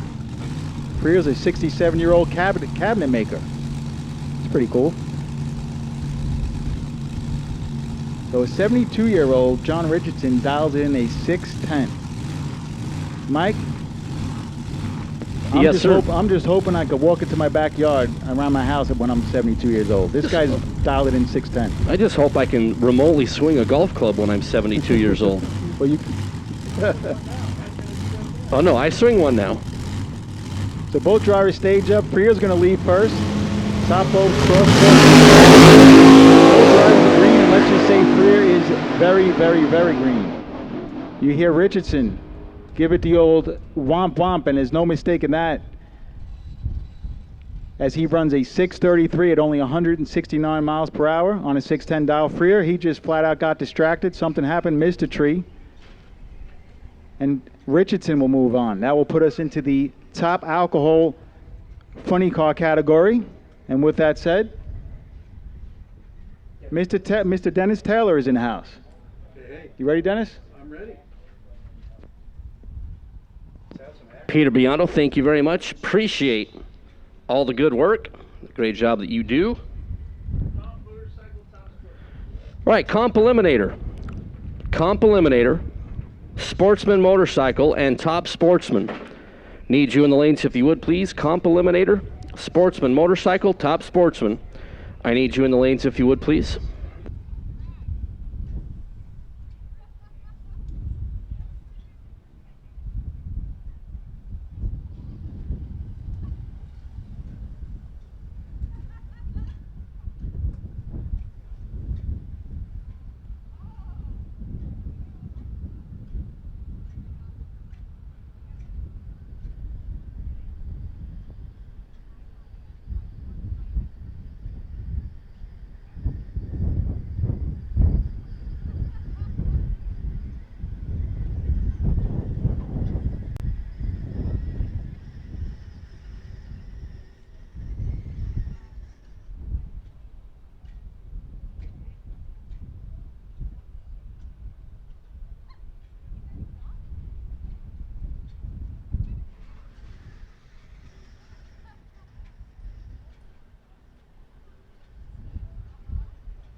All right, so Top Sportsman, Competition Eliminator, Sportsman Motorcycles. We continue to whittle away.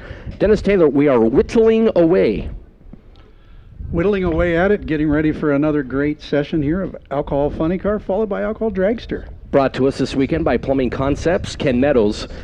and that whole team greatly helping out the alcohol categories here this weekend. Big thanks to Kenny and Cheryl Meadows for supporting these guys. You know, he's been such a supporter for so many racers over the years, he and Cheryl both, and it's great to have them both at the facility here this weekend. But somebody told me you needed supervision up here, so that's why I'm really here. You have no idea how accurate that is. Like,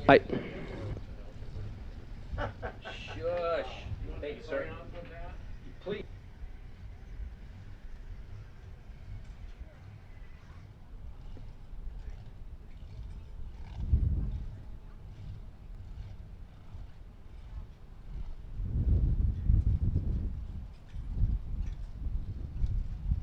So Dennis Taylor, what kind of intel did you garner in between sessions?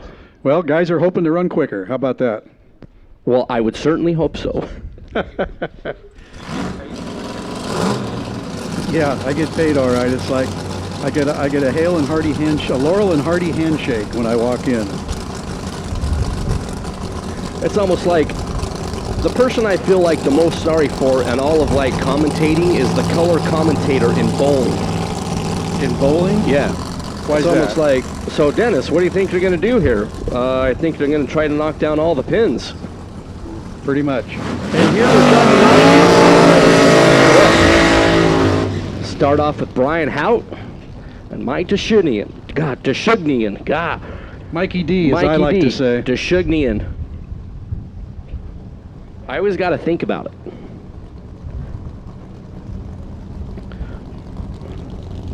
So Brian had an aborted run in that first session. Same with Mikey D. 10-16 for Brian. And the team out of Oregon for Cascade Trailer Sales.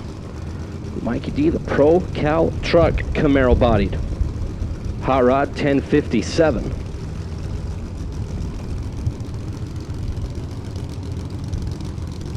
Dennis, any intel out of these two after that first session?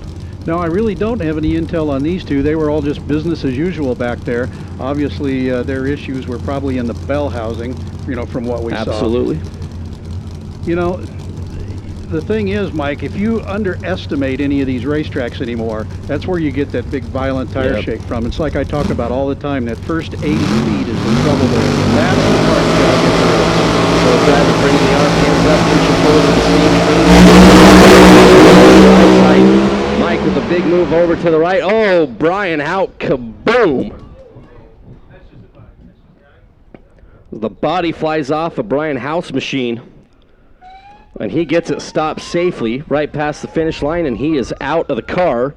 You see Brian jumping out. Mikey D had to do a little sashaying to avoid everything that was going on. But it's good to see right off the bat Brian Hout jumping out of that machine. The body is all the way over on the right side of the racetrack as Brian is taking a look at the damage as the safety truck's rolling from the big end of the racetrack. But you already see Brian out of that machine. And Dennis Taylor, that was a wild one to start us off. Well, it certainly was, and that is not very typical on an alcohol funny car. Yeah, we see that on the nitro cars, you know, a fair amount on the NHRA tour. Unfortunately, that's the second time that's happened to Brian. Both of the cars, they've had to pedal them in that troubled area that we were talking about.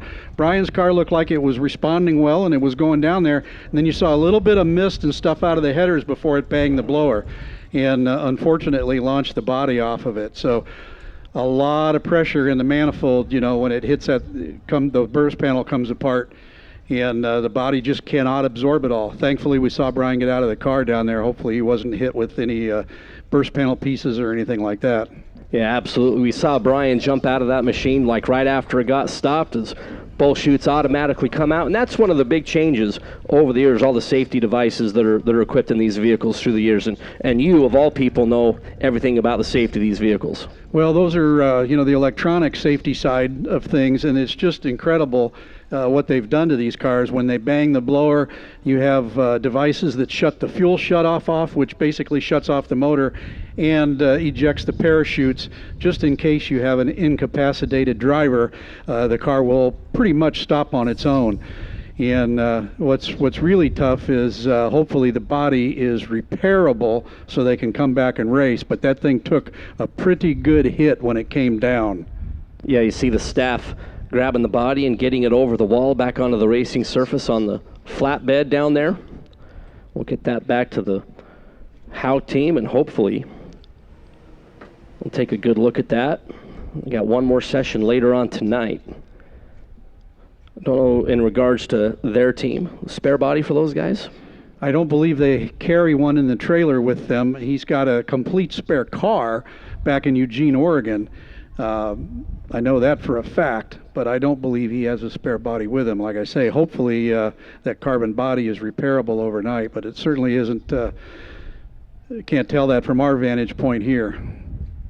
Yeah, it's hard to, I mean, I'm looking at through the binoculars and I can see down there, and it is a little askew as it's sitting on the flatbed, but obviously it's tough to get a up close and personal diagnosis of it as we're a long way away. But it's kind of a crazy one. I'm trying to remember, you know, you said Brian had done that before. I'm trying to remember the last time that I personally have seen an alcohol funny car pitch the body like that. Yeah, not too many have. Brian did it at Woodburn just a few years ago, and then there was Larry Miner did one really big up in Mission, Canada. So, I'm sorry, not Larry Miner, Pat Austin, many years ago up in Mission, Canada. But it doesn't happen very often. There's usually enough, you know, burst panel area in the hood of the car when that happens. And having the wind that we have certainly didn't help it any. Exactly. So we have just a bit of quiet time on the racing surface. Let's talk about Justin and that Nitro Funny Car on the Heritage Series. You guys had pretty fun down there at the March meet. We had a great time at the March meet, and you know, ran a personal best for the car and for Justin. And unfortunately, we had a problem on Q3. Had we had the Q3 run, we probably would have won first round, but it smoked the tires first round, and our opponent, Ryan Hodson, was there for the taking, actually. Yes, yep. So plans with that car moving forward? Well, plans for that car moving forward, absolutely, if we have a place to race. And quite honestly, it doesn't look like we may get to race it the rest of the year. Firebird Raceway, Boise, Idaho. Yeah, well, if it had been a 16-car show, we probably would have, you know, had her loaded up and ready to go. But it's tough to race at Boise because of the altitude. We just don't have enough runs under our belt in those kind of conditions on nitro to compete with the rest of them.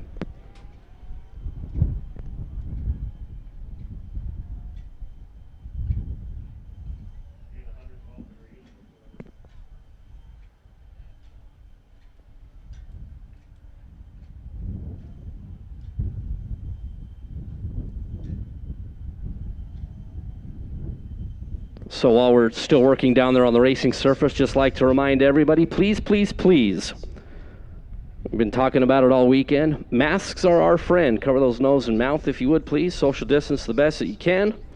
Please, please, please. You know, face coverings and all that fun stuff. A big kudos to the guys. You know, obviously the alcohol and the blown fuel or A-fuel dragster guys, you know, they have to work on their cars pretty hard between rounds. And what I have observed this weekend is everybody's doing the best they can to keep their masks on and do it right because they just want to do this. Yeah, absolutely. You know, we've been stressing it all weekend, and everybody's doing a pretty good job, and we just like to continue stressing it. I know everybody's probably tired of hearing me talk about it and Peter Biondo when he's been up here, hearing Peter talk about it, but as best we can. No, the reason they pulled the body down was because of the wind. Now, what you probably didn't know, on a return road from the last run was Hannes Warnhart's body. Oh, is that what happened? Okay. Tried to take flight on the return road. Well, because we saw them, the car came down on its own. As they pushed it down, they came downhill and ended up all the way in front of the main grandstands. We thought they just put the body down and just sent it on its way for fun. Well, when you race funny cars for a long time like I have, you learn that sometimes you have to learn the hard way, but we learn to put the body down and latch it on the return road. And that's actually for a couple of reasons. And the biggest reason is if you leave the body up, the return roads aren't smooth as glass. Correct. In a lot of places.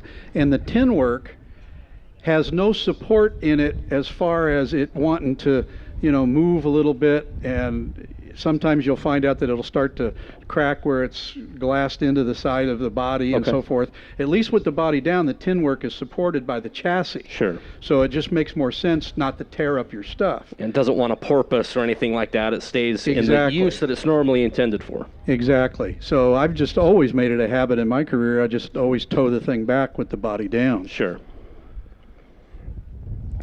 Well, as we can continue to work down there in the Denso side of the racetrack, as Brian Hout popped one and sent the body skyward. And the good news is it doesn't appear that there's any stuff on the racetrack down there. They're just cleaning up parts and pieces. There might be some carbon fiber shrapnel down there from the body, you know, Yep. when it came off. Yeah, absolutely. We see green lights flashing on the safety truck. That means they're going to be exiting stage that way.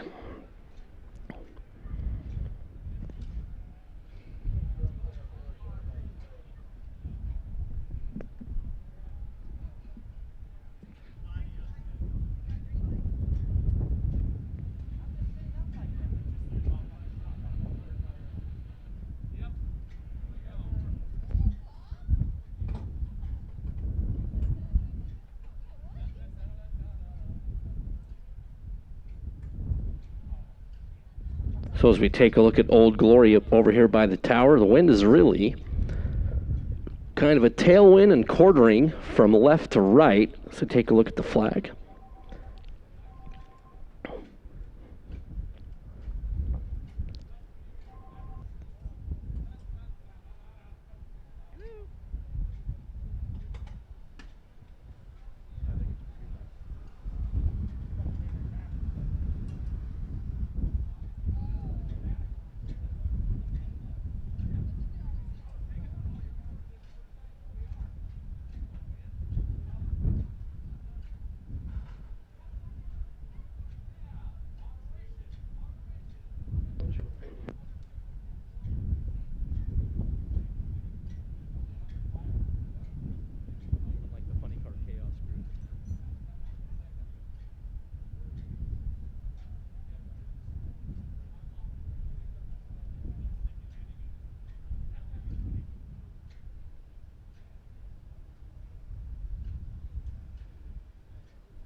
So we'll make a quick final call. Sportsman Motorcycle Comp Eliminator Top Sportsman should all be there. Hopefully. You are all there.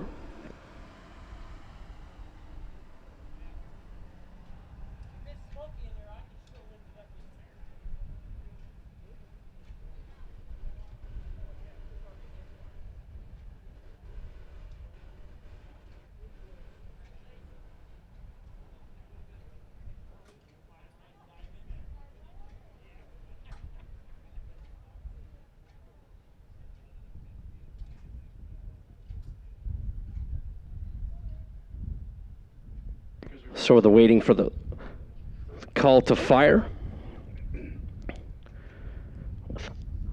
Hannes Warnhart and Jay Payne. Guys are getting strapped in as we speak. See the crew members in there tightening down the belts. It'll be just a minute or two. We talked about that before. Chris Marshall not going to run this session. Well, apparently Chris Marshall still hasn't got the electrical issue solved, and sure enough, just like I suspected, they ran that last run just on the magneto and not on the crank trigger. And on the crank trigger, it is way more, what's the word I'm looking for? It's way more consistent and it sees the timing better. Sure. You know, on the crank trigger. But I'm sure they're over there diligently trying to fix it, and my guess is, of course, they'll be back for Q3. Sure, absolutely. I mean, why rush it? There's only 6 cars. You know you're going to qualify. You know, if there was 9, 10 cars here, more than likely they would have been up here trying to give it a go. Yeah, because your car can actually still run really good, you know, running it that way. I know when I was running the alcohol car, I used to tell the guys, if it doesn't fire, put the mag wires back on and unplug the crank trigger and, you know, Give it a plug the go. system Yep. back into the generator, and at least it'll make the run.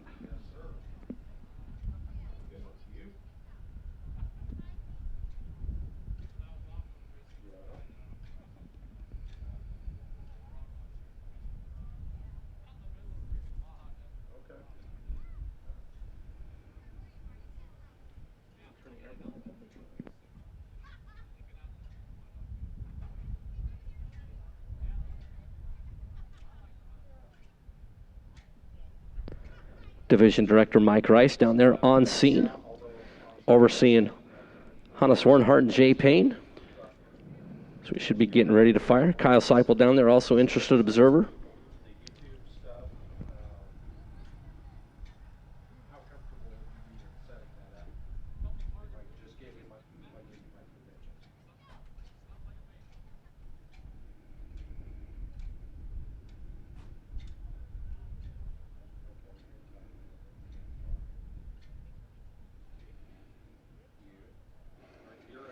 And here we go as the crews get the nod to light the engines. And the twirly fingers. We like the twirly fingers. A little bit of jazz hands. So Jay Payne was real strong in session number 1, 554 at 266 to put him in the number 2 position. Thomas Wernhardt went silent, going 957 at just 88 miles an hour. That Sons of Speed Mustang. Talked about Bob DeVore in that first session.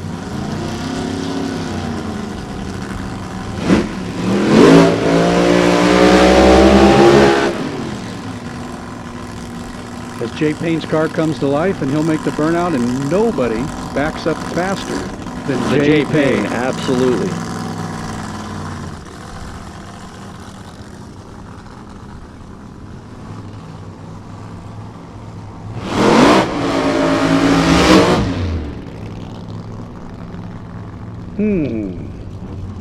Not enough water on the tires, possibly? I don't know. I've definitely seen Jay do better burnouts in his day. Well, that was just one of those things. Once in a while that happens. Now, the bad part about that is you saw the car actually hook up and shake right there at the end. The question is, did it do a little damage to the clutch, overheat the clutch a little bit like it shouldn't have?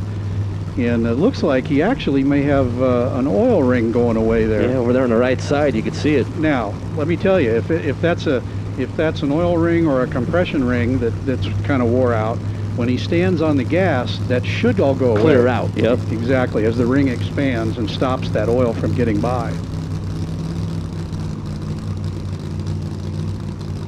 So Hannes Warnhart, Bakersfield, California, that Sons of Speed machine, and Jay Payne, Claremont, great state of California. The Thunder Slug on the Last Call Tour. See it's starting to slow down a little bit on the right-hand side of Jay. Warnhart, Payne, big smoke there for Jay Payne on the right lane, 569 for Warnhart, 255 on the speed. Jay Payne gave it up and only goes 676. We thought there might be a little problem beforehand, and it definitely continued to fester as he worked his way down track there, Dennis. Well, it may have been more than just a ring, because it looked like it probably burned a couple of pistons, and something is amiss with the fuel system, obviously, you know, for that to happen. You saw all the smoke come out of the pipes there on the right side.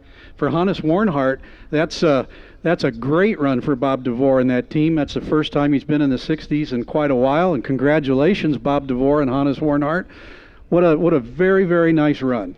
And they'll be able to go back and take a look at everything and get her all hopped up for session number 12. Yeah, and how about Hannes Warnhart jumps all the way up to the third spot. Absolutely. Very nice, boys, very nice.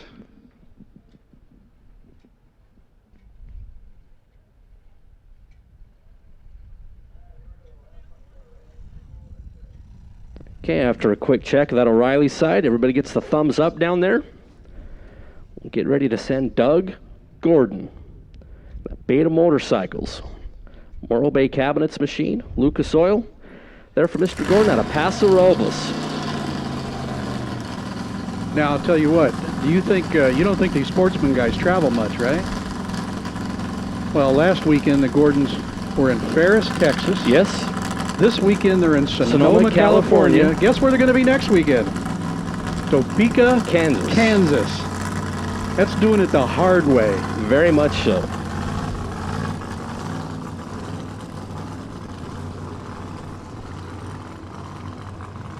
A lot of traveling for a, quote, sportsman racer, huh? And I saw, as you said, sportsman, you did have both hands in the air while you were holding the microphone with one hand saying sportsman. You know, I'd love them if they were called pro sportsmen, because that's what they really should be called. And Doug Gordon, that team, perennial championship contender, and, you know, it's kind of, you know, uncertain. I mean, are there going to be championships this year? Are there going to be national champions? I mean, we don't know. What are we going to do? Doug Gordon's got the number 6 on the side of that hot rod. It's still weird. We talked about it in the first session. Looking down and seeing red. When you see Doug Gordon, you're used to seeing that traditional green of the MB Cabinets team. You know, Mike Gordon, we talked about in that first session. And Mike Gordon raced for many a year back in the day. Yeah, well, Doug Gordon, runner-up at the Winter Nationals this year, and then went to Florida and won the Baby Gators before the regional race before the Gators was postponed. Let's see, so how far is it from Paso Robles to Gainesville, Florida? About as far as you can get. The only thing farther would be Seattle, Washington. Or like, or going from Paso Robles like to Bangor, Maine. Yeah, through Gordon. Nope. 942, 60 feet there for Doug Gordon, and that was about it there for the team. 942. What are you guys trying to do over there? Rotate the Earth? You know, you got to see what you got. Well, you know, there is a part of the sport, you know, where you get to play with a lot of things, and when you're number 1 qualifier coming into Q2, you might see what the track will take, and that may have been all it could take, or a fraction more than it could take. Doug, obviously a veteran driver, sharp enough to realize that that one wasn't worth saving. So after the session, Doug Gordon is going to stay number 1 with one more session to go with 6 alcohol funny cars on properties. We're going to move over into top alcohol dragster. We're going to start with Ron Anderson, the Chatsworth, California team, the Lip Bang ride. Have you tried any of that Lip Bang? All right, Sportsman motorcycle, Super Street and Stock. Need you in the lanes, please. Sportsman motorcycle, Super Street, and Stock. Let's get you heading this way, please. So, have you tried this Lip Freak? I have. That's some wild stuff, ain't it? It's good to see a new partner coming into the sport. They're Ron Anderson. Getting some help from Ty Brown.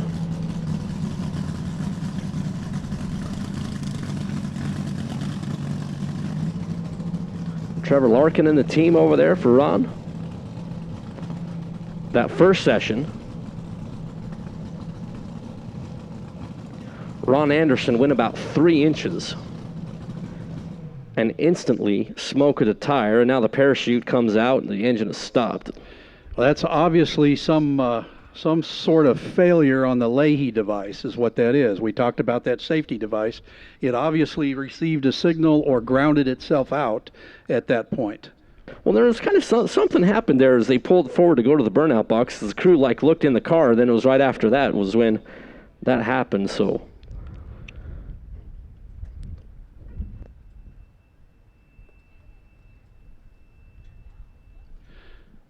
I know Ty Brown's about ready to pull his hair out. You know, he told me just a few minutes ago that the thing hasn't been past 300 feet all year. Now, not that there's been much of a year, of course. Yep.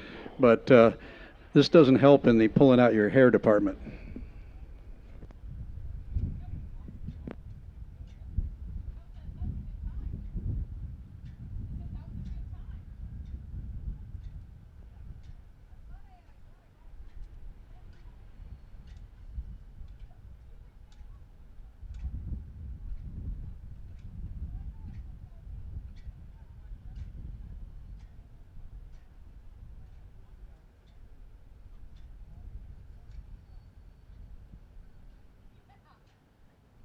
So a tough break there for Ron Anderson. He'll get one more rip to try to get into the field there in the third session here later this afternoon / early evening. But that team who is hungry for data would really have loved to have been able to stage it up right there.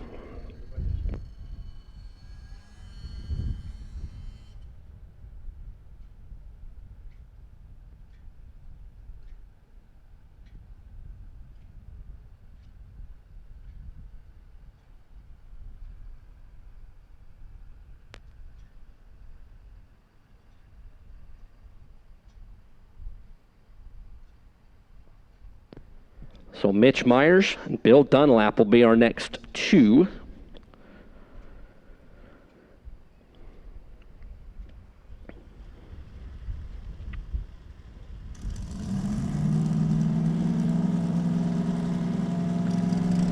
The Mitch Myers machine coming to life. Bill Dunlap's machine has already started there, Dennis Taylor. Yeah, and Bill Dunlap and this Dave Schaefer team, you know, they're fairly new to all of this yet. We saw them here a year ago, and that was the first time they had actually run the car, was at this race a year ago. So that team's still getting their feet wet, and what better place, you know, to come shake your car down, and hopefully you can run better than one other car, get in the field, and play tomorrow. It's all about making laps, baby. Well, you know, you talk about what these cars cost, right? The cost is one thing, to have it all sitting there ready to start. The real cost is putting it on the racetrack and actually getting seat time, which is about the most important thing you can do. So the burnout there for Bill Dunlap. Talk about Dave Schaefer owner, Randy Eakins helping. And Mitch Myers, the former national champion. Coming down the road from the great state of Oregon. EPA hose, protection products, Hadman chassis.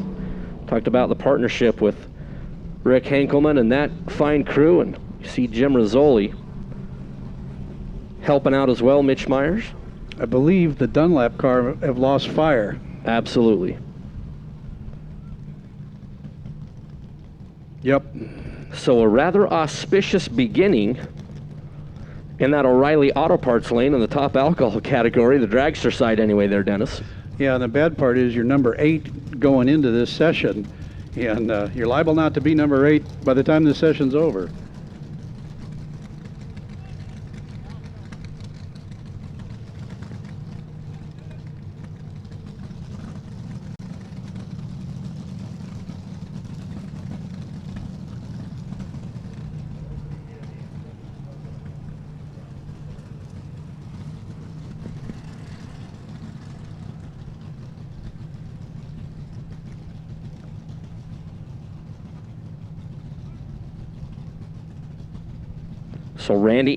So Bill Dunlap being pushed back. Mitch Myers will be making the single. You'll be able to get a real good here. A real good here. That's right. You'll be able to really hear. It's already been a long 2 days. You'll get to really hear. Well, you'll be able to hear the motor pull down as it pulls down as the clutch works here. Absolutely. That's what I was trying to say, but not very eloquently. Hear that nitro cackle going up on the high side, staging it up for Mitch. That's better for Myers. 541.9, 275 there for Mitch. That improves on the 573 from earlier today at 245 miles an hour. 541.9 is going to move Myers up in the number 6 position. Bill Dunlap is going to stay right there at 581 going into that third and final session with one car being able to bump him out of the field.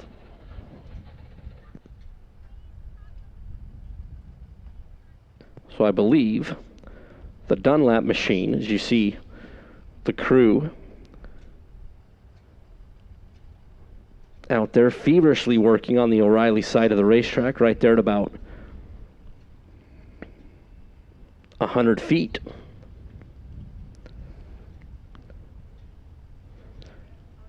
And he'll be coming into that Q3 session, staying in the number 8 spot.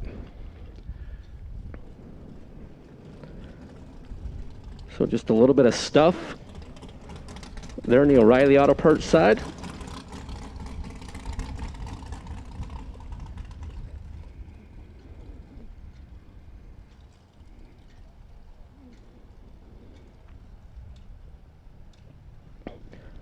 Division Director Mike Rice out there on scene, making sure everything is copacetic. Before we fire up Garrett Bateman and Mike Austin.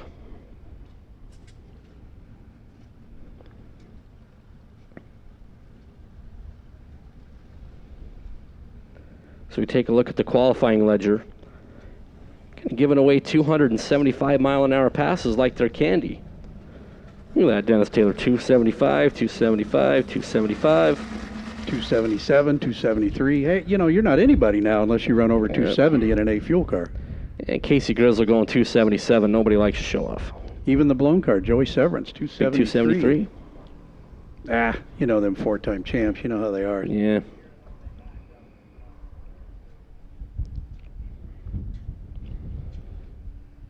So we do got the little scrub going on out there. This might be slightly longer than we had hoped. Well, the good news is the drivers are staying in the car, so that tells you it's just going to be a couple of minutes. So Dennis Taylor, I mean, you know, I don't want to say that you're old. It's okay. I'm not as old as some. I mean, in your life, in your racing life, I mean, can you even imagine anything like what this year's been? Like, are you kidding me? Never. Not politically, not, you know, with what we've had to go through. Absolutely nothing. I never in my wildest dreams thought we'd see what we're seeing this year.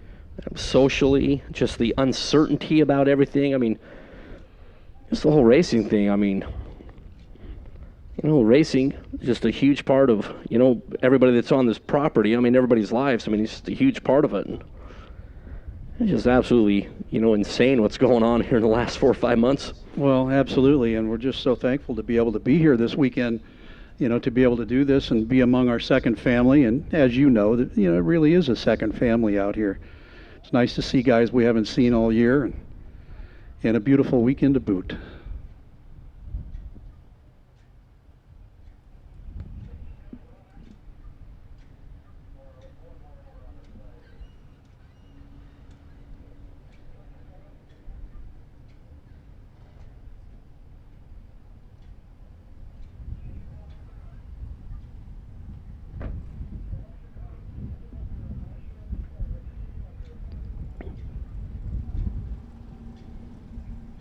Yeah, it's just interesting as, you know, some of the divisional events have started to pop up and some of the, you know, bigger bracket races, some of the tracks across the country are opening up. I actually had, you know, the opportunity, you know, I've been blessed to know the New family pretty much my whole entire life, you know, and, you know, my dad going back with, you know, Bill New and, you know, Brad and Scott and John and, you know, the brothers. We've always been really, really close and looking forward to going up there in August, you know, for the night fires, which as of now, you know, there were some questions, you know, on social media about the NHRA Heritage Series and, you know, funny cars and fuel alters and stuff. We're going to run up there in Boise in August. And you know, there were some questions back and forth. And, you know, sometimes when you want the right story, you go right directly to the horse. So called Brad New last week and I'm like, hey, are we running nitro funny cars and nostalgia top fuel cars at the night fires? And he's like, as of today, absolutely. So things change all up, but as of right now, you know, that event will go on with the nitro cars up at Firebird there second week of August. Now, are they allowed to have spectators there in Idaho? They have been being able to have some spectators. Now, granted, you know, it's pre-sales and, you know, they've been kind of capping how many people can be on the property, but so reduced capacity. Yep. You know, one thing about the News is they treat the racers so well.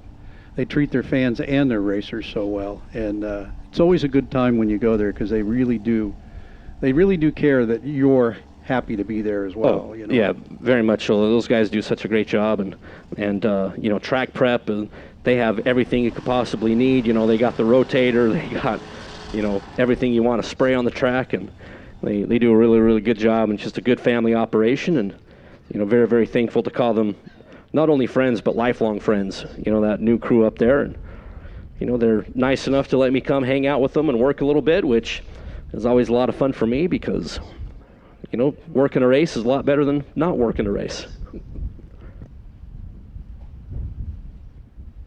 So, Mike, you get around, huh? No.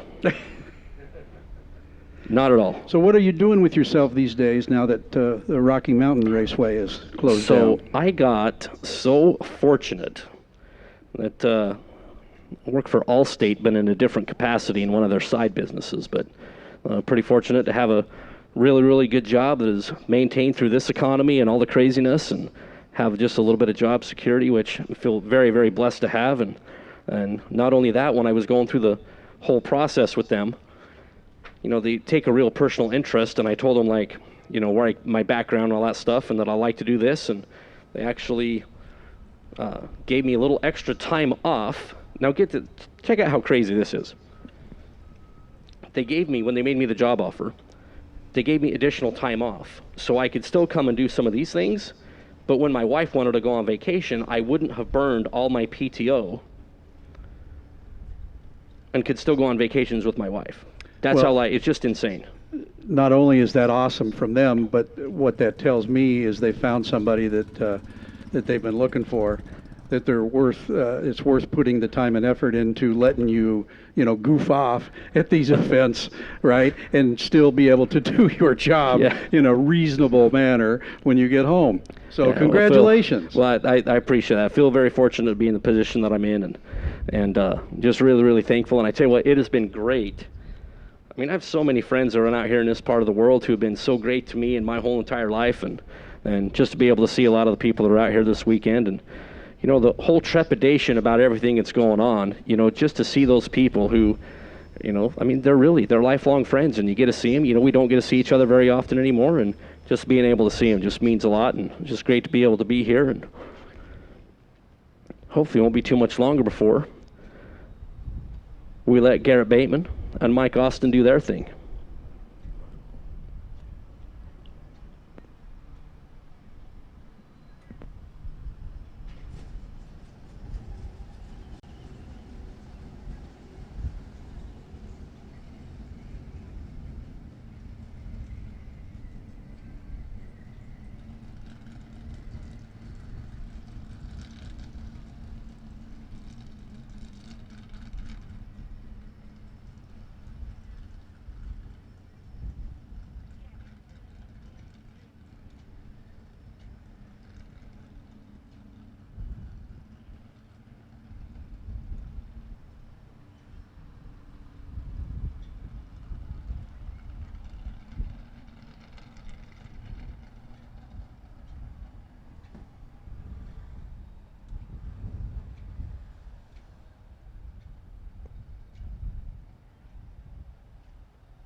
So that stuff there in the O'Reilly lanes,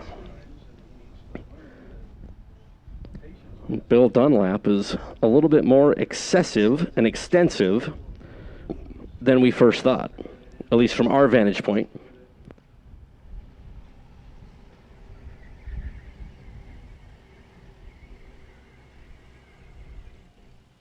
The good thing about here at Sonoma Raceway, all the tools, everything we need to make everything perfect.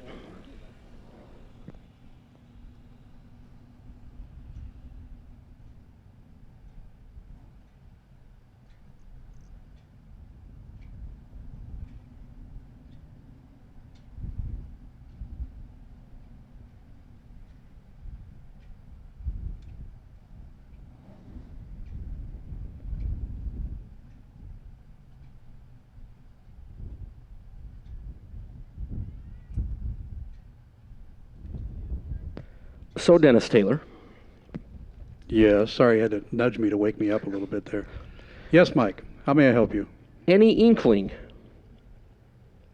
to make another rip in a funny car?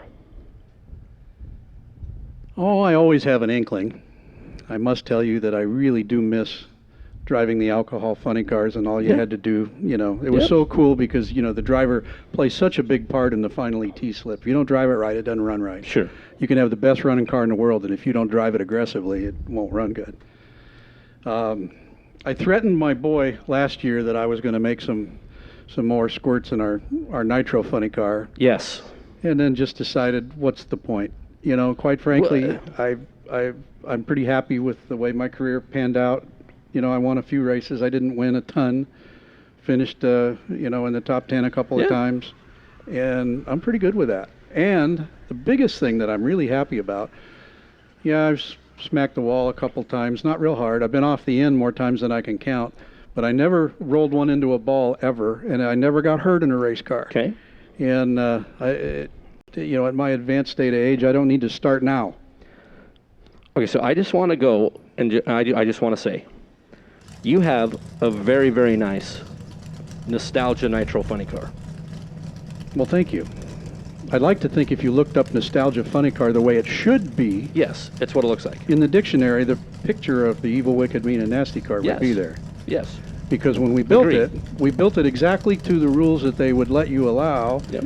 and it's got real paint on it. Yep. It's done as period correct as I could do it, and then the rules went a little askew.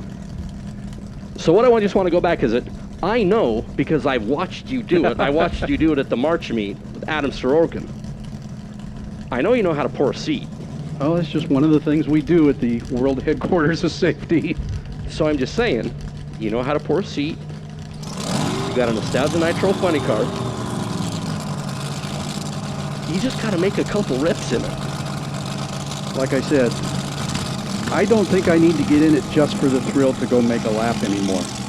I'm plenty comfortable with Justin driving it now, and he does a great job. What does he need me for? I'm just saying, I think it's a great idea. I have the best bad ideas. But you know what? Since I own it and pay for it, I could do that anytime I want. That's what I'm saying. And we only live 40 miles from Woodburn Drag Strip. I- So that's what I'm there saying. you go. You want me to That's call what you I'm when I saying. do it, or what? I would absolutely be there. So Mike Austin, Garrett Bateman. The blown alcohol machine of Mike Austin went 5:54 in session number 1. Is already backed up after the burnout. Garrett Bateman. That boost performance, Rick Henkelman ride. Went 5:37, one of the 275 runners. 5:35 at 275. There for Bateman. Number 7 in the world last year. It's good. It's just good to see Mike Austin back in a race car. Well, it certainly is, and what a beautiful car that turned out to be. That beautiful yellow on that car. It's just really pretty, and it's real paint. Which you gotta love. Oh, absolutely. You gotta love still a guy who's willing to spend the time, effort, and money to paint one of these race cars and make it look show quality. Absolutely. So Oregon on Oregon with Dennis Taylor, living in Oregon. It's like I'm like Utah. I'm like one of these things is not like the other. We're invading. What can I say? RPM's coming up from Mike Austin's blown alcohol machine. Bateman on the Austin up into high gear. Bateman 5:26.1 for Garrett Bateman. 274 miles an hour for that clean boost team. Mike Austin goes 5:52.4. Pretty consistent couple laps there for Austin, but Garrett Bateman, the class of the pair, 5:26.1 moves up in the number 3 spot. Nothing wrong with that there, Dennis. Absolutely not. That's what that team was looking for there. Jumps clear up into the number 3rd spot. And Kim Parker up next with Nick Janik. Kim Parker's going to have something to say about that. She told me back in the pits that husband Randy told her that they'd put a tune-up in it just to get to the other end. He was pretty safe, he thought, so it wouldn't smoke the tires. Well, you know how the wife is. She always wants more. Yep. Give me more, give me more. So now if it doesn't run in the teens, she says, he's in trouble. That's good. Now,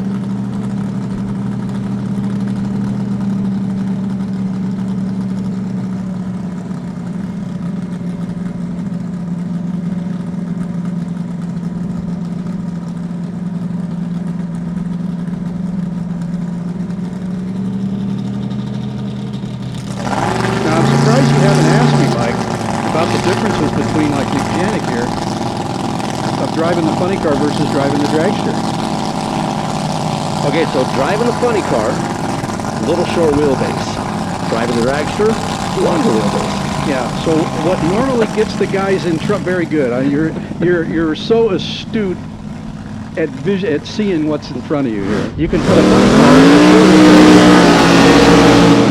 the So do you suppose it's harder to go from the funny car to the dragster or the dragster to the funny car? What do you think, Mike? I think driving a top alcohol funny car, with the exception of Pro Stock, is probably the two hardest vehicles. No, I agree. But the question was, is it harder to go from funny car to dragster, or make the switch from dragster to funny car? I would think going from a funny car to a dragster would be a little bit difficult, more difficult, only because I think you drive the funny car a little bit more, whereas the dragster you got to be top 10. You know, did your folks call you Sonny because you were so bright? Because that is exactly where I was going. I got the one funny right. car drivers tend to oversteer the dragsters the first time they get in them. So you got to finesse a dragster and manhandle the funny car. There you go. Enough of my babble. Nick, Janik, Kim Parker. Janik went 5:41, 266 in session number 1. The runner out of Las Vegas, Nevada, who jumped in that machine over at Vandermeer Speedway and won the event there a few weeks ago. And Kim Parker. We talked about Kim and Randy, 5:27, and Kim wants a little bit more. Hey, I'm not telling you anything new. Kim always wants a little bit more than he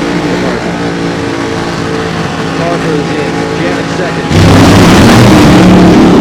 Janik, nowhere. Parker, you see some pipes going wet there. 5:36 there for Kim, 261 miles an hour.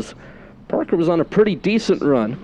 And right there, just about 1,000 feet, you saw a whole bunch of mist over there on the right-hand side of Kim Parker's machine. And 5:36, no improvement. Janik, pretty much an aborted run over there on the Denso side of the racetrack, Dennis. Yeah, 102 and 60 feet for Kim Parker. She was not going to run any better than she had earlier, but still 228 miles an hour to the 8th mile, which to me, that 8th mile speed in ET is still the most impressive thing with any of these cars. So Dennis Taylor, I have a question.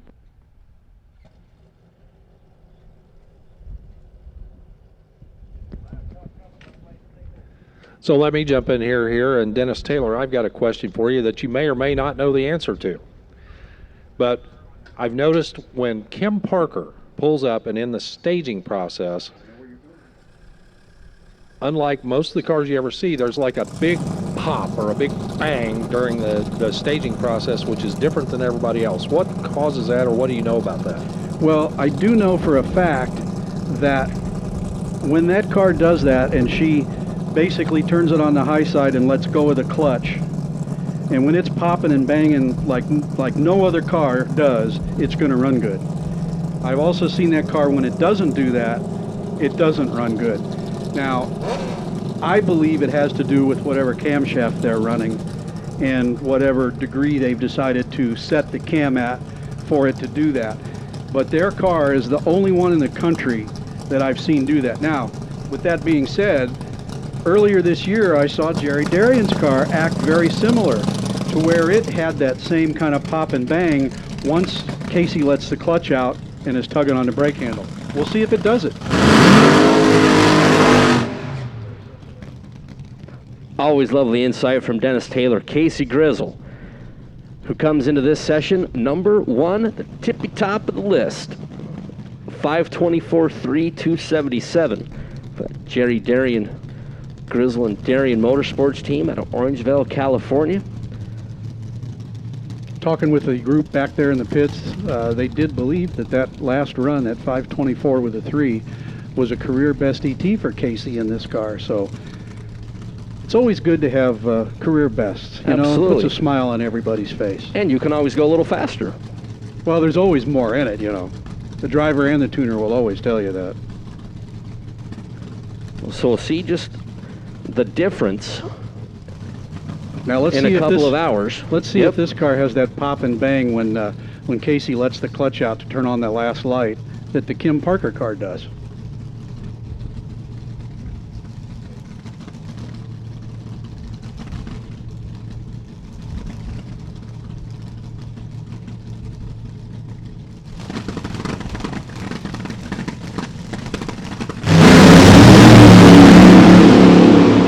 One flat to 60 feet there for Casey.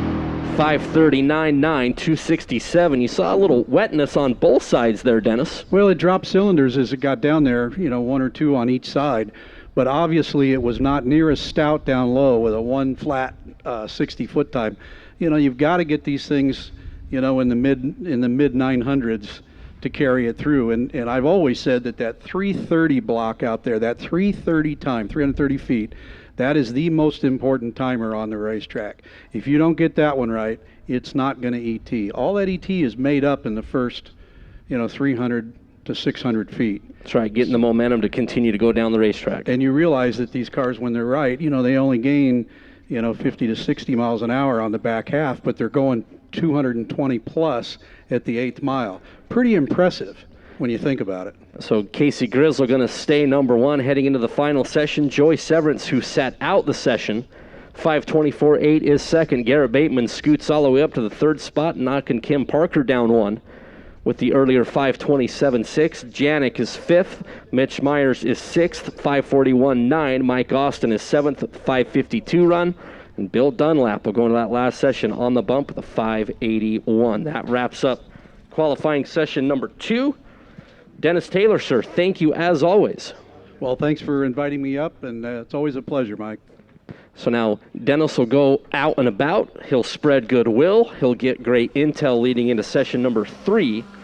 It'll be the 3rd and final qualifying session for the alcohol category. Should be coming up here in just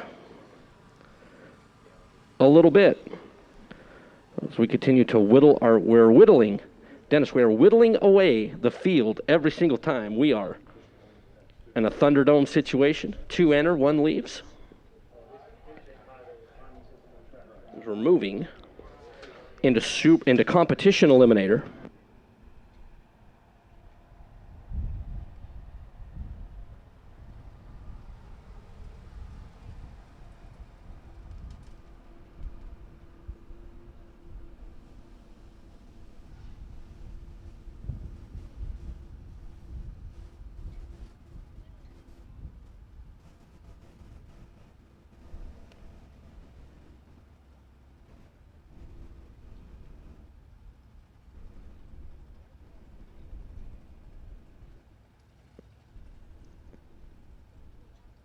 All right, ladies and gentlemen, boys and girls, kids of all ages, Super Comp, Super Stock. Need you in the staging lanes if you would, please. Super Comp and Super Stock. As we continue to rock and roll, we need Super Comp and Super Stock in the staging lanes if you would, please. Super Comp, Super Stock. SC. SS. I need you in the lanes if you would, please. Just a gorgeous day here at Sonoma Raceway for the Corbel California Champagne Double Divisional, part of the NHRA Lucas Oil Divisional Racing Series. Work our way through like serious Chamber of Commerce weather. It's a lovely temperature outside. Just a little breeze to keep everything nice and comfortable. Work our way through the 400 plus cars as we will end up crowning the champions later on this afternoon and early evening.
All right, competition eliminator.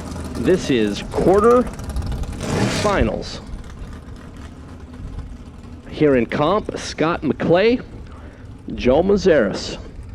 Scott McClay in round number 1 took a chunk out of the C Econo Dragster Index. Scott McClay Enterprises, Tehachapi, California-based dragster. 771 is the index there for Scotty McClay this round. Joe Mazeris, 741 the index for that Fritz chassis, Mopar powered, Advanced Automotive, Napa Auto Parts, Phoenix, Arizona-based B Econo dragster. Mazeris qualified in the number 4 spot. McClay in the number 2 position.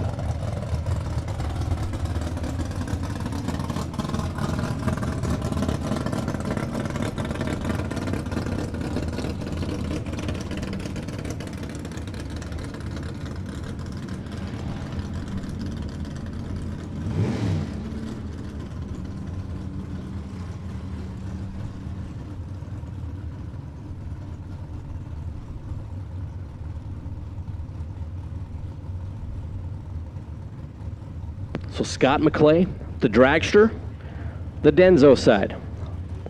The left side of the racetrack, Joe Mazeris. The blue and white dragster on the right side. The O'Reilly side. McClay is pre-staged. The winner is going to take on Doug Lambeck in the final. And I'm going to go out on a limb and I'm going to say Lambeck's just going to drive up and take the green. Tree down. McClay away. Joe Mazeris away. Mazeris trying to chase down Scott McClay. Mazeris going to get the win. Joe Mazeris was 003 on the reaction time. Goes 692 to get out in front by 600 at the finish line. Scott McClay was 35 green and not quick enough. So Joe Mazeris, Doug Lambeck will make up the final round. Tree comes down. Doug Lambeck takes it.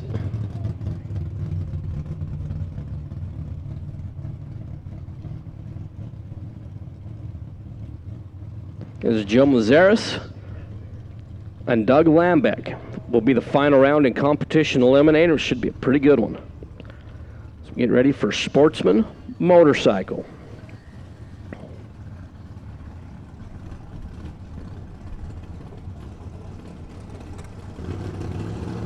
With Larry Moda, Tom Medlin.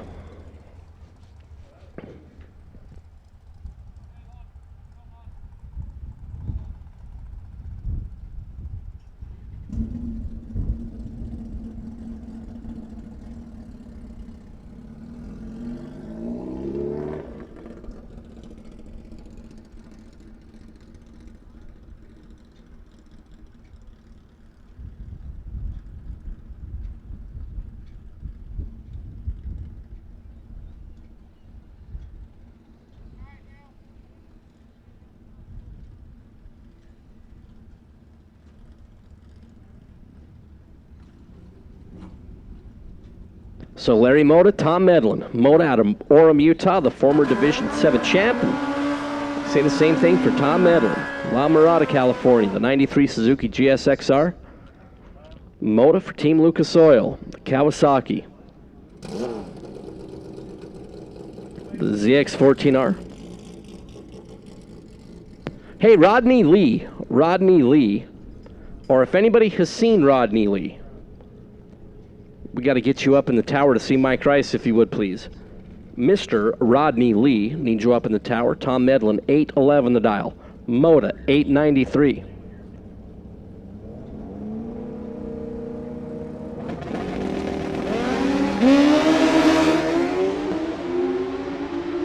Moda is green. Medlin is green. The drag bike for Medlin, swing arm for Moda, and Medlin, 815-0 on the 811. A little bit better on the starting line. He was 29 green. Moda was 39 on the tree. And then goes 901-4. So I'd just like to remind everybody that's standing over there on the left side of the racing surface, remember, social distancing, if you would, please. Social distancing. Please don't gather around in one big huddled mass. Pretty please. Sugar on top. So Tom Medlin will move into the final. We'll take on either Don DePeel or Dave Miller. DePeel out of Oregon. Once again, if you are standing on the left side of the track, there behind the burnout box, please spread out, like social distance. Pretty please. So Dave Miller out of Whittier, the Suzuki GSXR. 801 on the board. Don DePeel 842. Dave Miller 808, 157. We'll move on. Neither driver was stellar at the hit.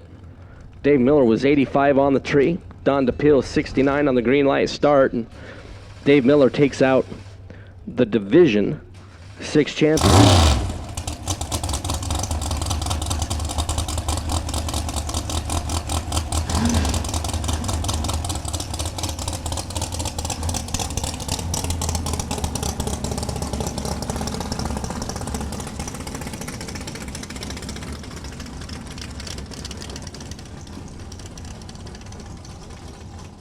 And once again, the golf carts that are over there on the left side of the racing surface, those got to move too. That's not like golf cart parking area.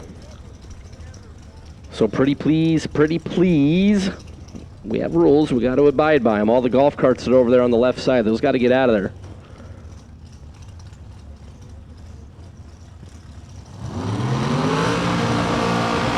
That's Doug Bracey, Frank Rodriguez.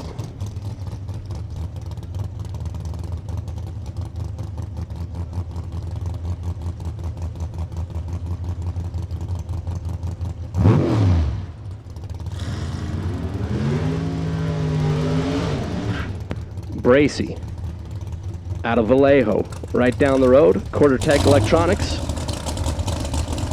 And the 02 Cavalier there from Mr. Bracey. 707 on the dial. Frank Rodriguez going to be leaving first. St. Helena, California. The AMS Marketing and Sales Camaro. 0.06 of a second going to be the head start there for Frank. Frank took out Paul Mitzos in the last round.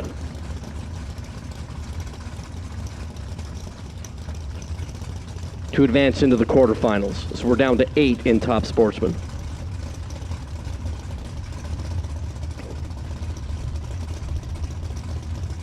Bracey is in. Rodriguez last stage. Rip the finger off the top hole. Off and away Rodriguez. And Doug Bracey has not moved.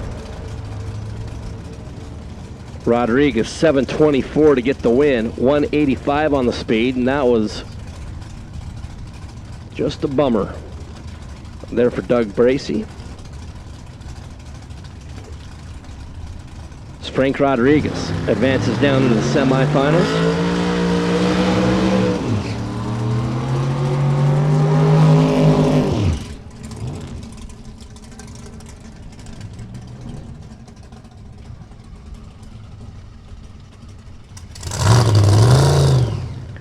Brian War, Steve Galileo. B-Dub out of Riverton, Utah for Pete's Diesel Repair. That gorgeous black on white 69 Camaro for Warpath Racing. And Steve Galileo, the defending event champion of race number 1 of the double divisional. The Corbel California Champagne double here at Sonoma Raceway. San Francisco, California, 63 Corvette. For Galileo, Quan Racing. 669 is the dial-in for Steve. 678 on the board for Mr. War.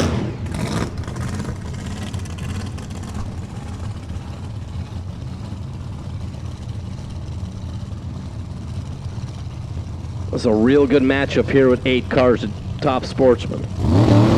Brian left side, Steve right side. Off and away.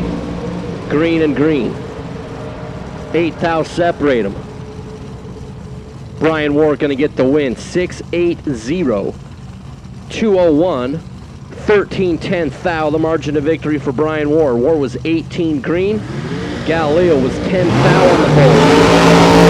And then 36 thou off the dial as he was 672.6. So Galileo was a little bit better here. Brian War was a little bit better there. And the win light by 13-10 thou to Brian War.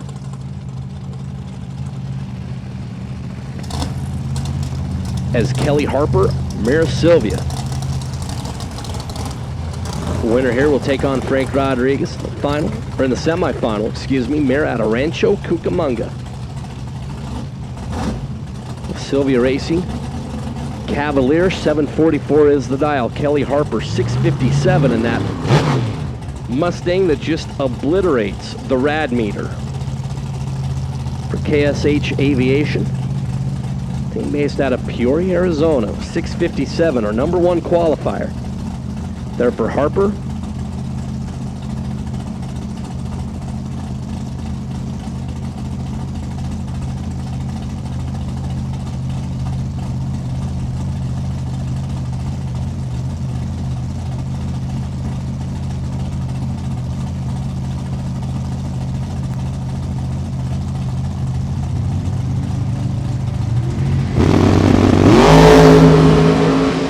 Is green. Kelly Harper is green.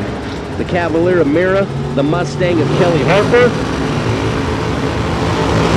658.9 for Kelly Harper on the 657 will advance. Mira goes 749.7 to be 5 above and no good. Mira had a little hit there on the starting line, 31 green to Kelly's 43.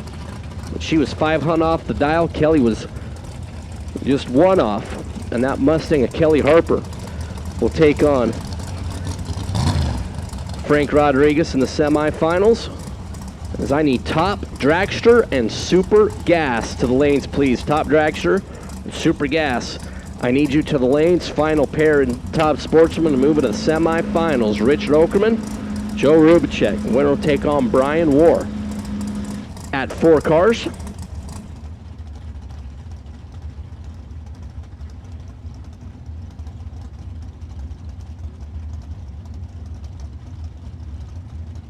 Okerman, 708.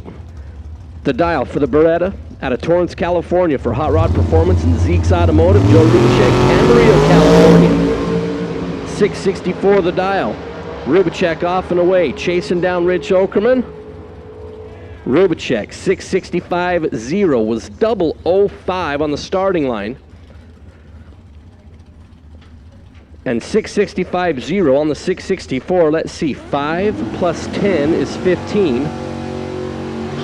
And Okerman was 16 on the tree, which means that Mr. Okerman was just having fun down there going 710 at 192, but he had no shot of winning that round. There's Joe Rubicek. Locked him out. Let's move into Super Street. Sean Schaefer, Alan Mackham. Schaefer out of Boise, Idaho. Was our runner-up in the W.W. Williams Super 8 shootout. And Alan Mackham out of Everett, Washington. That Federal Auto and Radiator 67 Nova. So the Nova right side for Alan. The Chevelle Schaefer left side. And it's going to go to Alan Mackham on a double breakout. 1089.3 for the Washington runner. Schaefer was 1087.1. Was a little bit more worser on the starting line. He was 26 green. Alan Mackham was 18 on the tree. And he took that itty-bitty advantage. Ended up being on the right side of a double breakout. Alan Mackham will advance. Dave Kiesel, Jim Mabry. This is like an old-school Super Gas matchup. Dave Kiesel, the 76 Vega. Jim Mabry, the 75 Vega Wagon. Mabry out of Maple Valley, Washington for Black Diamond Automotive. Kiesel out of Desert Hills, Arizona, the Racing Dirty Vega. Red light start for Dave Kiesel by 8 thou. Jim Mabry will move on. He'll take on Alan Mackham there in the semis. 1091.0 for Mabry, excuse me, Dave Kiesel. Goes 1094.1, but it was all over at the starting line as he was 8 thou. Premature. Kevin Homard and Tony Hopkins. Kevin in the Camaro out of San Dimas. Hopkins out of Snohomish, Washington. 55 Chevrolet. A featherweight auto and radiator machine. Green, green. Kevin left side. Tony right side. 55 Chevrolet of Tony Hopkins going to get the win. 1097-2. Was 21 green, 7 above. Kevin was 38 green and 8 above, and those combination of numbers. Turned the win light on there for Tony Hopkins.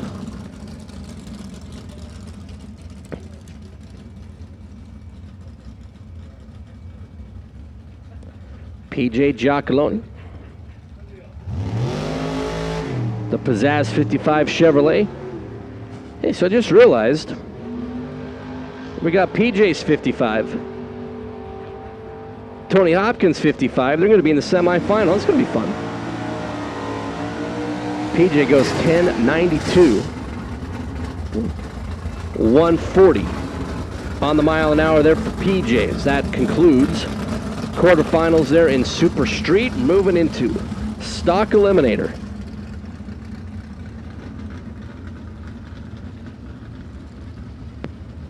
Quarters in stock, Don Little, who had the single in the previous round, and Jerry Stein. Don Little, that awesome AA stock automatic 70 Challenger 426 Mopar. Wesley, California there for Little. 991 is the dial in. Jerry Stein, the 69 Dart 440 Mopar for the Brentwood, California. Logie Stein Racing. Goodyear tire. Back to effort, 1070 on the dial. Here comes Don Little. Jerry Stein, 1079, 118, going to get the win. 3 thou, the margin of victory for Jerry Stein. Don Little was 34 on the tree, 1002 and no good.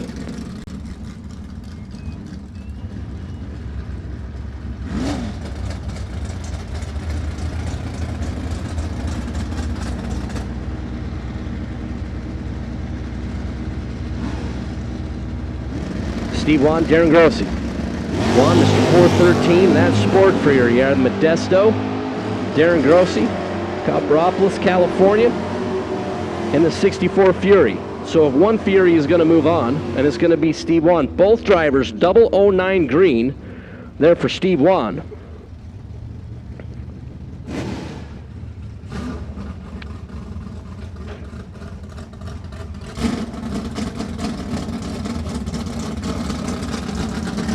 Jim Meter, Mike Williams. Jim out of Corona, California, the Tri-City competition, Mickey Thompson tire. 67 Camaro there for Jim, 1064 the dial. Mike Williams turns it red with a double bouncer there on the big wheel stand for the Rimac transmission Camaro. Williams.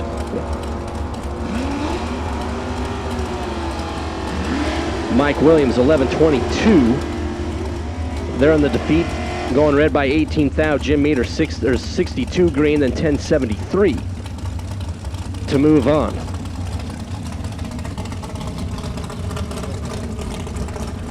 Kyle Rizzoli, Larry Gilly. This is pretty luscious. Here at 8 Cars in Stock Eliminator, Rizzoli out of San Luis Obispo, the Bridgewater Equipment 69 Camaro left side. Larry Gilly, Hillmar, California, the Dart. 1094 is the dial.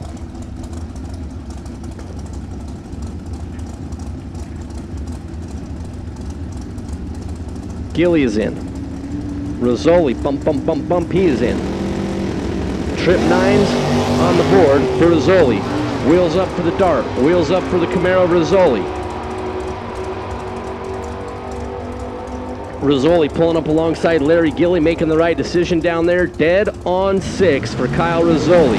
999.6 on the 999, 32 green. Is enough to get it done for Kyle Rizzoli as Super Comp rolls up. Warren Evans gonna hop in and tell you about, so what do you got? I'll talk about 4, the 890 6, cars here. 8. There looks like a dozen of those in Super Comp coming up. And maybe pick up a few more cars here as we go through the afternoon. I'm out of Skittles, if you know what I mean, so I needed to find something else that maybe I could do better than lose my money, or my Skittles, excuse me. All right, first pair out. Val Torres, La Puente, California. The Val Torres Construction Dragster over on the left. Mike Woodard on the right. And Torres with some work to do. You saw a little bit of smoke as he got down there. Could not close the gap. Win light goes to Mike Woodard, 894 at 173. Takes out the quicker, but losing 893.7 at 181. 3,000ths the margin of victory at the stripe for Mike Woodard. He'll advance to the round of 6 cars. Parker Theobald, he's pretty good. Those Theobalds are pretty good all the way around. Doug Johnson alongside out of Pleasant Grove, Utah. St. George, Utah, the home base for Parker Theobald. You've probably seen these racers a time or two in your career. A time or a lot. Back in the old Rocky Mountain Raceways days. Again, 890 the number. Whoever can turn on a win light moves on to the quarterfinal round. Theobald sneaks in there. Johnson not far behind. They both let go. Definite difference on the starting line. Advantage goes to Johnson, and win light goes to Johnson as well. Doug Johnson with an 893 at 168, getting the job done. Again, quicker but losing for Theobald. He gave 300 back at the starting line, 054 to 020. Theobald pays the price at the finish line, 892 at 163 on the loss. So Doug Johnson moves his name one step closer on the ladder. Kevin Motter and Damon Bustamante coming up now. Motter left side out of Anaheim. The next up, Performance Concrete. It's a good thing I don't get paid to do this. Damon Bustamante alongside for Conroy Brothers Racing. The youngster, both of them, list their occupation as student. Bustamante, the 17-year-old teenager over there. On the right-hand side, which one did the better job at the starting line? There's about a 1.5 difference at the start. Damon Bustamante was better, but it's Kevin Motter picking up the round win. Kevin Motter, your winner, 894 at 166. Damon Bustamante was better at the starting line by 14,000ths of a second, but at the finish line, 2 slower down there, 896. Not going to get it done. Again, tight margin down there, 007 at the stripe. Trey Vetter comes up now. The Matco Tool sponsored machine out of Henderson, Nevada. Bunch of youngsters in this category. Right out of juniors and right into Super Comp. 22 years old left side against the old man in the category, the 36-year-old Ryan Mangus. These guys are tough, aren't they? They take that B00, take 00 pretty serious. Well, Vetter wasn't 00, but he was 010 and 892. Picks up the win light down there. 892 at 173 for your winner, Trey Vetter. Ryan Mangus, 893 and out at 171. 4 cars have moved on. 2 more will do the same. One of these 2 will be in the next round. It'll be Mike Lane or Gabe Torres. Lane, left side. I called the other guy an old man at 38, but Lane,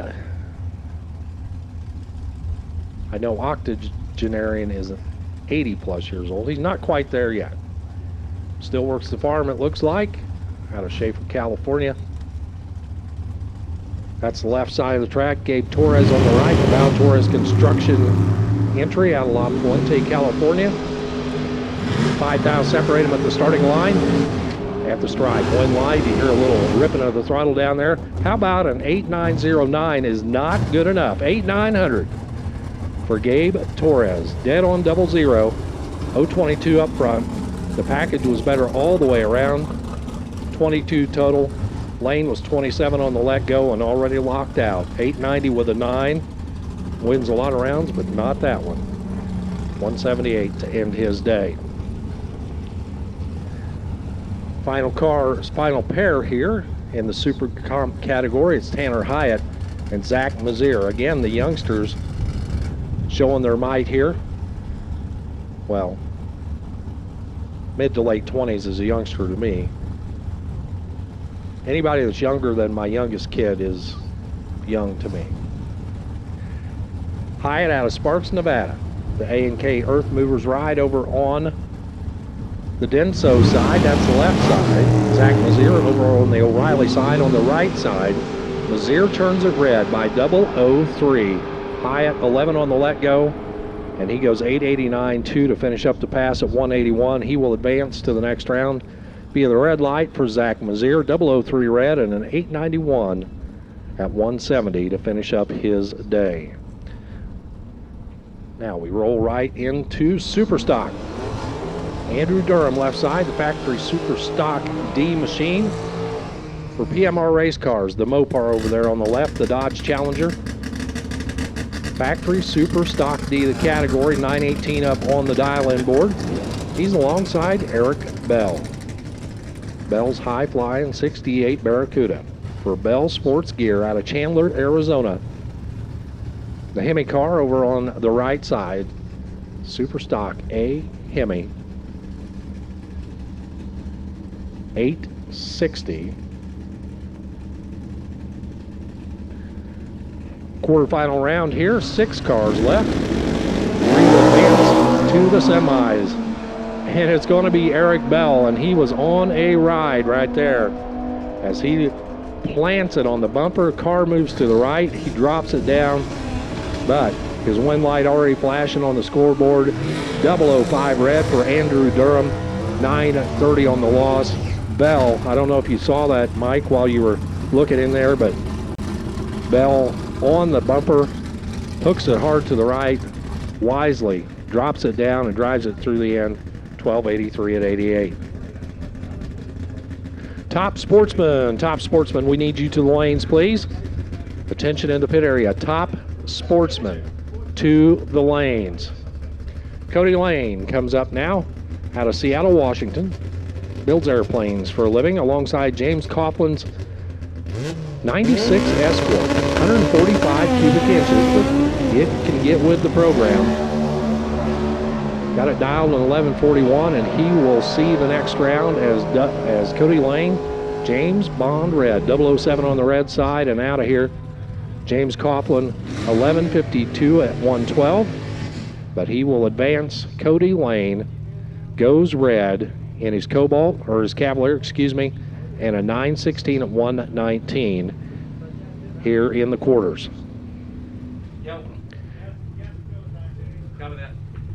Andrew Morris and Jimmy DeFrank come up now.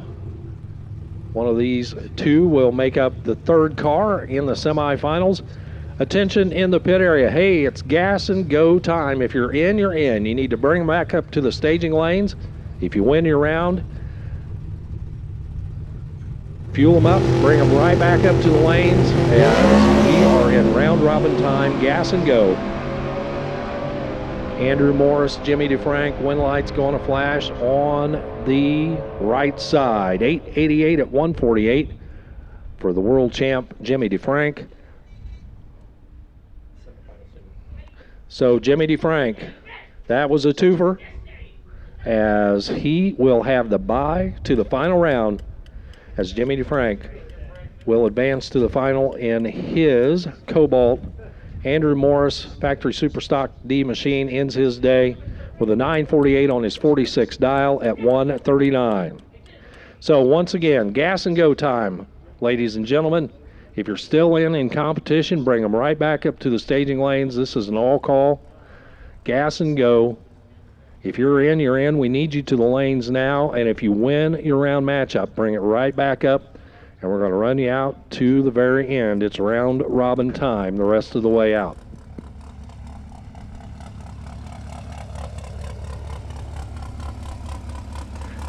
And with that, we're going to move right into top dragster.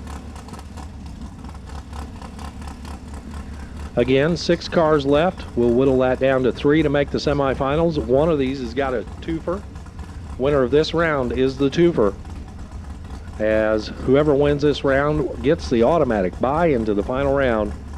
John Richardson over here on the left with the supercharged machine, got it dialed as low as you can go with that 610 dial in. He's got Jeff Havens over there on the other side of the track. the Division 6 runner out of Harrow, Washington. The Sarmento chassis machine 672. The number over there on the left side. He'll get the head start by about a bulb and a half. And John Richardson in his Maintenance Services Incorporated machine will be playing catch up to try to catch him down at the stripe. You gotta love this 6-second, 200+ mile-an-hour bracket racing style category here, both top dragster and top sportsman.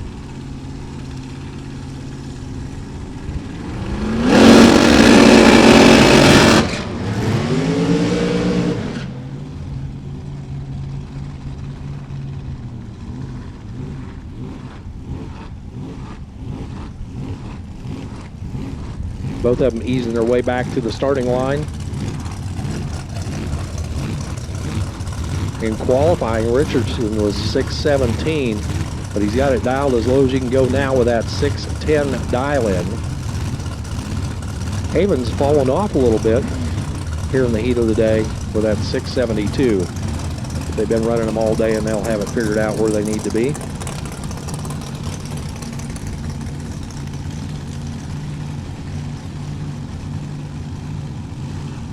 Nitrous left, supercharger on the right.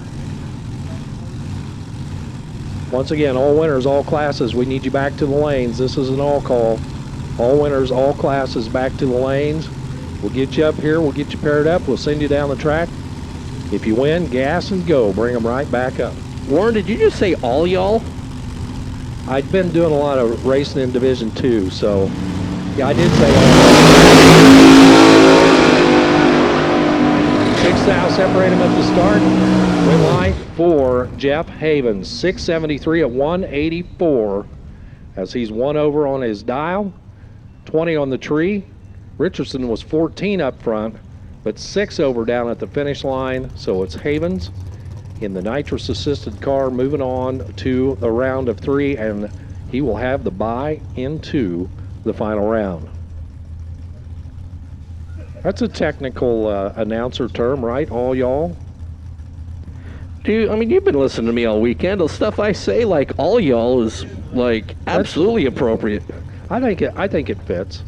I don't have your sporting knowledge, so I can't tell you the 39 green light is associated with Odell Beckham or whoever it might be, but I'll work on it.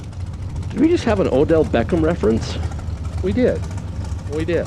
By the way, he doesn't wear number 39. Well, I'm sure he doesn't. It was the first name that popped into my head. Dan Naylor played Geisy. Who will be back? It'll be Geisy. Geisy with that 680 on his 677. He was 3 over, 17 up front. Dan Naylor 4 over 673 on his 669. He was 010 up front. Good looking drag race there. Margin of victory 77 10,000s. Geisy advances to the semifinals. He'll take on the winner of the pair. Rolling into the water box right now, it's Steve Hamilton. The Tapatio hot sauce machine. California. Or Bernie Plord. The Division 6 runner making the toe down from Quincy, Washington. Bernie's pretty good. His son Brad is as well. Bernie trying to go 662 this time around. He'll be chasing down Steve Hamilton's 705 dial-in. Winner goes to the semis. Again, all winners, all classes back to the lanes. If you win the round matchup, gas and go time. Round robin, bring them right back up to the lane so we can get down to our finals in all of our categories.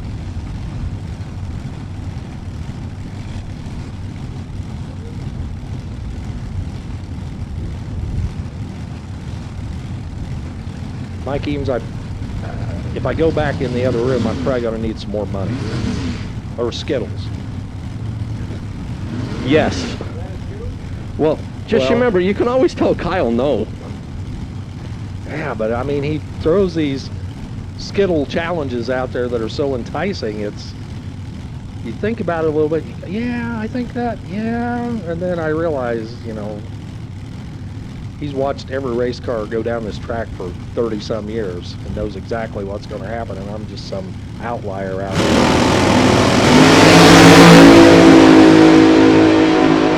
Ford is 064 on the tree, and he was first by a bunch. 675 on the win there for Bernie Plord at 182. Steve Hamilton, all I can figure is he got his glove stuck in the button because he couldn't get away from it fast enough. 1202 at 102. But that race was done at the start. Reaction times that start with a 1 usually result in a time ticket that starts with an L, and that was the case there. Bernie Plord goes on to the semis and top dragster. Now it's time for the 990 category. A single coming up here from Mike Coltrane. Ray Miller built machine over there. Miller Race Cars builds a lot of championship winning machines. The Camaro Roadster over here on the right-hand side. B00. How about a 008 on the let go?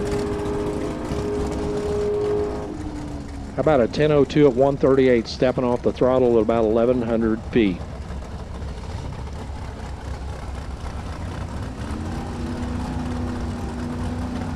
Mike Boehner comes up now alongside Brian Presler. Presler's pretty good in these super categories. As I recall, he's got a number 2 on his super comp machine. Here he is in his 57 Corvette Roadster. See, if you'd have taken the Corvette Roadsters versus the field, did you guys do that Skittle challenge? No, because we both wanted the field, so we could never make that work. Well, see, if you'd had the Corvette Roadsters, you would still have a chance. I mean, it's kind of a, you know, a slugger's chance, right? Isn't that what they call it? Or a puncher's chance. Yeah, let's see. I mean, you got 1 in front of us. So there's 3 Corvette Roadsters left, and the rest are none. Out of how many cars? 9. 3 out of 9. Yep. Not the best odds, but not the worst odds either. Boehner and Presler. Neither one of them too anxious to stage up at the moment.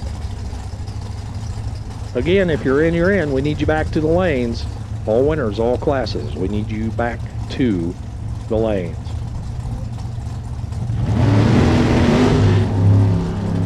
Ugh.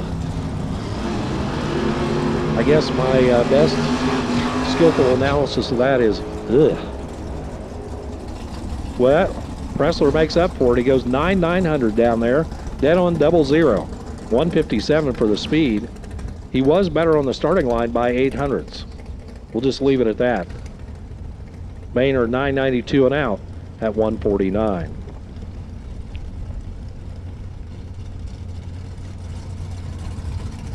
I don't think the song goes B-O, take whatever.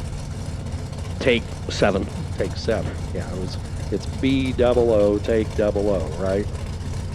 Isn't that what all the youngsters are talking about? That's what all the cool kids say. Yep. Roger Cato, Dennis Paz. There's somebody taking B and 00. Dennis in his little pickup truck getting the job done. He is 004 on this end and 993 on that end at 130. To advance to the next round, Dennis Paz, your winner. Roger Cato, his day ends with a 992 at 163. Well, see, the part of the problem with the Corvette Roadsters versus the field is when you only have 3 Corvette Roadsters and you got 2 of them side by side. That kind of screws up your plan a little bit there. As David Ruff and James Spurnack head down track. This time around, it is David Ruff getting it done. 009 out front. The Arizona runner with the win, 993 at 155. James Spurnack a little bit later on the starting line, closer to the index, though, 991 at 154.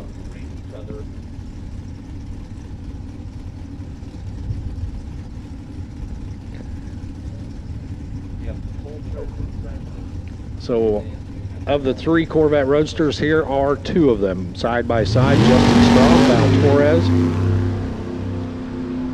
Both of them decent at the starting line, 7th out apart as they head down track, eyeing each other.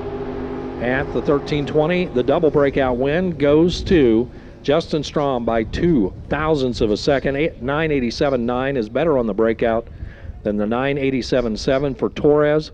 Justin Strom, your winner, with a 163 mile an hour charge. 168 on the speed for Val Torres. Torres was 012 up front, Strom 019, but the double breakout defined it for Justin Strom. Again, all winners, all classes, back to the lanes. We'll get you paired up. If you win, gas and go. Bring them right back up so we can get our event completed, the first of 2 this weekend here at Sonoma Raceway.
You can hear off in the background one of our alcohol cars warming it up over there. We do have one more alcohol qualifying session tonight before we close out our Friday night session here at Sonoma Raceway.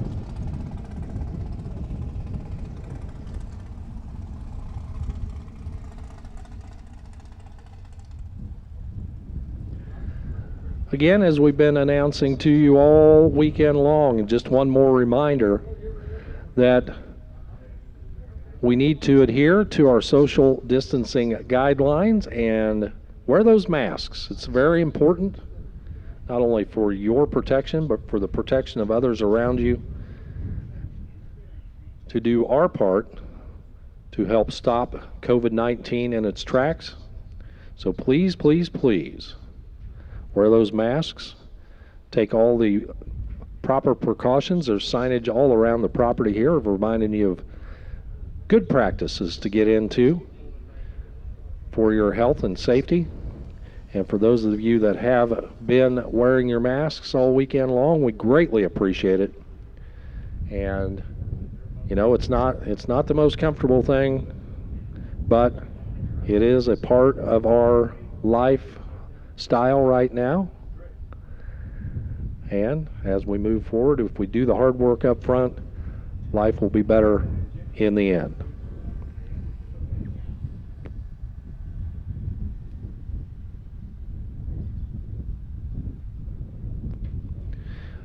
And just to say this as a personal reminder to people, we got cameras all over the place. We're live streaming to the whole wide world. So each and every one of you needs to be that example of how our sport can do it right to everybody else out there, so that the entire community knows that drag racing can be done safely and within the guidelines handed out to us.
So a reminder to you racers, if you received a W9 and you haven't filled it out, you need to do that. And once you got it filled out, bring it up here to the tower right next to race control and turn that W9 in so we can get your payment taken care of. If you got money coming to you, going to have a W9 on file. That's why we gave you the form to begin with. Go ahead and get that filled out, bring it up here to the tower. This is a perfect opportunity to do that.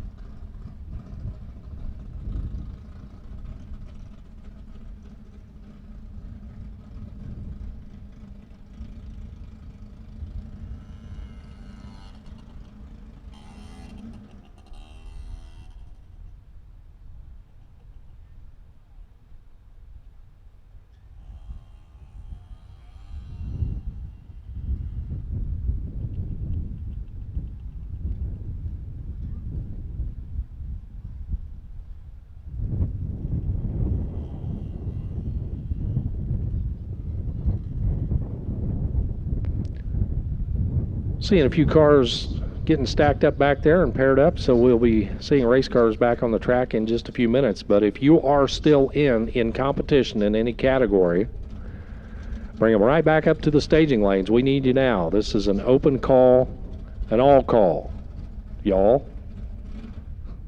See what I did there? Gas and go. Back to the lanes. I see what you did right there.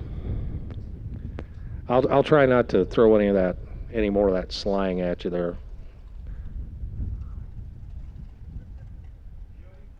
I kind of adapt to the tower that I wind up in, because I get to travel all over the country. Typically, I don't have much of an accent at all. I don't know what is the California accent, or is there such a thing? Well, I mean, you could go like the Southern California Valley Girl accent. You can go like the Surfer Bra accent. I mean, there's like all sorts of stuff you can go with. So there's additional words I can throw in the vocabulary, like dude and rad and just think gnarly. Jeff Spicoli. I better stop before I throw a few out there that I shouldn't.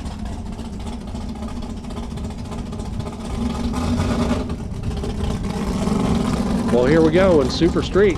These two are going to settle it. Going to get down to, what do we got in Super Street? About 4 left. So, winner here goes to the money round.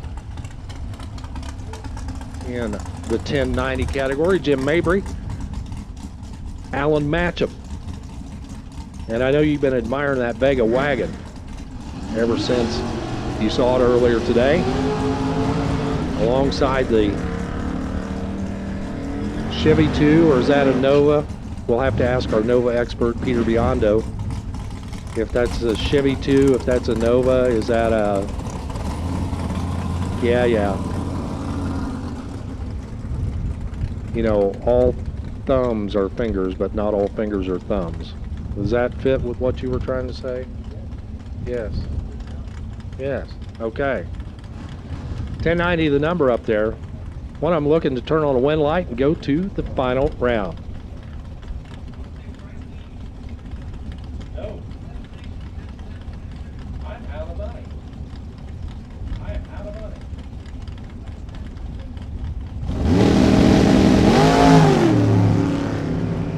So I'm informed that the left lane is a former national event winner. Don't really care at the moment.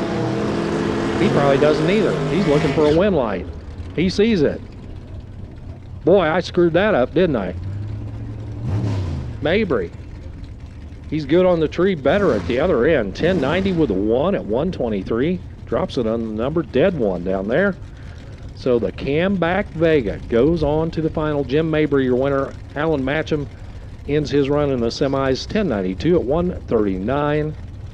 So Mabry will be back to face either Tony Hopkins or PJ Jacquelone in the 55 Chevy, side by side. Who'd have thought that?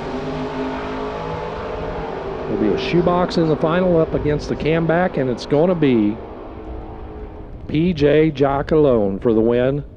1091 at 127, your winner. He was 008 on the tree and left second. Tony Hopkins 004 up front, but 3 over 1093.0 at 148.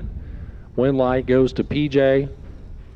So it'll be the camback wagon and the old 55 side by side in the championship round here in Super Street. Again, if you're a winner, we need you back to the lanes as we're going to whittle you all down to final rounds here in all of our categories.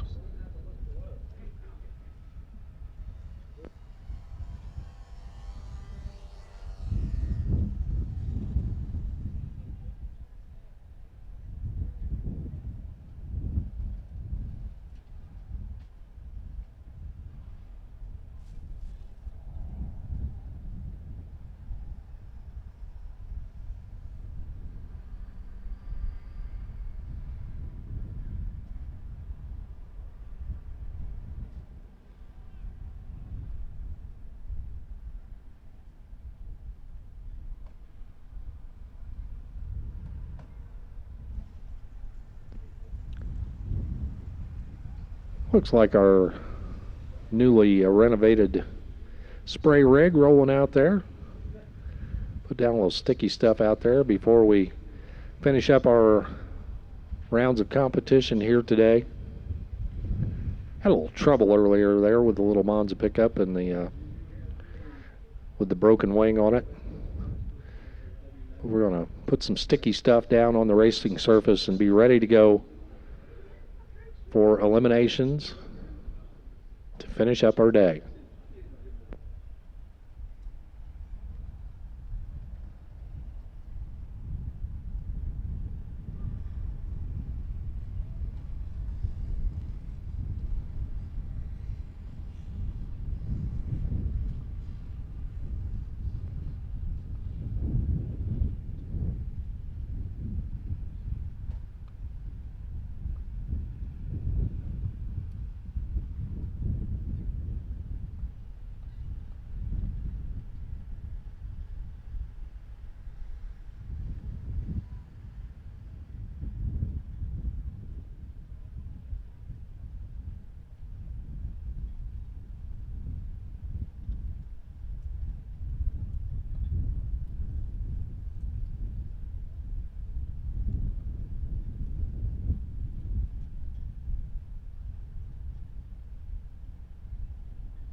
Well, just as a public service announcement, if you did lose a pair of what appears to be prescription glasses, eyeglasses, we do have a pair in the tower. They were found in the staging lanes, so we got them up here in the announce deck.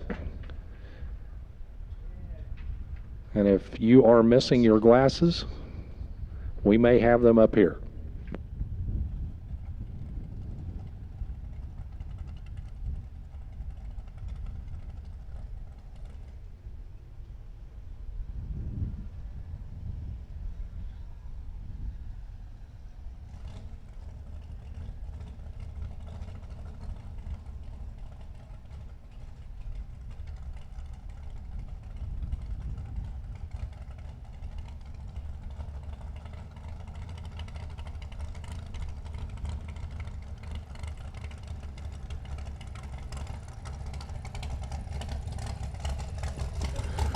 Again, if you're in, you're in. We need you to the lanes. If you're a winner, you got to make a competition run. We need you back to the lane so we can get you paired up and send you down the track because we're trying to get to our final rounds in all our categories. Super Comp at the ready line right now, and they're heading for the water box right now. The 890 cars.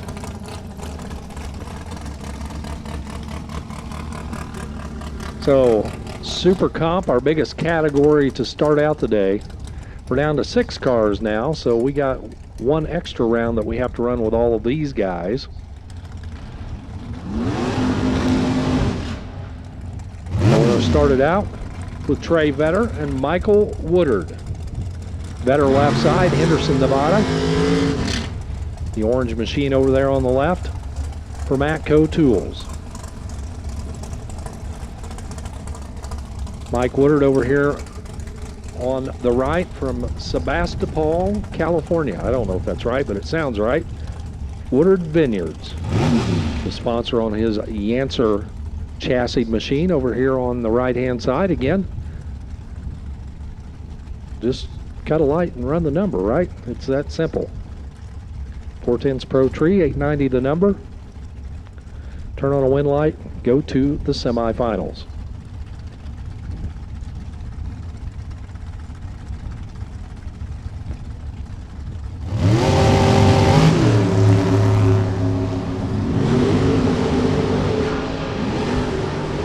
So as they head down track, Woodard is 018 on the tree, but he gets the win. He was behind by 9 at the start. 893.7 at 172 for Michael Woodard. He will advance to the semifinals. Trey Vetter was 009 on the tree, but 5 off 895 at 163. Michael Woodard, 3 over, 018. Couples it together to take a margin of 008 at the finish line, and he will move one step closer to that Wally here this afternoon. Douglas Johnson and Tanner Hyatt trying to do the same thing. Johnson left, Hyatt right. Johnson out of Utah, Hyatt out of Nevada.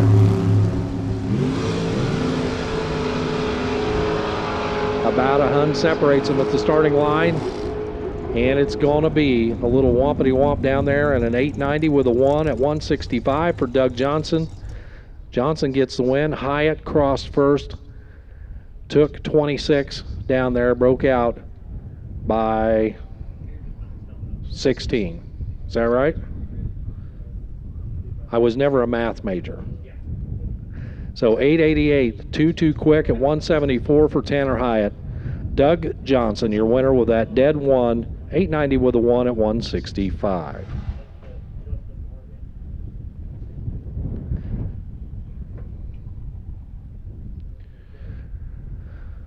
So it's going to be Johnson and Woodard racing in the semis. And Gabe Torres, Kevin Motter, your final pair in the round of 6 cars. And this is what you would call a twofer. Winner here goes to the final round. They'll get the bye in the semis.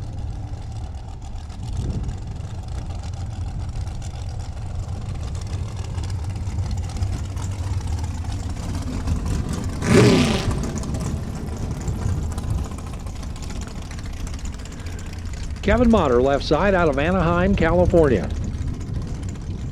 For next up in Performance Concrete, he's been in the final round here at Sonoma at the national event in the past.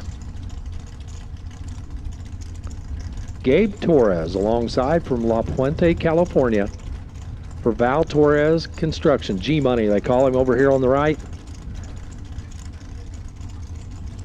American car on the right. Travis Colangelo built entry. Kevin Motter on the left, the Worthy car. Big block Chevys for power for both. Imagine that. Big block rear engine dragster. Winner gets the bye to the final round.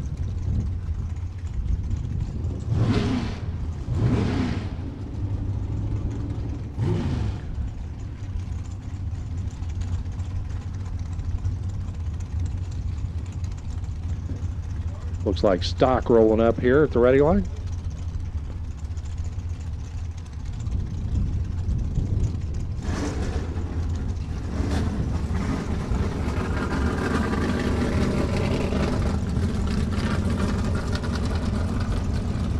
Super Comp.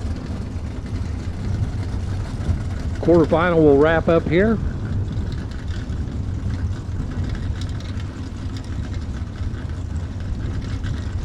Who's going to turn on a win light?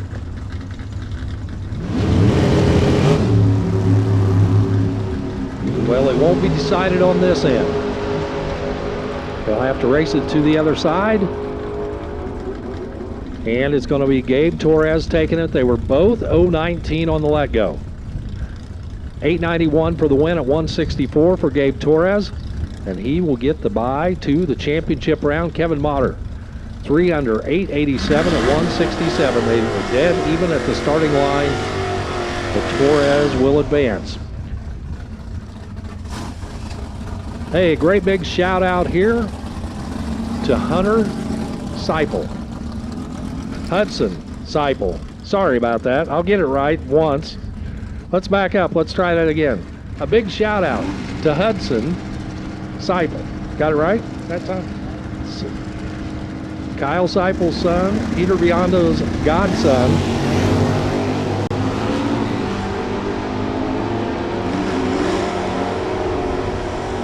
Tuned in to Drag Racer TV, watching it on the big screen. Hope you enjoy what you're seeing. Steve Wan enjoyed that pass as he sees his win light come on. He was 008 on the tree and Mr. 413 in the Sport Fury. Goes on to the next round. He will be in the final to take on either Kyle Rizzoli or Jim Metter. Rizzoli, the AA stock automatic Camaro over on the left, out of San Luis Obispo, California. Number 2 in the world last year in Superstock.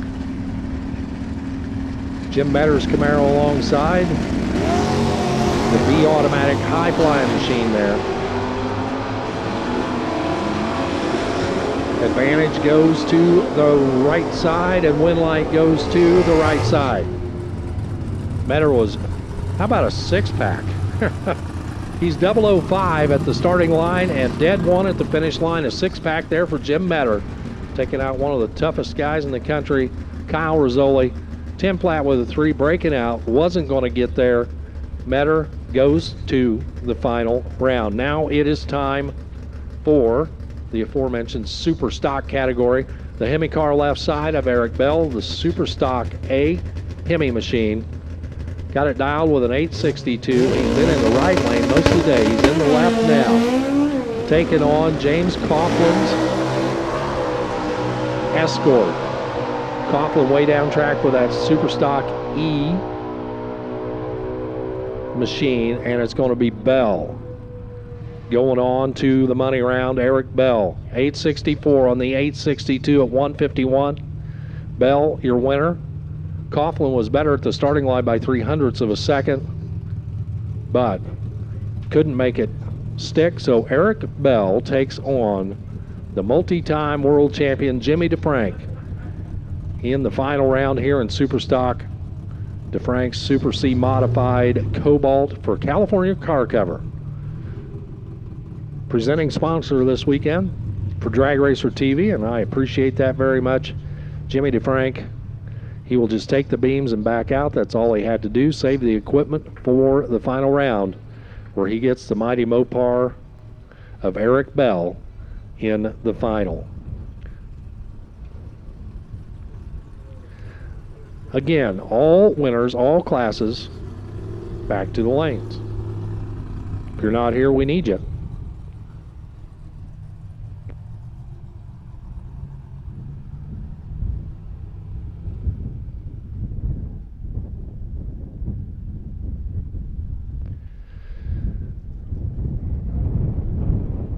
Well, Mike Eames, I appreciate the opportunity to sit down with you and call a little bit of the action, but it's final round time coming up and to start with some of our categories, so time to step out of the way and let the professional announcer finish this deal up. Okay, we got to get you a we got to get you a dictionary.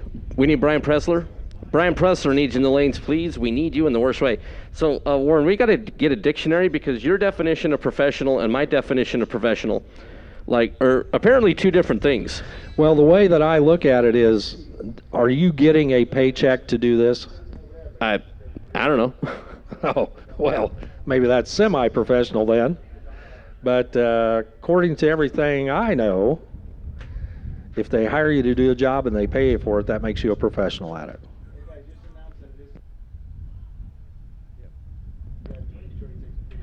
All right, so final round in Sportsman Motorcycle. This is the final round in Sportsman Motorcycle. So, yeah, that's a little heads up for Bob Johnson, the division photographer. Bob, we're rolling a final up to the starting line right now, so if you're not in position, you need to head that way. They tell me you are, but I'm looking into the glare, so I can't see you. Warren Evans, great job. Great job this whole entire week bringing the action to us. We're on Drag Racer TV. Fantastic work.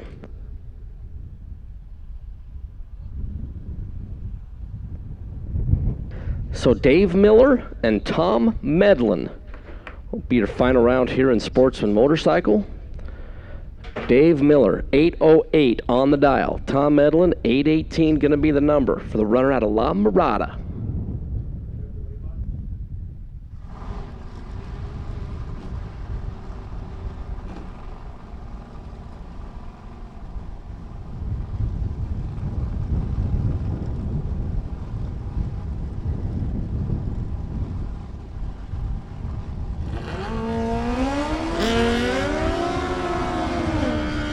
Dave Miller out of Whittier.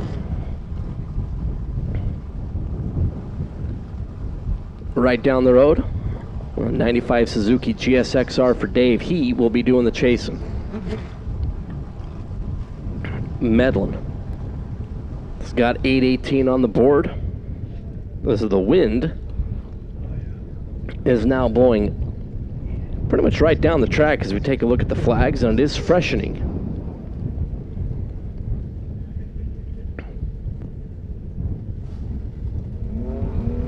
Final round, the winner gets the parade. Red light start for Dave Miller. Tom Medlin is going to be your winner, 007. And on the celebratory lap goes 823 for Tom Medlin. Congratulations to that whole team. As Tom Medlin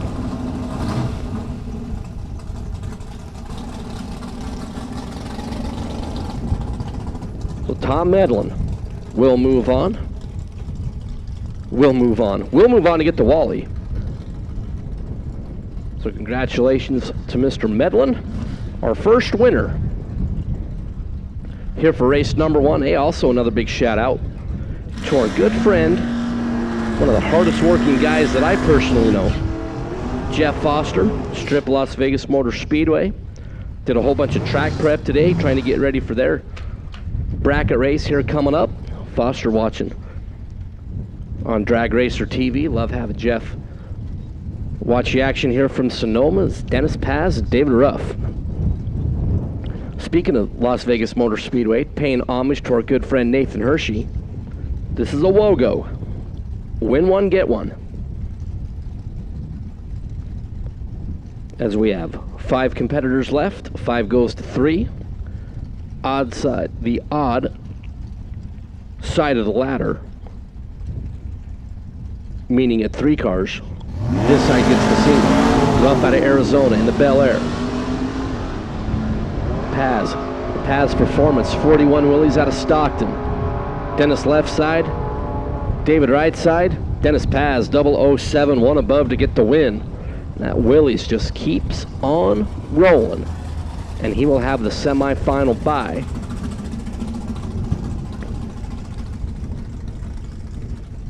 And a run for the trophy. A real good matchup right here is Justin Strom will have the single to close out the category. Brian Presler, Mike Coltrane.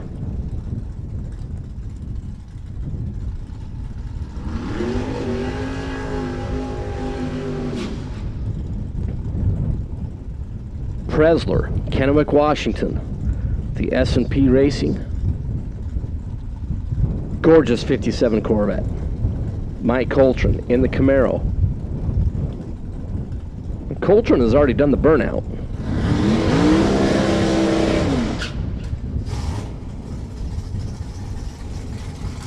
Presler's burnout is complete. A couple of Division 6 runners who will take on Justin Strom in the semi, with Top Sportsman to follow.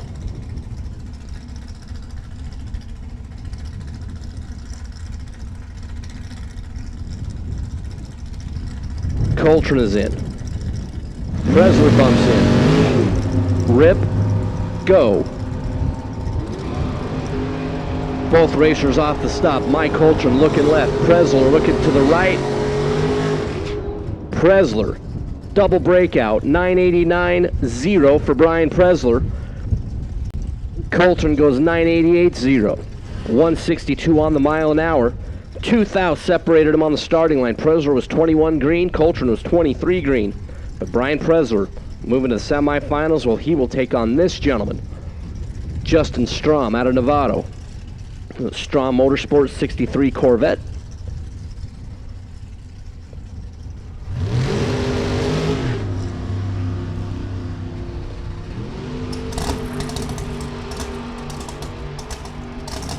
Justin 31 on the tree and goes dead on 5. 9905 for Justin.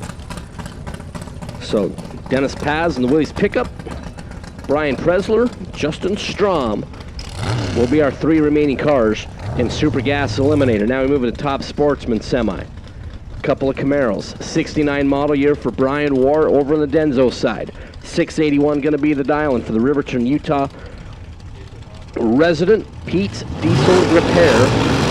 Warpath Racing there for Brian. And Joe Rubichet. Joe out of Camarillo. 68 Camaro there for Joe. 664 for your number 2 qualifier.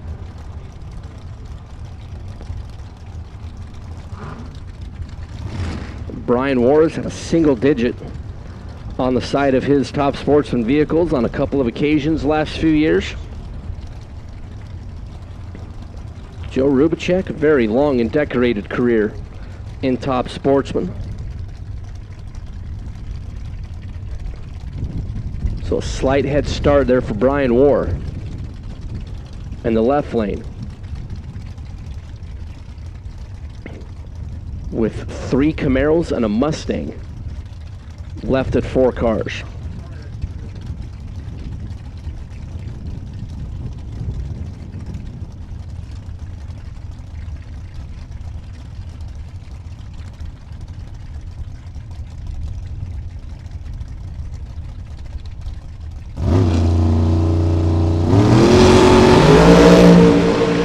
War's green.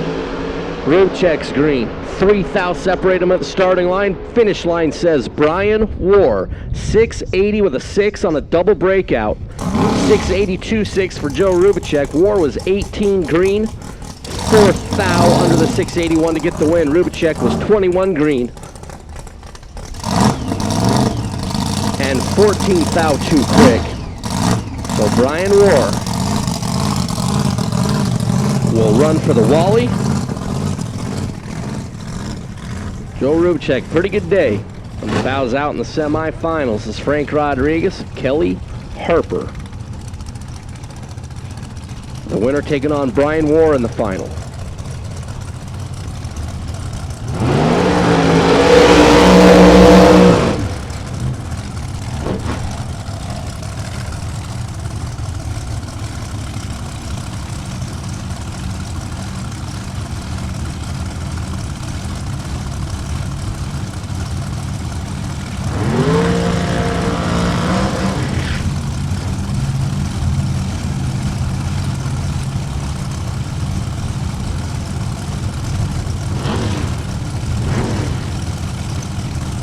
Kelly Harper, Peoria, Arizona, the KSH Aviation Mustang. The #1 qualifiers got 6:59 down there on the O'Reilly Auto Parts scoreboard. Frank Rodriguez out of St. Helena, California, the AMS Marketing and Sales Camaro. 7:14 on the dial-in for Frank.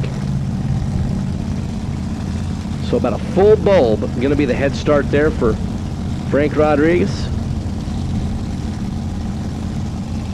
Kelly Harper in that Mustang doing the chasing.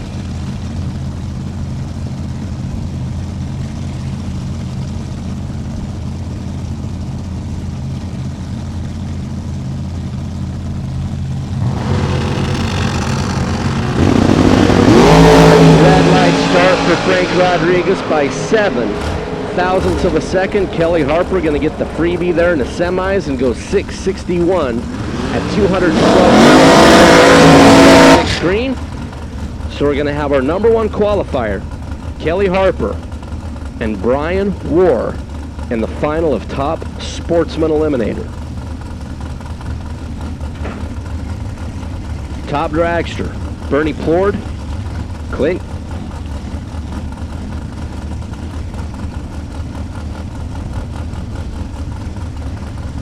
Plord, Clint Geisey. Geisey out of Renton, Washington. 680 is the dial.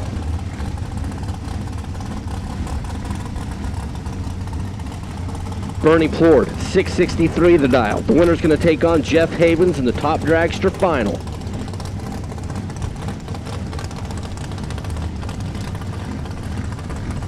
Plord is in. He'll be doing the chasing. Geisey,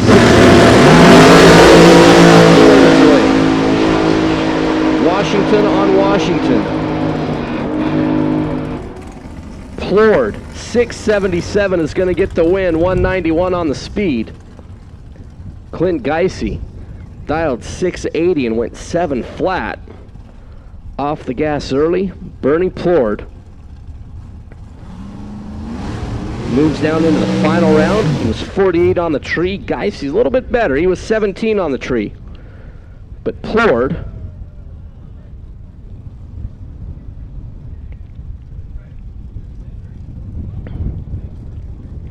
moves into the finals. He'll take on Jeff Havens, another Washington runner. Jeff out of Harrow, Washington, the Sarmento chassis. There for Jeff, 672 the dial in. As he will get a free look at that.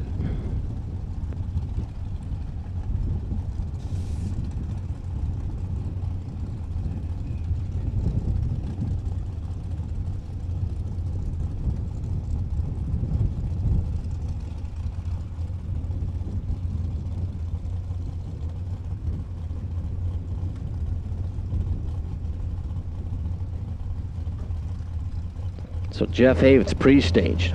Gonna get a free of 672, and Havens was just perfect on the starting line. Now run 672.0. Off the gas early, 683 there for Havens, but tell you what, you get a solo, might as well take a big rip at the tree. You ripped it pretty good, being 3 zeros. there for Jeff Havens. So Jeff Havens, Bernie Plord, and a all D6 final round, top dragster.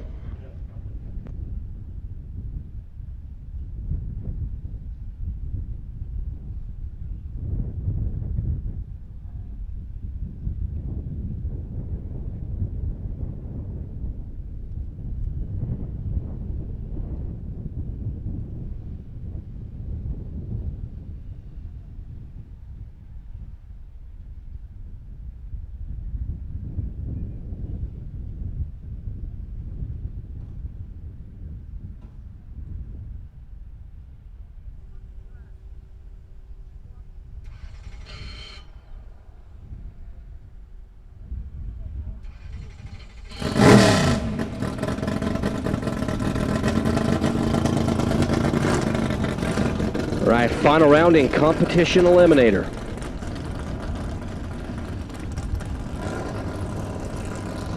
Joe Mazeris and Doug Lambeck. Dragster, door car. B Econo Dragster, D Super Modified Automatic. Fritz Chassis Mopar Power for Joe. Pontiac Sunfire Chevrolet Power for Lambeck.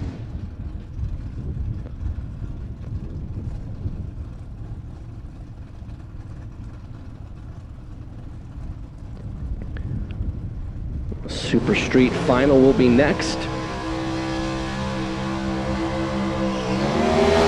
Lambeck with big burnout in that Sunfire for Bob Lambeck Racing. The team out of Irvine, California. Lambeck was your winner at the season opening Winter Nationals, went all the way to the final. At the next national event, there at Wild Horse Pass Motorsports Park, where he came up just a little bit shy alongside Dean Carter.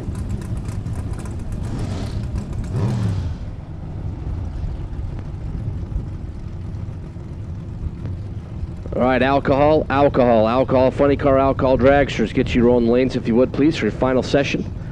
Alcohol, dragster, alcohol, funny cars. Get you rolling. So Doug Lambeck, 891 the index. Joe Mazeris, 741. That's 1.5 seconds, one tree.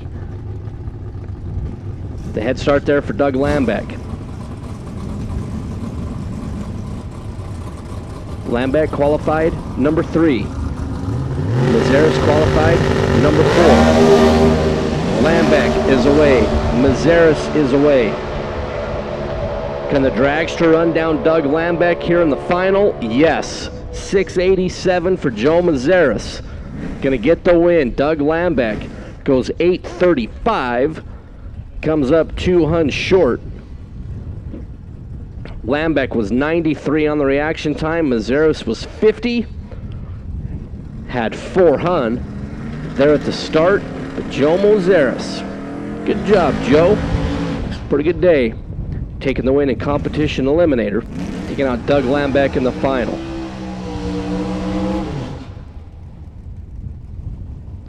Super Street, final round. Jim Mabry, PJ Giacalone. Jim out of Maple Valley, the Black Diamond Automotive Vega Wagon. PJ in the Pizzazz 55 Chevrolet. PJ out of Wilmington, California. Again, all winners, all categories, all categories. Love to get everybody up in the lanes. Pretty please. Sugar on top. Fill, chill, charge, go. Green and green. PJ Giacalo, Jim Mabry, Advantage PJ, Winlight PJ, 18 green, 91.3 on the 90, 31 thou on the combined numbers, and Mabry picked the worst time to have his worst light. He was 77 thou reacting to green, and it was all over on the starting line. So PJ in the 55 will be your Super Street winner. The Corbel California Champagne Lucas Oil Divisional Racing Series event here at Sonoma. Race number 1 in Super Street Eliminator.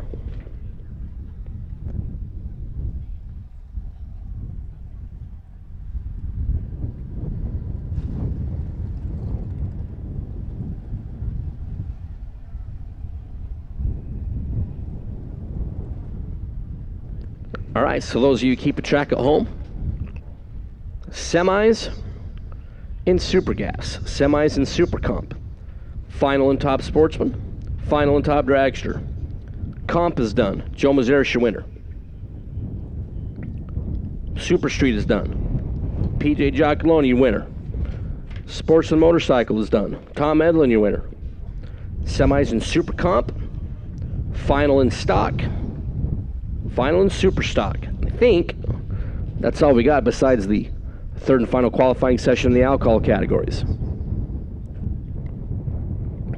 We keep whittling, reducing the field, reducing the field. And before long, we'll put race number 1 to bed. We're going to start over again tomorrow morning with race number 2, which is always a good thing. Because if you're going to have one divisional, why not have 2?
Final round, stock eliminator.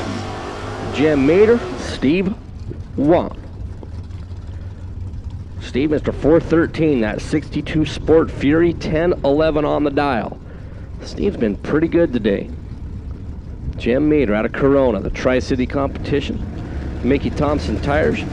PMR, 67 Camaro, 1073 of the dial. Just over a bulb head start there for Jim. Steve Wan's off and away. Meter's off and away. That Sport Fury. Steve Wan trying to reel in the Camaro Jim Meter. Steve Wan, 10-18 on the 10-11. Will get the win. Was 29th thou reacting to green. Jim Meter, a little bit tardy, 61 on the bulb. And 6 above And those combination of numbers did not result in illumination of his win light. Steve Wand, final round win light, going to go his way. So congratulations to Steve and that whole team from Modesto. Going to get the win. Semifinals in Super Comp. Gabe Torres goes up, takes the green, backs out. And that will advance him into the final round, where he will take on the winner of Doug Johnson and Michael Woodard.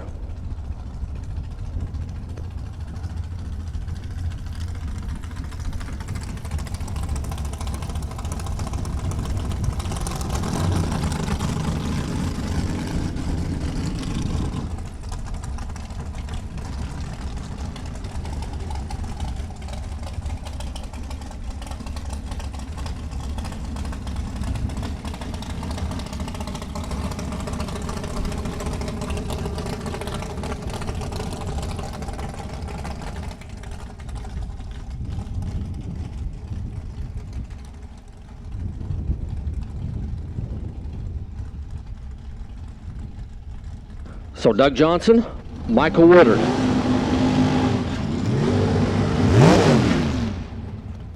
Woodard, the Woodard Vineyard Dragster. On the O'Reilly side of the racetrack, Doug Johnson, Pleasant Grove, Utah for Fast Lane Machine.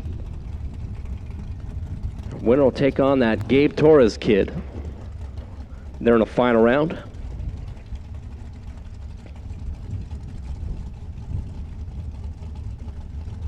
Woodard, Yancer prepared dragster. Doug Johnson, a Chip Nielsen prepared dragster from back in the day.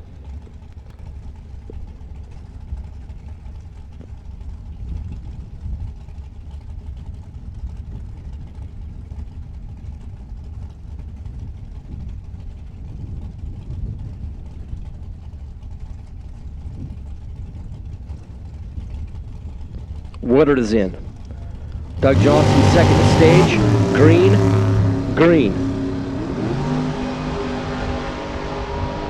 Doug Johnson left side. Michael Woodard right side, 1,320 feet, and the win gonna go to Doug Johnson, 893.3, 175. Woodard got to the stripe first, breaking it out by 8 thou. Woodard was 50 thou on the green light start. Doug Johnson cut that number in half in a skosh as he was 24 on the green light effort. So Doug Johnson, Gabe Torres will run for the Wally in Super Comp Eliminator. Now we move into the final in Superstock.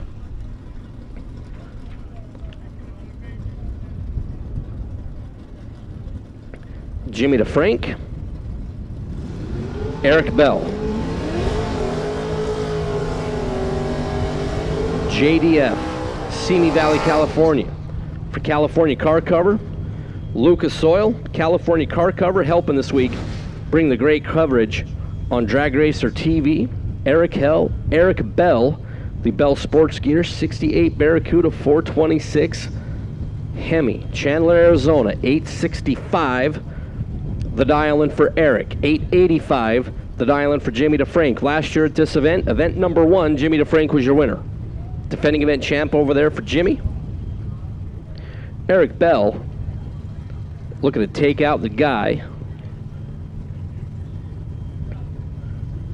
who has like 50-ish national or divisional event wins, and Jimmy DeFrank, whoa! Jimmy DeFrank didn't move.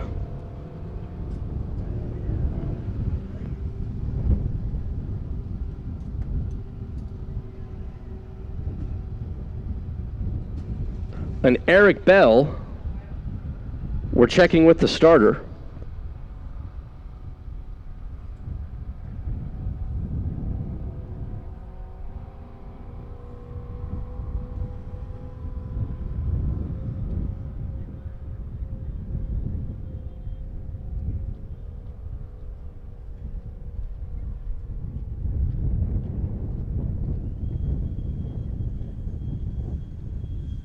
Okay, Jimmy DeFrank will be your winner. Eric Bell crossed the center line with that big wheel stand, and Jimmy DeFranken probably, which will be regarded for Jimmy as one of the most unusual ways to win a divisional event, will be your winner. Something was not happy with Jimmy DeFrank's ride, and he didn't even get off the starting line. Eric Bell was green, big wheel stand. That Barracuda leaned over to the right and ended up crossing the center line. Right there at about 200 feet, Eric Bell will be a runner-up. Jimmy DeFrank in just a crazy final round there in Superstock will be your winner. We had to wait to see the official word from everybody down on track before we made the official announcement. Jimmy DeFrank going to be your Superstock winner. Brian Presler, you need to be in the lanes like instantaneously, please. So as we get ready for the third and final qualifying session in Top Alcohol Funny Car, we have our final in Super Comp left, semis and Super Gas. Superstock is done. Jimmy DeFrank, your winner. Our final round in Top Sportsman left to go. Final round in Top Dragster. And I think Dennis Taylor is nice enough to come back up and hang out with us for a little bit. I think that's all we got left. I think, but don't quote me. There's a lot of stuff to keep track of up here. Man, you look like a paper shuffler up here.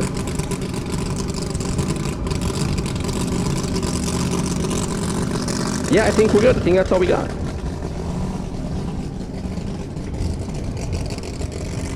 So Mike Deshugnian and Chris Marshall.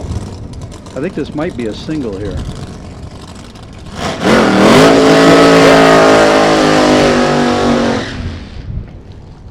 I know this is only my second week out here, but I've been observant.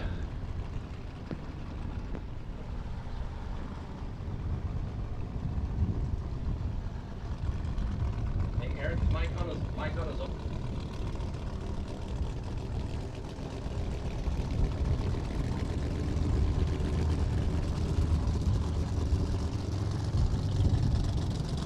So Mike Deshugnian, San Jose, California for Pro Cal Truck, Camaro bodied hot rod. That's awesome.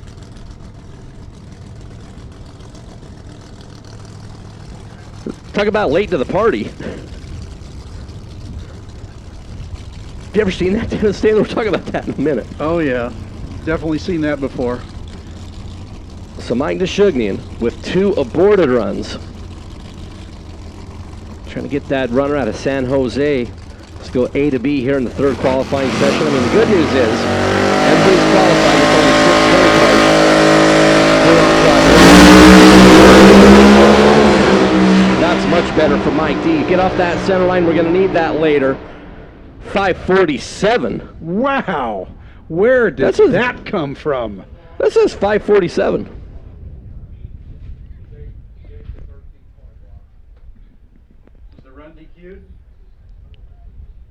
Oh, I see the pumpkin down there rolling around.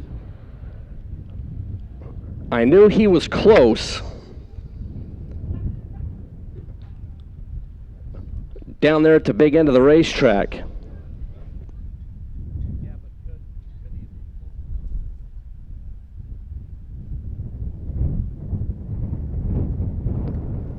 So we'll have to wait to get word. I mean, he was close to the center line. Could not tell if he dinked the pumpkin. The pumpkin was obviously knocked out of place, but 547, 263 there for Mikey D. Well, and the good news was, I mean, it looked really good. Mike there, whether that had anything to do with the ET there or not. Yeah, from our vantage point here in the tower, Dennis Taylor, was really tough to see if he clipped it or when the chutes came out, if it chutes might have clipped it when it come by. You know, we talk about that 330 number, 243 to the 330. That baby was moving, 210 to the 8th. You know, and it got on the center line, and I know how Mike feels because I've been there before, where it gets over there on the center line and it doesn't want to come back, but you know it's hauling butt, and you don't want to step off. Yeah, absolutely. We're still waiting to get official word.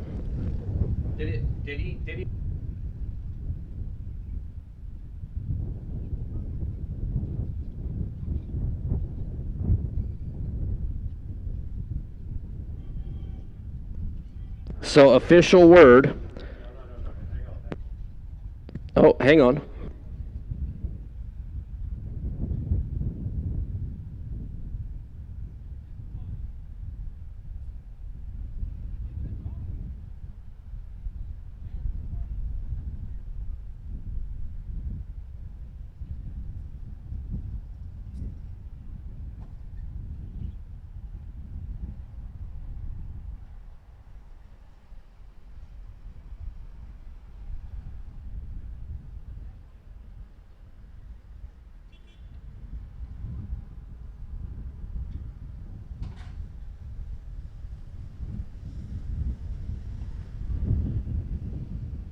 All right, so word, Mike Deshugnian, the header did make contact with that pumpkin, sending it on his way. That 547 sadly will not count. However, it was a pretty good run for that team. Pretty good. No, that's incredible. Real good. That's a great run for that team. I know Mike's running the 540s before, and that actually might be a career best for Mike. We'll need to find that out. But unfortunately, I believe that means he will stay 6th.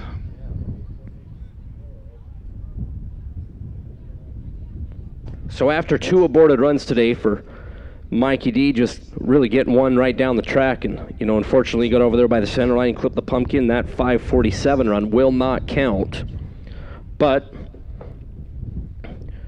got to enjoy like some little victories. Made a big move in the right direction there. But unfortunately, that 547 is not going to count there for Mikey D.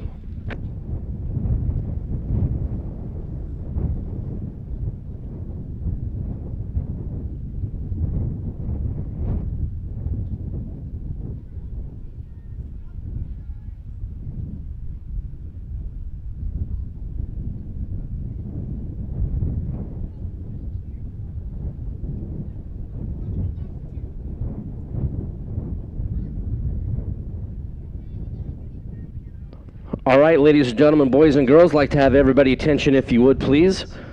Division 7 Director Mike Rice has made the call where the sun is currently positioned in the sky. Mr. Rice does really not like where it's at. The drivers have to really kind of look up towards it, especially everybody that's in the right lane of the racetrack. So we are going to go on a hold for 20-25 minutes. Get that sun a little bit further down in the sky. We are going to go on a hold. All the drivers that are back there, if you're in the cars, you are more than welcome to get out. We are going to go on a 20-25 minute hold till the sun gets down a little bit further in the sky. Obviously, vision is super important. I mean, you kind of need that. So we do have a 10 o'clock curfew tonight, so we do have the time. There's no point making stuff a little unsafe, a little crazy. So Division Director Mike Rice has made the decision, hey, let's get everybody out of the car. Let's just relax for a little bit, let that sun get down a little bit further in the sky compared to the position that's currently in. And we'll do this here in just a little while. So 20-25 minutes or so, we'll get that sun a little bit further down in the sky in a better position. So Division Director Mike Rice has made that call. We'll get everybody out of the car. So we'll have a little bit of quiet time on the track. Warren Evans, everybody's watching Drag Racer TV. You're going to pay a little bills, pay a little bill, pay some bills.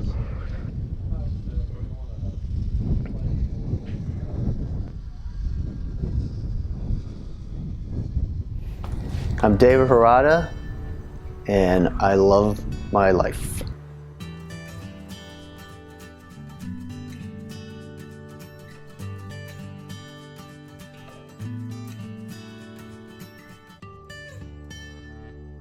Tell me a little bit about you and your background. Okay, so I was born out of my mother's womb. That's a pretty common thing. Were you an only child, first of all? I actually have 2 older sisters who were a bit older than me, so I grew up, I feel like an only child. By the time I realized I had sisters, They were done, gone, and out of the house.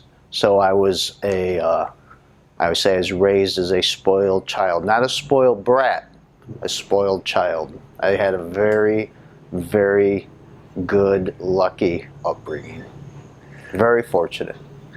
And to this day, your parents are still with you? Oh, geez, yeah, they're crazy. So we should expect my dad to be barging in here at any time, but at 92 and 91 years old, I'm surprised they're not here. They work every day. They come to the shop every day. It's my dad's life. This is his passion, driven, but he's never quit. They both never quit coming to work, and that's, I think, why at their age they're active and take care of themselves. They've never stopped doing their daily routine. So what was like for them before you came along? So what I hear, and people have heard of the internment camps back during the war. My parents are second generation Japanese. They were instructed to go to a, actually I think they ended up at the LA County Fairgrounds, which is where Pomona is. And from there they were shuttled. My dad was shuttled to Arizona. My mom was shuttled to Wyoming, where they were put in what they call internment camps. Not concentration camps, but internment camps that were, the government said, were built to protect the Japanese during World War II, which I got great stories of my dad and how he contradicted that deal, but that's where they were as teenagers and ended up in Ohio for their later teenage years. Ironically, my dad goes into the service during the Korean War. Actually, they were married before he went, and they ended up here in Lowell, Indiana through a friend of my dad's who he met in the service. So having met your dad and having gone through all of that when he was younger, it would seem to me it would be very easy to be bitter about that or to have hard feelings or but he doesn't come across that way. No, I've never heard my parents say one negative thing about it, which kind of a cool story. His parents were farmers. They were tomato farmers and actually sold to like Del Monte, which is huge, right? But he said he hated farming. And he said if it wasn't for going to camp and getting sent to Ohio and meeting people into cars and getting into this business and moving to Lowell, Indiana to start a business, he would be a farmer. And he said it all works out in weird ways for weird reasons. And it justifies or kind of puts in perspective the positive things that come out of negatives, which, like I said, I've never heard my parents say one bad thing about camps, that camp. So have you ever thought about what would have happened if that hadn't happened and he'd been in the farming business? Right. Well, I'd probably be in California, maybe farming, but maybe, I don't know. I would hope drag racing, because drag racing really, to me, started in California. But, you know, I don't know. It's kind of cool to think that way. Sure. But that's not reality. We're here in Lowell, Indiana. Then a great situation for me. So you were born here in Lowell and grew up here? And I am all Lowell, Indiana. I'm as Lowell, Indiana, Hoosier that you can be. That's all I know. From Lowell, Indiana, Japanese American with a mullet. Right, yeah. Well, you know, I went through that mullet stage back when they were super cool, and we're making them cool again. I don't think everyone thinks that, but we think it's cool. Well, I will say this is one of the few times I've seen you where it wasn't some color like pink or yellow or whatever, and wild socks. It'll happen again. Everyone says that this hair color I got a different hair color, and I said, well, it's free. I don't have to pay for this hair color. But it'll change. It's coming. I'm sure it is once we all get back out to the racetrack. And, for sure. And of course, as we're recording this, our country is going through a difficult situation with this pandemic, and sure. I know we all take it a little bit differently, but my personal belief is that there's a light at the end of the tunnel and things are going to get back to normal. Oh yeah, I mean, it's something that I've never seen in my life and probably never will again. I mean, other things happen in my life and you think that'll never happen. Quite interesting, but you just got to stay positive, and there's a lot of reason to be pessimistic about this situation, but you all got to go up when things go down. It's kind of creepy when you really think about it and analyze it, but our business is my main core thing, and you got to have positive, optimistic mindsets, and that's where we're at. I don't think that this whole country won't come out of it.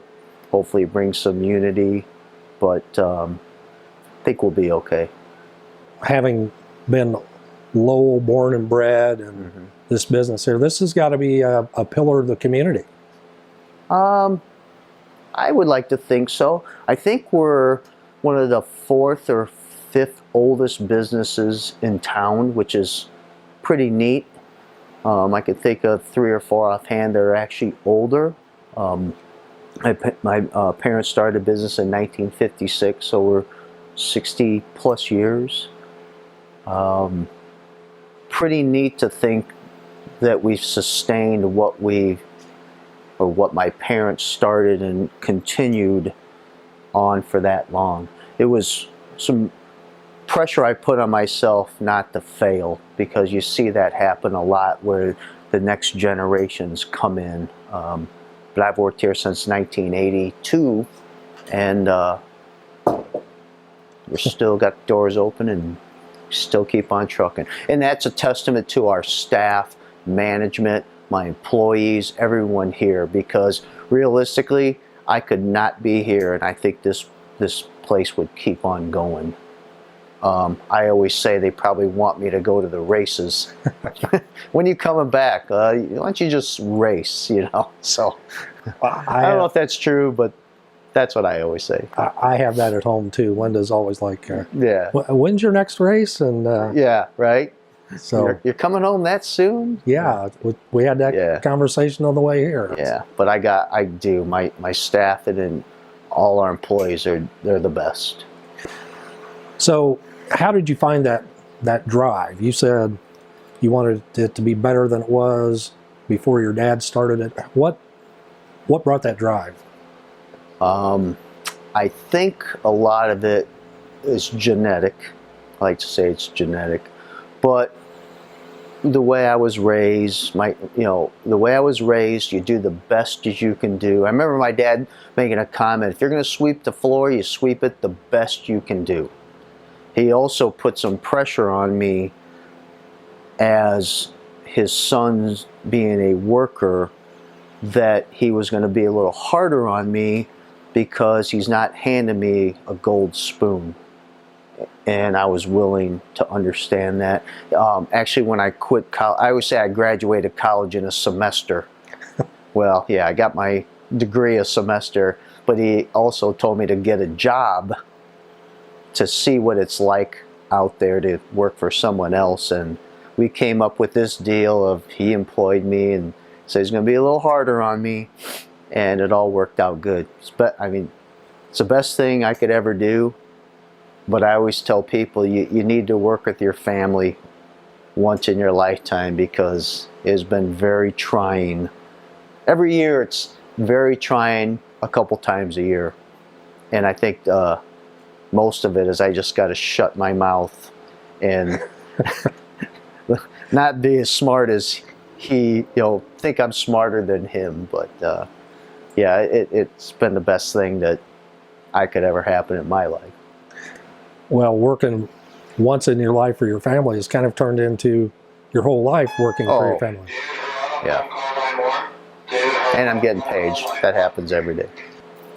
Yeah, like I said, it's trying, but it's the best thing I've ever done. I've had one job. And this is it. And I wouldn't want to do anything else. It's been fantastic. Now, you say that, is it because of the kind of work that you do or because of the environment that you're in? Well, I'm very lucky to love what I do. I don't know if a lot of people, I hope everyone loves what they do. The worst thing would be to go to a job that, and I use the word love to do because I actually do, but at least like your job. I mean, it'd be terrible to have to go to a job that you didn't want to be there. I mean, your heart and soul can't be in it. But every day is the worst. I always say every day is the worst day of my life, but it's really not. It's the best day of my life. You go after things that aren't quite right. You work hard. You try to fix them, but at the end of the day, it's the best job I could ever have. And I just don't know people that are lucky enough to say that. Let alone we have a passion for cars. It's an obsession almost. So being able to work on cars and just like your job, I mean, it's just huge. Very, very lucky. Well, part of what helped you develop this was your father not only being tough on you, but mentoring you as well. Oh, for sure. So yeah. in this work environment, yeah, do you have the opportunity to mentor others, do you feel like? I hope so.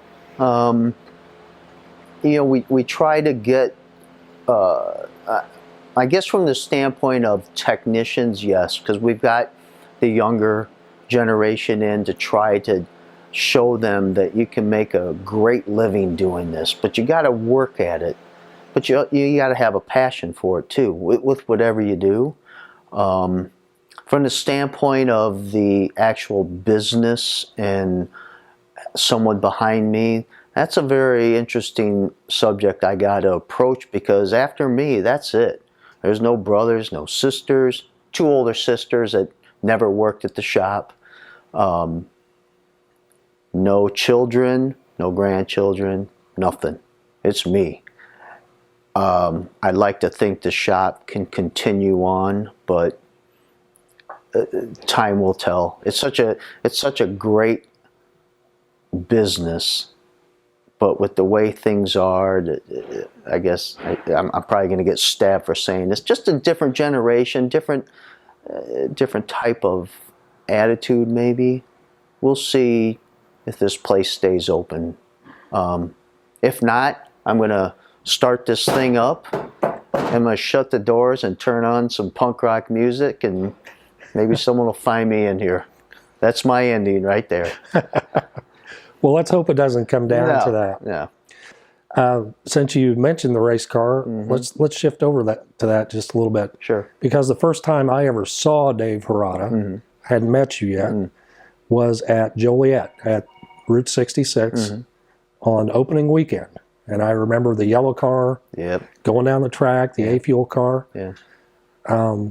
First of all, is that where you started out, or how did you get, was that your first race car, or had you had race cars before? First race car. I mean, it's pretty cool to think back. This is the only thing I've ever driven.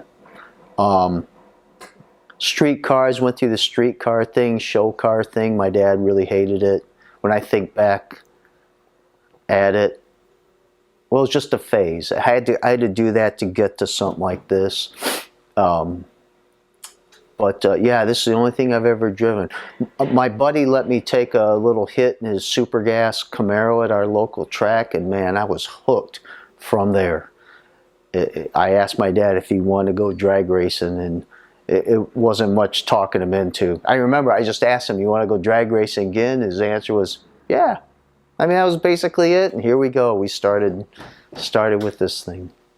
Well, Dad is a Hall of Famer and former winner of the U.S. Nationals. Yes, sir. And so that had to rub off on you. Oh, for sure. Yeah. But did he At what point did he stop? Because there had to be a period where he stopped and there wasn't any racing going on. Yeah. I know in '69, that's when Top Gas dragsters were, well, what he said he heard that they were going to phase them out. And it was still a heads-up class, and he didn't want to race handicap or anything like that. He wanted balls out, first one to the finish line.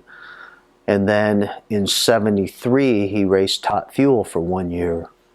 And I do remember that, but I was 10 years old. And when he quit, he just quit. I mean, he quit going to the races, nothing about race cars, nothing. He just like cold turkeyed it. And we might have went to a race or two in the '80s, I think, but he never brought it up or anything. I never did. I never thought that was something, or that was never something I thought I wanted to really pursue until I took that hit in that Camaro and it was over with. It's genetic, I'll tell you that.